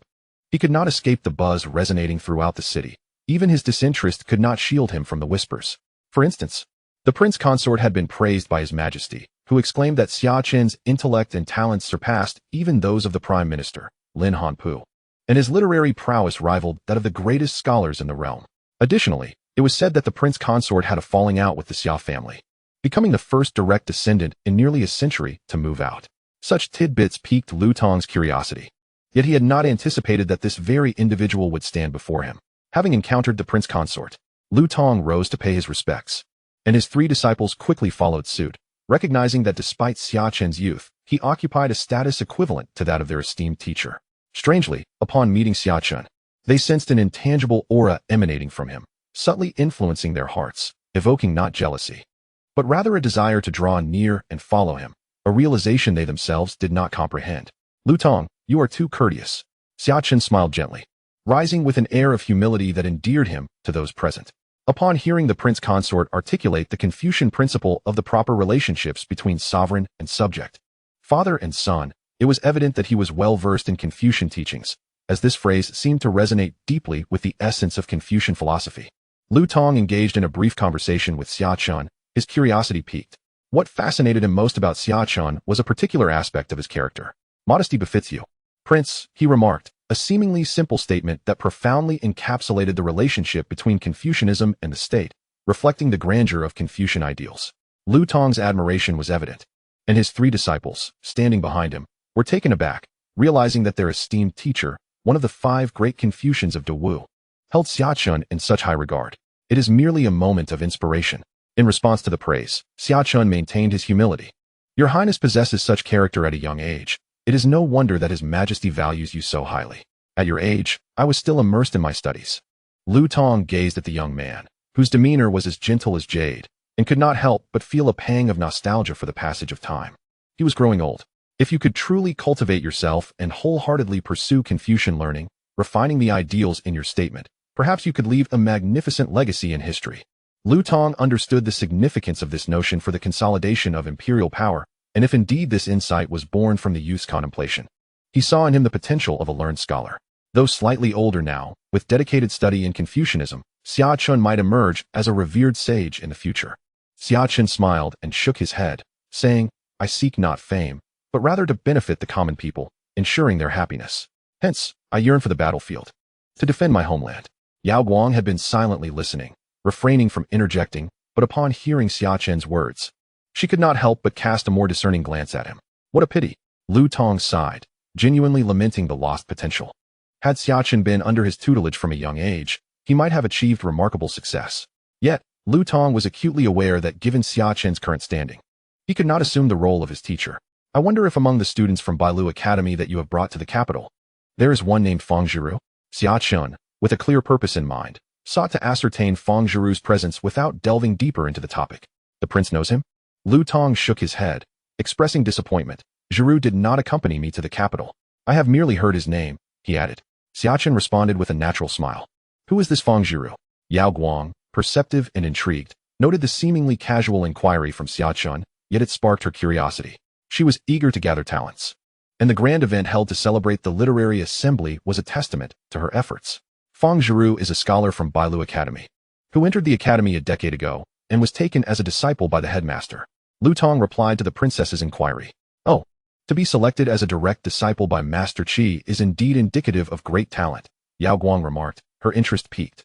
The headmaster of Bailu Academy was a prominent figure in the Confucian realm, standing on the threshold of the second tier of Confucian excellence. Images of the headmaster of Bailu Academy began to form in Xia Chen's mind. Qi Jingfeng, styled as Bujio, thus earned the moniker Mr. Bujio.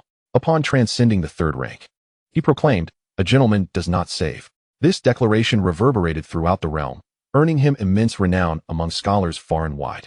However, this esteemed leader of martial and scholarly pursuits has seldom graced the world with his presence. Upon hearing Yao Guang's words, Lu Tong revealed a wry smile. He felt a twinge of shame. Since taking refuge under the Mountain Master's tutelage a decade ago, his performance has been unremarkable, and he remains at merely the 8th rank of cultivation. Initially, he had intended to bring Feng Zhiru to the capital to witness its splendor and engage with the city's youthful elites during the upcoming literary assembly.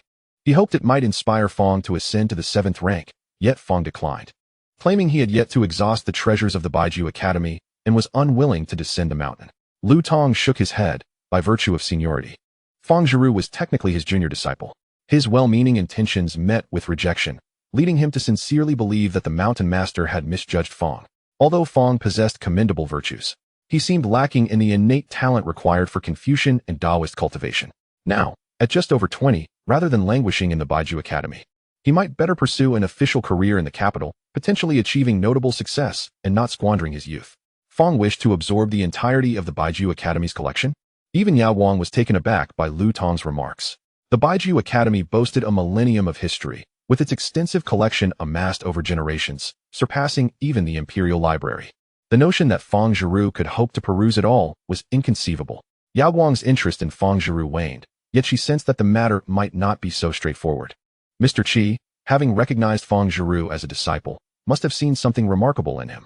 Xia Chen smiled faintly, but remained silent. He had no faith that Feng Zhiru was a mere mediocrity. The outcome spoke volumes about the process. Xia Chen had heard that Feng Zhiru was indeed unremarkable in his early years at the Baiju Academy, even appearing somewhat inept. However, he was a curious individual, seemingly indifferent to the realms of Confucianism and governance, embodying a detachment from fame and fortune more akin to a Taoist than a Confucian. He spent his days immersed in the Academy's tomes, and it was during a tempestuous night, amidst thunder and lightning, that Feng Zhiru ascended to the 3rd rank and uttered words that shook the world. Xia Chen felt compelled to visit the Baiju Academy at the earliest opportunity, not necessarily to recruit, but at least to familiarize himself with this promising individual. Now, while others underestimated him, he could seize the opportunity for investment. With this thought, Xia Chen smiled. During the reign of the great martial emperor, the prevailing moral philosophy emphasized benevolent intentions and aiding others. Yet, Qi Jingfeng's dissenting views stirred considerable uproar.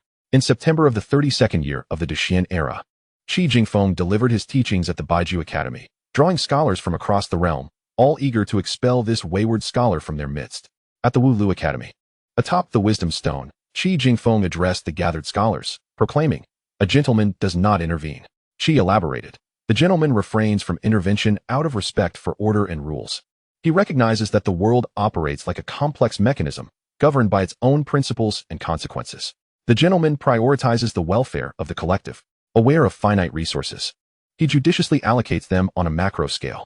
Should one engage in reckless actions or heedless rescue, it may compromise the moral fabric of society. The gentleman's abstention from intervention serves as a means of self-protection and self-discipline. He assesses his own capabilities and refrains from recklessly plunging into danger to assist others, for fear of endangering himself. In the event of encountering a drowning person, should he lack the skill of swimming, the gentleman would not impulsively leap into the water, but would instead call upon a specialist to render assistance. Furthermore, the gentleman considers the mindset and future implications for those he might save. Overzealous rescue may cultivate a reliance on others. The gentleman refrains from intervention with the hope that individuals will achieve self-realization, independently navigating their challenges and maturing in the process. When a friend encounters a minor setback, the gentleman does not rush to assist, but encourages self-reflection and strategic thinking. This encapsulates the essence of a gentleman's restraint. The scholars were captivated, and Qi Jingfeng's reputation spread far and wide, establishing him as a leading figure in the great discourse of Wu.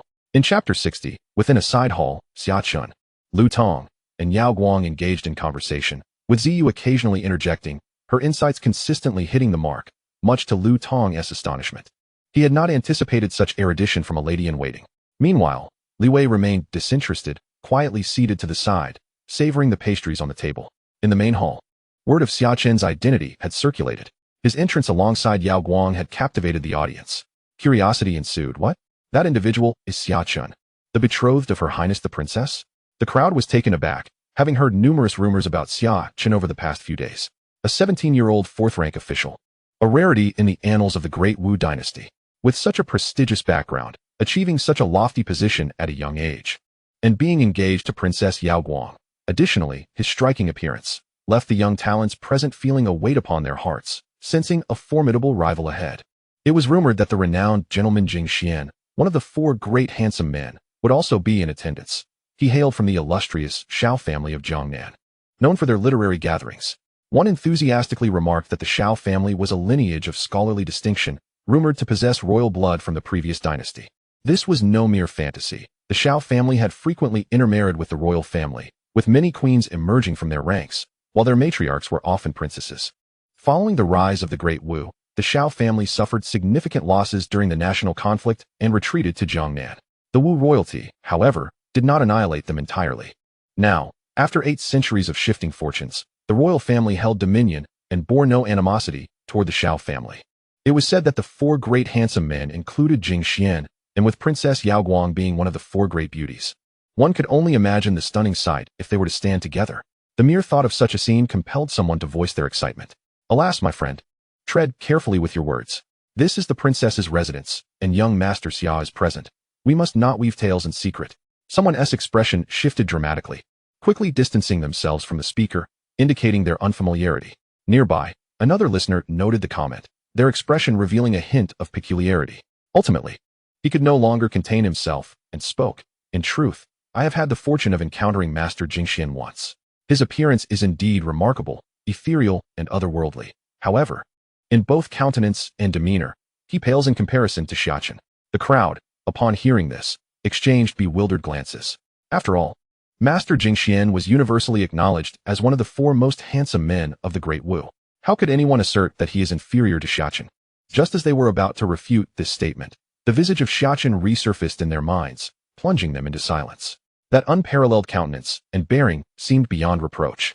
Anticipation swelled among the onlookers for the arrival of Master Jingxian, eager to discern who was truly more handsome. One glance at their simultaneous appearance would surely reveal the truth. Suddenly, a voice called out, "The young minister has arrived." All eyes turned towards the entrance. It was none other than Lin Zihan, the son of the Lin family, who had made quite a name for himself in the capital. At the age of 25, he had already attained the rank of a 5th-grade official and currently served in the cabinet.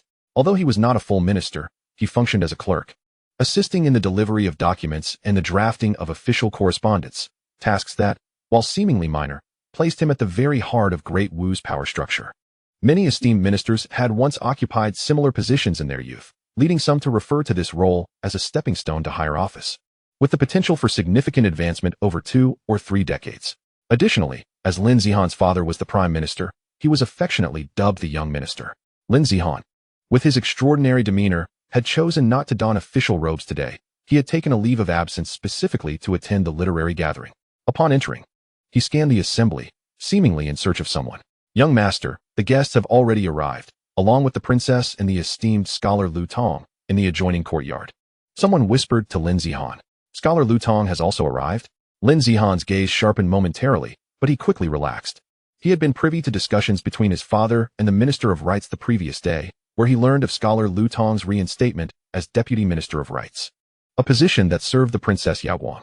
It was entirely reasonable for him to attend the literary gathering hosted by Princess Yao Guang today. "Young master, shall we enter now?" "Patience is a virtue," he replied.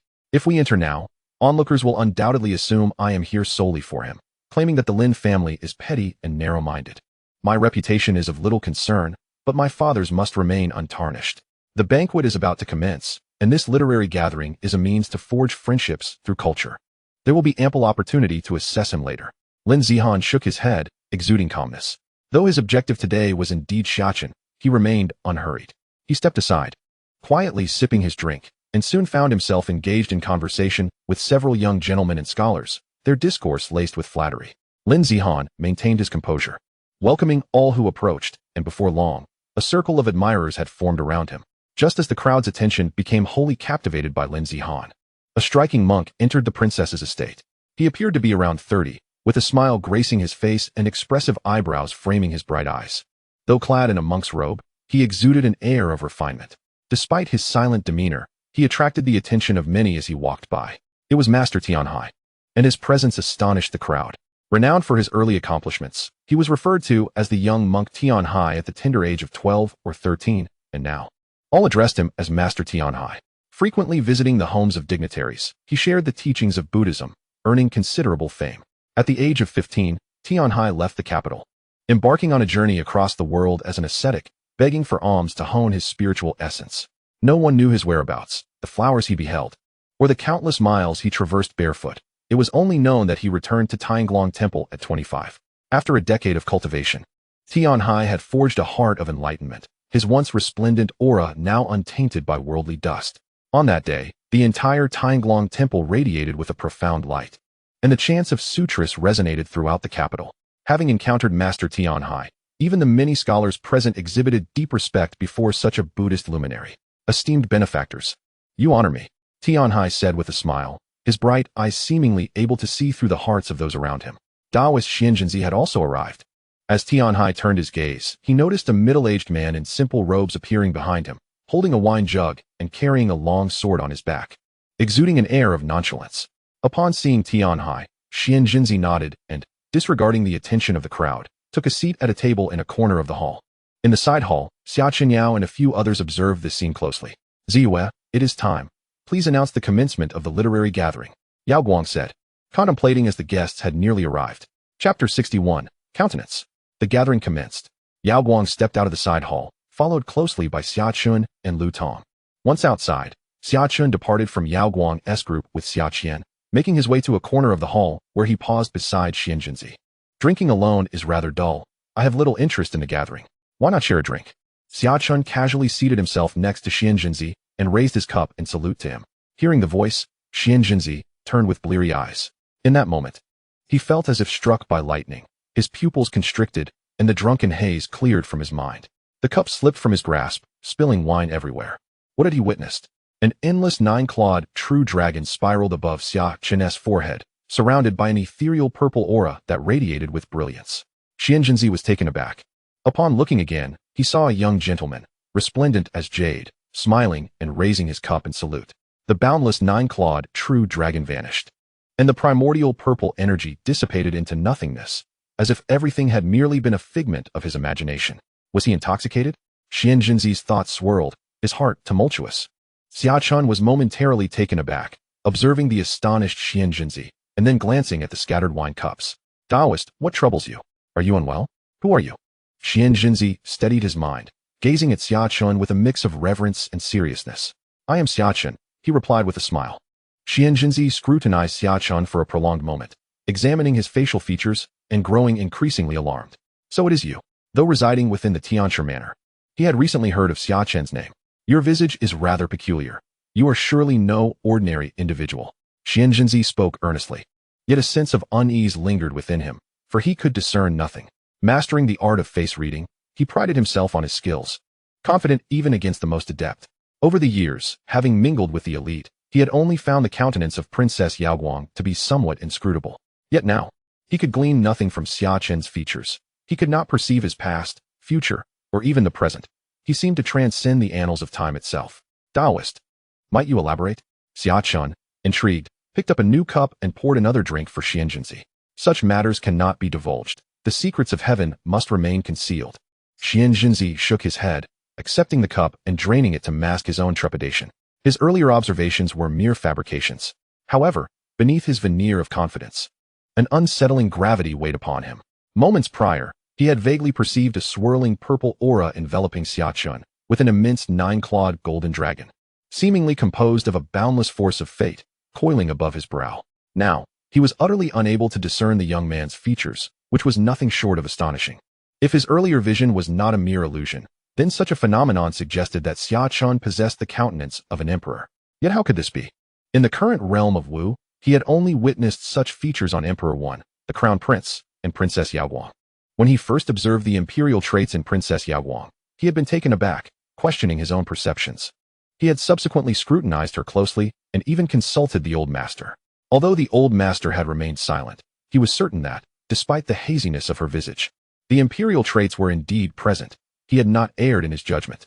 This realization had left him profoundly contemplative. Could the nation of Wu potentially usher in an era ruled by a female sovereign? It was precisely this extraordinary revelation that had compelled him to grant Princess Yaoguang the courtesy of attending this tedious literary gathering. And now, a fourth potential contender had emerged.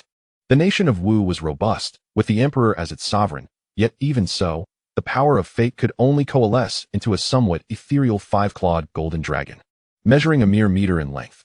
In contrast, Xia Chen appeared to harbor an immeasurable nine-clawed golden dragon, spanning realms beyond comprehension. Xian Jinzi now found himself engulfed in a profound lack of confidence, fostering doubts about his expertise in physiognomy. He even began to question whether he had truly been intoxicated the previous night, attributing his experiences to mere illusions born of slumber.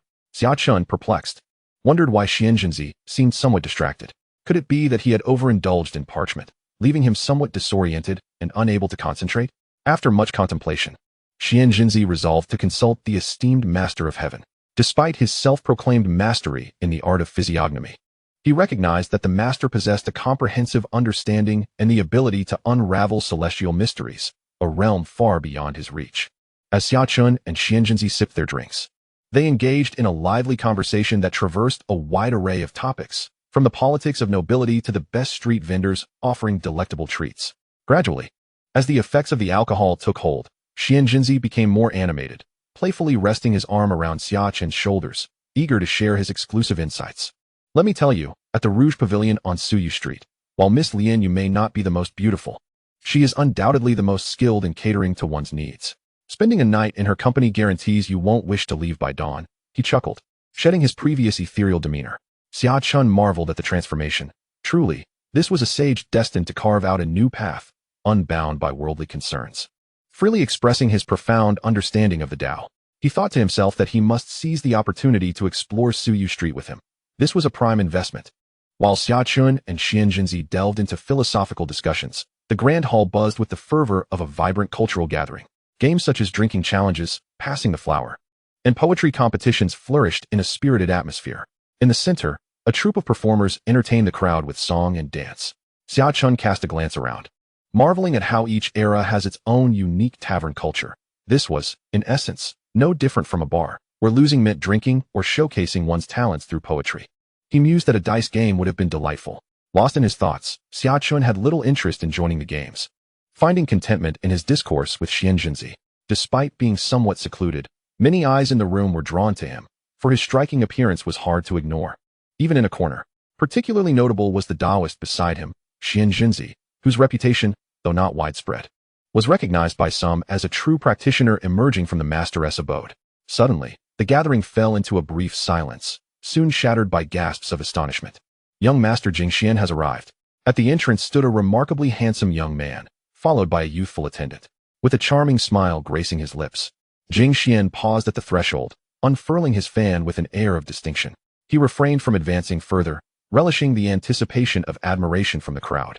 Accustomed as he was to being the center of attention wherever he went, this posture most exquisitely showcases his charm, particularly as it allows his right profile to be perfectly revealed, a visage of unparalleled perfection. He revels in the attention of the crowd, and at this moment, he stands ready to embrace their adulation. Come forth, become the center of attention, let the praises rain down upon me like a tempest, and let them come with greater fervor. Chapter 62, Strategic Guidelines. Jingxian, embodying the demeanor of a gentleman, gazes slightly upward at a 45-degree angle. Yet, after a prolonged wait, he is astonished to find that the anticipated accolades do not materialize. It is only when he lowers his gaze to the hall that he discovers the collective focus of the audience directed toward a young man in the corner. The instant Jingxian's eyes fall upon this youth, his pupils constrict violently. Positioned at a distance near the entrance, he can only glimpse half of Xia Chen's profile. But even this fleeting sight sends a tremor through his being. This silhouette appears rather handsome. Jingxian feels an overwhelming pressure. Just the side view is striking enough to leave him in awe. He cannot fathom how captivating the full face must be. Although he possesses a hint of narcissism, he is astute enough to deduce the shift in atmosphere, despite not having uttered a word or received any comments from others.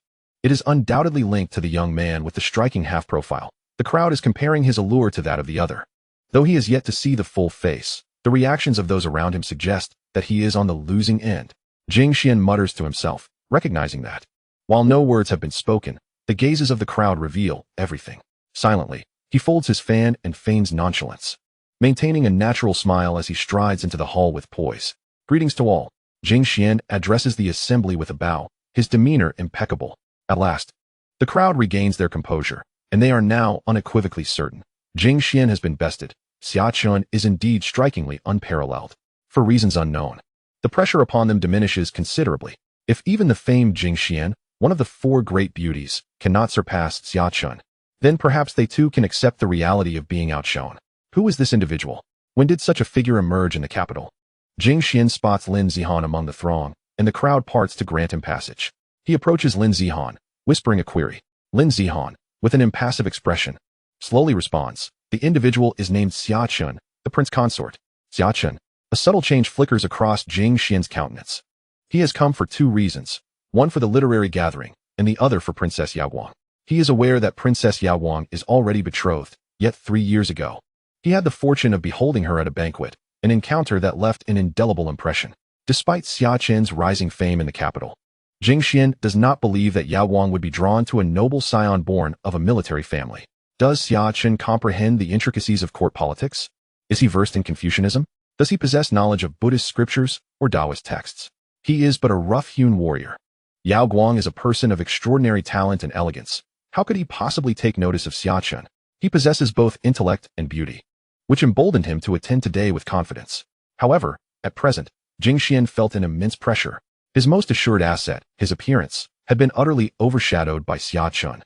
Have you experienced his literary prowess, or is he truly the imbecile rumors suggest?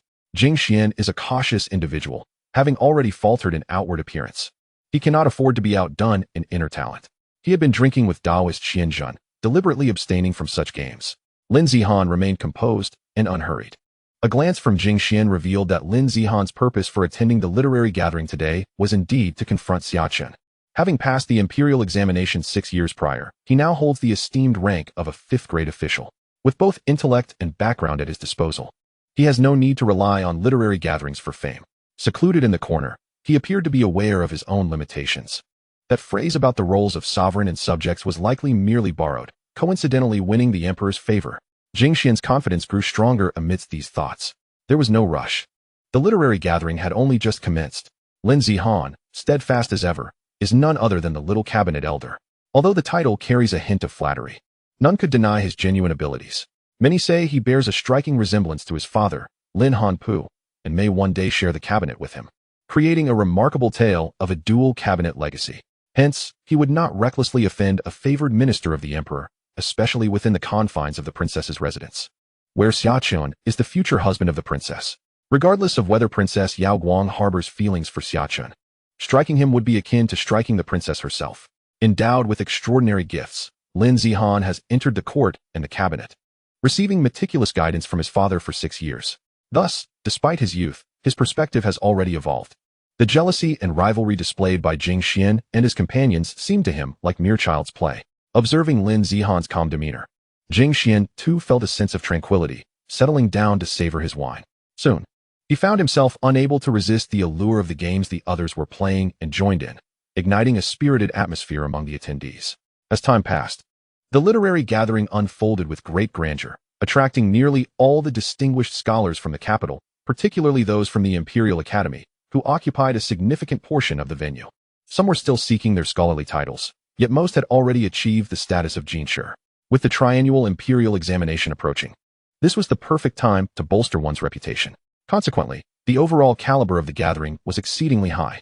Many eagerly took the stage, presenting couplets and poems they had meticulously crafted over the days. The quality was such that it prompted silent admiration from the audience.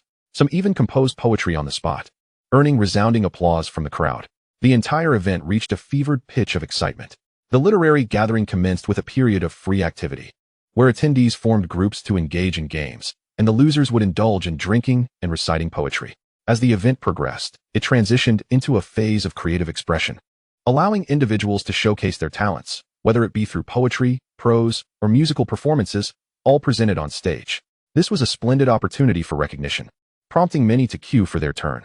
Some recited verses, others played melodies, and a few even performed on the flute.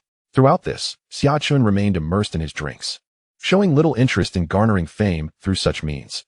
To be candid, Xia Chen felt he had already attracted considerable attention in the capital recently, which contradicted his desire for a more discreet development strategy, one that favored building walls, accumulating resources, and patiently biding his time for power.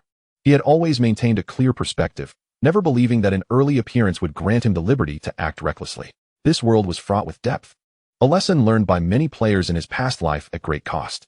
As the era of spiritual revival had yet to arrive, no matter how formidable one's personal strength, it could not contend with the formidable machinery of the state. Thus, Xia Chen resolved to first secure a position of authority within the Great Wu dynasty before quietly awaiting the right moment. Consequently, he believed in acting boldly in his endeavors while remaining humble in his personal conduct. He had no intention of involving himself in a literary gathering that offered little more than ephemeral fame without substantial benefit. Moreover, he possessed a vast repository of literary works. A few astonishing verses or a well-crafted quatrain would easily eclipse the efforts of the others, akin to a child's play. Xia Chen thought it unnecessary to wield a broadsword to slay a pig, even if he were to adopt the role of a literary ghostwriter. It would be reserved for more significant matters, not trivial gatherings. Yet, unbeknownst to him, as he observed the lively proceedings, an undercurrent had begun to stir, drawing the attention of many back to him. It seemed he was merely there to witness the spectacle, planning to leave once the gathering concluded. But others were intent on measuring his worth. Someone turned to the surrounding individuals and issued instructions. Chapter 63, The Buddha of This Era. The poetry gathering continued, now entering its third segment, with Yao Guang making a personal appearance to present several prompts for on-the-spot literary creation across various forms. Her arrival ignited excitement among the assembled scholars. After all, she was a princess, and opportunities to engage with her were rare outside such an event. In a corner, Xia Chen heard the reverberation of a Buddhist chant near his ear. Having indulged in drink throughout the morning with Xianzhenzi, he felt slightly inebriated. Master Tianhai. Despite the haze of intoxication, Xia Chen's awareness remained relatively intact as he noticed the imposing figure of the monk before him and nodded in acknowledgement. Young Master Xia, will you not participate in the gathering? Tianhai inquired, his eyes sparkling with wisdom and depth. A gentle smile adorned his lips, exuding an air of elegance. The literary event is but a fleeting title. The Buddhist philosophy emphasizes emptiness and void. Might it be that the master has an interest in such transient accolades? Young Master Xia actually possesses a scholarly interest in our Buddhist teachings. That is truly remarkable. Tianhai's eyes lit up, his hands coming together in a gesture of reverence as he bowed slightly to Xia Chen. I have listened to the words of the young master, ruler and ruled, father and son, and I perceive that this phrase harbors profound wisdom, yet it seems somewhat incomplete. Thus, I seek enlightenment.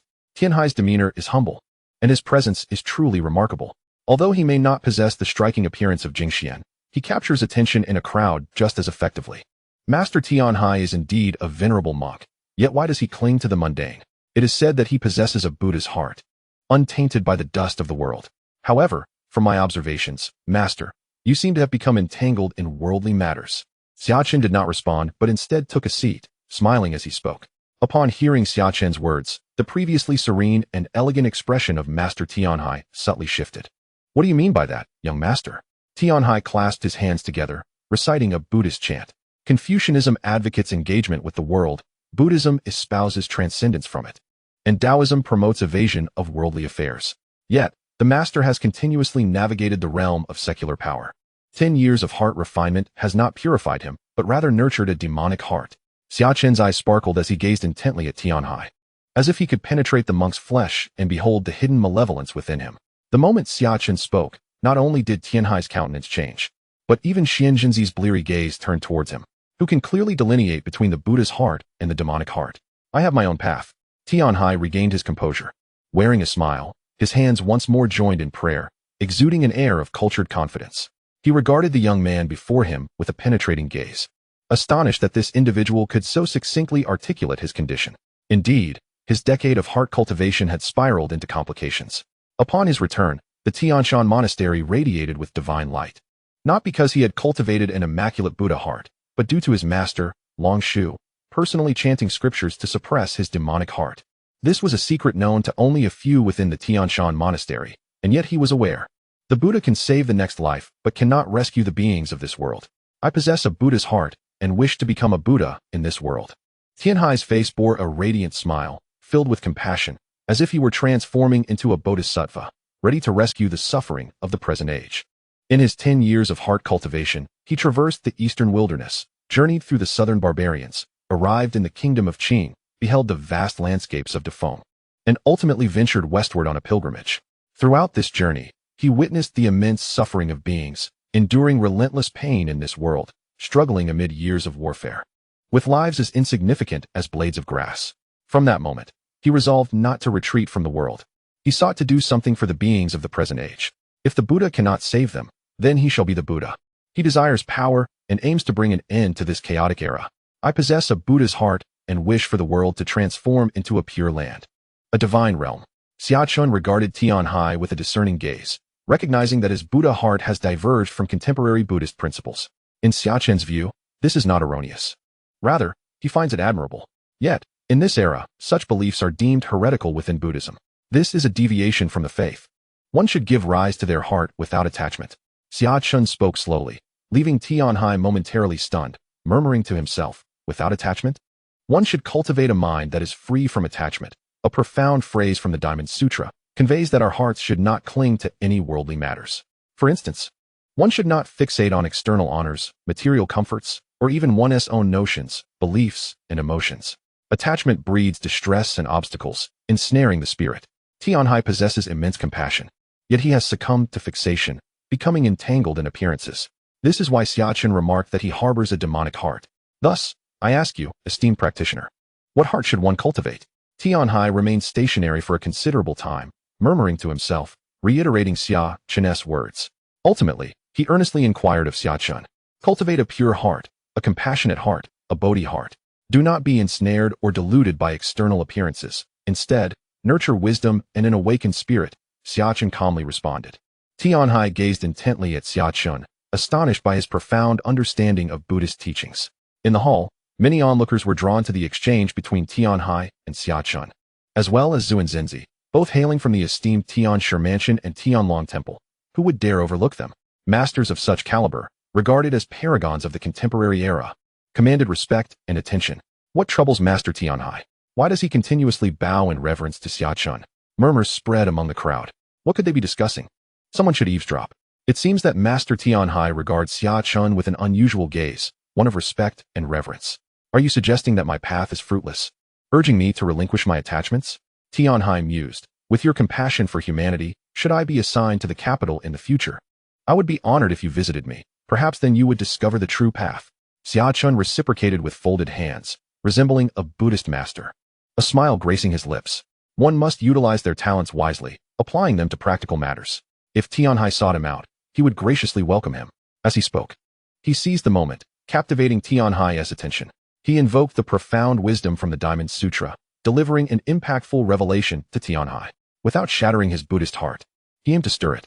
He refrained from excessive discourse, for fishing requires patience. Tianhai is astute, and should he sense a strong ulterior motive, he might evade capture. At present, Xia Chen could not illuminate a clear path for Tianhai, but if he were indeed assigned to the capital in the future, he would have ample means to retain Tianhai within his domain. First, he must draw the fish closer. The task of nourishing it could be addressed later. Tianhai was undeniably intrigued by Xia Chen's adeptness in Buddhist philosophy. Young Master Xia, it appears you are destined for a connection with our Buddha. If time permits, I invite you to Tianlong Temple to delve into the teachings of Buddhism together. Tianhai expressed respectfully. I have heard of your extraordinary talents, young Master Xia. Your scholarly grace is admired even by the Emperor. I hold you in the highest esteem. As the literary assembly draws to a close, might there be an opportunity to witness your scholarly prowess? As Summer Chen engaged in delightful conversation with Tianhai, someone could no longer restrain themselves, rising to proclaim loudly. It was not a matter of impatience, but rather that Summer Chen seemed excessively languid. The literary gathering had already passed the better part of the day, and yet he remained ensconced in that corner, indulging in drink and idle chatter, as if a chasm separated him from their world. They had been biding their time, awaiting an opportunity, but with the event nearing its conclusion and no such moment presenting itself, they felt compelled to harshly urge Summer Chen into action. Chapter 64. A true man should care for the world. The banquet fell abruptly silent, all eyes converging upon the speaker. And some silently rejoiced that the highlight of the gathering had finally arrived. Ever since Xia Chen had garnered fame in the capital days prior, many had anticipated this literary event, with some having specifically come to see him. Human nature dictates that jealousy arises. How could they not envy such a handsome figure who had become a royal consort, attained a fourth-rank position at a young age, and possessed such erudition? While they could find no fault in him on other fronts, the realm of culture was their forte, and the question of Xia Chen's true scholarly merit lingered in doubt. However, they had almost unanimously concluded that the knowledge he possessed was mere pretense, devoid of substance. Thus, they sought to use this gathering, particularly in the presence of Princess Yaoguang, to expose the facade of Xia Chen's hypocrisy. How could he dare to feign wisdom before them, the learned? Indeed, Mr. Xia, your phrase ruler to ruler, minister to minister, father to son does evoke the spirit of a great scholar. In my view, in a few years, you could become the sixth great scholar of our illustrious Wu. What few years? Mr. Xia's talent is no less than that of Prime Minister Lin. I believe he already possesses the strength of a great scholar. One by one, voices rose, deliberately loud. Lin Zihan, who had been seated quietly, cast a blank expression toward the speaker, committing the face of this student to memory. How dare he invoke his father, Prime Minister Lin? Although Lin Zihan recognized that the individual aimed to embellish Xia Chen only to undermine him, it was a grave affront to his father's dignity, especially in his presence, a death wish of sorts. Yaoguang and Lu Tong also heard the insidious flattery. Lu Tong glanced at the impassive Yaoguang before turning his gaze to Xia Chen, curious to see how he would respond. Xia Chen, maintaining a calm demeanor, gradually rose to his feet. His gaze swept over the speakers, causing an involuntary shiver that prompted them to retreat a few steps. At that moment, they realized that this young man was not only striking in appearance, but exuded an overwhelming aura. I am merely a martial man, not well versed in poetry or prose. Today's literary gathering is but an opportunity for me to observe the young talents of our capital. Please, compete among yourselves. I shall refrain from participating. Xia Chen lifted his cup, filled it with wine, and raised a toast to the assembly, draining it in one gulp. The crowd was taken aback by his public admission of not being proficient in literature. Had he conceded? Had their aim been achieved? No, this was insufficient. Xia Chen's seemingly mundane remarks, if transmitted to the outside world post-gathering, would undoubtedly lead some to speculate that he was merely being modest, dismissing the notion of engaging in conflict with them. Thus, it became imperative for Xia Chen to compose a poem, allowing the crowd to mock him heartily, tarnishing his reputation in the capital. Young Master Xia is far too humble, who in the capital is unaware of his literary prowess. Today, his silence must surely indicate his disdain for us scholars. Xia, a fourth-rank official, stood in stark contrast to us mere commoners, who had yet to attain any official status and were merely lowly scholars, naturally unworthy of his notice. Two voices arose in succession, drawing the attention of the assembly, revealing that they belonged to two students from the Imperial Academy, named Li Chun and Wang Ming. Both were somewhat renowned within the academy and were favored candidates in the current imperial examination. While their words ostensibly praised Xia Chen, they dripped with provocation, their sharp rhetoric establishing a moral high ground that distinctly separated Xia Chen from the gathered scholars, as if they represented the collective voice of the assembly. And his reluctance to engage was interpreted as a slight against them all. Surely, young Master Xia does not deem our poetry and prose as juvenile as children's play, unworthy of the grand stage, thus choosing not to showcase his talents? Li Chun interjected. I have expressed my disinterest in poetry and literature, and I hold no contempt for you scholars. Each of you is a pillar of our nation's future, with a bright path ahead.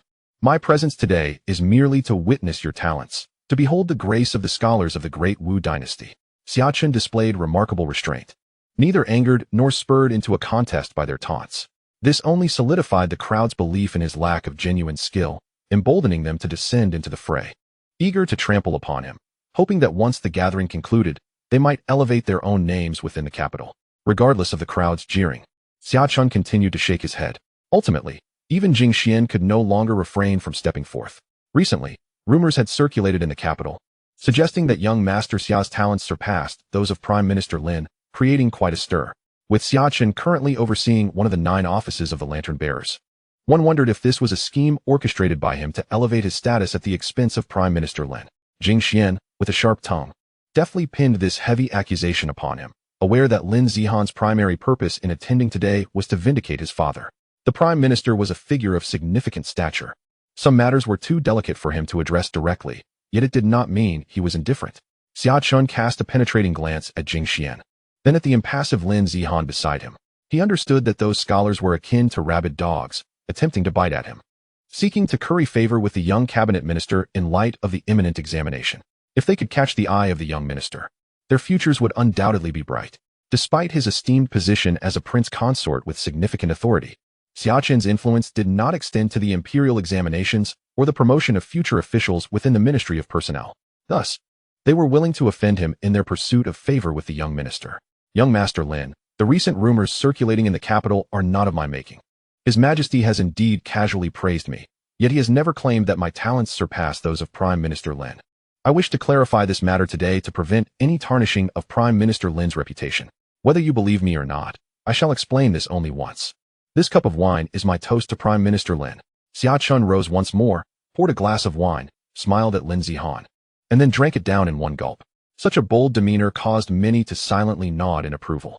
Subsequently, Xia Chen did not retreat to his seat as he had previously. Instead, he surveyed the assembly, letting his gaze sweep across every face present. Then, with a slight smile and a voice resonant with conviction, he declared, "Esteemed guests, I, Xia, am indeed no master of poetry. For I believe poetry is but a minor pursuit, a pastime of refinement in times of peace. Yet today, our realm is divided, the Northwest is in turmoil, and the common folk suffer greatly. A true man should carry the weight of the people in his heart and contemplate how to strengthen the nation and enrich its citizens. Thus, I disdain such trivial literary pursuits." Xia Chen's voice rang out with clarity, echoing throughout the hall. The audience fell silent. Was he chastising them? Accusing them of neglecting the duties of statecraft in favor of frivolous elegance? Just as they were in shock, Xia Chen's voice resounded again. "In these turbulent times, our valiant soldiers are shedding blood on the front lines in the eastern wasteland, while the northern and western borders remain ever vigilant. I have no inclination to compose poetry in such circumstances, which is precisely why I have consistently declined. Although I do not favor poetry, witnessing your obsession with this trivial pursuit, while reflecting on the unrest in the Northwest, I cannot help but be moved. Therefore, I shall bestow upon you a poem." Xia Chen's voice thundered, causing the faces of all present to flush with embarrassment. Some even recoiled in shame. Indeed, while the soldiers at the front are fighting valiantly, they are captivated by the allure of poetry, endlessly seeking shortcuts to fame in the capital. Xia Chen has effectively reprimanded them all. The founder of our dynasty, in his youth, was erudite and possessed extraordinary talents, capable of managing both heaven and earth. Yet, his aspirations were lofty, his heart concerned for the welfare of the populace. He understood the hardships faced by the soldiers on the front lines, desiring to strengthen the nation and enrich its people. Thus, he never took pleasure in showcasing himself through poetry. During a literary gathering in the capital, when the scholars, engrossed in poetry, sought to compel the founder to compose verses, he repeatedly declined. Eventually, driven by their insistence, he grew angry and admonished them, saying, "Scholars should harbor grand ambitions. How can one spend all day indulging in this trivial pursuit of poetry?" Upon uttering these words, silence enveloped the hall, and all present scholars were left feeling ashamed and flushed. Chapter 65. The Song of Conquest Must Be Sung. On the high platform, Yao Guang and Lu Tong fell into a contemplative silence, particularly Yao Guang. Although Xia Chen's ire was directed at the scholars, she was the one who had organized this literary gathering as a princess. Ziyu whispered softly from behind Yao Guang, "It's nothing. Am I so lacking in fortitude?" Yao Guang shook her head and smiled, adding, "Moreover, he speaks the truth. Poetry is indeed a minor pursuit. Throughout history, no prime minister has ever governed a nation through poetry. The princess harbors grand ambitions. Were it not for her gender, she would undoubtedly achieve remarkable success." Lu Tong chuckled in admiration, lamenting that Yao Guang's talents and abilities surpassed those of both the crown prince and the third prince. Yet alas, she is a woman. Otherwise, the future of the great Wu dynasty would surely welcome a wise and virtuous ruler. What of her femininity? Who says a woman cannot accomplish great deeds? Yao Guang replied with a serene smile. Lu Tong was momentarily taken aback by her words. Yao Guang smiled softly and chose not to elaborate further, her gaze drifting towards the corner of the hall where Xia Chen stood.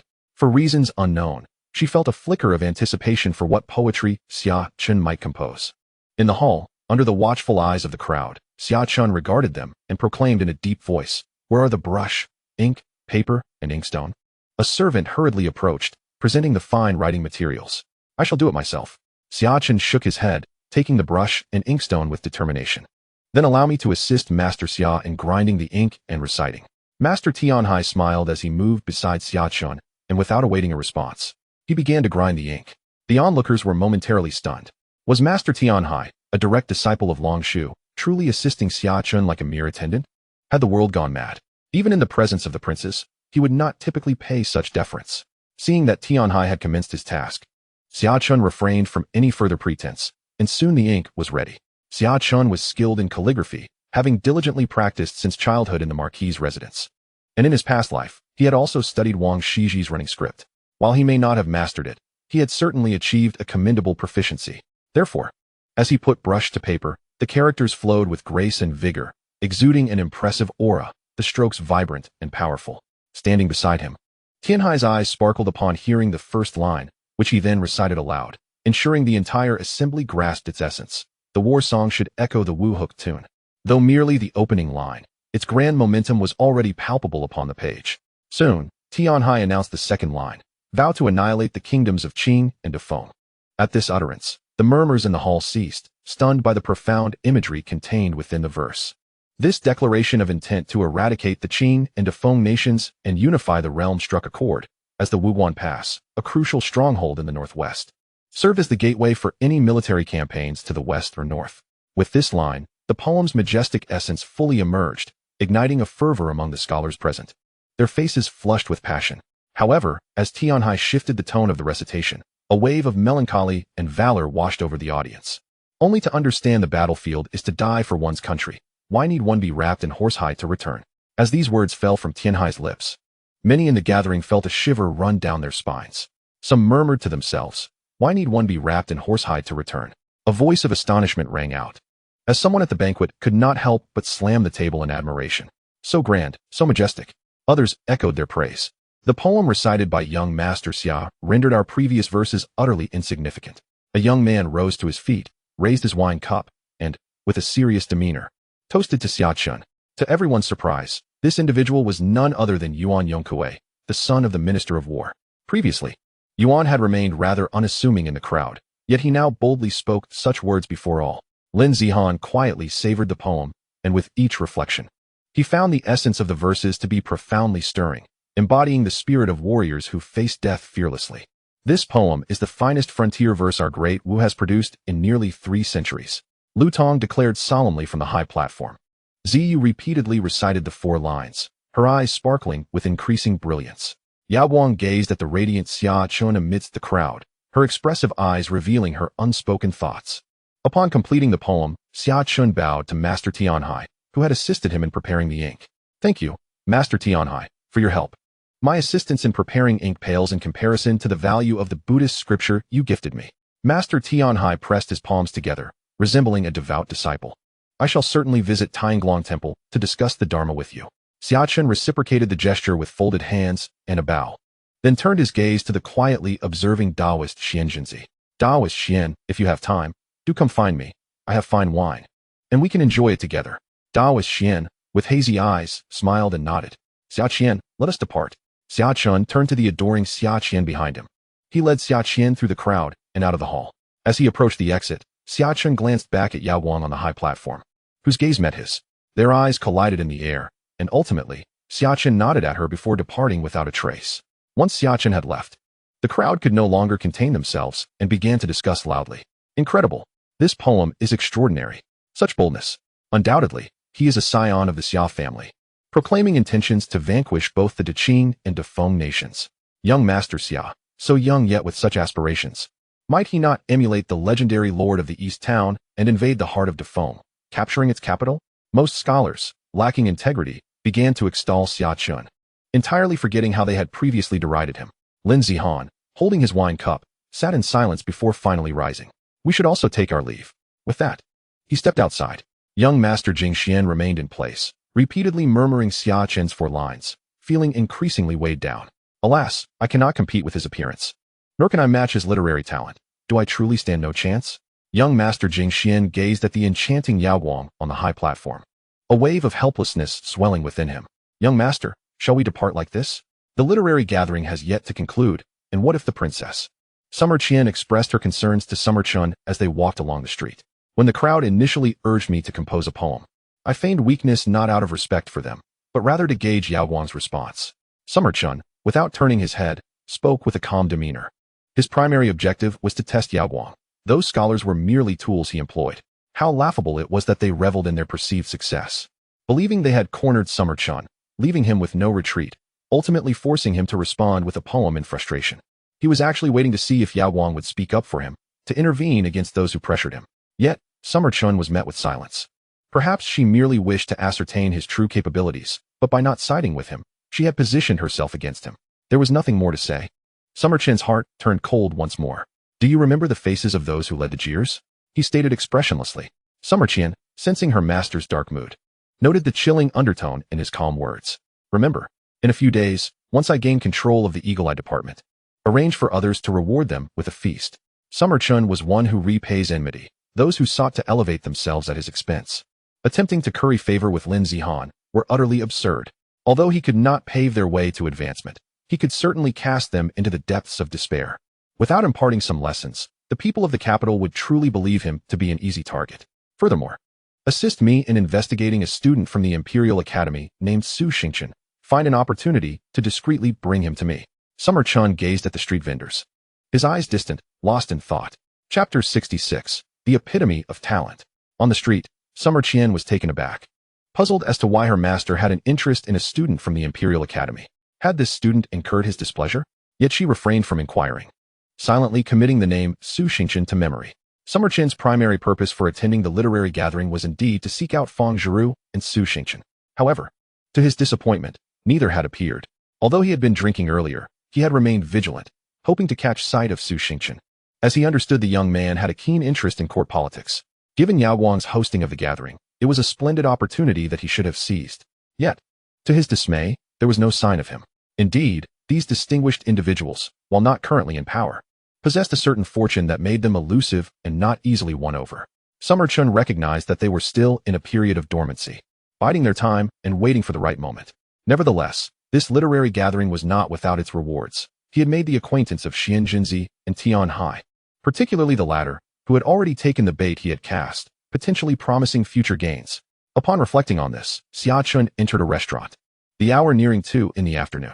Within the Yao Guang residence, only drinks and light snacks were served, and due to his recent rapid progress in martial arts, his appetite had grown considerably.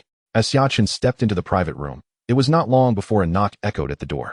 A young gentleman, clad in scholarly robes, stood at the entrance, a smile gracing his lips as he regarded Xia Chen. His lips were crimson and his teeth white, his eyes sparkling like stars, exuding an air of restrained confidence that emanated from his very being. The main hall outside was already filled to capacity, and upon observing that only 2 individuals had entered this private chamber, he boldly approached to inquire if he might share a table. The young gentleman was exceedingly polite, yet his request to share a table caught Xia Chen off guard. Before Xia Chen could respond, Xia Chen furrowed his brow and rose to his feet. Although they were not overbearing, nor did they bully the weak, and lacked the unsavory customs often associated with the scions of the powerful in the capital, the notion of sharing a table was not something they could accept lightly. Furthermore, the very reason they reserved a private room was to seek tranquility and privacy, especially considering that the young master was no ordinary person. We cannot, naturally. Xia Chen intended to refuse, yet Xia Chen, with a radiant smile, rose to his feet. His smile was exceptionally bright. As the ancient proverb states, Jiang Taigong fishes, the willing are hooked, and indeed, this fish had willingly swum into the net. This individual was none other than Xia Chen, the one Xia Chen had been sent to find, Xia Chen, a prodigy in the years to come. He would be renowned alongside Fang Zhiru of the Bailu Academy, celebrated as the twin stars of Confucianism and Taoism. Gifted with unparalleled intellect and strategic acumen, he was a true genius capable of influencing the heavens and earth. Xia Chen stood at the door, a smile playing at the corners of his mouth. Yet his gaze remained fixed on Xia Chen, scrutinizing him with utmost seriousness. It was rather tedious for just the 2 of them to dine in such a spacious private room. Thus, he extended an invitation. Brother, please join me. Xia Chen performed a gesture of scholarly courtesy, his movements impeccable, his demeanor radiating the essence of a learned gentleman, rendering it difficult to perceive him as a martial artist hailing from a military family. Thank you, esteemed brother. Xia Chen clasped his fists in gratitude, his admiration for Xia Chen evident in his gaze. This nobleman, born into a prestigious family and already a 4th-rank official at such a young age, displayed none of the arrogance typically associated with his station. Even his attendants were not overbearing, and though he had initially intended to decline the invitation, he had refrained from uttering any harsh words. His appearance here was no mere coincidence, nor was it genuine necessity for a table that prompted him to seek companionship. He harbored a curiosity about this recently rising nobleman, who had gained considerable fame in the capital. Having spent 7 years in the city, he had formed assessments of many prominent figures. However, he had not anticipated misjudging this son of the Duke of Anong. Especially after learning of his involvement in today's literary gathering, he was eager to witness this individual for himself. Xia Chen, however, did not believe that Su Xingchen had merely come to share a table. He had just exited the literary meeting, and Su had followed closely behind. Such coincidence was implausible. Although there remained some time before Su Xingchen's ascent to prominence, Xia Chen was not convinced that someone of such extraordinary intellect would remain oblivious to the significant affairs of the court. Thus, Su Xingchen is undoubtedly familiar with himself. As he approached me, what were his intentions? Was he merely observing me, or did he harbor ulterior motives? Xia Chen found himself lost in contemplation. The two young individuals wore radiant smiles on their faces, yet within, their hearts were as cold as ice, their minds racing at an incredible pace. Meanwhile, Xia Chen, slightly bewildered, scratched his head. What was the situation? He found himself at a loss. My name is Su Xingchen, courtesy name Chanya, a student at the Imperial Academy. May I inquire as to your esteemed name? After taking a seat, Su Xingchen introduced himself without any hesitation, for there was nothing to conceal. He lived a remarkably low profile in the capital, and few knew of his existence. What Su Xingchen failed to notice was that Xia Chen, standing to his side, slightly narrowed his pupils upon hearing the name Su Xingchen, his expression turning serious as he scrutinized him, then glanced at his own master, who was beaming with warmth. Suddenly, Xia Chen understood why his master had been acting peculiarly and had invited this person to share a table. Wasn't this the individual his master had instructed him to investigate? The opportunity had presented itself. Allow me to introduce myself. I am Zhang Sheng. Xia Chen cooperated with the act, adopting a pseudonym. Su Xingchen smiled and nodded, yet internally began to evaluate him. He possessed a generous and approachable nature, yet harbored a sense of caution, preferring not to reveal his identity while outside. Su Xingchen had never assumed that Xia Chen was aware of him. He was exceptionally talented and understood that in the capital, one must remain inconspicuous and refrain from seeking fame or reputation. To maintain a low profile, he had even abstained from attending the recent literary assembly, prudently sending his classmates to gather information on his behalf. Consequently, apart from his peers, very few in the capital were aware of his name, which was why he chose to use his real name. His studies revolved around the pursuit of the righteous path, with the goal of discovering the true dragon. Until he encountered a worthy sovereign, he must not draw too much attention to himself. He remained in quiet seclusion, waiting for the emergence of a capable ruler, after which he could soar to great heights, making his name known throughout the world. In his quest for a worthy sovereign, he had covertly met with the crown prince, as well as the third and fourth princes. However, he ultimately dismissed both of them, leading to immense disappointment. It appeared that within the imperial lineage of the Great Wu dynasty, there was no capable leader among this generation. Yet, from his analysis of the state of affairs in the world, he discerned that the Great Wu was on the verge of unifying the realm, a nascent trend that had begun to form. This realization plunged him into self-doubt, leading him to question whether his assessments of the world's great matters were flawed. When this thought arose, he contemplated leaving the kingdom of Wu to venture into the territory of the Great Feng, in search of the destined true dragon. However, a recent serendipitous encounter brought the name of Princess Yaowang to his ears. This piqued his interest, and the more he observed, the more excitement it stirred within him. For she embodied the very qualities he sought in a worthy sovereign, capable of fulfilling his aspirations for the righteous path. Yet, he found himself puzzled. Why must it be a woman? There had never been an empress in the annals of history. Su Xingchen found himself once again engulfed in confusion, prompting him to resolve to observe Yaowang for a while longer. This occasion marked a grand event hosted by Princess Yaowang, and naturally, he intended to scrutinize the proceedings closely. However, at that moment, Xia Chen once again captured his attention. Thus, he arrived, eager for a closer examination. Two young individuals, each with their own intentions, sat at the dining table, calculating and observing one another. Chapter 67. When the Great Peng Rises with the Wind. In the private room. Su, you are a student of the Imperial Academy. Why did you not attend Princess Yaowang's literary gathering today? Xia Chen inquired with a smile, to which Su Xingchen responded with a serene smile. My learning is humble. I wouldn't want to embarrass myself there. Su shook his head, maintaining an air of composure. Xia Chen's eyes sparkled as he replied, I must respectfully disagree with your sentiment. Su Xingchen looked at Xia Chen in surprise. His previous statement was merely a humble excuse. He had expected Xia Chen to chuckle or nod in acknowledgement, perhaps steering the conversation elsewhere. To his astonishment, Xia Chen openly expressed his disagreement, stirring curiosity within Su, who paused to hear what Xia Chen would say next. If you had attended the gathering, it would have surely eclipsed the opportunities for other scholars. You, Su, are merely granting them a chance, not wishing to draw too much attention to yourself. Xia Chen took a sip from his cup, his gaze calm as it rested upon Su Xingchen. Su was momentarily taken aback. As astute as he was, he had not anticipated such a remark from Xia Chen. Was this a critique of himself? But how could that be? Despite residing in the capital for many years, he had not yet revealed his talents. And even his classmates were unaware of the depths of his intellect. How could Xia Chen possibly know? Haha, your words are truly delightful, enriching in emotional value. I am already 22 years old, yet I have taken the imperial examination thrice and have only achieved the status of a licentiate. If I possessed true talent, how could I still be without the title of a degree holder, languishing in life at this age? Su Xingchen feigned bitterness, his acting remarkably adept. I have heard of a fish in the distant northern sea, known as the Kuan, immense in size and dwelling in icy depths. This extraordinary fish can transform into a bird called the pong, which observes the grand trends of the world, awaiting the right moment. Ultimately, it leaps from the water, transforming into a magnificent bird that soars vast distances, traveling from the northern sea to the southern sea, demonstrating its prowess, and finally ascending to the heavens. Xia Chen recounted this fable, and at that moment, Su Xingchen's expression subtly shifted. He had never heard of such a wondrous fishbird. Yet he grasped the essence of Xia Chen's words. I have also heard of a bird that does not spread its wings for 3 years, nor does it sing. Many believe it to be a weak and foolish creature. Yet, someone with discerning eyes smiles and says to the crowd, for 3 years, without flight, it shall grow magnificent wings. Without singing, it shall observe the world. Though it does not fly, when it does, it shall soar to the heavens.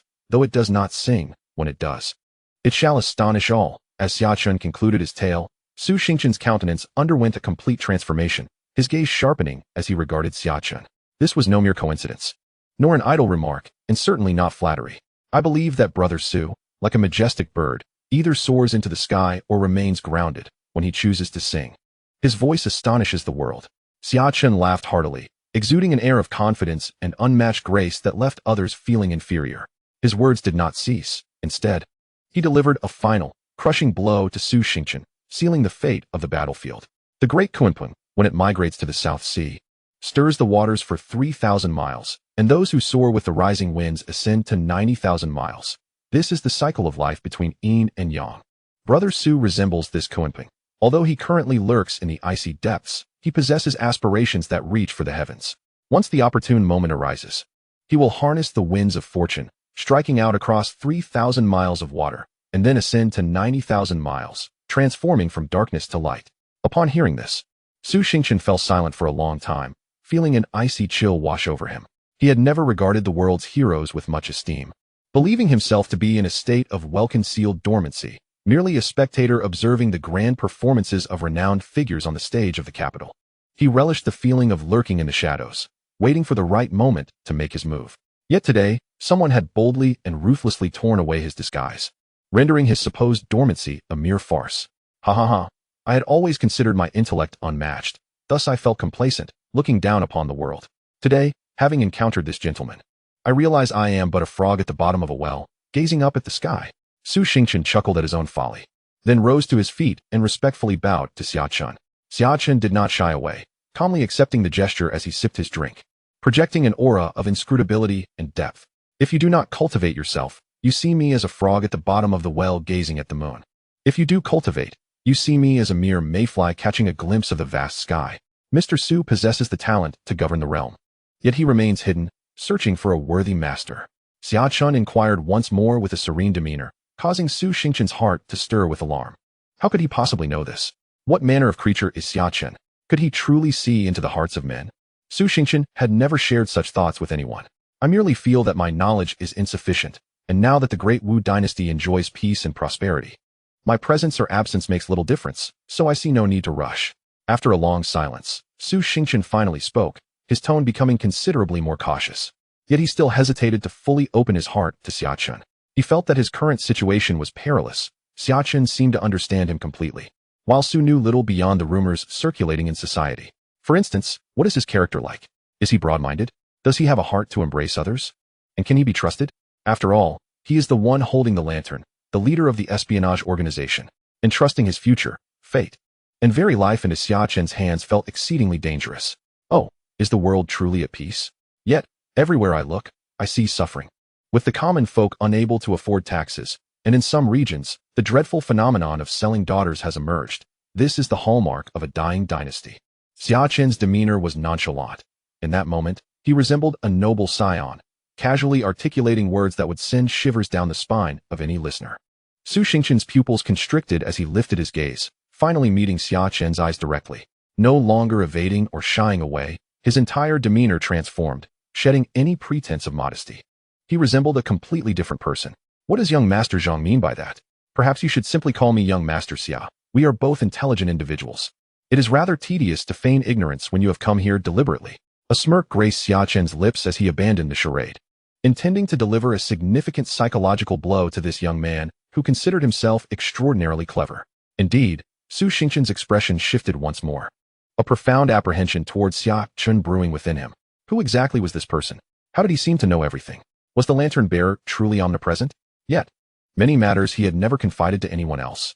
In the private room, Su Xingqian felt as though he were perched on a bed of nails. The urge to flee surged within him, and he wished to remain not a moment longer. He loathed this uncertainty, the terror of the unknown, which left him feeling profoundly insecure. The man before him, Xia Chen, exuded an undeniable danger. A gentleman does not stand beneath a perilous wall. He glanced towards the door, only to find that, unbeknownst to him, Xia Chen had silently taken position by the entrance, seemingly guarding the two while effectively blocking his escape. Su Xingqian sighed inwardly, realizing that despite his self-proclaimed cleverness, he felt as if he had walked willingly into the jaws of a tiger. Moreover, it was he who had approached this predicament himself, leaving him trapped with no means of retreat. Xia Chen wore a faint smile, observing the increasingly restless Su Xingqian with quiet amusement. My dear Su, what troubles you? Are you perhaps feeling peckish? The dishes should be arriving shortly. Let us first indulge in some wine. Xia Chen lifted his glass, pouring a drink for Su Xingqian. The latter hesitated, then clenched his teeth and accepted the glass, downing its contents in one swift motion. Esteemed director, I was reckless today. I shall punish myself with another drink. Su Xingqian recognized that he had acted impulsively, approaching Xia Chen without a thorough understanding of him, ultimately underestimating the caliber of the world's heroes. No need to self-punish. Simply answer my question, dear Su. Do you genuinely believe that the realm is currently peaceful and prosperous? Xia Chen maintained his smile, yet a solemnity lingered in his tone.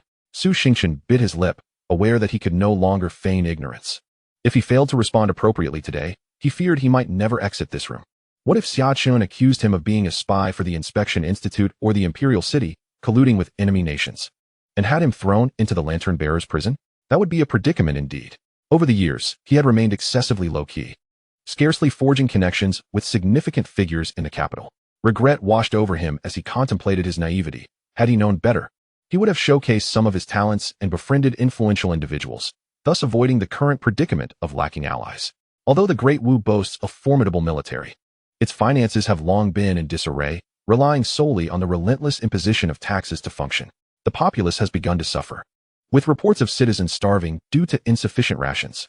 In recent years, the dental establishments in the capital and the brothels of Suyu Street have proliferated like mushrooms after rain, while the cost of a single visit has consistently declined over the past 3 years.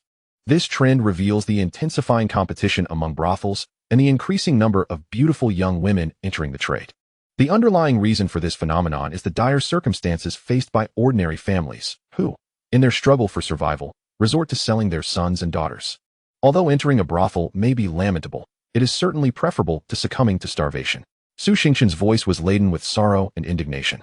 Xia Chen cast a serious glance at Su Xingqian, genuinely impressed by his insight. He had the remarkable ability to discern that the brothel industry reflects the current state of society, revealing its essence and the roots of social issues. Su Xingqian continued, currently, in our region, there are still 8 formidable lords who dominate, akin to local emperors, exploiting the common folk, leaving many in despair and destitution. More critically, a significant portion of these lords harbors ambitious aspirations. With the external pressures from Qing Kingdom and Defeng and the unrest in the northwest, a war could erupt at any moment. Presently, our world is indeed facing challenges. While the Great Wu dynasty appears prosperous, it is, in reality, a precarious situation. Akin to oil on fire, any misstep could lead to chaos. Su Xingqian spoke with gravitas, Thus, my brother Su has remained in hiding, seeking a wise leader, hoping to aid a true dragon in ascending to power amidst the impending turmoil, thereby securing a share in the dragon's achievements. Xia Chen chuckled, as if casually remarking. Seated across from Xia Chen, Su Xingchen felt a chill of sweat break out. How could he know? Had he truly seen through everything? Even someone as composed as Su Xingchen felt a twinge of unease creeping in. He had not forgotten Xia Chen's current identity, the Lantern Keeper, a hound of the court, and the son-in-law of the reigning emperor. The Xia family had remained loyal to the imperial lineage for 6 centuries, which had earned them the emperor's trust to lead troops. Now, with his every move laid bare, Su Xingchen felt a deep sense of regret. One miscalculation could lead to total ruin. He might indeed find himself trapped here today.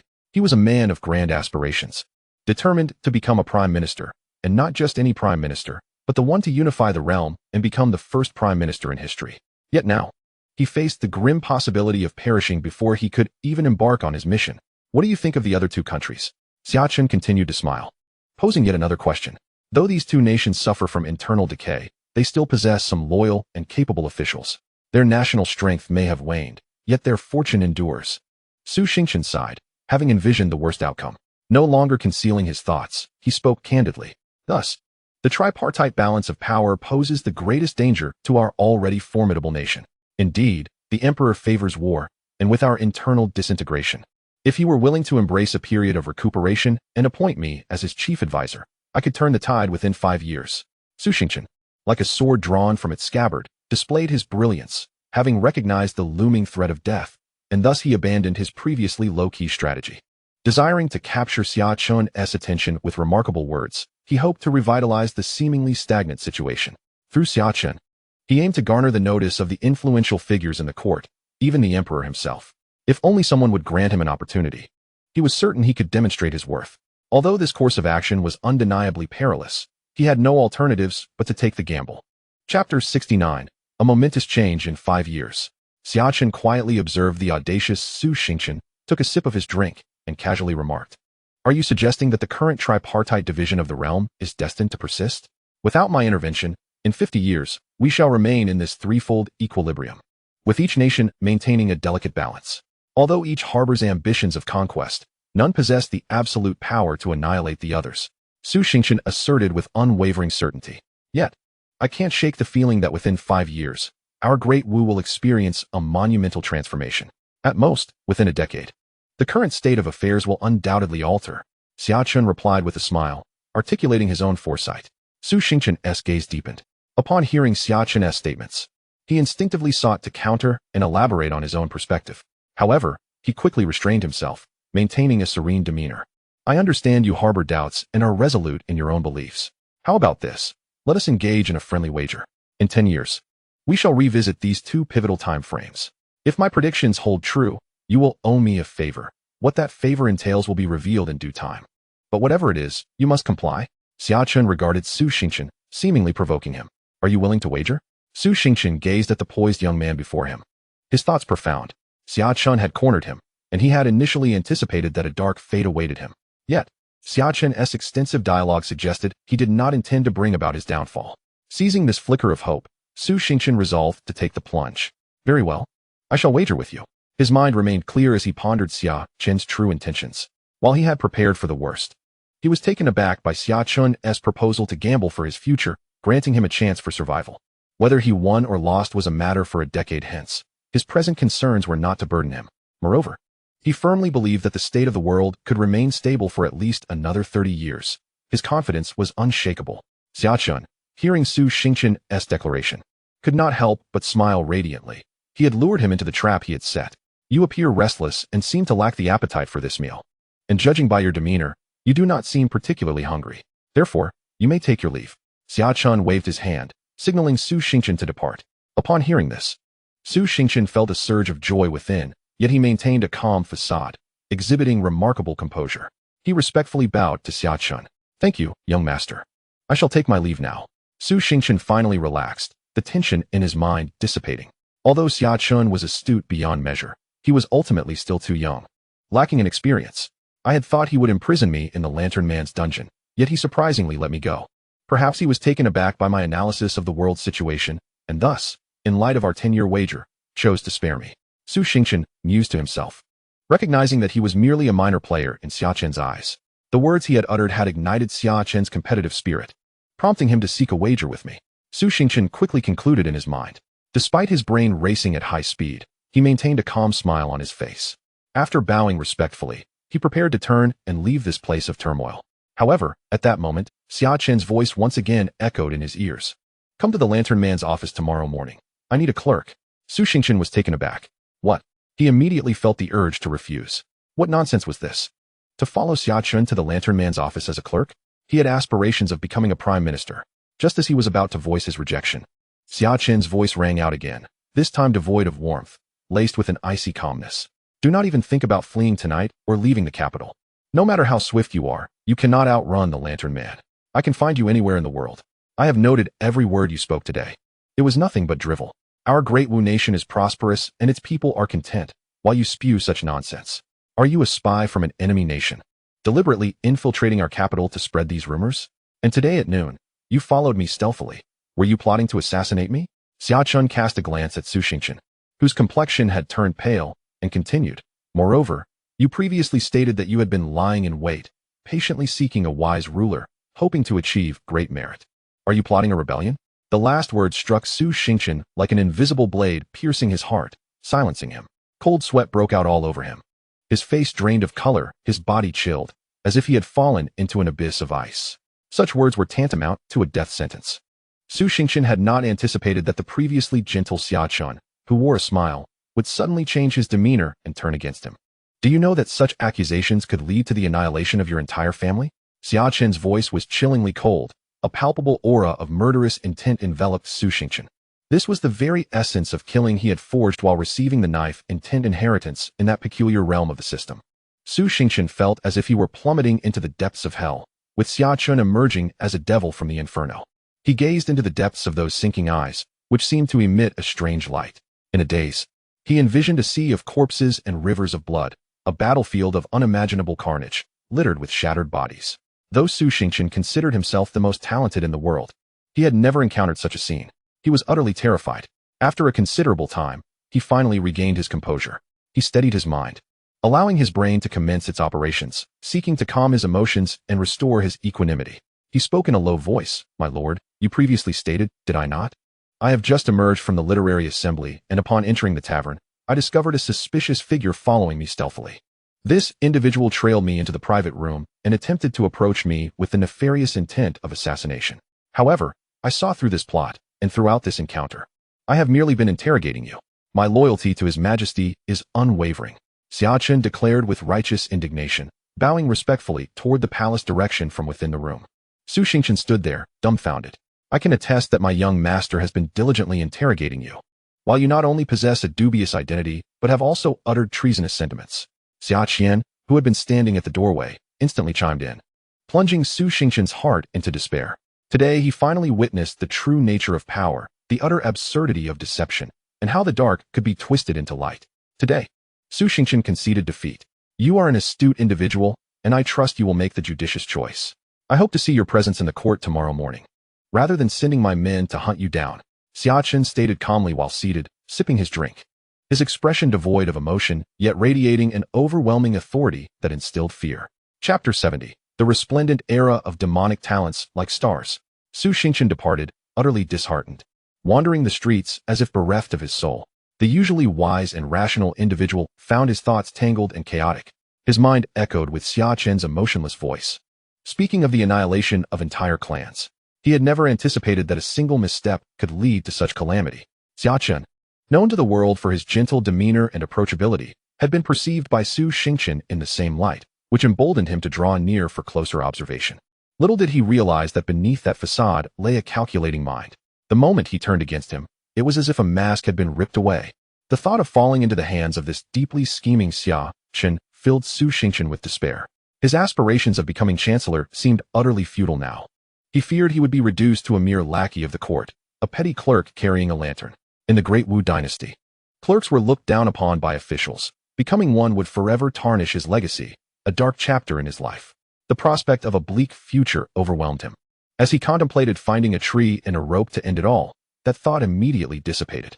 Su Xingchen, how can you? who pride yourself on your exceptional abilities, possess such a fragile spirit. At the first sign of adversity, you contemplate escape through death. How can it be thus? This calamity has befallen you because you failed to regard the myriad heroes of the realm. Your arrogance has led to this dire misfortune. Moreover, that tyrant of summer is undoubtedly a ruthless individual. He would certainly not spare your family. Once you are gone, they could easily fabricate charges against them. A true man must not shirk responsibility. Even if one must live a life of quiet desperation, aimlessly drifting, one should endure like a resilient wildflower. For nothing should be able to bring you down. Press on, Su Xingchen. Su Xingchen's thoughts were exceptionally vivid. In a fleeting moment, he contemplated a myriad of things. Ultimately, he clenched his fist, rallying himself for encouragement, yet this posture appeared rather comical. Ha ha ha. Father, look at how amusing this uncle is. Whenever someone fails to recite the lesson in our school and is punished by the teacher, it is precisely this manner in which our mentor encourages us. It seems this uncle, too, must have been reprimanded for not reciting. A child on the street, holding a candied hawthorn, pointed at Su Xingchen with innocent glee. Xiaoji, how can you be so rude? Quickly apologize to this uncle. The child's father reprimanded him sternly, then turned to Su Xingchen to offer an apology. The child, merely 7 years old, named Song Ji, was from an ordinary family in the capital. Children speak without malice. It is quite all right. Su Xingchen shook his head, glanced at Song Ji with a smile, and then turned to leave. In a private room of the tavern, young master. What is it about Su Xingchen that compels you to go to such lengths to have him by your side? Xia Chen inquired as he took a seat at the table, now free from outsiders. He had observed the previous scene keenly. While Su Xingchen believed Xia Chen sought to embarrass or tease him, Xia Chen understood that Xia Chen held Su Xingchen in high regard.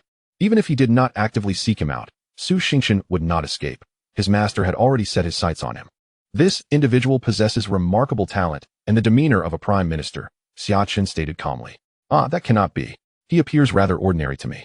And he is just in his 20s, merely a scholar. Surely, there are many students at the Imperial Academy who outshine him. Xia Chen expressed disbelief. Observing his master smile without further response, he found himself lost in contemplation. His master had never before praised anyone in such a manner. What talents could Su Xingchen possibly possess? How does he compare to Prime Minister Lin? Xia Chen hesitantly posed the question, immediately regretting it. Was this not a trivial inquiry? Who was Prime Minister Lin? He had held power for over 20 years, remaining steadfast despite the emperor's suspicions, which had never led to his downfall. Furthermore, when did Prime Minister Lin become a standard for measuring the talents of the realm? At that moment, Xia Chen's voice resonated. Prime Minister Lin's abilities are indeed exceptional. Even throughout the 8 centuries of the Great Wu Dynasty's history, he would rank among the top 10. Although the current state of affairs is fraught with issues, the fault does not lie with Prime Minister Lin, but rather with the emperor. Even if Lin Xiang had not held the reins of power for the past 2 decades, the incessant wars during these years might have led to the internal collapse of the Dawu dynasty. It would not have exhibited its current prosperous state, but rather the desolation of a waning dynasty. Yet, Lin Xiang pales in comparison to Su Xingchen. Xia Chen spoke in a calm voice, and the box fell into silence while the bustling patrons in the main hall dined heartily, their laughter and chatter filling the air. These diners could hardly fathom that. Within this modest compartment, someone was offering commentary on Prime Minister Lin, nor could they imagine that the pillar of their nation, in Xia Chen's eyes, was less remarkable than an obscure scholar from the Imperial Academy. Xia Chen swallowed hard, momentarily stunned by Xia Chen's words. Though he harbored some disbelief in Su Xingchen's extraordinary talents, he trusted his young master. If his young master claimed it, then it must be true. That alone was sufficient. Xia Chen lifted his gaze and peered through the paper window towards the sky. Lin Hanpu indeed possessed great talent, ranking among the top 10 in the illustrious 800 years of history. However, Su Xingchen could easily rank among the top 3, perhaps even contend for the first position. He was a prodigious genius, destined to leave a resplendent legacy throughout history. Yet, a great era of strife was on the horizon, ushering in an unprecedented age of unification, followed by a golden age. Countless heroes would rise like mushrooms after the rain, with exceptional talents gracing the historical stage. A prodigy like Su Xingchen might find himself overshadowed in an era unlike any before. Keep a close watch on him. We cannot let him escape tonight. Xia Chen recalled his thoughts and addressed Xia Chen. Understood. I shall personally attend to this matter tonight. However, my lord, he must be a clever man, aware that we have his fate in our grasp. Even if he attempts to flee under the cover of night, we have our lantern bearers. Where could he possibly go? It is precisely because he is clever that we must guard against any unconventional moves. Scholars are often filled with intricate thoughts. We must proceed with caution. Xia Chen was prudent, refusing to assume a sense of invincibility or arrogance. Su Xingchen was the first remarkable individual he had encountered, and he regarded him with utmost importance. Even if this person would not willingly submit to him or serve him wholeheartedly, so what? First, he must secure the individual. Even if he could not win his heart, he must at least have him in his grasp. Chapter 71. The Celestial Master's Residence. Xia Chen savored his midday meal with a heart full of joy and satisfaction. Meanwhile, the literary gathering hosted by Yao Guang had concluded. As the attendees departed, Yao Guang remained seated in the grand hall, holding a piece of paper inscribed with a poem filled with ethereal language and profound meaning, the very same that Xia Chen had composed earlier. Yao Guang's luminous gaze lingered upon the poem, lost in contemplation and speechless. Xian Jinzi held a wine gourd, filled to the brim with exquisite liquor, all procured from the princess's residence. It must be said that the wines from the princess's estate were of the highest caliber, greatly to his liking. Though he appeared somewhat inebriated, as he traversed the bustling streets, he did not collide with a single soul. Rather, he moved with an ethereal grace, his speed so swift that those around him scarcely noticed his presence. It was as if he had melded into the void, yet he was undeniably there, not vanished, merely overlooked by the passers-by. At that moment, he seemed to be one with the grand thoroughfare, his state remarkably peculiar. He followed the central avenue eastward, ultimately arriving before a magnificent palace. This grand edifice sprawled across a vast expanse, and notably, within its confines stood an imposing tower that soared 9 stories high, presenting a breathtaking spectacle as if it were reaching for the heavens. This was none other than the sacred abode of Taoism, the Heavenly Master's mansion. Within its walls resided the venerable Heavenly Master, the pinnacle of the 5 foremost masters of the first rank, a true paragon of martial prowess. Master Uncle, greetings. Master Ancestor has returned. Xian Jinzi entered the Heavenly Master's mansion, greeted by an array of disciples offering their salutations. He held a significant standing within the mansion, being one of the prominent leaders among the second-generation disciples, albeit not directly under the tutelage of the Heavenly Master himself, as the mansion consisted of 3 distinct lineages. Where is the Heavenly Master? Xian Jinzi inquired as he traversed the grand hall, finally arriving at the base of the towering structure. Master Uncle, the Master Ancestor is upstairs soaking up the sun, exclaimed a chubby, rotund youth who had been tinkering with something in his hands. Upon hearing the voice and spotting Xian Jinzi, he eagerly spoke up. Ah, splendid. Xian Jinzi nodded, preparing to ascend the stairs when he caught sight of the boy's project and could not help but inquire. What is it that you are working on?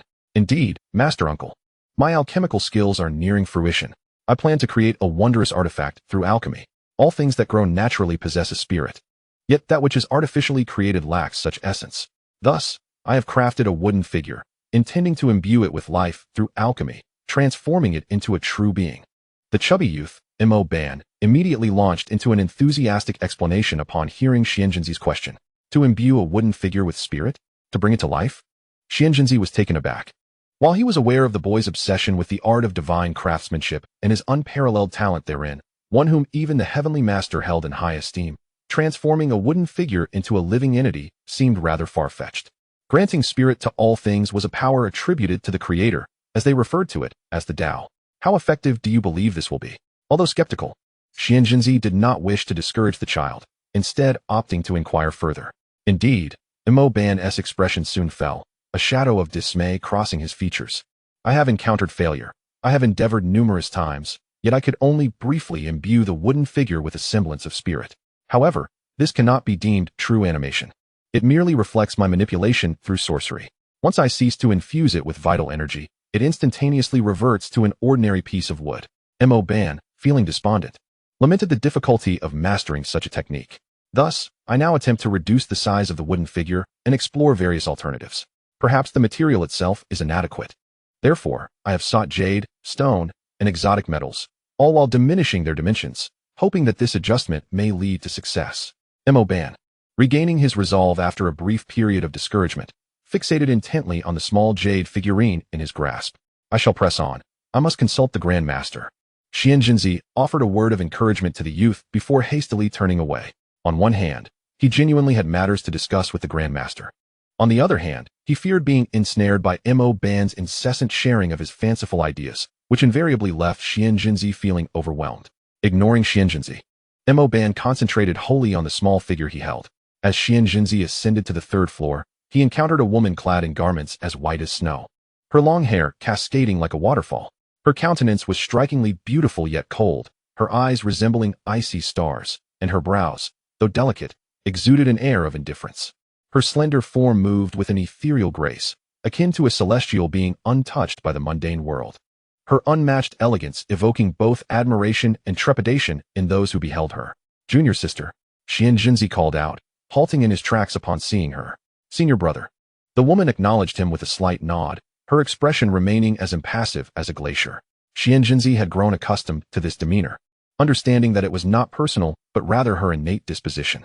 Her name was Murong Yuyan, the Grand Master's most cherished disciple.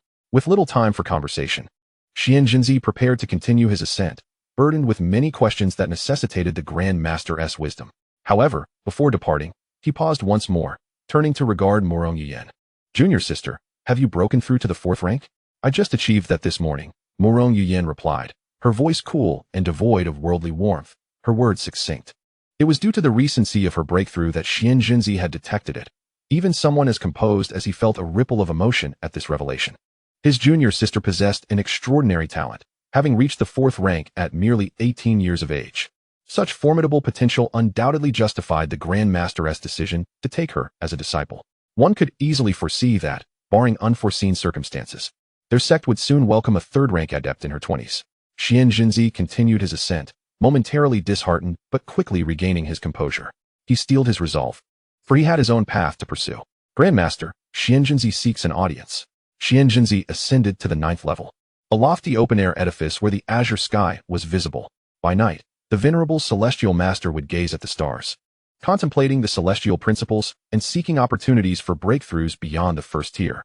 Though Xianjinzi's voice was not raised, he was confident that the celestial master could hear him.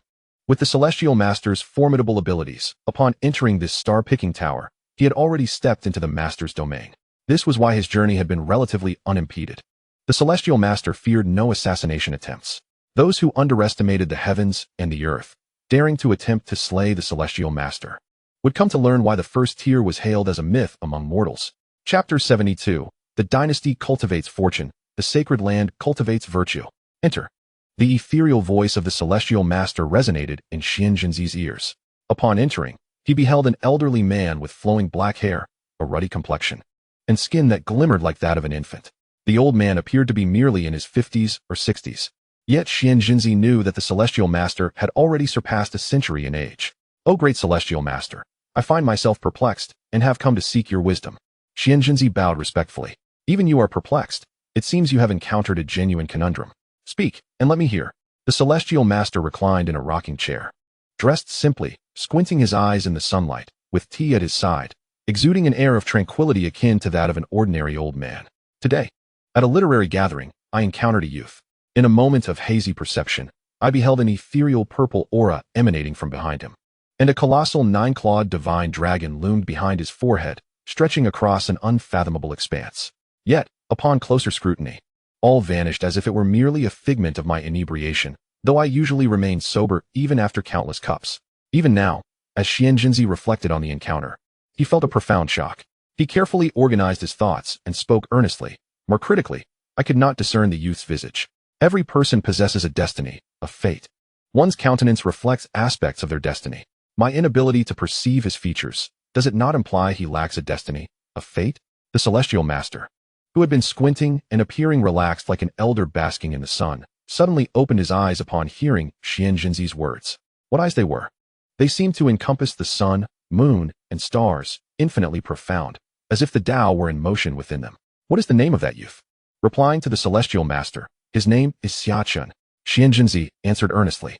"Is he not the one from the Eastern Marquis, who has become the prince consort of the princess and recently assumed control of the Eagle Eye division?" "Indeed, celestial master." Xianjinzi nodded. The celestial master, possessing celestial cultivation that transcended the heavens, was not oblivious to worldly matters.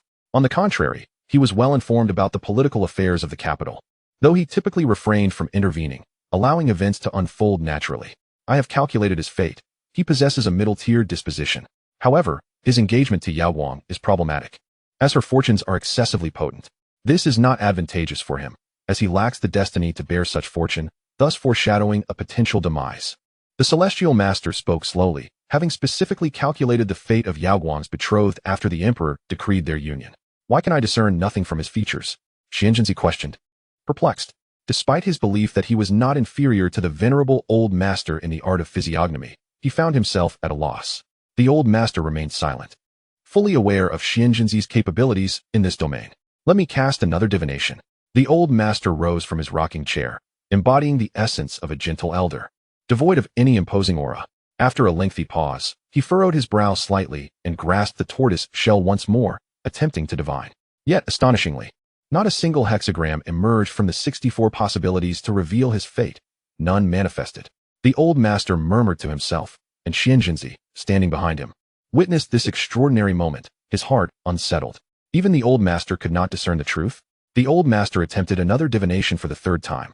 But as he cast the tortoise shell, before it even touched the ground, the intricate script inscribed upon it erupted in a violent explosion. Unable to divine, unable to penetrate the veil of time, existing in the present, yet disconnected from the past and future. This was chaos. Had the heavenly secrets undergone a transformation? The old master's complexion paled, his usual serenity shattered. Old master, what troubles you? Xianzhenzi's pupils dilated in alarm as he witnessed the unprecedented phenomenon of the old master's tortoise shell shattering. This individual possesses profound karmic ties. It is a variable, and the future has already begun to shift. I can no longer perceive the heavenly mysteries. After regaining his composure, the old master spoke with grave seriousness. Xianzhenzi was both astonished and relieved. It was remarkable that even the esteemed old master could not decipher the enigma of Xia Chen. In this world, there were only two individuals whose origins eluded him, whose futures remained shrouded in uncertainty. One was Yao Guang, and now another was Xia Chen. Curiously, these two appeared to share a fateful connection. Even more astonishing was that, while he could vaguely glimpse the destiny of Yao Guang, a figure of great fortune destined to become a prominent leader, potentially the first woman to unite the realm, and in the chaos of past and present, he could see nothing of her husband, Xia Chen. The old master spoke with an unwavering seriousness. Xianzhenzi felt a mix of shock and relief. He was astonished that the old master was unable to perceive Xia Chen's fate, yet relieved to discover that it was not merely a reflection of his own inadequacies, but rather the peculiarity of Xia Chen's destiny. A person's fate is established from the moment of birth. Altering one's destiny is an exceedingly arduous task. The principles of fate encompass various aspects: life, fortune, environment, merit, education, career choice, partner selection, the influence of benefactors, and health. While the environment and merit can slightly modify one's destiny, such feats are exceedingly rare and dependent on the individual's inherent fate. Beyond that, to transform a person's destiny, one must rely on. The old master's words momentarily faltered, and Xianzhenzi, captivated until now, interjected eagerly. Old master, what other methods exist to alter fate? Fortune, the old master replied, his gaze drifting towards the horizon, his eyes reflecting the vastness of the sky. Fortune, often referred to as the destiny of a nation, is chronicled in ancient texts.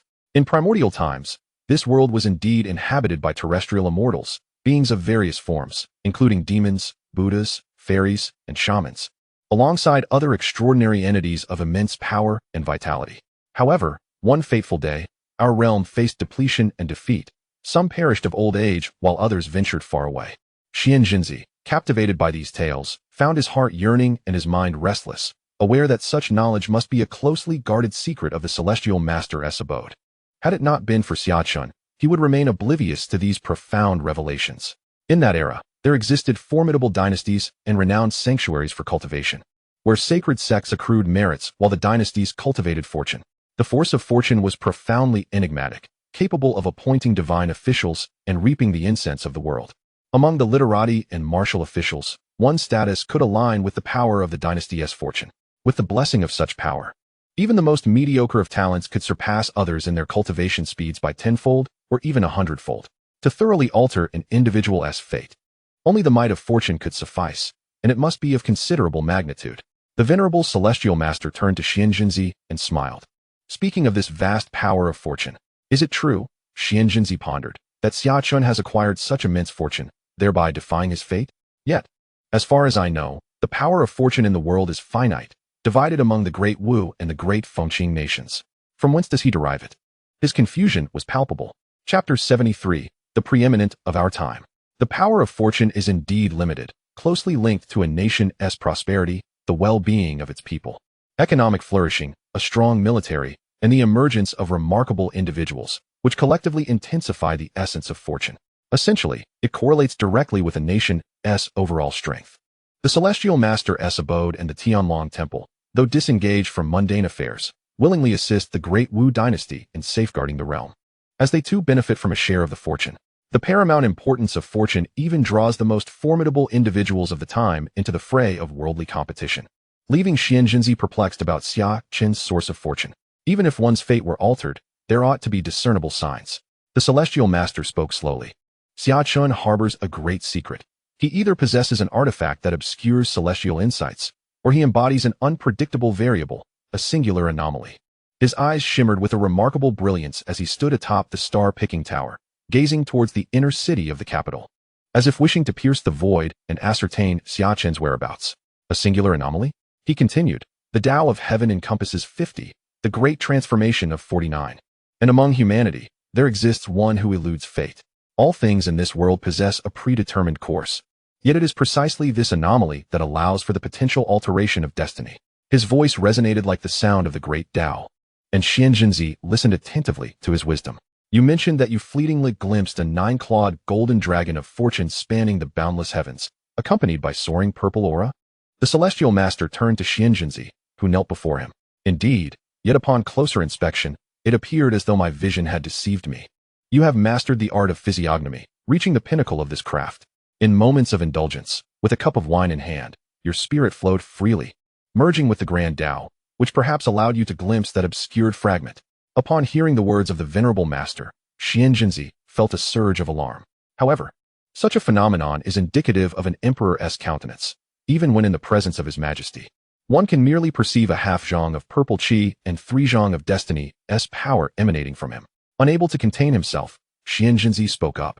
Recalling the Taoist texts he had perused, he explained that the true dragon of destiny is a manifestation formed from the fusion of destiny's power and national fortune, only coalescing into a Tianzhong force behind an emperor, which might then transform into the golden dragon of fortune.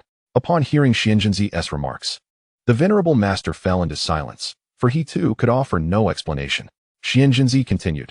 You have stated that Yao Guang possesses an extraordinarily unique fate, arriving in this world accompanied by Tianzhong of purple qi, as our great Wu's national fortune naturally merged within her.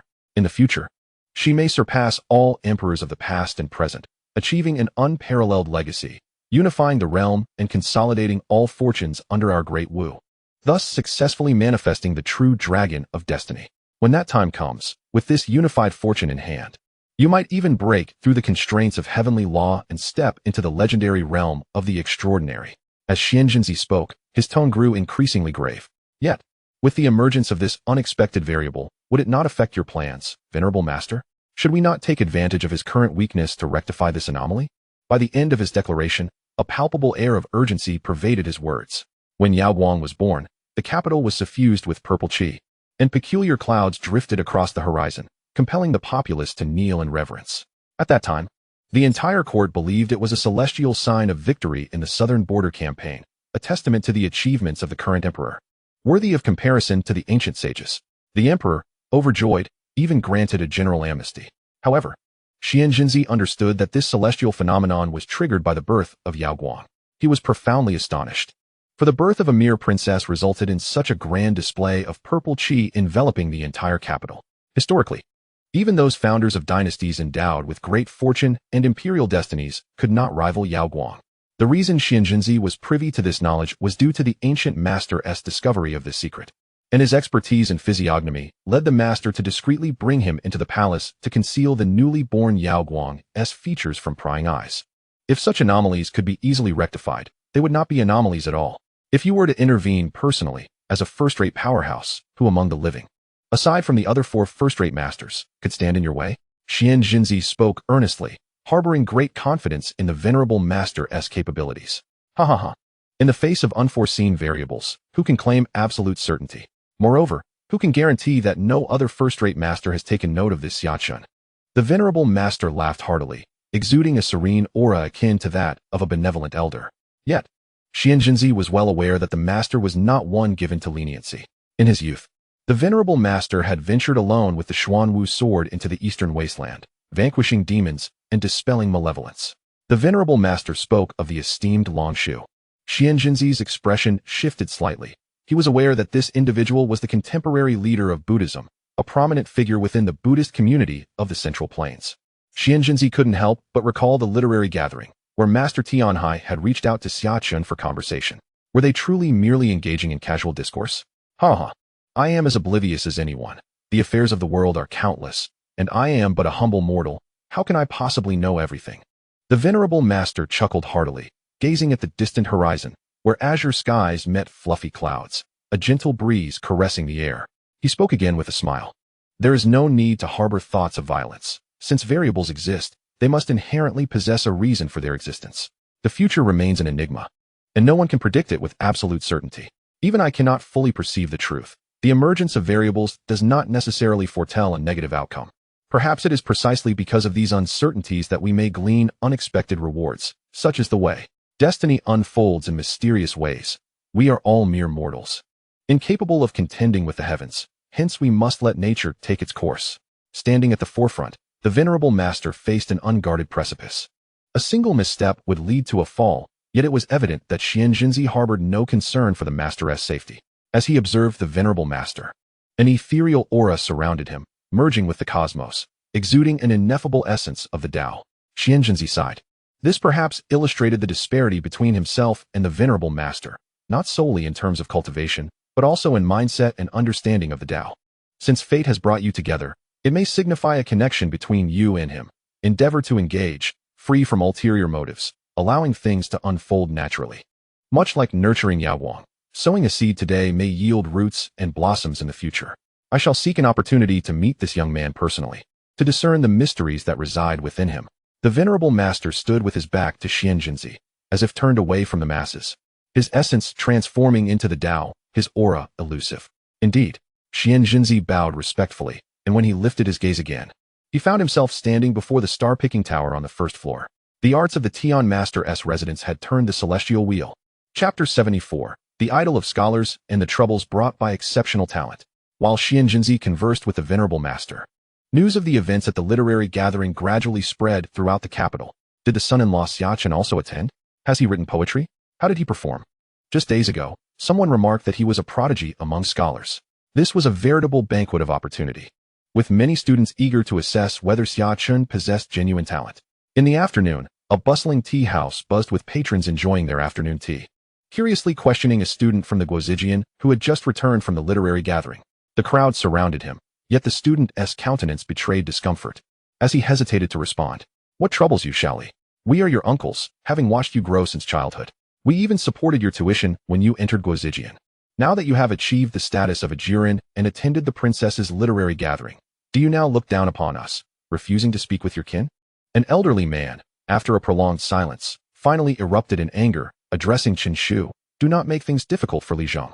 Just then, another scholar clad in the traditional garb of the Imperial Academy entered the tea house. With a smile, he inquired, what has transpired? As the crowd sensed the unusual tension, they turned to the scholar for clarification. Today, Li Zhang boldly challenged the esteemed Prince Su Chun, coercing him to compose poetry on the spot. I cannot fathom what he was thinking.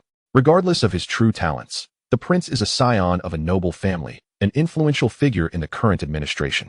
How could we, mere commoners, dare to offend such a person? Yet, there he went, foolishly charging forward as if he were a sword in the hands of a master. And I could not restrain him, Zhang Zhongyong remarked, shaking his head. Had it not been for our shared childhood in the same alley, I would not have spoken so freely.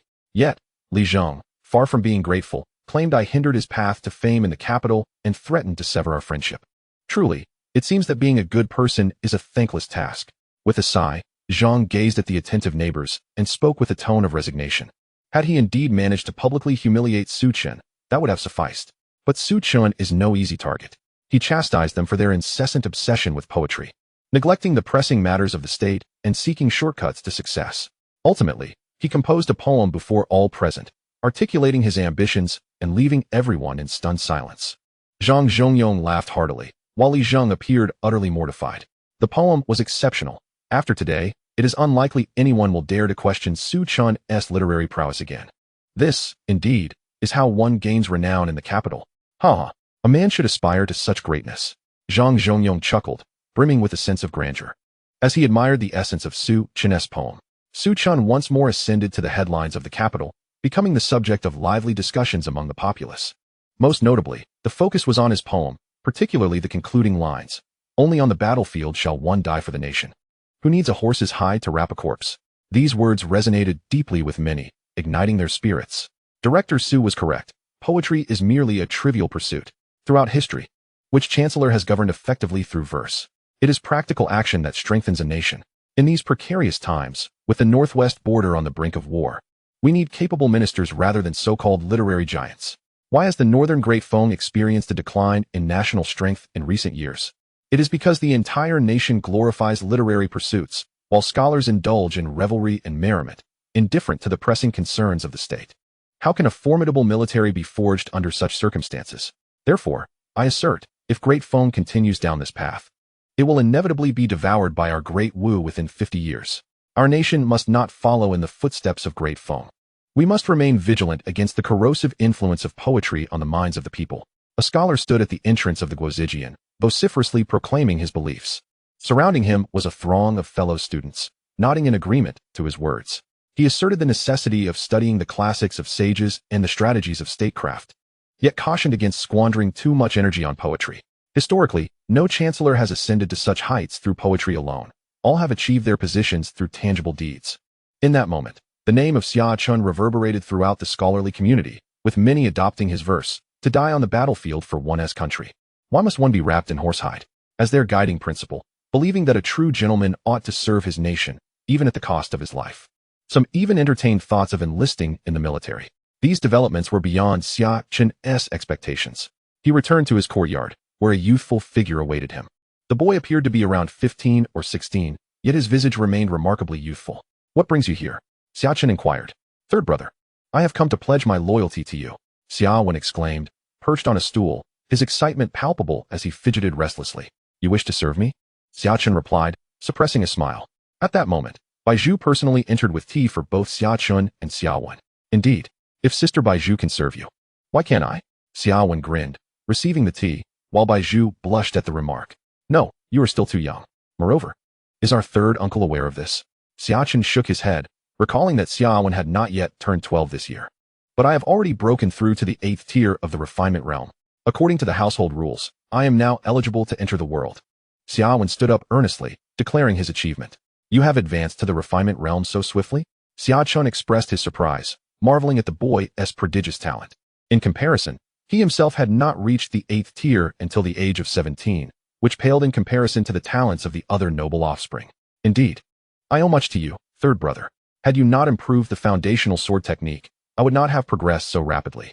Xia Wen scratched his head, beaming with a simple smile as he recounted the events. Initially, he would have needed at least 2 to 5 months to break through. But after his uncle Xia Chen personally taught him a technique called the Shouyang demon-slaying blade, which harnessed the energies of heaven and earth for body refinement, he succeeded in just 1 month. I had intended to join the Imperial Guards, but they deemed me too young. Then I considered enlisting in the border troops. Yet my uncle and father would not allow it. Thus, I decided to seek refuge with you, third brother. Xia Wen exclaimed with fervor. Originally, Xia Chen and Xia Wen's father, Xia Hao, believed it best for Xia Wen to remain at home to hone his martial skills, ideally breaking through to the 7th tier, or even the 6th, before venturing out, ensuring he would be older and thus more trustworthy. Yet Xia Wen was resolute in his decision. Having finally transcended to the 8th rank, he felt an irresistible urge to explore the world beyond, even if it meant remaining within the confines of the capital. He was weary of the monotony of the Marquis' residence. Xia Chen gazed at the youthful boy before him and sighed. Is this the burden that comes with exceptional talent? Had Xia Wen broken through to the 8th rank at around 14 years of age, his parents would not be so anxious about his departure from the estate. But at merely 11 years old, who would not worry? He was still but a child. Chapter 75, Xia Hao. In the Grand Hall, Xia Wen scanned his surroundings and noted that Baizhu had exited. He then spoke in hushed tones. I know the rumors about third brother having a fallout with the family are unfounded, although he tends to be somewhat inconspicuous at home. Our uncle and aunt treat you exceptionally well. Those external whispers are mere fabrications. Xia Wen lowered his voice, his youthful face etched with sincerity. Our uncle even mentioned expelling me from the family tree. That cannot be false. Xia Chen cast a sidelong glance at Xia Wen. Though he spoke dismissively, he could not help but admire the boy. Despite his youth and seemingly reckless demeanor, he was not without insight. While I am unaware of the circumstances, It is evident that third brother and our uncle have their own intentions. Xia Chen scratched his head and chuckled. Moreover, I informed my father of my desire to join you. Although he vocally opposed it, he nonetheless dispatched 3 family guards with me. Isn't that a clear indication of his approval? Xia Chen was momentarily taken aback by Xia Wen's revelation. Did his third uncle, Xia Hao, tacitly permit Xia Wen to seek refuge with him? What events had transpired recently within the household? After a moment of contemplation, Xia Chen inquired, has anything significant occurred? Nothing of great consequence, Xia Wen replied, his gaze lowered, a touch of melancholy in his tone. Just the other day, while in my father's courtyard, I overheard him speaking with my mother while quite inebriated. I vaguely caught wind of my father mentioning a vacancy for a deputy minister in the Ministry of Rights, a position that should have been his. The Ministry of Personnel had already submitted the proposal to the cabinet, but it was ultimately rejected, citing my father's youth and the need for further refinement. Consequently, the position was awarded to a distinguished scholar from Bailu Academy. Xia Wen's head hung low, his spirits visibly dampened. He recalled having ventured in to witness his father in such a state of intoxication, an occasion that left a profound impression on him. Xia Chen fell into silence, the image of his third uncle, Xia Hao, surfacing unbidden in his mind. He was a figure of elegance and charm, exuding the qualities of a gentleman, always wearing a smile when interacting with his younger relatives, never differentiating between them based on talent or lineage. The Xia family wields considerable military power, and my uncle, who has pursued scholarly and political endeavors, has already transgressed certain taboos. Particularly, his notable political aptitude raises concerns, especially with the impending imperial examinations. The Ministry of Rights, responsible for overseeing these examinations, holds the position of deputy minister in high regard. Should my uncle assume this role, even if he is not the chief examiner, he would effectively serve as a mentor to this year's candidates. With a heavy sigh, Xia Chen glanced at Xia Wen and spoke in a grave tone. I understand that His Majesty is wary of our family. He fears my father and the potential for us to cultivate a faction, worried that our influence might infiltrate the civil service. In such a scenario, with our military power and the allegiance of scholars, he may find his reign over the great Wu dynasty precarious. Xia Wen set down his teacup, rising to his feet, his youthful visage shadowed by an air of cold resolve. Xia Chen was taken aback by his brother's audacity. Despite his seemingly reckless demeanor, there was a notable depth beneath, revealing a man of great intellect and insight. It seemed that his father had chosen the name Xia Wen wisely. This younger brother had undoubtedly inherited his father's political acumen. He was destined to be a remarkable figure within the Xia lineage, second only to his own brother, Xia Hao. At merely 11 years of age, he had already demonstrated extraordinary promise, particularly in his disdain for the Emperor of Wu. Indeed, a talent worthy of cultivation. All blessings and favors stem from the sovereign's grace. Xia Chen remarked, regarding Xia Wen with calm assurance. I understand, third brother. I won't express such sentiments outside. The Xia family remains steadfastly loyal to His Majesty. Xia Wen replied, lifting his gaze to Xia Chen with a mischievous smile. The two exchanged knowing glances, their silent understanding palpable. Stay here with me for a while. Tomorrow, I'll introduce you to the lantern bearers and arrange for you to assume an identity as my attendant. Agreed. I have heard that third brother is now a fourth-rank official, commanding the lantern bearers Eagle Eye Division. Your prestige is impressive. My father has been in the bureaucracy for over a decade and has only just reached the 4th rank. Xia Wen exclaimed with youthful excitement. Despite his precocious wisdom, he was still just a child of 11. Bijou entered and personally led Xia Wen to the side courtyard to settle him in. Meanwhile, Xia Chen remained seated, lost in thought. His uncle, Xia Hao, had succeeded in the imperial examinations at the age of 22, achieving the highest honors. Now at 36, with a solid background and abilities, he had reached the 4th rank in just 14 years, a rapid ascent for most. Yet for him, it seemed merely pedestrian, even slow. This was evidently troubling. My uncle had studied at the Bailu Academy in his youth and had received commendations from the current headmaster, Mr. Qi, which attested to his scholarly talents. Although the memorial was dismissed by the cabinet, the rationale provided was merely that of youth, without any mention of qualifications or inadequacy of ability. The Vice Minister of Rights, while indeed holding a significant position, occupies merely a 3rd-rank post and is not the minister himself.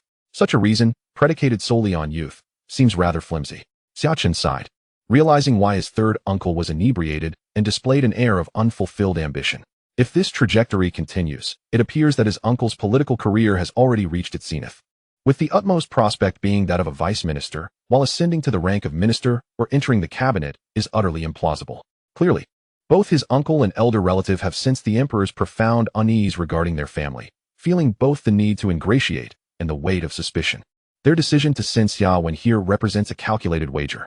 Among the third generation of the Xia family, they are undeniably a lineage of prodigious talents, emerging one after another, even though the outside world remains largely unaware, with most still concealed in obscurity. Yet, Xia Chen and Xia Hao are certainly cognizant of the true potential of their next generation. Despite their youth, it is evident that they possess astonishing capabilities. If the first and second generations of the Xia family already invoked such suspicion from the emperor, how could he rest easy with the emergence of so many talents in the third generation? It seems that my uncle and third uncle have already recognized the peril facing the Xia family and have begun to take action. Thus, in accordance with the original historical trajectory, it appears that the Xia family steadfastly placed their bets on Yao Guang, which allowed them to evade the impending catastrophe of extermination, thereby enabling the third generation of the Xia family to shine brilliantly during the era of the Great Unification. Xia Chen murmured to himself, his pupils igniting with an extraordinary brilliance, as his dual pupils slowly revolved, a chaotic aura enveloping him, as if he could part the heavens. Chapter 76. Has my poetry become a model? The Lantern Bearer's office. After a 3-day absence, the esteemed director of the Eagle Eye office finally made his appearance today. Since his appointment, which had instilled a sense of awe among the staff, many had anticipated a storm to follow. Yet, they were taken aback when Xia Chen chose to break from convention, not appearing for 3 consecutive days. It was only yesterday that they learned that their director had attended a literary gathering, emerging victorious, with his poem now creating waves throughout the capital. This poem of our director must be disseminated immediately. The capital and its surrounding areas fall under our jurisdiction, and within a day, everyone must be made aware of this remarkable work. As Xia Chen entered with Xia Wen, he overheard the voice of Zheng Ping, the hall master, who was instructing his subordinates, while Cui Hu and Lu Chen stood by his side, remaining silent. The other 2 hall masters, Chen Song and Li Yu, were nowhere to be found. What on earth were they up to so early in the morning? Xia Chen entered the hall with a cheerful demeanor, inquiring of everyone. The director has arrived. Zheng Ping's aged face instantly blossomed into a smile, his previously stern expression transforming entirely. Director, the 10 or so lantern bearers present, regardless of their sentiments, all clasped their hands in greeting upon Xia Chen's appearance. During his 3-day absence, they had come to understand many things. The ascension of Xia Chen to the leadership of the Eagle Eye Division is an irrevocable decision, unaltered by the opinions of others, as it is decreed by the emperor himself. Even in Xia Chen's absence, others will inevitably step forward. The emperor has lost confidence in the internal affairs of the lantern bearers, which necessitates the introduction of personnel from outside. Why are you disseminating my poetry? Xia Chen queried with a peculiar expression. Although he currently holds the position of director of the lantern bearers, leveraging his power for personal gain seemed rather inappropriate. Fear not, esteemed director. This endeavor will remain undisclosed to outsiders. The circulation of your poetry is a directive from above. Zheng Ping pointed skyward. While they sought to mend their relationship with Xia Chen, they had not descended to such a level of impropriety. In an instant, Xia Chen comprehended the implications. His poem, which extolled loyalty to the nation and fearlessness in the face of death, was particularly timely given the looming threat of conflict in the Northwest. Its release would serve to inspire and galvanize the nation's martial spirit, a veritable call to arms. Thus, his poetry had transformed into a political instrument of mobilization. This was an unexpected maneuver by Emperor Wen, who had exploited the situation to his advantage. As the Eagle Eye Division oversees the capital and its surrounding areas, other regions fall under the purview of various other divisions. Rest assured, Director, your poem will circulate throughout the Great Wu Kingdom within 3 days. Your name will resonate among the populace. Zheng Ping exclaimed, straightening his posture before bending slightly, his voice booming. Congratulations, Director. You are destined to be renowned across the realm. After Zheng Ping's proclamation, the other lantern bearers, particularly the previously silent Cui Hu and Lu Chen, exhibited subtle twitches at the corners of their mouths before promptly responding with respectful gestures. Brothers, your efforts are commendable. I invite you all to Desheng Lu for drinks this afternoon. Xia Chen chuckled and patted Zheng Ping on the shoulder. You've done well, my friend. Allow me to introduce my brother, Xia Wen. Please assist him in his onboarding process, following the proper protocols. He need not hold any specific title, but can serve as my attendant. The luncheon at Desheng Lu will also serve as his welcome banquet. Is that agreeable? Xia Chen smiled at Zheng Ping, who glanced at the youthful Xia Wen, who returned a simple, earnest smile reminiscent of a naive child. Zheng Ping then looked back at Xia Chen and replied with alacrity, with the director personally vouching for him. There will be no issue. I will have the necessary documents prepared this afternoon. No, prior to the welcome banquet. Zheng Ping declared with enthusiasm, thumping his chest. This exemplifies the advantage of power. While ordinary individuals would struggle to penetrate the ranks of the lantern bearers, for Xia Chen, it was merely a matter of a single word. Behind Xia Chen, Xia Wen gazed at him with admiration. Truly, his elder brother exuded an air of authority. He was a lantern bearer, known for their rebellious nature.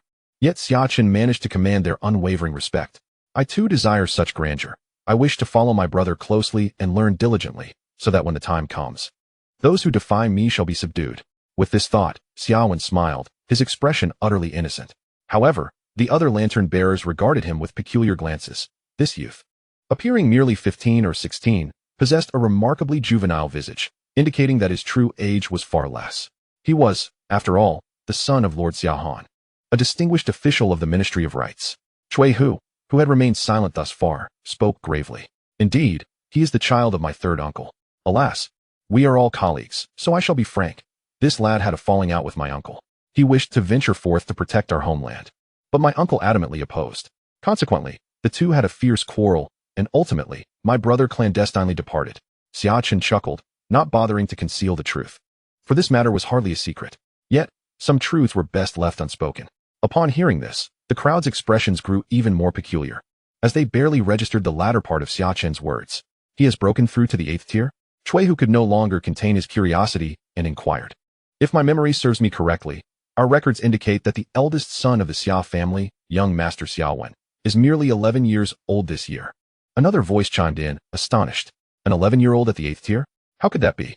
The regulations of the East Town Marquis state that one may only enter society after reaching the 8th tier. This is exceedingly young. What a prodigy. The lantern bearers, often spoken of with trepidation by the common folk, now bore expressions of disbelief. Even Cui Hu and the usually taciturn Lu Qin fixed their eyes on Xia Wen with unrelenting scrutiny. They had access to records of the privileged youth of the capital. And this was no secret. I am not that small. I will be 12 in just a few months. Xia Wen stepped out from behind Xia Chen, grinning as he ruffled his hair, appearing utterly harmless. Yet, upon hearing this, the crowd felt even more disheartened. The world is truly bewildering. Is this the legitimate bloodline of the East Town Marquis? All of them are such anomalies. It is worth noting that within the ranks of the lantern bearers, there are individuals in their late 20s who have only just reached the 8th tier. The disparity is indeed striking. Today at Dishing Tower, everyone must attend. Xia Chen called out, bowing politely, devoid of any official airs. Yet, the crowd clearly did not dare to disregard him. Xia Chen had left a profound impression on them. And now everyone understood that this superior, though seemingly gentle, possessed a heart of ice and considerable cunning, far from the benign appearance he projected. We shall certainly attend young Master Xia Wen's welcoming banquet.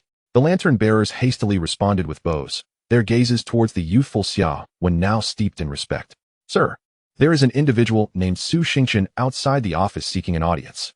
He claims you summoned him. A lantern bearer entered and reported, prompting a smile from Xia Chen. Both the civil and military matters had been resolved. The weather was pleasant today, and his spirits were high. Chapter 77. Thoroughly on the pirate ship. Su Xingchen followed closely behind a lantern bearer, his countenance haggard, eyes bloodshot, yet brimming with a certain fervor. He had spent the entire night awake, unable to find solace in sleep. Despite having resigned himself to his fate, rest eluded him as he pondered deeply, ultimately sensing that he had grasped something elusive. Why did Xia Chen seek to torment him? Was it merely for his amusement? He was the legitimate son of a marquis, a prince consort, and now held the significant position of head of the lantern bearers. While he was but an ordinary student of the National Academy, their statuses worlds apart. To Xia Chen, extinguishing his life would be as trivial as squashing an ant. Could it be that such a person acted solely to satiate a perverse sense of enjoyment? Su Xingchen found this improbable. There must be another reason hidden beneath the surface. As dawn approached, an epiphany struck Su Xingchen, causing him to sit bolt upright in bed, his body trembling violently. Xia Chen was aware of his rebellious thoughts, of his desire to seek a wise ruler. Yet, rather than apprehending him, he wanted him to serve as a scribe. Was it he who wished to rebel, or was it the Xia family? Su Xingchen's understanding became clear. The confusion and despair he had felt were shattered by this startling realization. Being exceptionally intelligent, he should have deduced this earlier. But he had been misled by Xia Chen into a labyrinth of erroneous thoughts, only grasping it in a half-asleep daze. A brilliant light ignited in his eyes, a mixture of excitement, elation, and confusion. Xia Chen, a prince consort, currently favored by the emperor. Why would he desire rebellion? Was it truly the Xia family? Though powerful, all indications suggested their loyalty to the imperial family. Su Xingchen, despite his intelligence, found this perplexing. However, he had no intention of exposing them.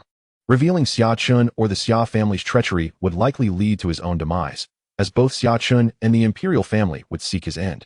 The royal family would never sever ties with the Xia family at this juncture. With these thoughts crystallized, excitement danced in Su Xingchen's eyes. Only through destruction could prosperity be achieved. One must break before they can stand anew. Was this not what he had long desired? Su Xingchen stepped into the lantern-bearer's office, his gaze darting about. The outside world had long whispered that this place resembled a hellish nightmare. Yet, upon entering, he found the comings and goings of people to be far less sinister than rumored. "Please, go in," said the lantern-bearer leading him, gesturing towards a small courtyard. "My lord." Su Xingchen knocked on the door, waiting for a voice from within before he pushed the door open and entered. Upon entering, he beheld an exceptionally handsome youth seated at a desk, seemingly engrossed in work, while another youthful figure in the room cast a curious gaze upon him. "Did you not sleep well last night?" The young man at the desk, Xia Chen, did not lift his head, yet it seemed he could discern Su Xingchen's condition with remarkable clarity. This left Su Xingchen feeling that Xia Chen was even more enigmatic. "I was a bit too excited last night and didn't sleep well," Su Xingchen admitted, clasping his hands in sincerity. "Is that excitement due to the suspicion of treason on your part?" Xia Chen continued to peruse the documents on the table without raising his gaze, calmly annotating them. However, Su Xingchen found Xia Chen's voice to be akin to a haunting echo from the underworld, plunging him into despair. How could he possibly know this? Did he possess the ability to read minds? Fortunately, I had no intention of reporting to the authorities. Otherwise, he might have already set plans in motion. Had I entertained such thoughts, I might have barely stepped outside my home before meeting a grim fate. Cold sweat broke out on Su Xingchen, who realized he had narrowly escaped death once again. "From now on, you shall remain by my side as a clerk, assisting me with various documents and files. Moreover, your parents are aging, and you have been away from home for many years. In our great Wu dynasty, filial piety is paramount. Serving one's parents is a duty we, as children, must uphold. Let us bring your parents from Ping'an County to the capital. I have acquired a small courtyard next to my residence for you all to reside in." Xia Chen continued to focus on his work, while the previously silent Xia Wen approached quietly. "Here are the keys," Xia Wen said, handing a set of keys to Su Xingchen. Su Xingchen swallowed hard, realizing that accepting this key meant he had irrevocably boarded a ship of no return. Regardless of whether Xia Chen was a wise lord, his path was now set in stone. He understood he could not refuse, otherwise, he would not merely be a newly appointed lantern-bearer, but rather a prisoner of the lantern-bearers, unable to save his family from a similar fate. If fortune smiled upon him, perhaps they could even find a semblance of reunion within the confines of the lantern-bearer's prison, living as a happy family. "Thank you, my lord." Su Xingchen accepted the keys from Xia Wen, glanced at the honest smile of Xia Wen, and then bowed respectfully to Xia Chen. At noon, at Dishing Tower, the entire second-floor hall had been reserved by Xia Chen. Renowned in the capital, Dishing Tower was famous not only for its delectable dishes, but also for its auspicious name. It was a favored venue for the affluent and powerful in the capital to host banquets during joyous occasions. Who was the person behind this? Such audacity to reserve the entire second floor, exclaimed someone in the first-floor hall. "I normally dine in the elegant rooms on the second floor. How is it that I am relegated to the first-floor hall today? My cousin is an undersecretary in the Ministry of Revenue. I must see who possesses such boldness in the capital." There were those in the first-floor hall who were displeased, confronting Zhang Lind, the proprietor of Dishing Tower. Zhang Lind, a middle-aged man in his 40s, hurriedly bowed to the crowd. "Esteemed guests, you are all well-acquainted patrons of my Disheng building, of that I am quite aware. However, I must inform you that the second floor is currently unavailable, having been reserved by the lantern-bearers. Should you inadvertently disturb the distinguished guests above, it could lead to grave consequences, and I voice this concern solely for your well-being." The mention of the lantern-bearers indeed caused a subtle shift in the expressions of the crowd. Yes, it is true, and it is none other than Lord Xia Chen himself who has personally secured the space. Therefore, I kindly suggest that you enjoy your meal in the first-floor hall, or perhaps at our competitor, the Shun building across the street. It is imperative that you refrain from ascending and disturbing the esteemed guests. Zhang Linda, perspiring profusely, ultimately urged everyone to dine at the rival establishment. Upon glancing at the second floor, the anger on the faces of the crowd dissipated entirely. Even the young gentleman who had earlier boasted about his relative being a minister of revenue fell silent regarding the second floor of the Sheng building. "Ladies and gentlemen, today marks the occasion of my brother Xia Wen and my companion Su Xingchen commencing their respective positions. I am truly grateful for your presence, and I shall toast to this moment first." Xia Chen poured himself a glass of wine, rose, and delivered a brief yet heartfelt address, expressing his gratitude and exuding an approachable demeanor. Su Xingqian observed the exceptionally amiable Xia Chen, as well as the remarkably docile lantern-bearers in the hall, and could not help but marvel at how Xia Chen appeared so refined and unpretentious, seamlessly integrating with the crowd while commanding their respect, leaving no room for offense. Could this be the essence of true leadership? Chapter 78. Those who form factions for personal gain shall indeed form factions for personal gain. The atmosphere of the entire induction banquet was harmonious, with Xia Chen undoubtedly at the center of attention.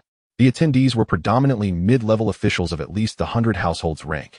As the evening progressed, they mustered the courage to approach him for a toast, to which Xia Chen responded with a warm smile, demonstrating no airs of superiority, fully immersing himself among the grassroots. This demeanor gradually alleviated the concerns of the attendees. Their apprehension stemmed from the undeniable youth of this official. They feared that his eagerness to achieve results might lead to rash and heavy-handed actions against them, the lower-ranking officials. Surrounding Xia Wen and Su Xingqian were numerous individuals, all aware that these two were undoubtedly Xia Chen's trusted aides, despite holding mere subordinate roles. The steward of the prime minister's residence could be equated to a seventh-rank official. Particularly noteworthy was Xia Wen, the legitimate heir of the Duke of East Town. Although his branch does not hold a title, his father is a vice minister, a prominent fourth-rank official. Moreover, it is well known that Xia Wen is a prodigy, having attained the 8th rank at the tender age of 11, suggesting a future of great significance. Thus, no one dared to overlook Xia Wen due to his youth. I can no longer drink. You all should go join Su Xingqian, Xia Wen exclaimed, his eyes hazy with intoxication, yet retaining a semblance of clarity.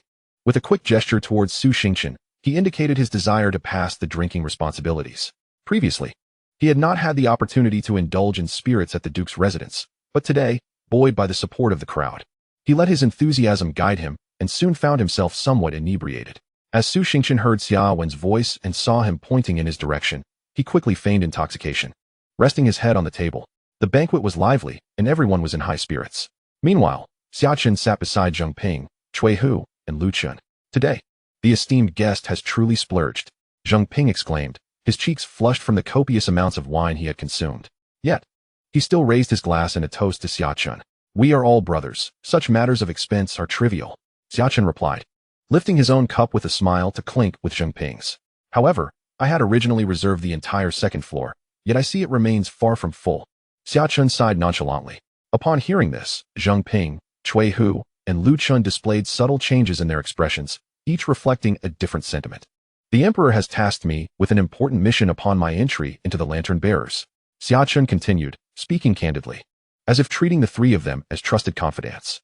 Their faces shifted, even the usually composed Lu Chen cast a curious glance. What mission is that? Cui Hu could not suppress his inquiry. After being lectured by Xia Chen, he had become unusually obedient and earnest. The Emperor mentioned that over the years, the Lantern Bearers have formed cliques, with each member gathering their own factions, turning their subordinates into personal guards, Xia Chen stated, pausing to observe the dramatically altered expressions of the three, particularly Lu Chen. Thus, dispersing your subordinates that day was an act of mercy.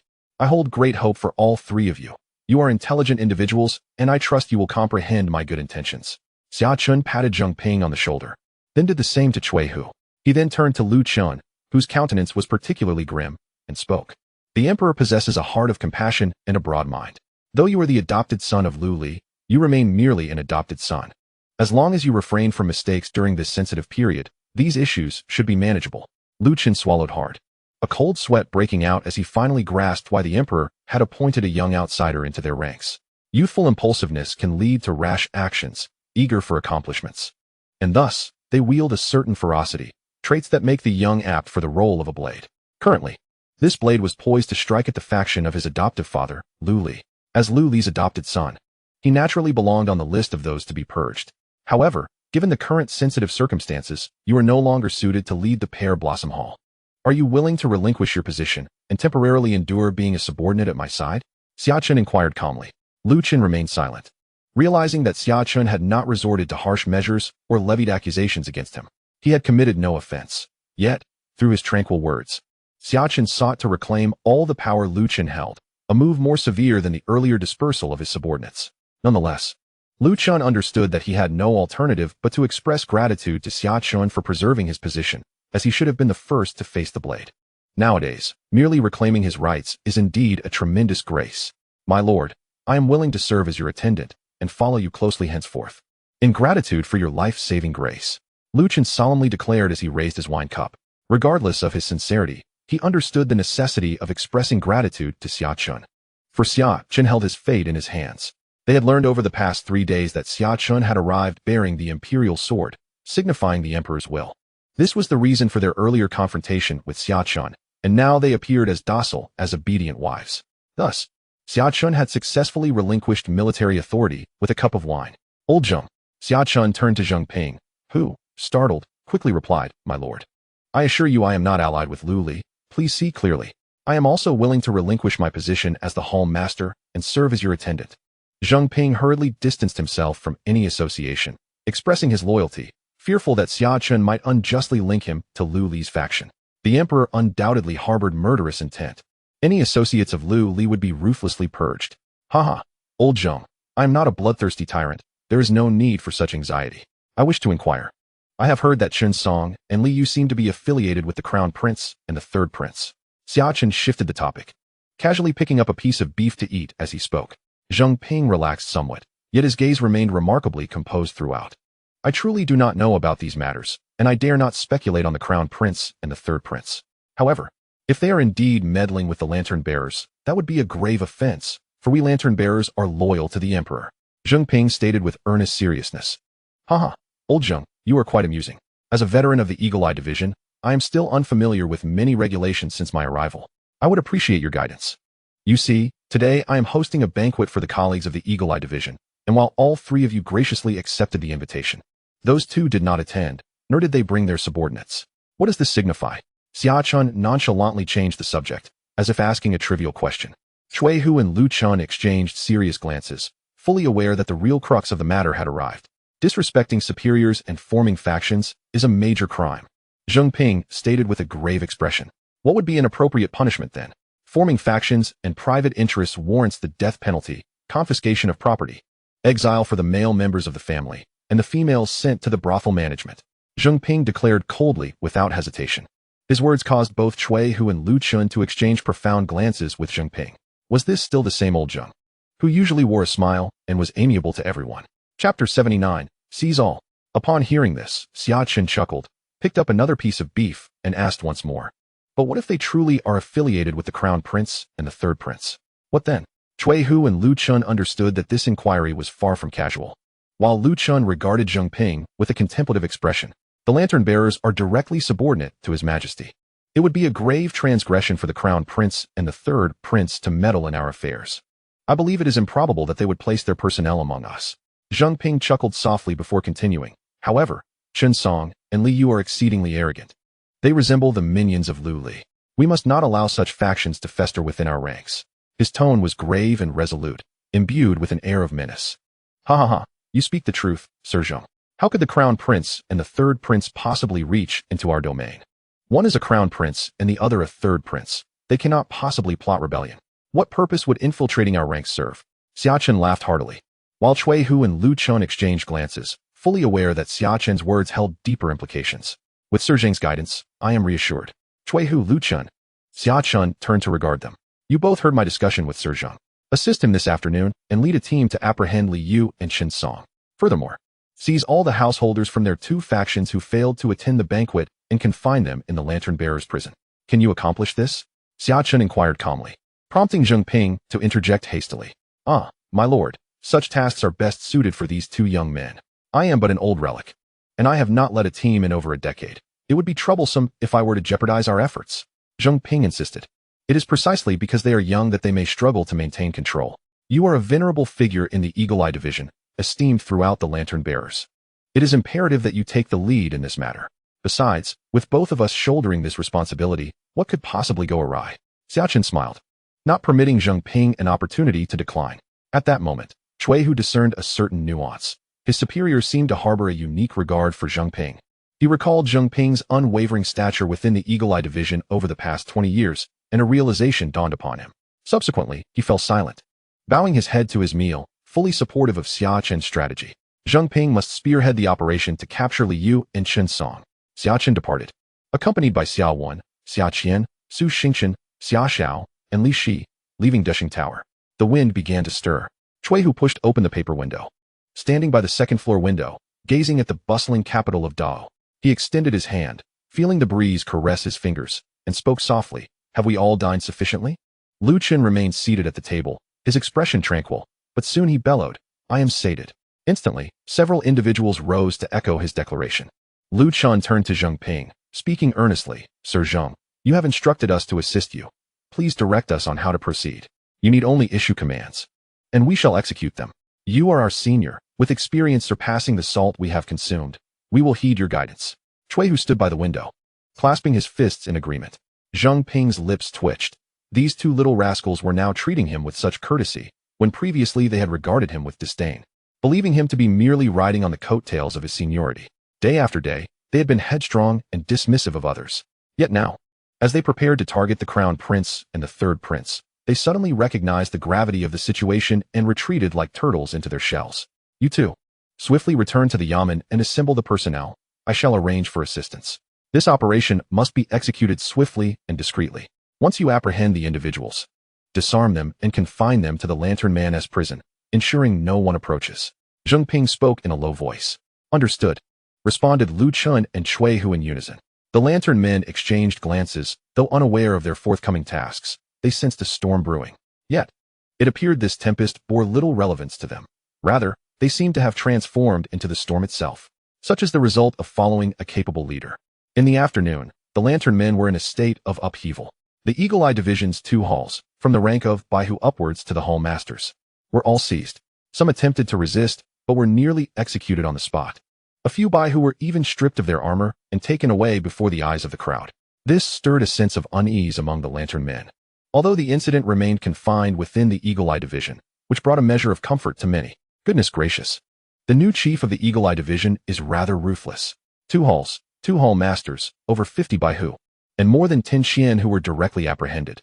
This was indeed terrifying. That Lord Xia was so direct in his actions and had captured so many individuals. Did he truly fear the chaos that might ensue? The youth, brimming with courage, had yet to be tempered by society. Naturally, he felt no fear. Li Yu and Qin Song were likely to face dire consequences this time. The remaining halls in the capital could not help but gasp in shock, intimidated by Xia Chen's decisive actions. However, what charges were being employed? To detain so many Lantern Men without cause seemed to breach propriety, even for a chief. Curiosity bubbled among them. What evidence did Xia Chen possess to act with such audacity? Let me emphasize one point. I have heard through the grapevine that Qin Song and Li Yu are suspected to be affiliated with the Crown Prince and the Third Prince. Really? Is that true? What do the Crown Prince and the Third Prince intend? We are Lantern Men. This is a grave taboo. But if these two are indeed linked to the Crown Prince and the Third Prince, shouldn't it be a closely guarded secret? Why does it now seem to be public knowledge? Some were startled by the news, while others with political acumen questioned it. I don't know where this information originated, but it is said to be a rumor. We should merely enjoy the spectacle. Let the powerful figures above contend, and we ought not to interfere. If Qin Song truly is affiliated with the Crown Prince and the Third Prince, then the audacity displayed by Lord Xia is hardly surprising. It may very well be the Emperor's will. Someone pointed towards the heavens, causing the crowd to instinctively retract their necks, no longer daring to continue their discourse. Chapter 80. I am indeed someone of the Crown Prince. The 3rd level of the jail for the Lantern Bearers. Release me. Damn it. Who gave you the audacity to apprehend me? Where is the warrant for my arrest? I am the hall master. As Xia Chen stepped inside, he was met with a barrage of curses. What is all this uproar? Xia Wen approached and kicked the door of cell number 48. Inside was Li Yu. Xia Chen, on what grounds do you apprehend us? What crime have we committed? Li Yu glared fiercely at Xia Chen, his eyes ablaze with fury. You abuse your power for personal gain and seek revenge through your position. I shall report you to the commanding officer, even if you are a prince consort. The Emperor will not spare you. Li Yu, believing he had instilled fear in Xia Chen, continued to speak louder and with growing confidence. Are you certain the Emperor will not spare me? Xia Chen finally spoke, a smile gracing his lips as he regarded Li Yu, whose expression shifted slightly. Xia Chen departed, leaving Li Yu silent in his cell. As Xia Chen passed by cell number 23, Qin Song, who had been sitting quietly, suddenly brightened. Lord Xia, Lord Xia. Qin Song hurriedly stood and grasped the bars, calling out to Xia Chen. My lord, I was wrong. The reason I did not attend the banquet today is that I have matters at home. My elderly mother is ill, and I must care for her. As Qin Song spoke, tears streamed down his face, his performance eliciting a sense of sympathy from onlookers. Who does this old fellow think he can deceive? Is your elderly mother sick, or are all your subordinates' mothers unwell? Surely you do not all share the same mother. Xia Wen, following behind Xia Chen, could not help but chuckle. Chen Song's face stiffened, yet he remained undeterred, gritting his teeth and speaking in a low voice. My lord, may I have a word in private? Xia Chen cast a glance at him, taking a few steps forward to see what he intended to say. My lord, I am in service to the crown prince. Previously, I was blind to your stature and offended you. I now realize my mistake. From now on, in the Eagle Eye Bureau, I shall follow your lead. You are also the husband of Princess Yao Wang, and my crown prince shares a close relationship with her. Once the crown prince ascends the throne, you shall undoubtedly benefit greatly. Perhaps even the position of commanding officer of the lantern bearers will belong to you. Xia Chen regarded Chen Song seriously, his expression peculiar, while Chen Song assumed his words had struck a chord with Xia Chen, allowing a confident smile to surface. Surprised? Are you? I am indeed affiliated with the crown prince. You have your connections, and I have mine. Ha ha ha ha ha. Chen Song internally reveled in the belief that revealing this secret to Xia Chen would turn his fortunes around, and perhaps even bring Xia Chen into the crown prince's camp. Chen Song mused this while maintaining an outwardly humble demeanor. Lord Chen, can you guess why I chose to apprehend you? It is not due to our refusal to heed orders, nor out of a desire to complicate matters for you, that we chose not to attend the banquet. Chen Song instinctively replied. Upon hearing this response, Xia Chen chuckled and shook his head, finding Chen Song adorably foolish, even now, imprisoned. He remained oblivious to the reasons behind his incarceration. Lord Chen leaned in slightly, saying, Let me speak to you properly. Xia Chen waved his hand dismissively, akin to summoning a dog, and smiled as he continued. Chen Song, you seem quite spirited. Chen Song promptly pressed his head against the bars, straining to listen intently. Xia Chen leaned forward, his tone gentle yet serene. I am the one who orchestrated matters involving the crown prince. After uttering these words, Xia Chen playfully patted Chen Song's cheek, causing Chen Song's pupils to constrict, his insides roiling with turmoil. Was Lord Chen truly foolish or merely pretending? After all, he was dealing with the lantern bearer, the very leader of the lantern bearers. Did he genuinely believe their schemes were flawless? To conspire with the lantern bearers and collude with the crown prince, while his majesty remains alive. What is this? Does the crown prince yearn to ascend the throne prematurely? To seize control of the lantern bearers in a coup? Xia Chen's tone remained soft, yet Chen Song was drenched in cold sweat. A chill enveloped him. If he had not awakened to the reality by now, he would indeed be a fool. Furthermore, now that you have been captured, do you think the crown prince will expend considerable effort to rescue you, or simply send someone to silence you, thus saving trouble? Xia Chen smiled, and upon hearing this, Chen Song felt utterly powerless, collapsing in his cell. Xia Chen let out a hearty laugh, reminiscent of a villain. He continued deeper into the prison. His visit today was not to see Chen Song and Li Yu, for they were unworthy of his attention. He had come for 3 individuals of significance. My lord, we have arrived. This is where Xia Chen is imprisoned. A cell door swung open, flooding the dim space with blinding light, awakening a man clad in prison garb. His face obscured by a beard, his skin pallid from years without sunlight. Xia Chen, come forth, my lord wishes to see you. Xia Chen's mind felt clouded. He had been incarcerated for nearly 2 years, and aside from enduring a few initial beatings, he had been neglected since. Why was someone seeking him today? I have seen the lord.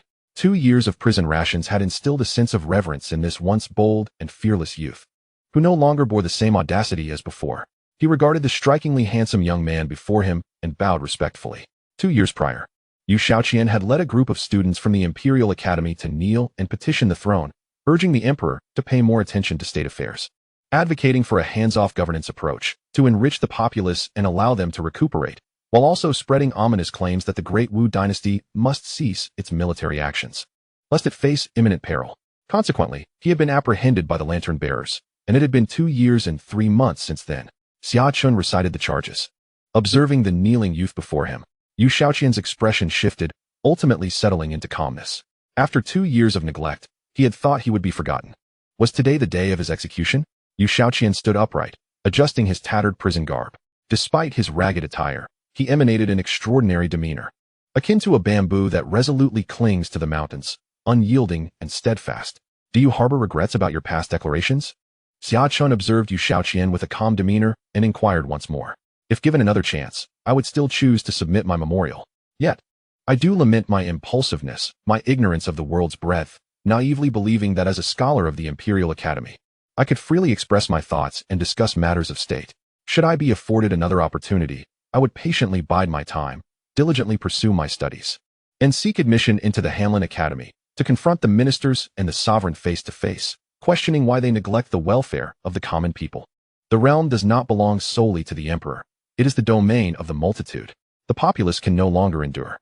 If we do not foster peace and continue this relentless warfare, our great Wu shall inevitably perish. Xia Chen spoke with remarkable tranquility, yet his voice resonated with strength. 2 years in prison had imparted to him a profound understanding of the vastness of heaven and earth, and of his own insignificance.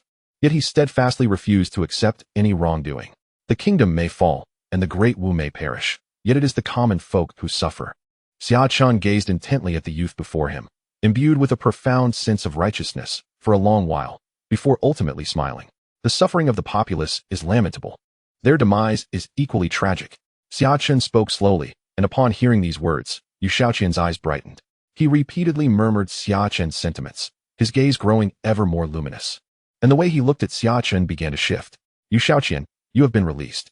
From this day forth, you shall remain by my side, serving in a scholarly capacity. Initially prepared to face death with resignation, Xia Chen stood frozen in place, his eyes fixed intently on Xia Chen's retreating silhouette. He has been granted freedom? Chapter 81. Scholars, Merchants, and Delinquents. In the dimly lit dungeon of the Lantern Bearer, a filthy young man, shackled at hands and feet, leaned against the wall in slumber. Zhang Wenliao awakened. The thunderous voice jolted Zhang Wenliao from his sleep, causing him to startle and roll over. Is it nighttime already? Have I missed dinner? He clutched his stomach, which rumbled in protest. He had long been famished. Having been imprisoned in the Lantern Bearer's dungeon for nearly 2 years, he had relinquished all hope of escape. As an ordinary delinquent, how could he possibly hope to leave this grim confinement? He possessed no lofty aspirations. Merely surviving within these walls was a stroke of fortune, and even if it meant living a day longer, he would take it. Step out. A lantern bearer, adorned with a white badge, opened the cell door and spoke to Zhang Wenliao with an expressionless countenance. My lord, I have truly said all I can. I was misled at the time. I never intended to obstruct the lantern bearers in their duties, nor did I wish to act against them. It was all a misunderstanding. Zhang Wenliao glanced at the open door, his heart racing with trepidation. He had witnessed the lantern bearer's methods upon his initial entry and had subsequently been treated like a wretched dog, confined in the dungeon, barely clinging to life for 2 or 3 months. Today, could it be that this ordinary ruffian has occupied the esteemed lantern holder's prison, wishing to have him released only to meet his demise? Come out, someone wishes to see you. The lantern holder, standing at the doorway, brandished the whip in his hand, ready to strike Zhang Wenliao. Yet, upon recalling the noble figure behind him, he ultimately refrained. It was perplexing how this young scoundrel had garnered such fortune, as even Lord Xia himself had personally called for him. The lantern holder, bewildered, urged Zhang Wenliao to emerge promptly. Please, do not kill me. Zhang Wenliao trembled as he stepped out of the cell and beheld 3 figures outside. Particularly, the young man at the forefront left him at a loss for words. He swore that in his 20-plus years of life, he had never encountered such striking beauty. Was this a celestial being? With this thought, he knelt, feeling even less inclined to rise. Xia Chen furrowed his brow. Was this Zhang Wenliao truly so lacking in composure? Was this to be the future star on the battlefield? Lift your head, Xia Chen commanded in a deep voice. Zhang Wenliao hastily complied, his heart racing with uncertainty about his impending fate. Zhang Wenliao, from this day forth, you shall accompany me as my guard. Xia Chen's voice bore no emotion. Behind him, Xia Wen looked on with confusion, questioning why his elder brother would choose a mere ruffian from the depths of a prison. The previous individual, Xia Chen, was at least a scholar from the Guozijian. But this Zhang Wenliao was woefully inadequate for such a role. He could easily be bested with a single hand. Silently trailing behind Xia Chen, Xia Chen, still clad in prisoner garb, scrutinized the kneeling Zhang Wenliao, questioning whether he too was among the fortunate chosen by the nobleman. Zhang Wenliao stood frozen, watching as Xia Chen and the others turned to leave, feeling utterly bewildered. What are you still doing there? Did you not hear the nobleman's command? Do you wish to remain here, consuming prison fare? Are you truly treating our lantern holder's prison as a retirement home? The lantern holder, having observed from the side, spoke sharply, rousing Zhang Wenliao from his stupor. May I truly leave? Zhang Wenliao asked hesitantly, astonished that he might exit the famed lantern holder's prison so easily. Though a ruffian with limited experience, he was astute enough to ponder whether this was a trap. Were they luring him out only to accuse him of escaping and subsequently execute him? Just as this thought crossed his mind, he quickly shook his head, dismissing the notion. The lantern holder had a myriad of ways to dispose of him. He was no significant figure to warrant such elaborate schemes. Greetings, my lord. A man in his 30s, dressed in prison attire, yet impeccably clean with a well-groomed beard, knelt before Xia Chen. Having lost a vast fortune and spent 3 years within the lantern holder's prison, he still possessed an admirable demeanor and composure. "You are quite remarkable," Xia Chen observed, noting that despite his misfortune, the man's spirit remained undiminished, a quality that the prison garb could not conceal. Silently trailing at the rear, Zhang Wenliao swallowed hard. In comparison, his previous demeanor seemed rather inadequate. Observing others, he reflected on his own prior conduct, feeling a profound sense of shame for the first time in his life. "Thank you for your kind words, my lord. Life inevitably culminates in death, so what is there to fear? Since I have not perished in the last 3 years, it indicates that my fortune has not yet run dry. After 3 years of waiting, I have finally encountered a worthy master." As Shen Shuiyan spoke, he performed a grand gesture of respect, his forehead pressed firmly against the ground. "Do you know me? Did you foresee my arrival to rescue you?" Xia Chen was taken aback by this revelation. Was there anyone who could anticipate future events better than him? Shen Shuiyan, unaware of the Lord's true identity and the fact that he would be saved today, reflected on the past. 3 years ago, when his family's fortune was seized, he endured great suffering in prison, nearly losing his life. Yet afterward, he was forsaken, merely a mere insect in the eyes of that prominent figure of the past.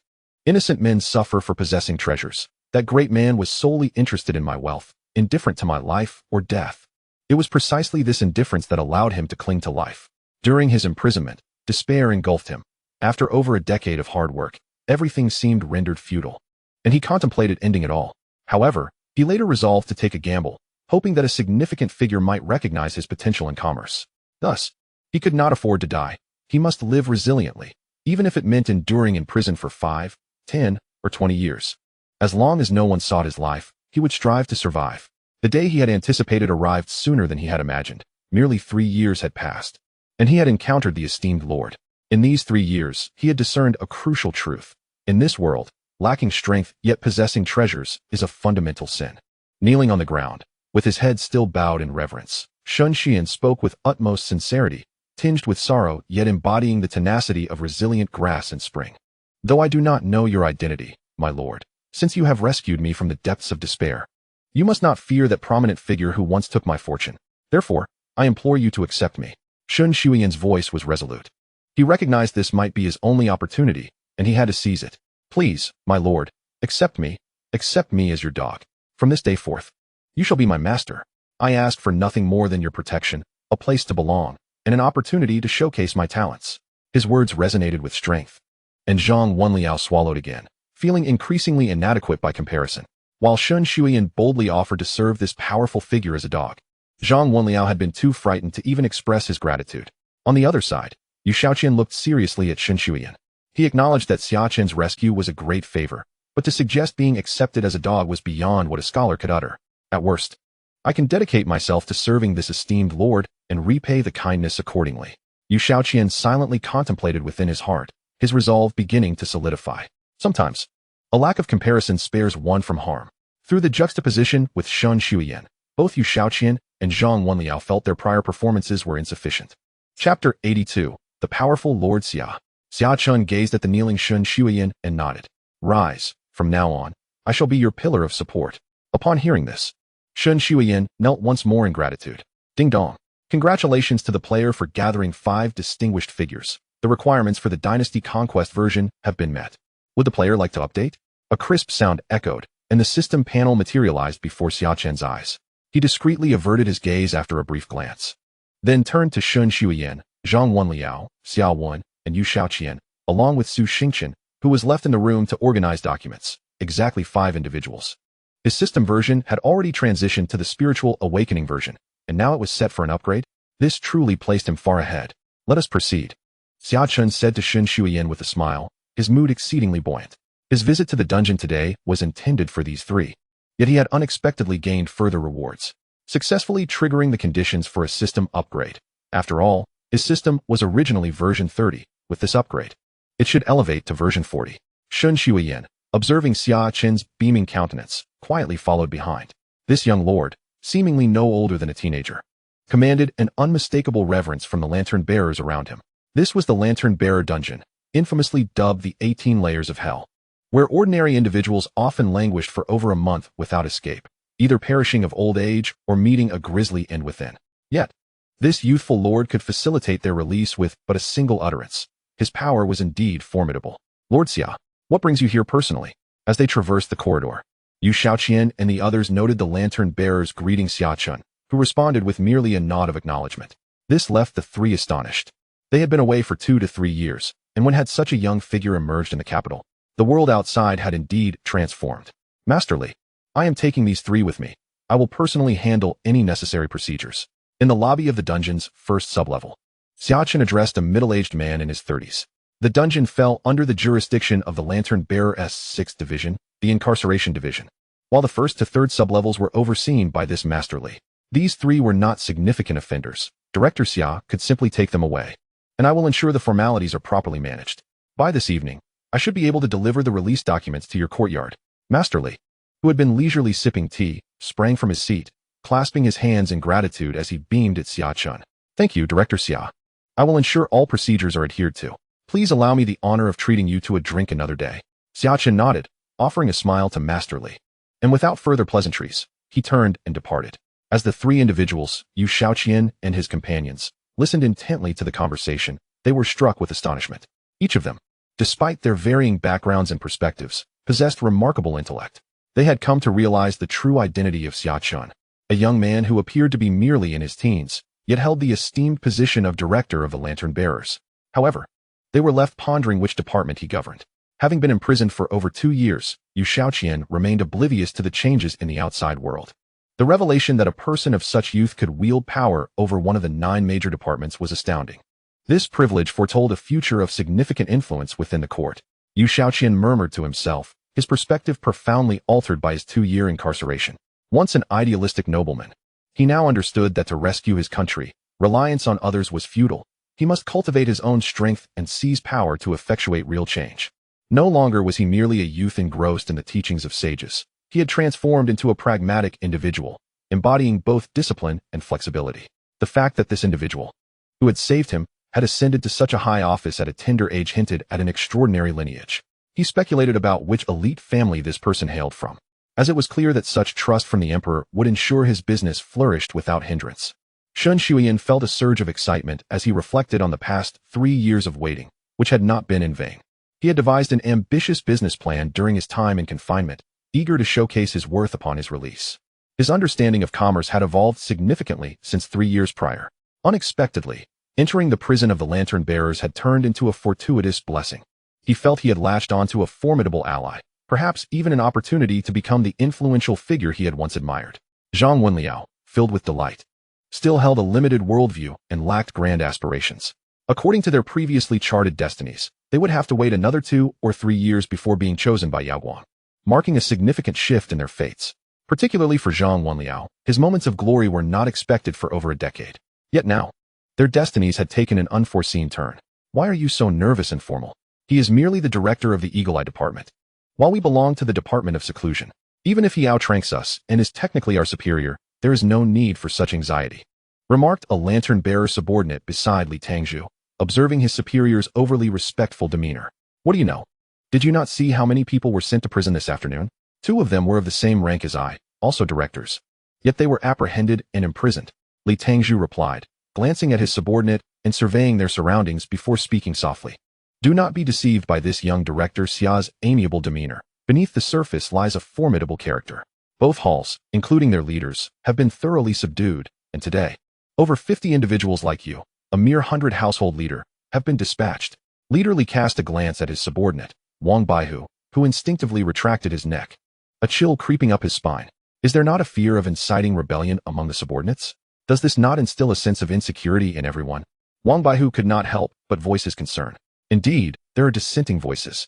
This afternoon, many other 100,000 household leaders expressed unease upon hearing this news and spontaneously sought an audience with the commander to intervene. What do you think happened? Lord Ma Song expelled everyone, even chastising a few disrespectful leaders with a beating. Wang Baihu's expression shifted once more upon hearing this. Leader Li continued. This director Xia is unlike the other directors. The commander's staunch protection of him speaks volumes. We are the emperor's personal guards, and he is the emperor's son-in-law. In the future, it is conceivable that the entire lantern-bearer faction may bear the surname Xia. Thus, even if this individual currently holds no authority over us, we must not offend him. Leader Li patted Wang Baihu's chest, thinking that were it not for his trust in this young man, he would not divulge so much. As Xia Chen entered his office courtyard, he spotted Su Xingchen engrossed in reviewing documents with pen and ink. His adaptability was remarkable, and his intellect sharp. Merely a glance at certain case files allowed him to uncover flaws within. His review speed was astonishing, leaving Cui who momentarily astounded. Where had Xia Chen found such a prodigy? To effortlessly solve cases with just a glance at the files. Was he some sort of detective? Cui who was once again overwhelmed with astonishment. Chapter 83. A true man should learn to be a thousand-enemy warrior. Sir. Upon seeing Xia Chen enter, Cui who promptly bowed. Su Xingchen, hearing the commotion, also set down his pen and stood to pay respects. Xia Chen nodded in acknowledgement, just as Lu Chen entered. Seeing Xia Chen, he quickly reported, Sir, the two major halls suspected of colluding for personal gain have been apprehended. How shall we proceed? First, conduct interrogations, then gather evidence of their crimes. For those with serious offenses, execution is warranted. For those with lesser crimes, we shall revoke their status as lantern bearers. As for Chun Song and Li Yu, we will treat them as members of the rebel faction. Having served as leaders for years, their subordinates must surely not be without blemish. Investigate, and then present the evidence to the commander. Xia Chen spoke calmly, yet his words tightened the hearts of all present, especially Su Xingchen and the others, who gained a deeper understanding of Xia Chen's power. In just a few sentences, the fates of the two lantern-bearer leaders, along with over 10,000 household leaders and more than 5,000 household leaders, were sealed. Many among them might have minor issues, yet most did not deserve death. However, this is the consequence of taking the wrong side in political strife. Understood. Lu Chen's heart was enveloped in an icy chill. Had it not been for Xia Chen's intervention, one could only imagine the grim fate that awaited him, destined for the lantern-lit dungeons. For Li Yu and Chun Song were not allies of Lu Li, and he was irrevocably the adopted son of Lu Li, a target that should have been eliminated. It was solely due to the words of this young man before him that he narrowly escaped disaster. Reflecting on this, Lu Chun felt a flicker of gratitude. Please, continue with your tasks. Xia Chen gestured dismissively, prompting Lu Chun and Cui who to exit his courtyard. How do you find the situation? Xia Chen inquired, directing his gaze towards Su Xingchen. Quite manageable. These documents do not pertain to major cases and are not particularly intricate, Su Xingchen replied modestly. His intellect was sharp as a blade, and these records posed no challenge for him. He could unravel them and discern the logical inconsistencies within. Excellent. Allow me to introduce you to this gentleman, Xia Chen, who also hails from the Imperial Academy. Henceforth, the two of you shall assist me in handling these documents. Xia Chen nodded, while Su Xingchen had already taken note of the individuals behind Xia Chen, who were still clad in prison garb. I have heard of Brother Shoujing. Su Xingchen remarked with a smile, recalling how Shoujing had boldly spoken out 2 years prior, earning his admiration. It seems that Brother Shoujing has turned misfortune into fortune, having been rescued by a nobleman today. You know me? Xia Chen asked, surprised to encounter an acquaintance after 2 years of incarceration. I too am from the Imperial Academy. When Brother Shoujing submitted his appeal 2 years ago, I was likewise studying there. Su Xingchen responded with a grin. To think I would encounter a fellow classmate so soon after my release is truly serendipitous. However, I rarely left the academy and did not mingle with my peers. Hence my obscurity. It is perfectly natural that Brother Shoujing has not heard of me. Su Xingchen seemed to anticipate Xia Chen's thoughts and replied with a chuckle. Xia Chen scrutinized Su Xingchen. He had never heard of this individual, yet the latter was clearly aware of him. This suggested that Su Xingchen was not entirely oblivious to the world beyond his confines.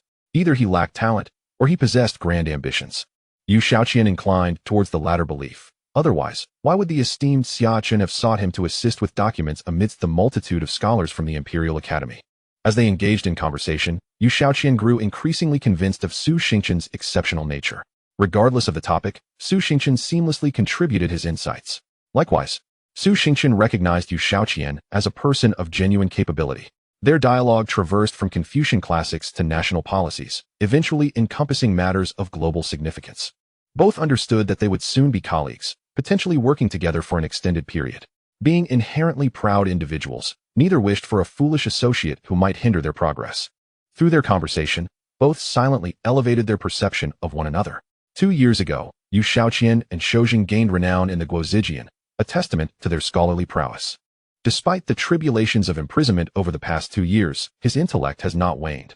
Rather, he appears to have attained profound enlightenment during his confinement, exhibiting a notable transformation. It seems that amidst the world, there indeed exist individuals of remarkable talent, and one should never underestimate the heroes that grace the land. Su Xingchen marveled inwardly. Casting a furtive glance at Xia Chen, whose discerning eye for talent was truly exceptional. However, as a prince consort, to gather such a multitude of gifted individuals, could it be that he has discerned Xia Chen's aspirations for power? Meanwhile, Xia Chen regarded Zhang Wenliao before him. Can you read? I cannot. Zhang Wenliao shook his head. At 21, having previously been immersed in gang life, he had never had the opportunity to learn. Xia Chen observed the two scholars from Guozijian engrossed in conversation and ultimately resolved to summon Yu Shaoqian. Shoujing. Yu Shaoqian hurried over. In addition to managing paperwork, allocate 2 hours daily to teach Zhang Wenliao to read and write. Strive to ensure he recognizes all commonly used characters within a month. Yu Shaoqian cast a surprised glance at the somewhat unruly Zhang Wenliao. Assigning him the task of teaching someone to read seemed akin to using a cannon to swat a fly. It appeared that his superior placed considerable importance on this ruffian. No problem. Though he had his reservations, Yu Shaoqian nodded vigorously. But didn't you say you wanted me to be your bodyguard? I'm a rough man. How can I teach him to read? Zhang Wenliao hesitated, feeling that learning to read and write would be a torment. You, a mere 9th grade warrior, are meant to guard me? Shouldn't it be the other way around? Xia Chen raised an eyebrow, finding the situation amusing. Zhang Wenliao's face flushed crimson upon hearing this. Ha, my third brother speaks truly. I wonder what my third brother sees in you. With your skills, you couldn't even defeat me. Summer One, overhearing, chuckled as well, and playfully slapped Zhang Wenliao on the shoulder. Zhang Wenliao instantly felt his shoulder numb, a wave of dread washing over him. This seemingly juvenile figure, whom he had previously assumed was merely connected, had just delivered a blow that felt like a mountain crashing down upon him. Was this innate strength? It was indeed terrifying. Shaowen, you have tasks as well. Xia Chen turned to Summer One. Starting tomorrow, you will instruct Zhang Wenliao and the others in the 9-yang military strategy, teaching them as the elders of our clan taught you.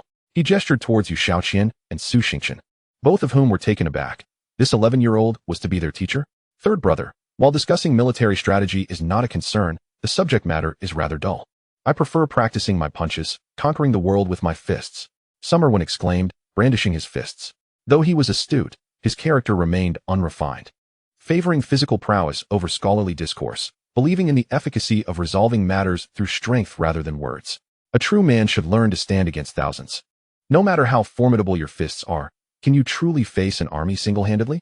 Xia Chen spoke in a deep voice, casting a serious gaze upon Xia Wen and Zhang Wenliao. In the next 30 years, while martial prowess holds significance, military strategy is the true path. If you truly master the art of warfare, leading an army, even the esteemed celestial master of the Heavenly Master's Pavilion and the Abbot Long Shu of the Dragon Temple must yield to your brilliance. That is the essence of being an invincible foe. Upon hearing Xia Chen's words, Xia Wen and Zhang Wenliao felt a stirring in their hearts, while Yu Shaoqian and Su Xingqian, who initially dismissed the conversation, now wore solemn expressions. They were uncertain of the veracity of Xia Chen's claims, yet they were acutely aware of the formidable reputations of the Celestial Master and the Abbot Long Shu. Su Xingqian also perceptively noted a particular point. Xia Chen had mentioned that within 30 years, martial prowess would be inferior to military strategy. What could this entail? Why specify a time frame? Would the situation reverse after 30 years? Chapter 84, The Treasure Basin. The room fell into silence as everyone absorbed Xia Chen's words, astonished by the weight of his statements. Could military strategy truly possess such formidable power? Even Xia Wen, though young and not particularly interested in military tactics, was taken aback. As a direct descendant of the Marquis, he had been educated in military strategy from a young age, thus his theoretical understanding was already superior to that of many. Indeed, the realm of military strategy is vast and profound, representing a grand principle. When compared to martial arts, Confucianism, sorcery, and other paths in direct confrontation, it reigns supreme. A master of military tactics can lead an army with a unified spirit, where the entire force is interconnected, even capable of summoning a military soul. Once the military soul manifests, it can vanquish evil and compel retreat, striking fear even into the hearts of third-tier warriors, who may fall at a moment's misstep. Xia Chen spoke earnestly, revealing this secret to the others. Are you suggesting reliance on military formations? Xia Wen's eyes brightened, though a hint of confusion lingered. Their Marquis possessed numerous military formations, and he had even learned to master some. These formations indeed augmented the army's combat effectiveness. However, he had never heard of the concept of a military soul. You will understand in due time. Dedicate yourself to mastering military strategy and lay a solid foundation. When the moment arrives, you will grasp the truth of my words, Xia Chen said with a distant gaze and a smile, choosing not to elaborate further. Yet, Both Su Xingchen and Xia Chen silently etched Xia Chen's words into their memories. Xia Chen then directed his attention to Sun Shuyan, who had been standing quietly to the side. Do you understand the task I am assigning to you? My lord saved me from imprisonment, clearly valuing my expertise in commerce. And I am willing to serve you faithfully. Sun Shuyan replied earnestly, bowing his head. Being the eldest and most capable among them, he understood the weight of his position. In this era, merchants were often looked down upon, especially among scholars from the Imperial Academy and the children of the powerful in the capital, rendering his status even more humble. Thus, he seized every opportunity to display his intellect and prove his worth. Excellent. I have 1,000 taels of silver here. Tomorrow, I will instruct the lantern bearer to seek contributions from the underworld in the capital to gather an additional 5,000 taels. Are you confident in crafting a golden basin for me? Xia Chen inquired with a smile. As long as there is a guardian among the adults to withstand the pressure from the influential figures in the capital, allowing me to unfurl my ambitions, I assure you that within 6 months, no, within 3 months, I shall present you with tangible results. Sun Shuyan proclaimed with unwavering determination. Haha. Do not hesitate to pursue your endeavors. Matters of commerce shall be entrusted to you, while I shall handle other affairs. Xia Chen replied with a cheerful disposition, feeling quite pleased. Presently, including Lu Chun, he had assembled 6 remarkable individuals under his command. Although they had yet to pledge their loyalty, they were already within his grasp, and there was no escape from his control. With this thought, Xia Chen rose and entered the inner courtyard alone. Let the system commence its upgrade. Xia Chen had not forgotten the earlier mention of the system's potential for enhancement. After examining the interface meticulously, he resolved to proceed without further hesitation. System, Dynasty Conquest version upgrade in progress. Estimated time required, 1 day. As Xia Chen's words faded, a line of small text materialized on the system panel. He remained unperturbed, for it was merely a day's wait. As evening approached, the efficiency of Li Tangzhu's operations in the dungeon was indeed commendable. He personally delivered 3 release documents to Xia Chen's courtyard. Thank you, Li Tangzhu. It is my honor to assist you, Master Xia. Li Yugong smiled brightly, embodying the demeanor of a dedicated worker. Li Yugong did not linger long at Xia Chen's residence. After making his appearance, he tactfully took his leave. Well then, with these documents, you are now free individuals. Xia Chen handed the 3 documents to the trio. Thank you, Master, they exclaimed in unison, their eyes gleaming with excitement as they grasped the documents, experiencing a more vivid understanding of power in that moment. It is nearly time, let us depart. You 3 have just been released from prison, and I happened to acquire the adjacent courtyard yesterday, originally intended for Su Xingchen and his family. You may stay there tonight. Thank you, Master. They expressed their gratitude once more. And what about you? Will you return to the National Academy tonight? Xia Chen turned his gaze towards Su Xingchen. Of course, I shall join my esteemed colleagues. Su Xingchen replied promptly, displaying his keen intellect, fully aware that he must not seek any special treatment. Xia Chen nodded in approval. The twilight before nightfall is the most enchanting. As Xia Chen exited the yamen, the sun had completely set, and darkness began to envelop the earth. Riding their horses, Xia Chen and his companions traversed the central avenue, entering Weiyang Street and subsequently Longbul Street. Drawing closer to Xia Chen's residence. Who goes there? Just as Xia Chen's group was about to turn into an alley from Longbul Street, they spotted a figure clad in black, standing within the passage. Xia Chen instinctively rode his horse to shield Xia Chen, his right hand slowly reaching for the blade at his waist.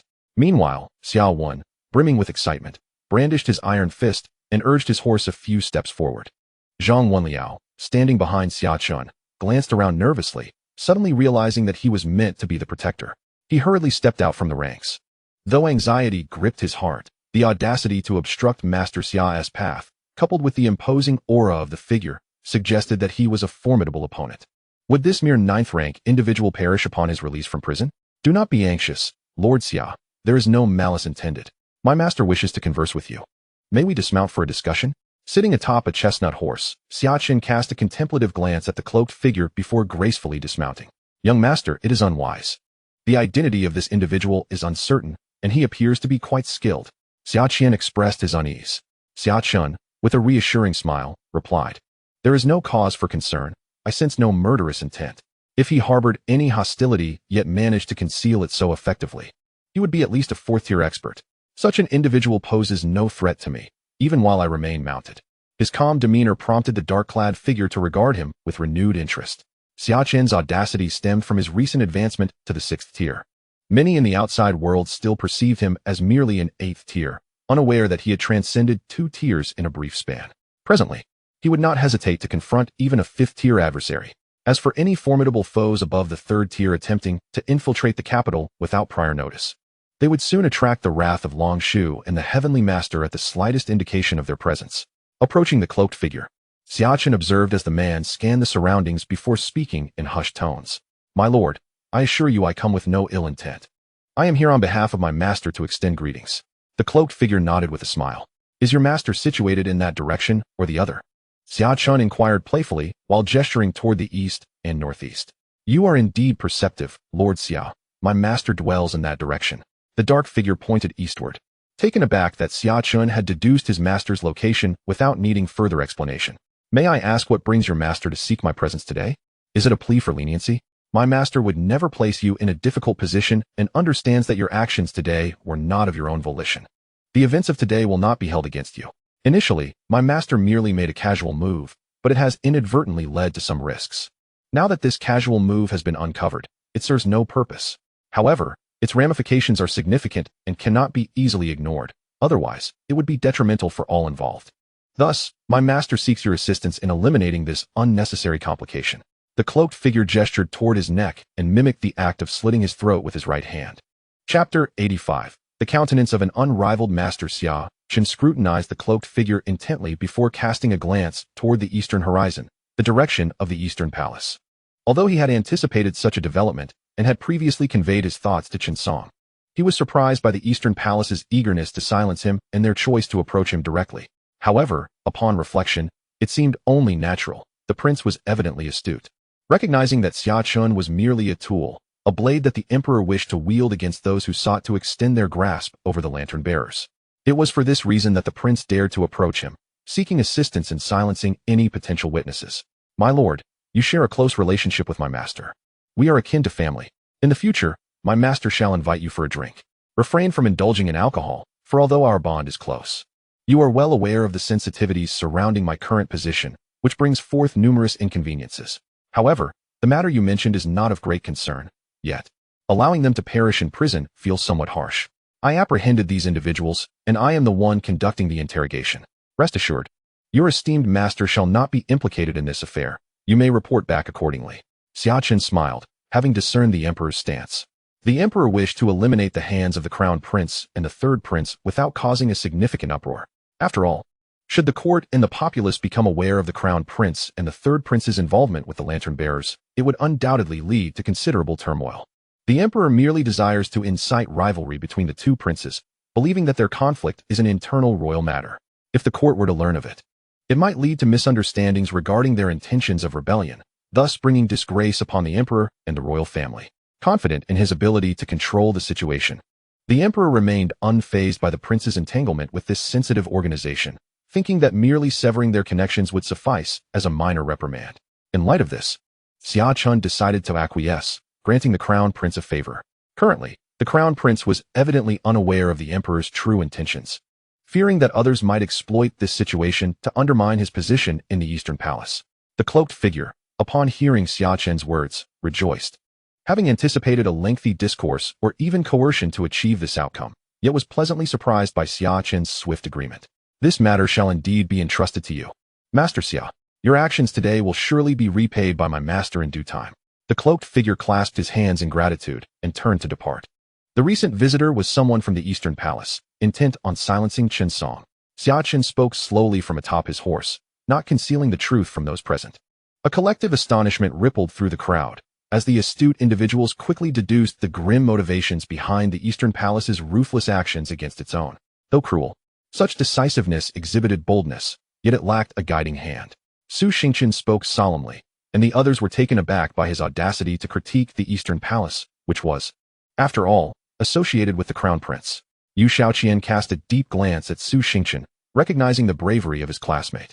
Xia Chen remained impassive at this remark, refraining from engaging with Su Xingqian's commentary, fully aware of the virtues of prudence. Su Xingqian, glancing at Xia Chen, felt a tinge of disappointment. His boldness had been an attempt to gauge Xia Chen's loyalty, suspecting him of harboring ulterior motives but unable to discern the truth. Patience is key. Perhaps another visitor will arrive this evening. Xia Chen remarked with a smile from his steed. Are you suggesting that the third prince will also send someone to eliminate witnesses? Yu Shaoqian inquired, having already learned of Xia Chen's esteemed lineage from Su Xingchen earlier that afternoon. He was astounded to discover that Xia Chen hailed from the illustrious Zhendong Marquis and was currently the consort of Princess Yao, holding an exceedingly noble status. He was also aware of the deed Xia Chen had undertaken that day. The prince, renowned for his benevolence, possesses such audacity. How could the third prince possibly be inferior to others? Xia Chen let out a hearty laugh, brandishing his whip and urging his steed to quicken its pace. That evening, visitors arrived unannounced. Though their identities remained concealed, their intention was clear. They sought Xia Chen's assistance in eliminating Liu, desiring his demise within the confines of the prison. Unnoticed and undetected, Xia Chen nodded with a smile, thereby extending a favor to the third prince.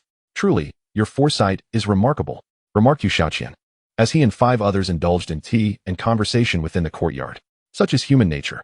Xia Chen shook his head, dismissing any sense of complacency. Observing his companions, he noted, this courtyard feels somewhat cramped. Once our business ventures flourish, we shall acquire the neighboring courtyards and renovate them, ensuring each of you has your own abode. That shall indeed require the effort of Mr. Shan. Yet, we find no sense of crowding here. This place is 1,000 times better than our previous prison. Yu Xiaoqian chuckled, bowing slightly towards Shen Shuiyan. Shen Shuiyan promptly returned the gesture. Mr. Yu, I am but a humble merchant, unworthy of such a title. Mr. Shun. There is no need for modesty. What of being a merchant? A nation requires merchants to prosper. Without commerce, there can be no wealth. Your esteemed position in my eyes signifies your future in commerce, managing logistics for us all. Our sustenance shall depend on you, Mr. Shun. Do not undervalue yourself. Su Xingchen said with a smile, raising his cup in toast to Shen Shuiyan in place of wine. Previously, despite his immense wealth, he had been looked down upon by scholars. Yet now, these 2 prodigies from the Imperial Academy held him in such high regard, which deeply moved Shen Shuiyan. Witnessing this exchange, Xia Chen could not help but smile. This was precisely why he sought to gather these individuals under one roof. Affection is cultivated over time. Living together under one eaves naturally fosters camaraderie. The next day, Xia Chen led his companions to the magistrate's office. They busied themselves throughout the morning. Not due to the paperwork. Thanks to the assistance of the prodigious Su Xingchen and Yu Wenxian, Xia Chen found himself largely unburdened. His primary focus was on sifting through the list of candidates. He had apprehended nearly all the heads of the 2 major halls, and now it was time to rebuild them.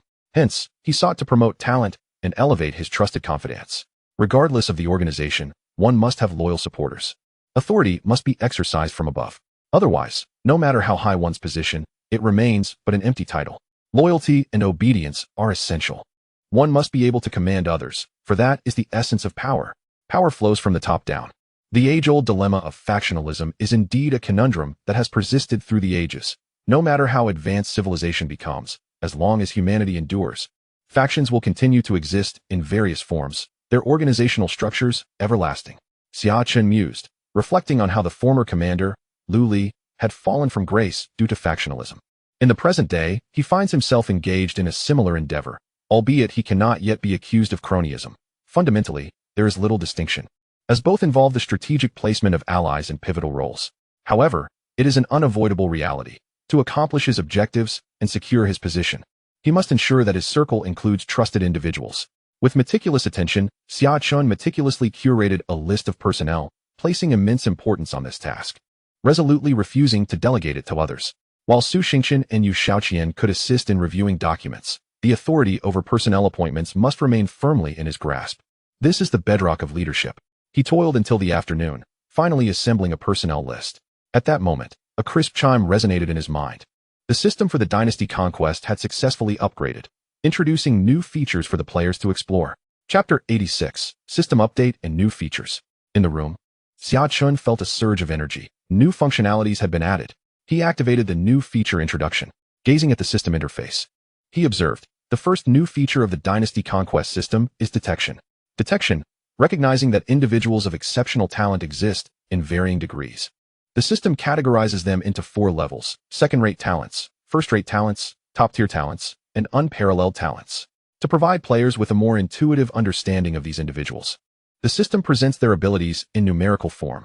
Second-rate talent, 80-89, first-rate talent, 90-94, top-tier talent, 95-99, unparalleled talent, 100 and above. Players can utilize the detection function to assess the abilities of individuals, facilitating the selection of worthy candidates. The second new feature of the Dynasty Conquest system is the System Mall. System Mall, the era of Dynasty Conquest has dawned, with prodigies emerging and illustrious leaders making their mark. To ensure players do not lag behind in this grand age and can swiftly amass strength, the System Mall has been opened. The mall offers 5 items, with a refresh requiring 100 conquest fragments. Players can exchange items based on their needs and available conquest fragments. Note: capturing talented individuals will yield conquest fragments. The third new feature is the lottery. Lottery. Utilize 50 conquest fragments for a chance at random rewards, which may include items not available in the System Mall, though there is also a risk of wasting those 50 fragments. Fortune will dictate the outcome. The fourth new feature is the System Space. System Space. The capacity has expanded to 1,000 cubic meters, allowing players to store all manner of items, including living beings. Note: spending conquest fragments can further unlock system space. However, when capturing living beings, they must be unconscious, or the attempt will fail. Xia Chen absorbed all the information in one breath, exhaling a sigh of relief. He had not anticipated that this system update would introduce 4 highly practical features. Eagerly, he opened the System Mall, intrigued by the items it might offer. System Mall. Item 1. Inferior Small Huandon, 1 bottle, 10 pills. Effect: 1 pill can sustain 3 months of true energy cultivation, effective for all major systems. Purchase price: 30 conquest fragments.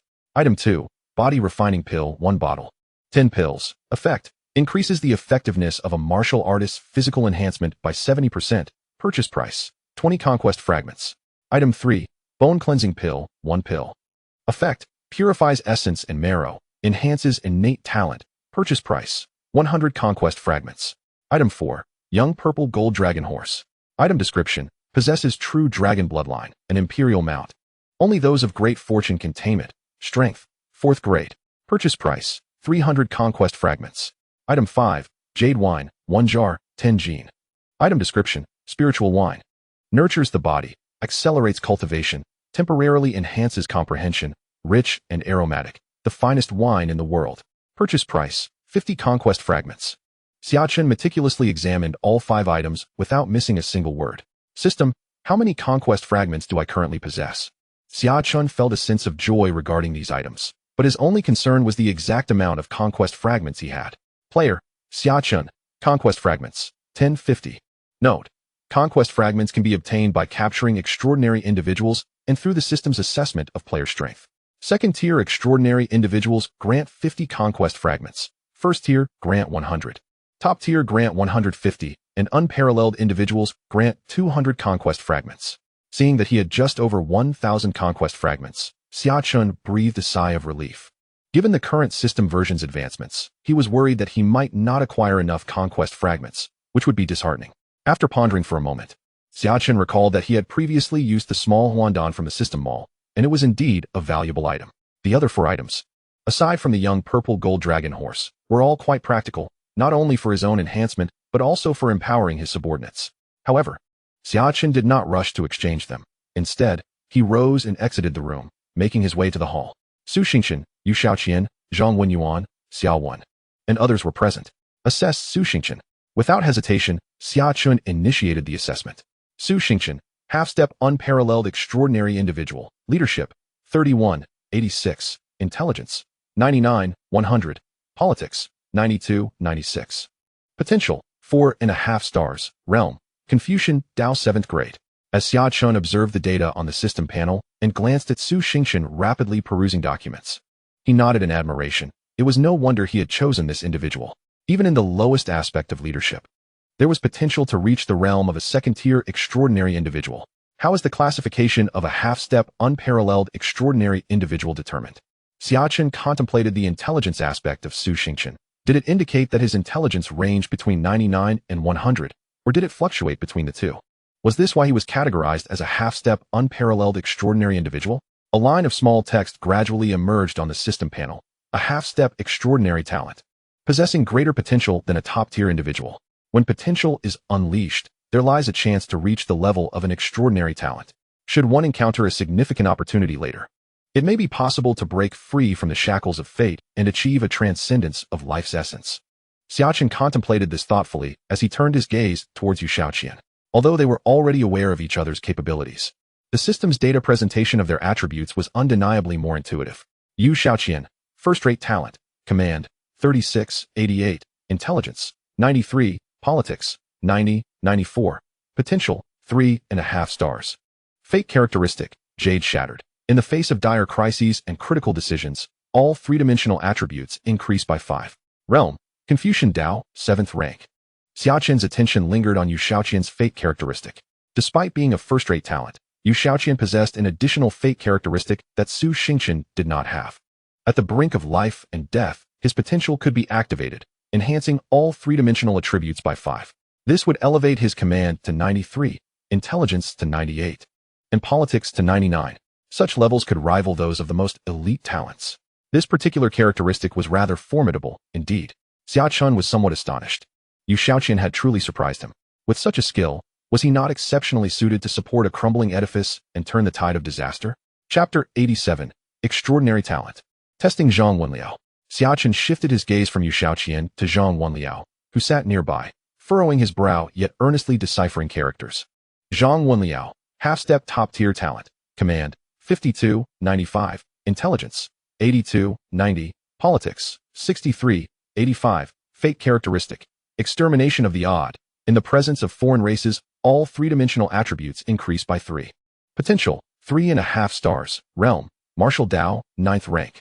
Upon examining Zhang Wenliao's various attributes, Xia Chen could not help but nod in approval, particularly noting that Zhang Wenliao's command had the potential to reach 95 in the future, placing him within the realm of top-tier talents. Moreover, his fate characteristic justified his classification as a half-step top-tier talent. Zhang Wenliao's potential was indeed high, especially when confronting foreign races. Should he be dispatched to the eastern wasteland battlefield or venture to the southern frontier, if memory served, there were also foreign races to the north of Dafeng. Xia Chen murmured to himself before turning to assess Xia Wen, who was practicing his punches in the courtyard.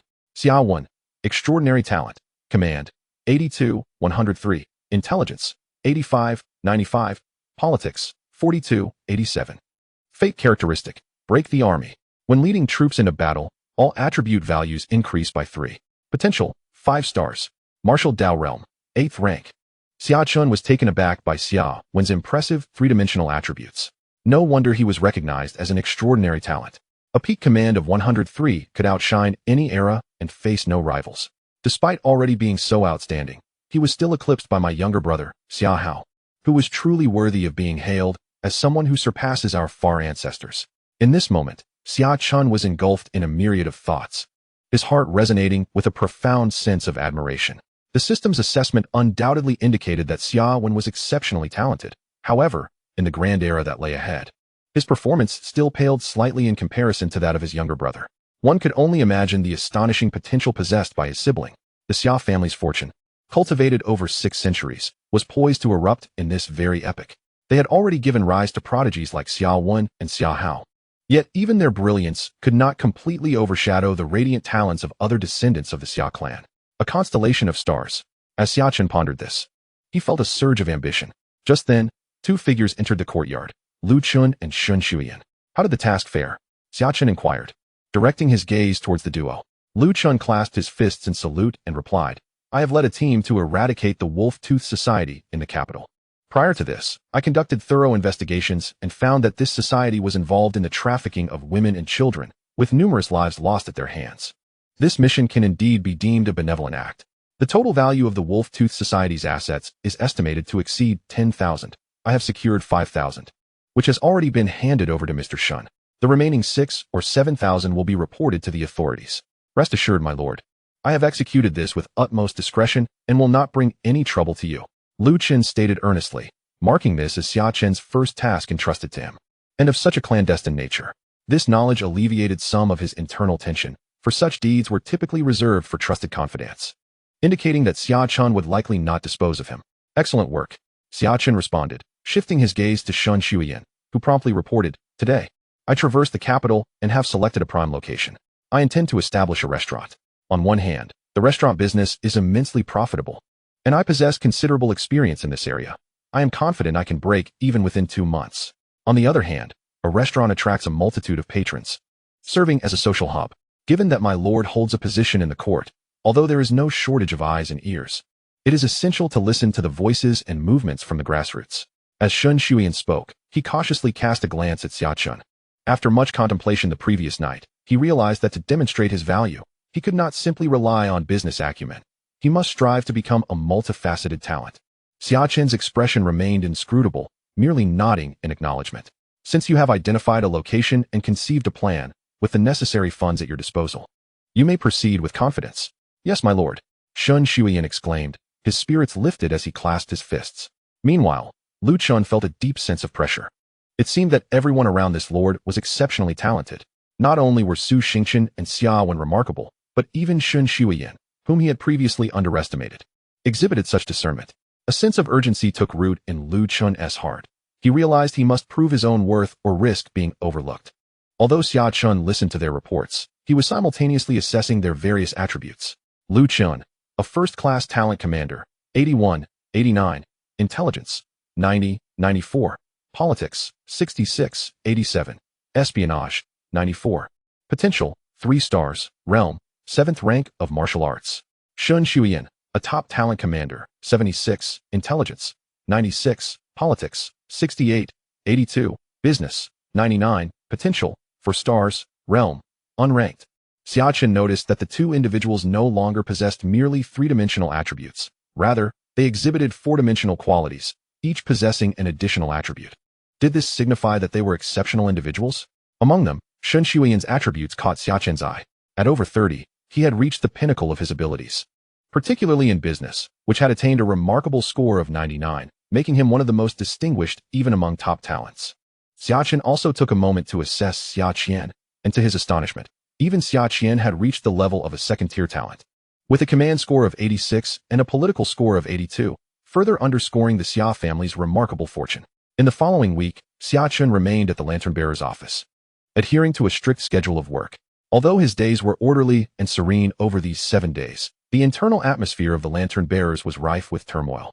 Chen Song and Li Yu were sentenced to death for forming cliques for personal gain, along with 500 leaders and over 200 leaders, instilling fear in many. This marked the first time in over a decade that such a number faced capital punishment within the lantern-bearers. Yet this was the nature of power struggles, more perilous than the battlefield, devoid of visible blades. Yet in an instant, lives could be severed. Simultaneously, Xia Chen was actively promoting individuals within the Eagle Eye Division, wielding the edict of Commander Ma Song to transfer personnel from the other 8 divisions into his own. The two factions previously led by Chen Song and Li Yu were restructured under his command, as were the factions of Zhang Ping and his associates, dismantling the prior power structure and reassigning roles. Thus, he had thoroughly seized control of the Eagle Eye Division. Time flowed steadily, and soon it was the end of May. Xia Chen had been with the lantern-bearers for nearly a month. Both he and Su Xingchen had undergone significant transformations during this period. Su Xingchen and Yu Shaoqian had completely adapted to the workings of the lantern-bearers, with one managing case files and the other handling documentation, their collaboration proving remarkably harmonious. Zhang Wenliao, over the course of the month, had familiarized himself with the foundational texts. Having learned to read, his demeanor had notably evolved, shedding his previous ruffian aura and growing increasingly composed. After a month, Shun Shuyan's restaurant had also been fully renovated and was on the path to success. With a flourish of his pen, Xia Chen determined the grand opening to be in 3 days. The wind today was particularly boisterous. Xia Chen sat in the courtyard, observing the wildflowers swaying in the breeze, murmuring to himself, "Sir, orders have been issued from above, mandating us to rally the people's spirits and ensure the populace of the capital and its vicinity remains fervent." Lu Chen stood behind Xia Chen, clasping his fists and bowing slightly, his expression laden with gravity. The court may have decided to go to war. Chapter 88. War is the continuation of politics. In the courtyard, Xia Chen maintained a stoic demeanor upon hearing Lu Chen's words. He slowly replied, "Let Li Su and Zhang Zhen handle this matter. They have just been appointed and need to be entrusted with responsibilities." Without turning back, Xia Chen noted that over the past month, he had increasingly exuded the authority of an official. Even his casual remarks commanded respect. Li Su and Zhang Zhen were the newly appointed hall masters under him. "Yes, my lord." Lu Chen nodded and turned to leave. "War is imminent. What are your thoughts?" Xia Chen remained in the courtyard, his voice drifting through to those inside the house. Su Xingchen and Yu Shaoqian both looked up, their expressions growing serious at the mention of impending conflict. "Are we truly going to battle?"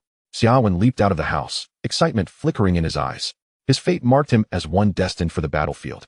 Despite his youth, his potential was already becoming apparent. Zhang Wenliao, who had been honing his physique in the courtyard, also set down the boulder in his hands. The court was preparing to dispatch troops. This matter had received unanimous approval from the cabinet, and an official decree would likely arrive within the next few days. Xia Chen regarded the individuals who had emerged, explaining the details of the situation to them. What do you think are our chances in the battle in the northwest? Xia Chen directed his gaze towards Su Xingchen and Yu Xiaoqian, both of whom possessed not only high intelligence, but also a natural aptitude for military affairs. Particularly, Yu Xiaoqian was both scholarly and martial, with a commanding presence rated above 90. Who will lead the army? Su Xingchen inquired, looking at Xia Chen. While a war is determined by various factors, it is undeniable that the commander plays an immensely significant role. It should be Grand Minister Ouyang Jing, Xia Chen replied calmly. Last night, he had discreetly sent Xia Chen back to gather information and learned that the Wen Emperor had not summoned his uncle to the palace in recent days, leading him to deduce the outcome. Although the Grand Minister had not taken action for many years, he was a man well-versed in military affairs, possessing a wealth of experience. From his actions over a decade or two ago, it was evident that he commanded troops with composure and caution, preferring a straightforward approach over unpredictability, gradually eroding the enemy on the battlefield. With the Grand Minister leading, and given the strength of our forces in recent years, there should be little to worry about in direct confrontations. The only concern, Su Xingchen's side, was whether our nation, Dawu, could sustain the burden of this war. If the Grand Minister does not falter on the battlefield, we must still ensure that our provisions and logistics do not fall short. Otherwise, we could endanger the lives of tens of thousands of soldiers. Yu Xiaoqian added, his expression grave. This battle cannot be prolonged. Otherwise, Dawu's economy may be driven to collapse, and the treasury could be depleted. Su Xingchen solemnly stated that the Great Wu dynasty is currently quite confident in its military capabilities, possessing the capital for such confidence. However, even so, the decision to deploy troops took nearly 2 months to finalize. The reason for this delay was the empty state of the national treasury. Over the past few decades, almost every 10 years has seen a major conflict, which, while bolstering the dignity and confidence of the Great Wu dynasty, has also drained the national coffers. Were it not for the steadfast support of Minister Lin and Elder Yang, the Great Wu dynasty would likely have encountered significant issues by now. Thus, this upcoming battle must occur swiftly, akin to autumn winds sweeping away fallen leaves, rapid and fierce, even to the extent of determining the fate of the realm in a single confrontation, and certainly not prolonging a slow war of attrition as seen on the Eastern Wilderness battlefield. Xiao Wen's eyes sparkled with enthusiasm as he clenched his fists and spoke passionately. His keen battlefield instincts allowed him to grasp the crux of the matter directly. However, the Grand Marshal preferred a more cautious approach to warfare, advancing step by step, methodically encircling the enemy on the frontal battlefield until he was assured of victory before committing fully. This strategy risks leading to a stalemate, potentially extending the conflict for a considerable time. It is perplexing that while we can comprehend this logic, how is it that His Majesty and the esteemed elders fail to do so? If war must be waged, would it not be more appropriate to dispatch the Grand Marshal's uncle, Duke Anwu Xiaqian, who is adept at seizing fleeting opportunities on the battlefield? Upon hearing the analysis, Zhang Wenliao scratched his head in confusion.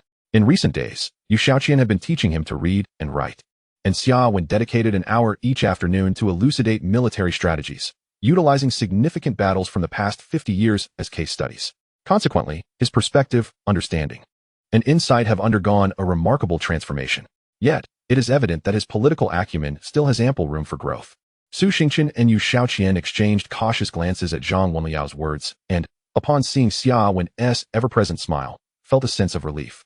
Little Liao, a general must be skilled in warfare, but one cannot solely rely on martial prowess. It is crucial to understand military affairs, comprehend human sentiments, grasp the larger trends, and recognize the essence of politics. You must strive for improvement. Xiao Wen, with a demeanor more mature than his years, patted Zhang Wenliao on the shoulder. Given that he barely reached Zhang Wenliao's shoulder in height, the scene was quite comical. Nonetheless, his words bore profound depth, making it hard to believe they came from an 11-year-old.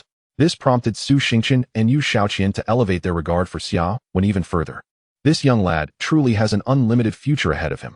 Indeed, Brother Wen, I will certainly continue to learn from you, Zhang Wenliao responded, somewhat understanding, yet still somewhat bewildered, as he thumped his chest in affirmation towards this youth who was a head shorter than him. After a month, he was thoroughly impressed by Xiao Wen. Although merely 11, his exceptional talent was striking, his martial prowess surpassed his own, and he possessed a wealth of knowledge. The military strategies that once left Zhang Wenliao bewildered were articulated with clarity by Xiao Wen, earning the latter genuine admiration. Xia Wen had essentially become a mentor to him. War is a continuation of politics. It is a unique instrument of political maneuvering. Politics represents a bloodless conflict, while war embodies the bloody essence of politics. Every war ultimately serves the purpose of political agendas. As Xia Chen observed this scene, he spoke with a smile. Su Xingqian and Yu Shaoqian were both taken aback by Xia Chen's words, their bodies trembling slightly. The profundity of his statement was striking. The notion that every war serves the interests of politics resonated deeply with them. They understood the underlying truth, yet Xia Chen's eloquent summation rendered it instantly comprehensible. Please keep an eye on the situation at the Eastern Wilderness battlefield in the coming days. War is imminent in the northwest, and that conflict should be nearing its conclusion. The treasury of the Great Wu dynasty is nearly depleted, making it impossible to sustain a two-front war. Xia Chen instructed Su Xingqian. Does this mean that my uncle and aunt are soon to return? Xia Wen's eyes sparkled with renewed hope, yet he noticed the unchanged demeanor of his third brother, who displayed no outward signs of emotion, causing his excitement to wane. If all goes well, they should return in 2 to 3 months at the latest by the end of the year. Xia Chen's gaze remained calm as he looked toward the horizon. The blue sky and white clouds heralded the arrival of summer. Chapter 89. The residence above the capital has been unusually boisterous these days. From the highest echelons of court officials to the common merchants, everyone is engrossed in discussions about the military affairs in the northwest. With the Grand Commander's involvement, victory is assured. This battle will undoubtedly compel the children of the Great Feng dynasty to kneel and surrender. Ha ha ha. Let us charge into the capital of Great Feng. It is said that the eldest princess of Great Feng possesses beauty unparalleled, being the most exquisite maiden in the realm. The atmosphere in the capital is electrifying. Thanks to the covert mobilization by the lantern bearers, the populace is brimming with confidence regarding this impending conflict. Thus, the hearts of the people can be rallied. However, some high-ranking officials remain less optimistic, their visages shadowed with concern. There are many astute minds in the world, and those in higher positions are privy to more information, understanding that this war carries significant risks. A single misstep could lead to a collapse of the situation in the northwest. Amidst this precarious climate, Shun Shuiyan's tavern, which he has diligently prepared for a month, is on the verge of opening. Xia Chen places great importance on this establishment, for the economic foundation dictates the superstructure. Regardless of the endeavor, financial backing is essential. Hence, he must acquire wealth, which is why he has brought Shun Shuiyan into the fold. I have invited all the nobility and officials above the rank of deputy minister in your name, young master. Invitations have also been extended to the crown prince, the third prince, Princess Pingyang, and Princess Yawan. Xia Chen reported, clasping his fists behind Xia Chen. Upon hearing this, Xia Chen set down his teacup. The tea within shimmering and aromatic. Excellent.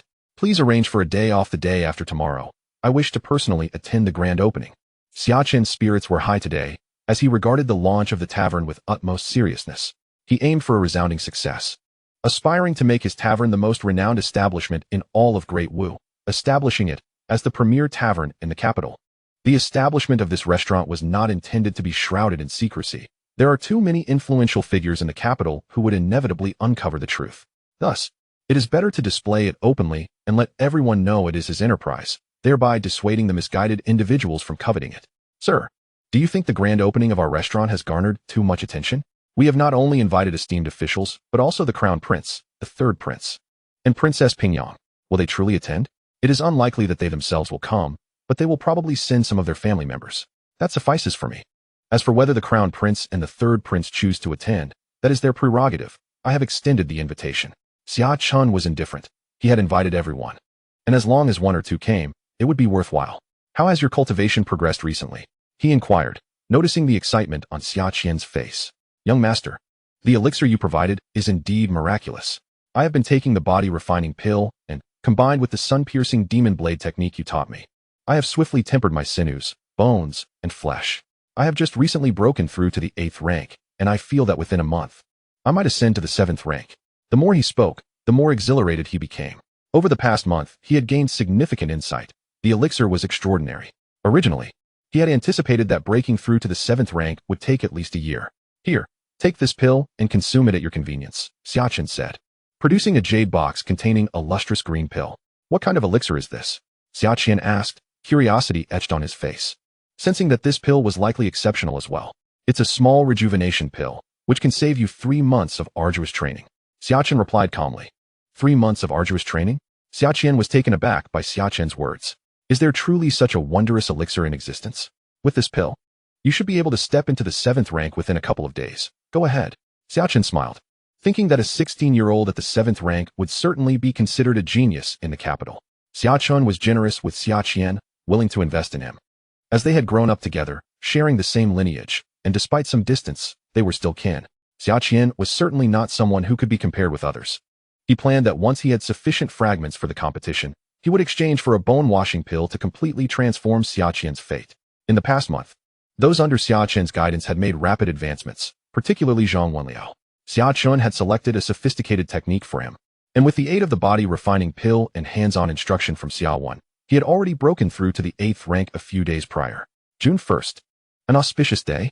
The restaurant opened by Shen Shuyan was located adjacent to Yongla Street, a bustling thoroughfare in the inner city, a commercial hub where the elite of the capital came to shop and stroll. Since dawn, this street had been lively, bustling with activity. What is happening today? Such a grand spectacle. Even the streets have been cleaned.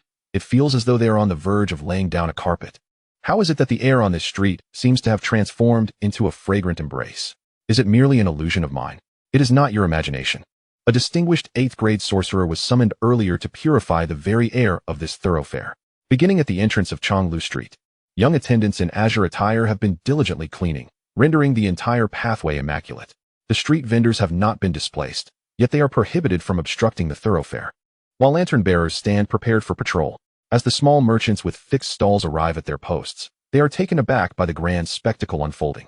Are you aware of the establishment in the center of Chonglu Street that is currently undergoing renovations? A neighboring vendor quietly inquired. Naturally, I am aware. It is that rather peculiar establishment, the Tianshangju. What an audacious name it bears. It is this very tavern that is set to open today? The fruit vendor surveyed his surroundings before leaning closer to the tea house proprietor, whispering, such a grand affair for the opening? The tea house owner, astonished, remarked that the cleanup had commenced from the street's onset, deeming the preparations excessively extravagant. The Tianshangju has formidable backing. I've heard they will be inviting numerous esteemed guests today. The fruit vendor, brimming with a sense of importance, shared this insider knowledge, revealing that his nephew had fortuitously been chosen by the Tianshangju to serve as a young attendant. Let me tell you, although the Tianshangju has only been established for a month, the undertaking was monumental, akin to a reconstruction in just a brief span. Despite being referred to as a building, it more closely resembles a small tower, boasting 7 levels within. I have been informed that these 7 tiers correspond to various ranks of society. No matter how affluent a commoner may be, they may ascend only to the 2nd level. The upper 5 levels are reserved for the truly high-ranking and influential, who may enter. As the fruit vendor divulged this privileged information, his expression radiated yearning, pondering the mysteries that lie beyond the 2nd floor and the caliber of individuals permitted to ascend to the 7th. How can a mere tavern orchestrate such extravagance? Is it conceivable that patrons wishing to dine on the 2nd floor might be turned away at the door? The tea house proprietor wore a look of disbelief. Old Zhang, your perspective is limited. Dining transcends mere sustenance. It is also about prestige. We are all of noble birth. If I can ascend to the 4th level while you remain confined to the 3rd, it naturally elevates my status and honor. Do you understand? Hush, look there. A grand carriage approaches. An eminent figure is arriving. As the fruit vendor spoke, his gaze swept the surroundings, and in the midst of his words, he noticed a majestic carriage gliding down the street. Chapter 90. Princess Pingyang, Yonglu Street. All eyes were drawn to the opulent carriage, which bore the insignia of the Princess Pingyang's residence. This carriage, evidently modified, was exceptionally spacious, a blend of luxury and nobility. In front of the carriage, 4 imposing white steeds trotted in unison, pulling the vehicle, while a rider ahead cleared the path, indicating a significant procession. How did Princess Pingyang arrive here? Could it be that she came for the grand opening of Tianshangju? The mere thought left many in a daze. If even Princess Pingyang had graced the occasion, what stature must the proprietor of this establishment possess? Within the carriage, a demure maid clad in white gazed at the enchanting and voluptuous Princess Pingyang and remarked, Your Highness, it is merely an opening of an inn. Given your esteemed status, you could have easily sent someone in your stead. There was no need for your personal attendance. Indeed, my nephew-in-law, Xia Chen, has recently taken charge of the lantern bearers. It is only natural that we honor him with our presence. As my imperial brother may very well entrust the lantern bearers to him in the future, replied Princess Pingyang, her beautiful eyes shimmering with myriad emotions. She chuckled lightly, appearing no more than 26 or 27 years of age, akin to a ripe peach. I have even encountered him once. He captured a member of the Inspection Institute while I was watching a performance at Baiwa Tower. I bore witness to the unraveling of the military defense map case. Yet, I never anticipated such rapid advancement within just a month or two. As she spoke, memories of that day at Baiwa Tower flooded her mind. Though Princess Pingyang typically shunned bloodshed, the image of Xia Chen's valiant struggle lingered in her thoughts. She had heard of his poetic talents, perceiving him as an intellectual. Yet the sight of him in action resembled that of a rugged warrior, albeit a handsome one. As her mind swirled with these thoughts, the carriage gradually came to a halt. "Your Highness, we have arrived." Upon disembarking, Princess Pingyang's gaze was immediately drawn to a striking young man standing before an imposing edifice. The building soared majestically, exuding an air of sophistication, with the three characters Tianshangju inscribed on the signboard, resonating with grandeur and artistic flair. "Your Highness." Xia Chen stood at the forefront, flanked by Shun Shuyin and others. As he noticed Princess Pingyang alight from the carriage, he stepped forward with a warm smile. "I am truly honored by your Highness's presence. It brings such radiance to my humble establishment." Since receiving word of her arrival on Yongla Street, he had been prepared. Otherwise, he would not have needed to personally greet other esteemed guests. "We are all family. As you open an inn, it is only right that I come to lend my support." Princess Pingyang's gaze lingered on Xia Chen's handsome face, radiating warmth. "Moreover, I have heard that your invitation mentioned you possess something special. I simply had to witness it myself. Your presence is a privilege for me, Your Highness. I indeed have something of merit for you to sample shortly." Xia Chen replied with a smile, leading Princess Pingyang inside. "Cheers to you. Let us drink deeply and dispel the ancient sorrows of the world together." As Princess Pingyang ascended the steps and approached the grand entrance of Tianshangju, her attention was captured by the couplets adorning the door. "Did you compose these lines?" Her eyes sparkled with delight as she gazed at Xia Chen. "Indeed, it was I." Xia Chen responded with a smile and a nod. "The craftsmanship is exquisite, and the final sentence is truly grand and majestic, rendering even the act of drinking in such a refreshing and refined manner. It appears that the most renowned aspect of your celestial abode is indeed the wine." Princess Pingyang, adorned in a resplendent red gown, exudes maturity and beauty, while Xia Chen stands beside her, composed and at ease. This scene is nothing short of breathtaking. The princess is undeniably astute, for the essence of my celestial dwelling lies in fine wine. I have indulged in numerous exquisite wines, often partaking in those favored by the imperial court, thus possessing quite discerning taste. Princess Pingyang, her smile radiant, has eyes that resemble a spring pool, her laughter akin to blooming peach blossoms. She is naturally endowed with such charm, hence the whispers of her innate allure. Curiously, however, no rumors of scandal have ever surrounded this princess, and she remains unmarried to this day. Yet, the white-clad maidservant behind Princess Pingyang is acutely aware that her mistress has not smiled in front of outsiders for many years, maintaining her dignity. Today, however, she appears delightfully cheerful, her laughter abundant. "Allow the princess to experience my humble wine." Xia Chen chuckled, his demeanor today as gentle as jade, devoid of the menacing aura he bore at Baiwa Tower. This stark contrast intrigues Princess Pingyang. Though fierce on that day, he also possessed a certain manly charisma. Today, his gentle demeanor makes him resemble a refined young gentleman, handsome and graceful. Princess Pingyang mused, "I have heard that your celestial abode is intricately designed, spanning 7 levels. I wonder which level I, given my status, may visit." Upon entering the grand hall of the celestial abode, Princess Pingyang turned and inquired with a smile. Xia Chen, gazing into her beautiful eyes, replied naturally, "The 6th level. How audacious. Is my princess only permitted to visit the 6th level?" Before she could respond, the white-clad maidservant interjected loudly. Princess Pingyang is no ordinary princess. For over a decade, with Emperor Wen's tacit approval, she has engaged in state affairs, wielding considerable power in the court, and her influence is substantial. Officials aligned with her are collectively referred to as the Pingyang faction. Furthermore, Princess Pingyang's noble status is of the utmost importance. The 7th level, however, is reserved solely for His Majesty. To everyone's surprise, Princess Pingyang did not exhibit anger. Instead, she smiled and inquired cheerfully, "The princess is indeed wise. The celestial abode is designed thus. If His Majesty the Heavenly Master Long Shu were to preside in person, the 7th level would be opened." Xia Chen responded with a bow, smiling. "Then I shall proceed to the 6th level." Upon hearing this, the brilliance in Princess Pingyang's eyes intensified. At this moment, she seemed far removed from her usual authoritative persona as a powerful princess. Qingluo Pavilion.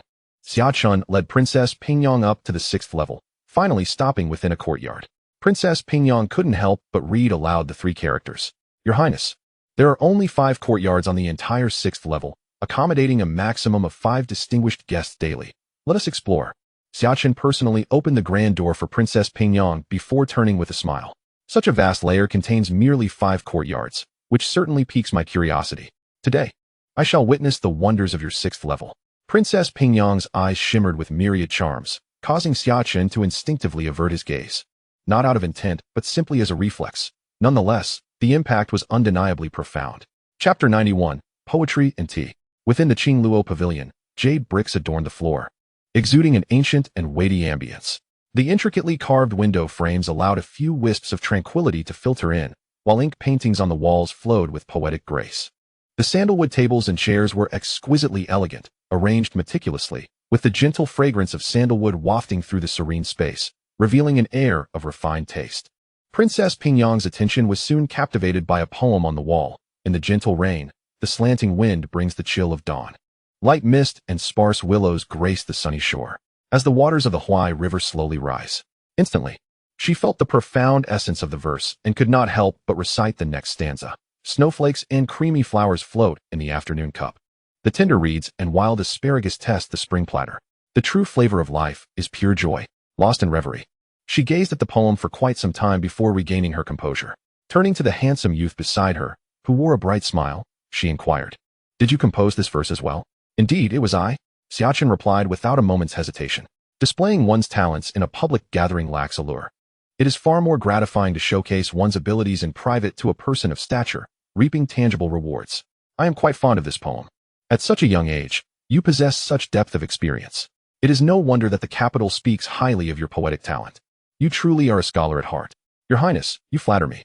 The essence of writing is innate, and my pen merely captures fleeting inspiration. Xia Chen smiled as he led Princess Pingyang further inside. Please observe, this is a material I had my people procure from the Tianshi mansion. It is crafted by alchemists, resembling glazed glass, yet possessing remarkable durability. From the outside, one cannot see through it, yet from within, one can gaze outward. Xia Chen gestured toward a massive floor-to-ceiling window. What a splendid idea. Standing here, one can behold a significant portion of the capital. Perhaps only the star-observing tower of the old Tianshi can surpass this view. Princess Pingyang remarked as she approached the grand window, gazing at the bustling streets below and the distant palace, smiling as she said, "It cannot compare to the old Tianshi's tower." Xia Chen chuckled, and then turned to the silent Shen Shuyan, saying, "Fetch my tea." "Yes." The ever-quiet Shen Shuyan bowed and swiftly exited the courtyard. What tea is so shrouded in mystery? Could it be the signature of your heavenly residence? Princess Pingyang teased, her beautiful eyes fixed on Xia Chen. "My tea at Tianshangju is not for sale.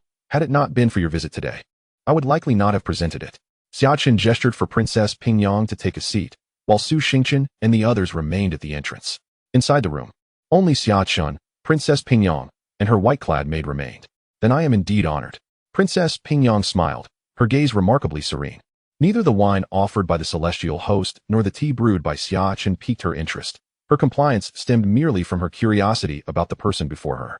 She had sampled the finest wines and teas the world had to offer, and could anything here surpass the imperial delicacies of the palace?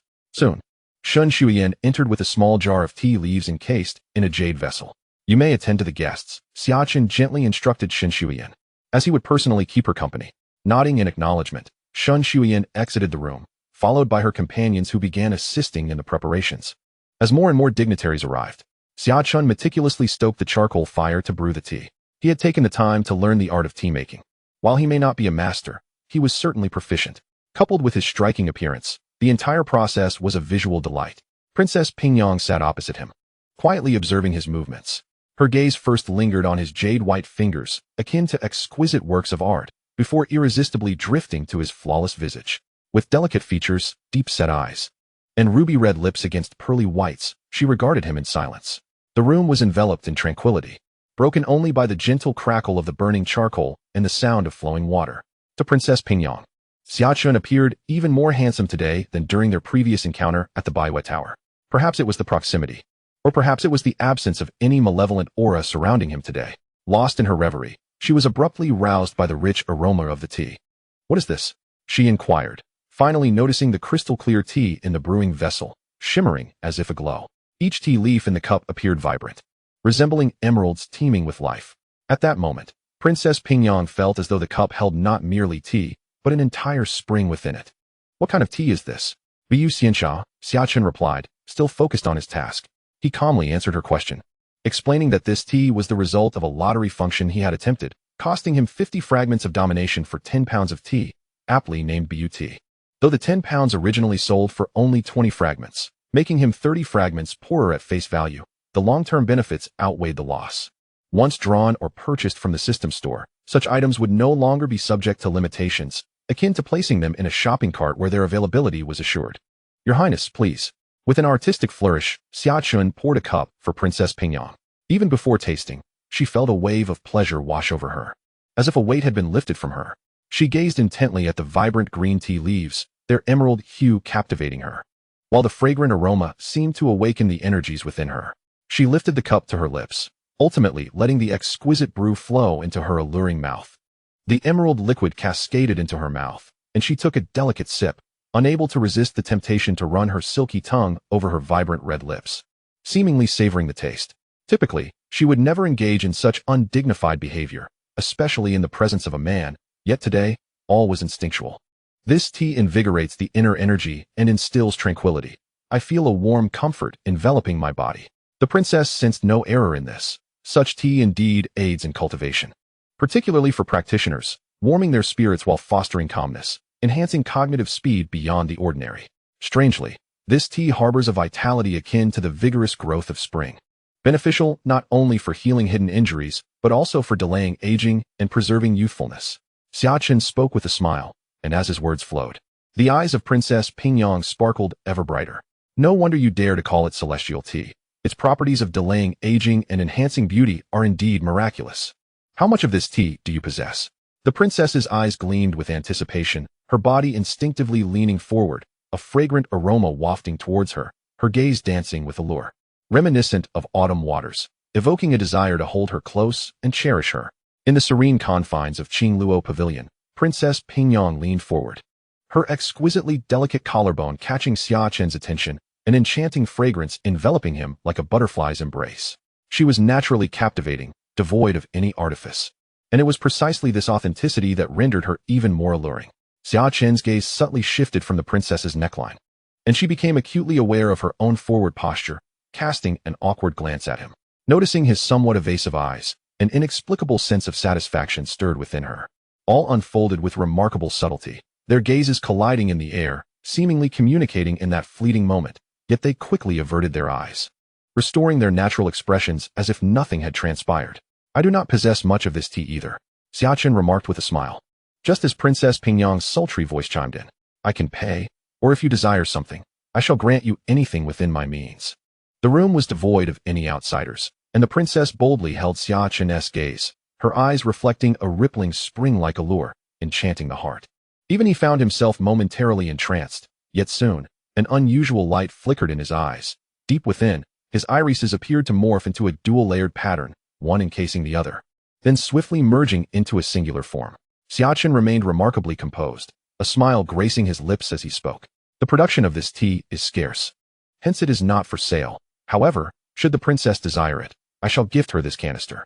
In a few days, once the princess has consumed it, I will send another canister her way. Regarding the jade tea, Xia Chen had quite a stock, having extracted 10 pounds, a considerable amount in the realm of tea. Furthermore, he can still make purchases in the marketplace, yet this particular tea has been designated as a non-sale item, intended solely for barter or gifting. For gaining goodwill is far more valuable than mere monetary gain. Is that true? Princess Pingyang's beautiful eyes sparkled with delight, and a radiant smile graced her lips. She genuinely adored this tea, which promised to delay aging and enhance beauty. Although she considered herself youthful, who among mortals can truly withstand the passage of time? The fading beauty is a cruel fate. It is indeed true. Xia Chen nodded with a smile once more. In a few days, come to my residence. I have some exquisite treasures in my vault for you to peruse, and you must come. Princess Pingyang's tone was both commanding and seemingly playful. Her voice soft, yet laced with allure. With no one else present in the room, she appeared to be an innocent girl devoid of guile. Xia Chen nodded with a smile, but internally he pondered, assessed the Princess Pingyang. Xia Chen had always considered himself a person of unwavering resolve, even when encountering Yao Guang. He remained composed. Yet today, upon seeing Princess Pingyang, he felt ripples of emotion multiple times, which made him realize that she was far from ordinary, and he needed to gauge her true nature. Princess Pingyang, a top-tier talent. Command, 67, Intelligence, 93, Politics, 91, Charisma, 99, Fate trait, Alluring essence. When in a joyful mood, Charisma attribute increases by 5, Potential, 4.5 stars, Realm, 4th rank Sorcerer. Remark, Body of earth-shaking foundation, Supreme Furnace body. Innately aligned with the yin-yang path. As Xia Chen gazed at the system panel before him, his focus sharpened. He was astonished by the significant revelations from this assessment. A body of earth-shaking foundation and a dual cultivating holy body. Moreover, Princess Pingyang was indeed a 4th rank sorcerer, her secrets running deeper than anticipated. Both the citizens of the capital and the records of the lantern bearers depicted Princess Pingyang as an ordinary person without any cultivation. Additionally, her intelligence and political acumen had reached the pinnacle of excellence. Her charisma, an astonishing 99, combined with her fate trait, resulted in an impressive charisma attribute value of 104. Was Princess Pingyang, in fact, a hidden boss? What's the matter? A hint of confusion flickered in Princess Pingyang's beautiful eyes as she leaned forward slightly, her jade-like fingers gently tapping Xia Chen's arm. I was lost in thought for a moment. My apologies, Princess. Xia Chen withdrew his gaze from the system panel. Returning to the present. Am I so lacking in beauty that you could lose your train of thought in my presence? Princess Pingyang teased, resting her chin on her hands. An enchanting amalgamation of cuteness, beauty, and maturity that harmonized seamlessly without contradiction, exuding an irresistible charm. The princess's beauty is unparalleled. It is my fault. Xia Chen replied with a smile. After viewing the system assessment, he understood that Princess Pingyang's allure was entirely natural, a true embodiment of enchanting essence, without the need for any bewitching arts. Thus he felt considerably more at ease. How does she compare to Yaguang? Upon hearing Xia Chen's words, Princess Pingyang propped her chin on her hands, her beautiful eyes widening in surprise, and she instinctively posed a question. However, she quickly realized the impropriety of her inquiry and hastily added, I meant to ask how she compares to the 4 great beauties of the capital. Is Yao Guang not one of them? Sitting up straight, Princess Pingyang's gaze became slightly unnatural. She covertly glanced at Xia Chen, and upon seeing his calm and composed demeanor, she felt a wave of relief wash over her. I have not encountered the other 3 beauties, but I can surmise that no matter how exquisite they may be, they cannot surpass the princess's own beauty. In fact, you possess even greater charm. Xia Chen remarked with a smile, pouring another cup of tea for Princess Pingyang. She eagerly extended her hand to accept it, their fingers brushing against one another. Xia Chen felt an exquisite softness, akin to touching jade, while Princess Pingyang sensed a warmth radiating into her palm, causing her cheeks to flush and her gaze to falter. System, do I possess a charm attribute, and if so, how much? Xia Chen feigned nonchalance as he withdrew his hand and inquired of the system once more. The system interface swiftly displayed a line of text. Xia Chen, Charm, 105. Fortune Golden Dragon enhances player charm value. Appearance Charm 3. Personality Charm 5. Note, charm is divided into Appearance Charm and Personality Charm. A higher Appearance Charm attracts both same-sex and opposite-sex admirers more easily, while a greater Personality Charm increases the allure to those who are aware of the player's name, thereby drawing talented individuals closer, an essential attribute for any sovereign. After perusing the text on the system interface, Xia Chen's gaze deepened. This charm value was indeed formidable, particularly the subdivided personality charm. His foundational charm value stood at 105, which was somewhat expected. However, he had not anticipated the significant enhancement bestowed upon him by the Fortune Golden Dragon acquired in that decayed heavenly realm. With this divine dragon's blessing, his charm attribute could reach an astonishing 108 to 110. Was he destined to transform into a charm demon? Chapter 93, Fine Wine. In the courtyard, as Xia Chen conversed with Princess Pingyang, the atmosphere grew increasingly harmonious. Would you care to sample the specialty wine I have here? Xia Chen suggested with a smile. Both were beings of extraordinary charm, and although a white-clad maid was present in the room, she had long since melded into the shadows of the corner, making the interaction feel as if they were alone. Their conversation, while casual, carried an undercurrent akin to a battle of wits. The allure of charm was indeed not mere talk. Princess Pingyang felt that her spirits soared in Xia Chen's presence, far surpassing her usual demeanor. Free from the intrigues of the court, this sensation was immensely comforting, igniting within her a desire to remain by Xia Chen's side indefinitely. Her gaze lingered on him, imbued with more emotion than at their initial meeting, yet her rationality fiercely restrained her burgeoning feelings. The exquisite wines of the world have long lost their allure for me. I am eager to discover the beauty of the celestial wine you speak of. Princess Pingyang, with her enchanting gaze, is filled with anticipation as she sits before a cup of jade tea. It is evident that she regards this occasion with utmost significance, given the attention bestowed upon her by Xia Chen. Soon, a maid arrives, cradling a lavishly adorned jar of fine wine weighing 2 pounds. This superior jade wine is priced at 5,000 taels, and today, I shall treat the princess to it. Xia Chen personally pours the wine, smiling as he introduces it to Princess Pingyang. 5,000 taels. Is this jar made of gold? The princess inquires with a laugh. Though she is not daunted by the price, she merely reflects that the finest wine in the capital, known as the Royal Brewery's Jade Pavilion, is only 2,000 taels for a jar that weighs 5 pounds. The princess will know once she tastes it. Xia Chen grins as he uncorks the jar, and immediately a rich aroma of wine wafts through the room. Princess Pingyang slightly crinkles her nose, first catching a hint of a sweet, fruity fragrance, reminiscent of ripe berries dancing at the tip of her nose. Then, the profound and rich scent of aged wine envelopes the air, steeped in the essence of time. Both intense and elegant, tantalizing her olfactory senses and leaving her mesmerized by the aroma alone. Such a fine wine. Princess Pingyang's eyes sparkle as she gazes intently at the wine in Xia Chen's hand, eager to savor it. With a gentle smile, Xia Chen lifts a wine glass and pours a cup for the princess. The jade-hued liquid flows smoothly into the glass, intensifying the fragrance within the room. Your Highness, please. Princess Pingyang raises her glass and slowly brings it to her lips. Instantly, a rich, fragrant explosion graces her palate, and she experiences the sensation of the liquid melting in her mouth, transforming into threads of energy that flow through her limbs and bones. In that moment, she feels as if she is basking in the warm sun of winter, her thoughts racing faster than usual and her understanding of certain mystical arts deepening. An exceptional wine, and it seems to possess remarkable benefits for cultivation. Princess Pingyang opens her eyes wide, her gaze radiant as she looks at Xia Chen.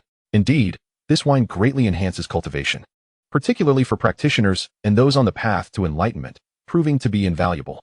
With a smile, Xia Chen reveals that the jade wine sold at this celestial abode is a blend he exchanged for through the system's marketplace.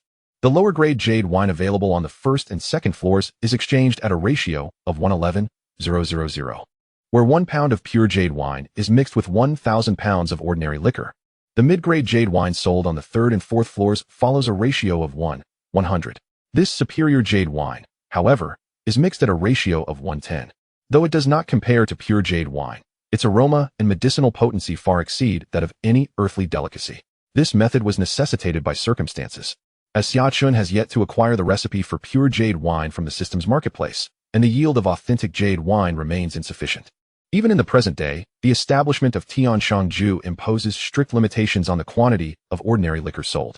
The inferior grade of Baiyu wine, packaged in 1-pound containers, permits a maximum sale of only 50 jars per day, while the medium grade allows for merely 10. As for the superior quality, only 1 jar is available for sale each day. Princess Pingyang, with a single, swift motion, consumed her drink entirely, her delicate cheeks flushed with a rosy hue, leaving her momentarily uncertain whether it was the effects of the wine or the potency of the medicine that stirred within her. Sipping leisurely, her enchanting gaze grew increasingly dreamy. Your Highness, please take your time. I shall have the kitchen prepare your meal, remarked Xia Chen, glancing towards the sun, which signaled the approach of mealtime. Anticipating the arrival of their guests, he resolved to rise. And what about you? Just as Xia Chen stood, Princess Pingyang audaciously grasped his hand. You must drink with me. Her voice, imbued with a playful lilt and seductive charm, resembled that of a teasing child. The white-clad maidservant, who had been lingering in the shadows, was taken aback by this unexpected display, hesitating to intervene. She had not anticipated such a departure from the princess's usual demeanor, especially considering that this was the betrothed of Princess Yaguang. Your Highness, I have matters to attend to today, seeking to attract patrons. Perhaps another day I might accompany you for a drink? Xia Chen smiled, gently releasing her delicate hand. Very well, do come to my residence in a few days, bringing this exquisite wine, and we shall indulge. Princess Pingyang responded, her face lighting up with a radiant smile akin to that of a delighted child. My lord, the crown prince has arrived, along with the third prince. Their carriages have been spotted on Yongla Street. Additionally, the carriage from the Lin family has also appeared. Just as Xia Chen descended from the 6th floor, Lu Chen approached him, speaking in hushed tones. How intriguing that they all come at once. Xia Chen replied with a smile. Given your youth and high position, it is likely the crown prince and the third prince seek to curry favor with you, remarked Su Xingchen with a chuckle. Perhaps they come seeking vengeance. After all, we executed some of their men not long ago. Xia Chen jested. though he was aware that such a possibility was remote.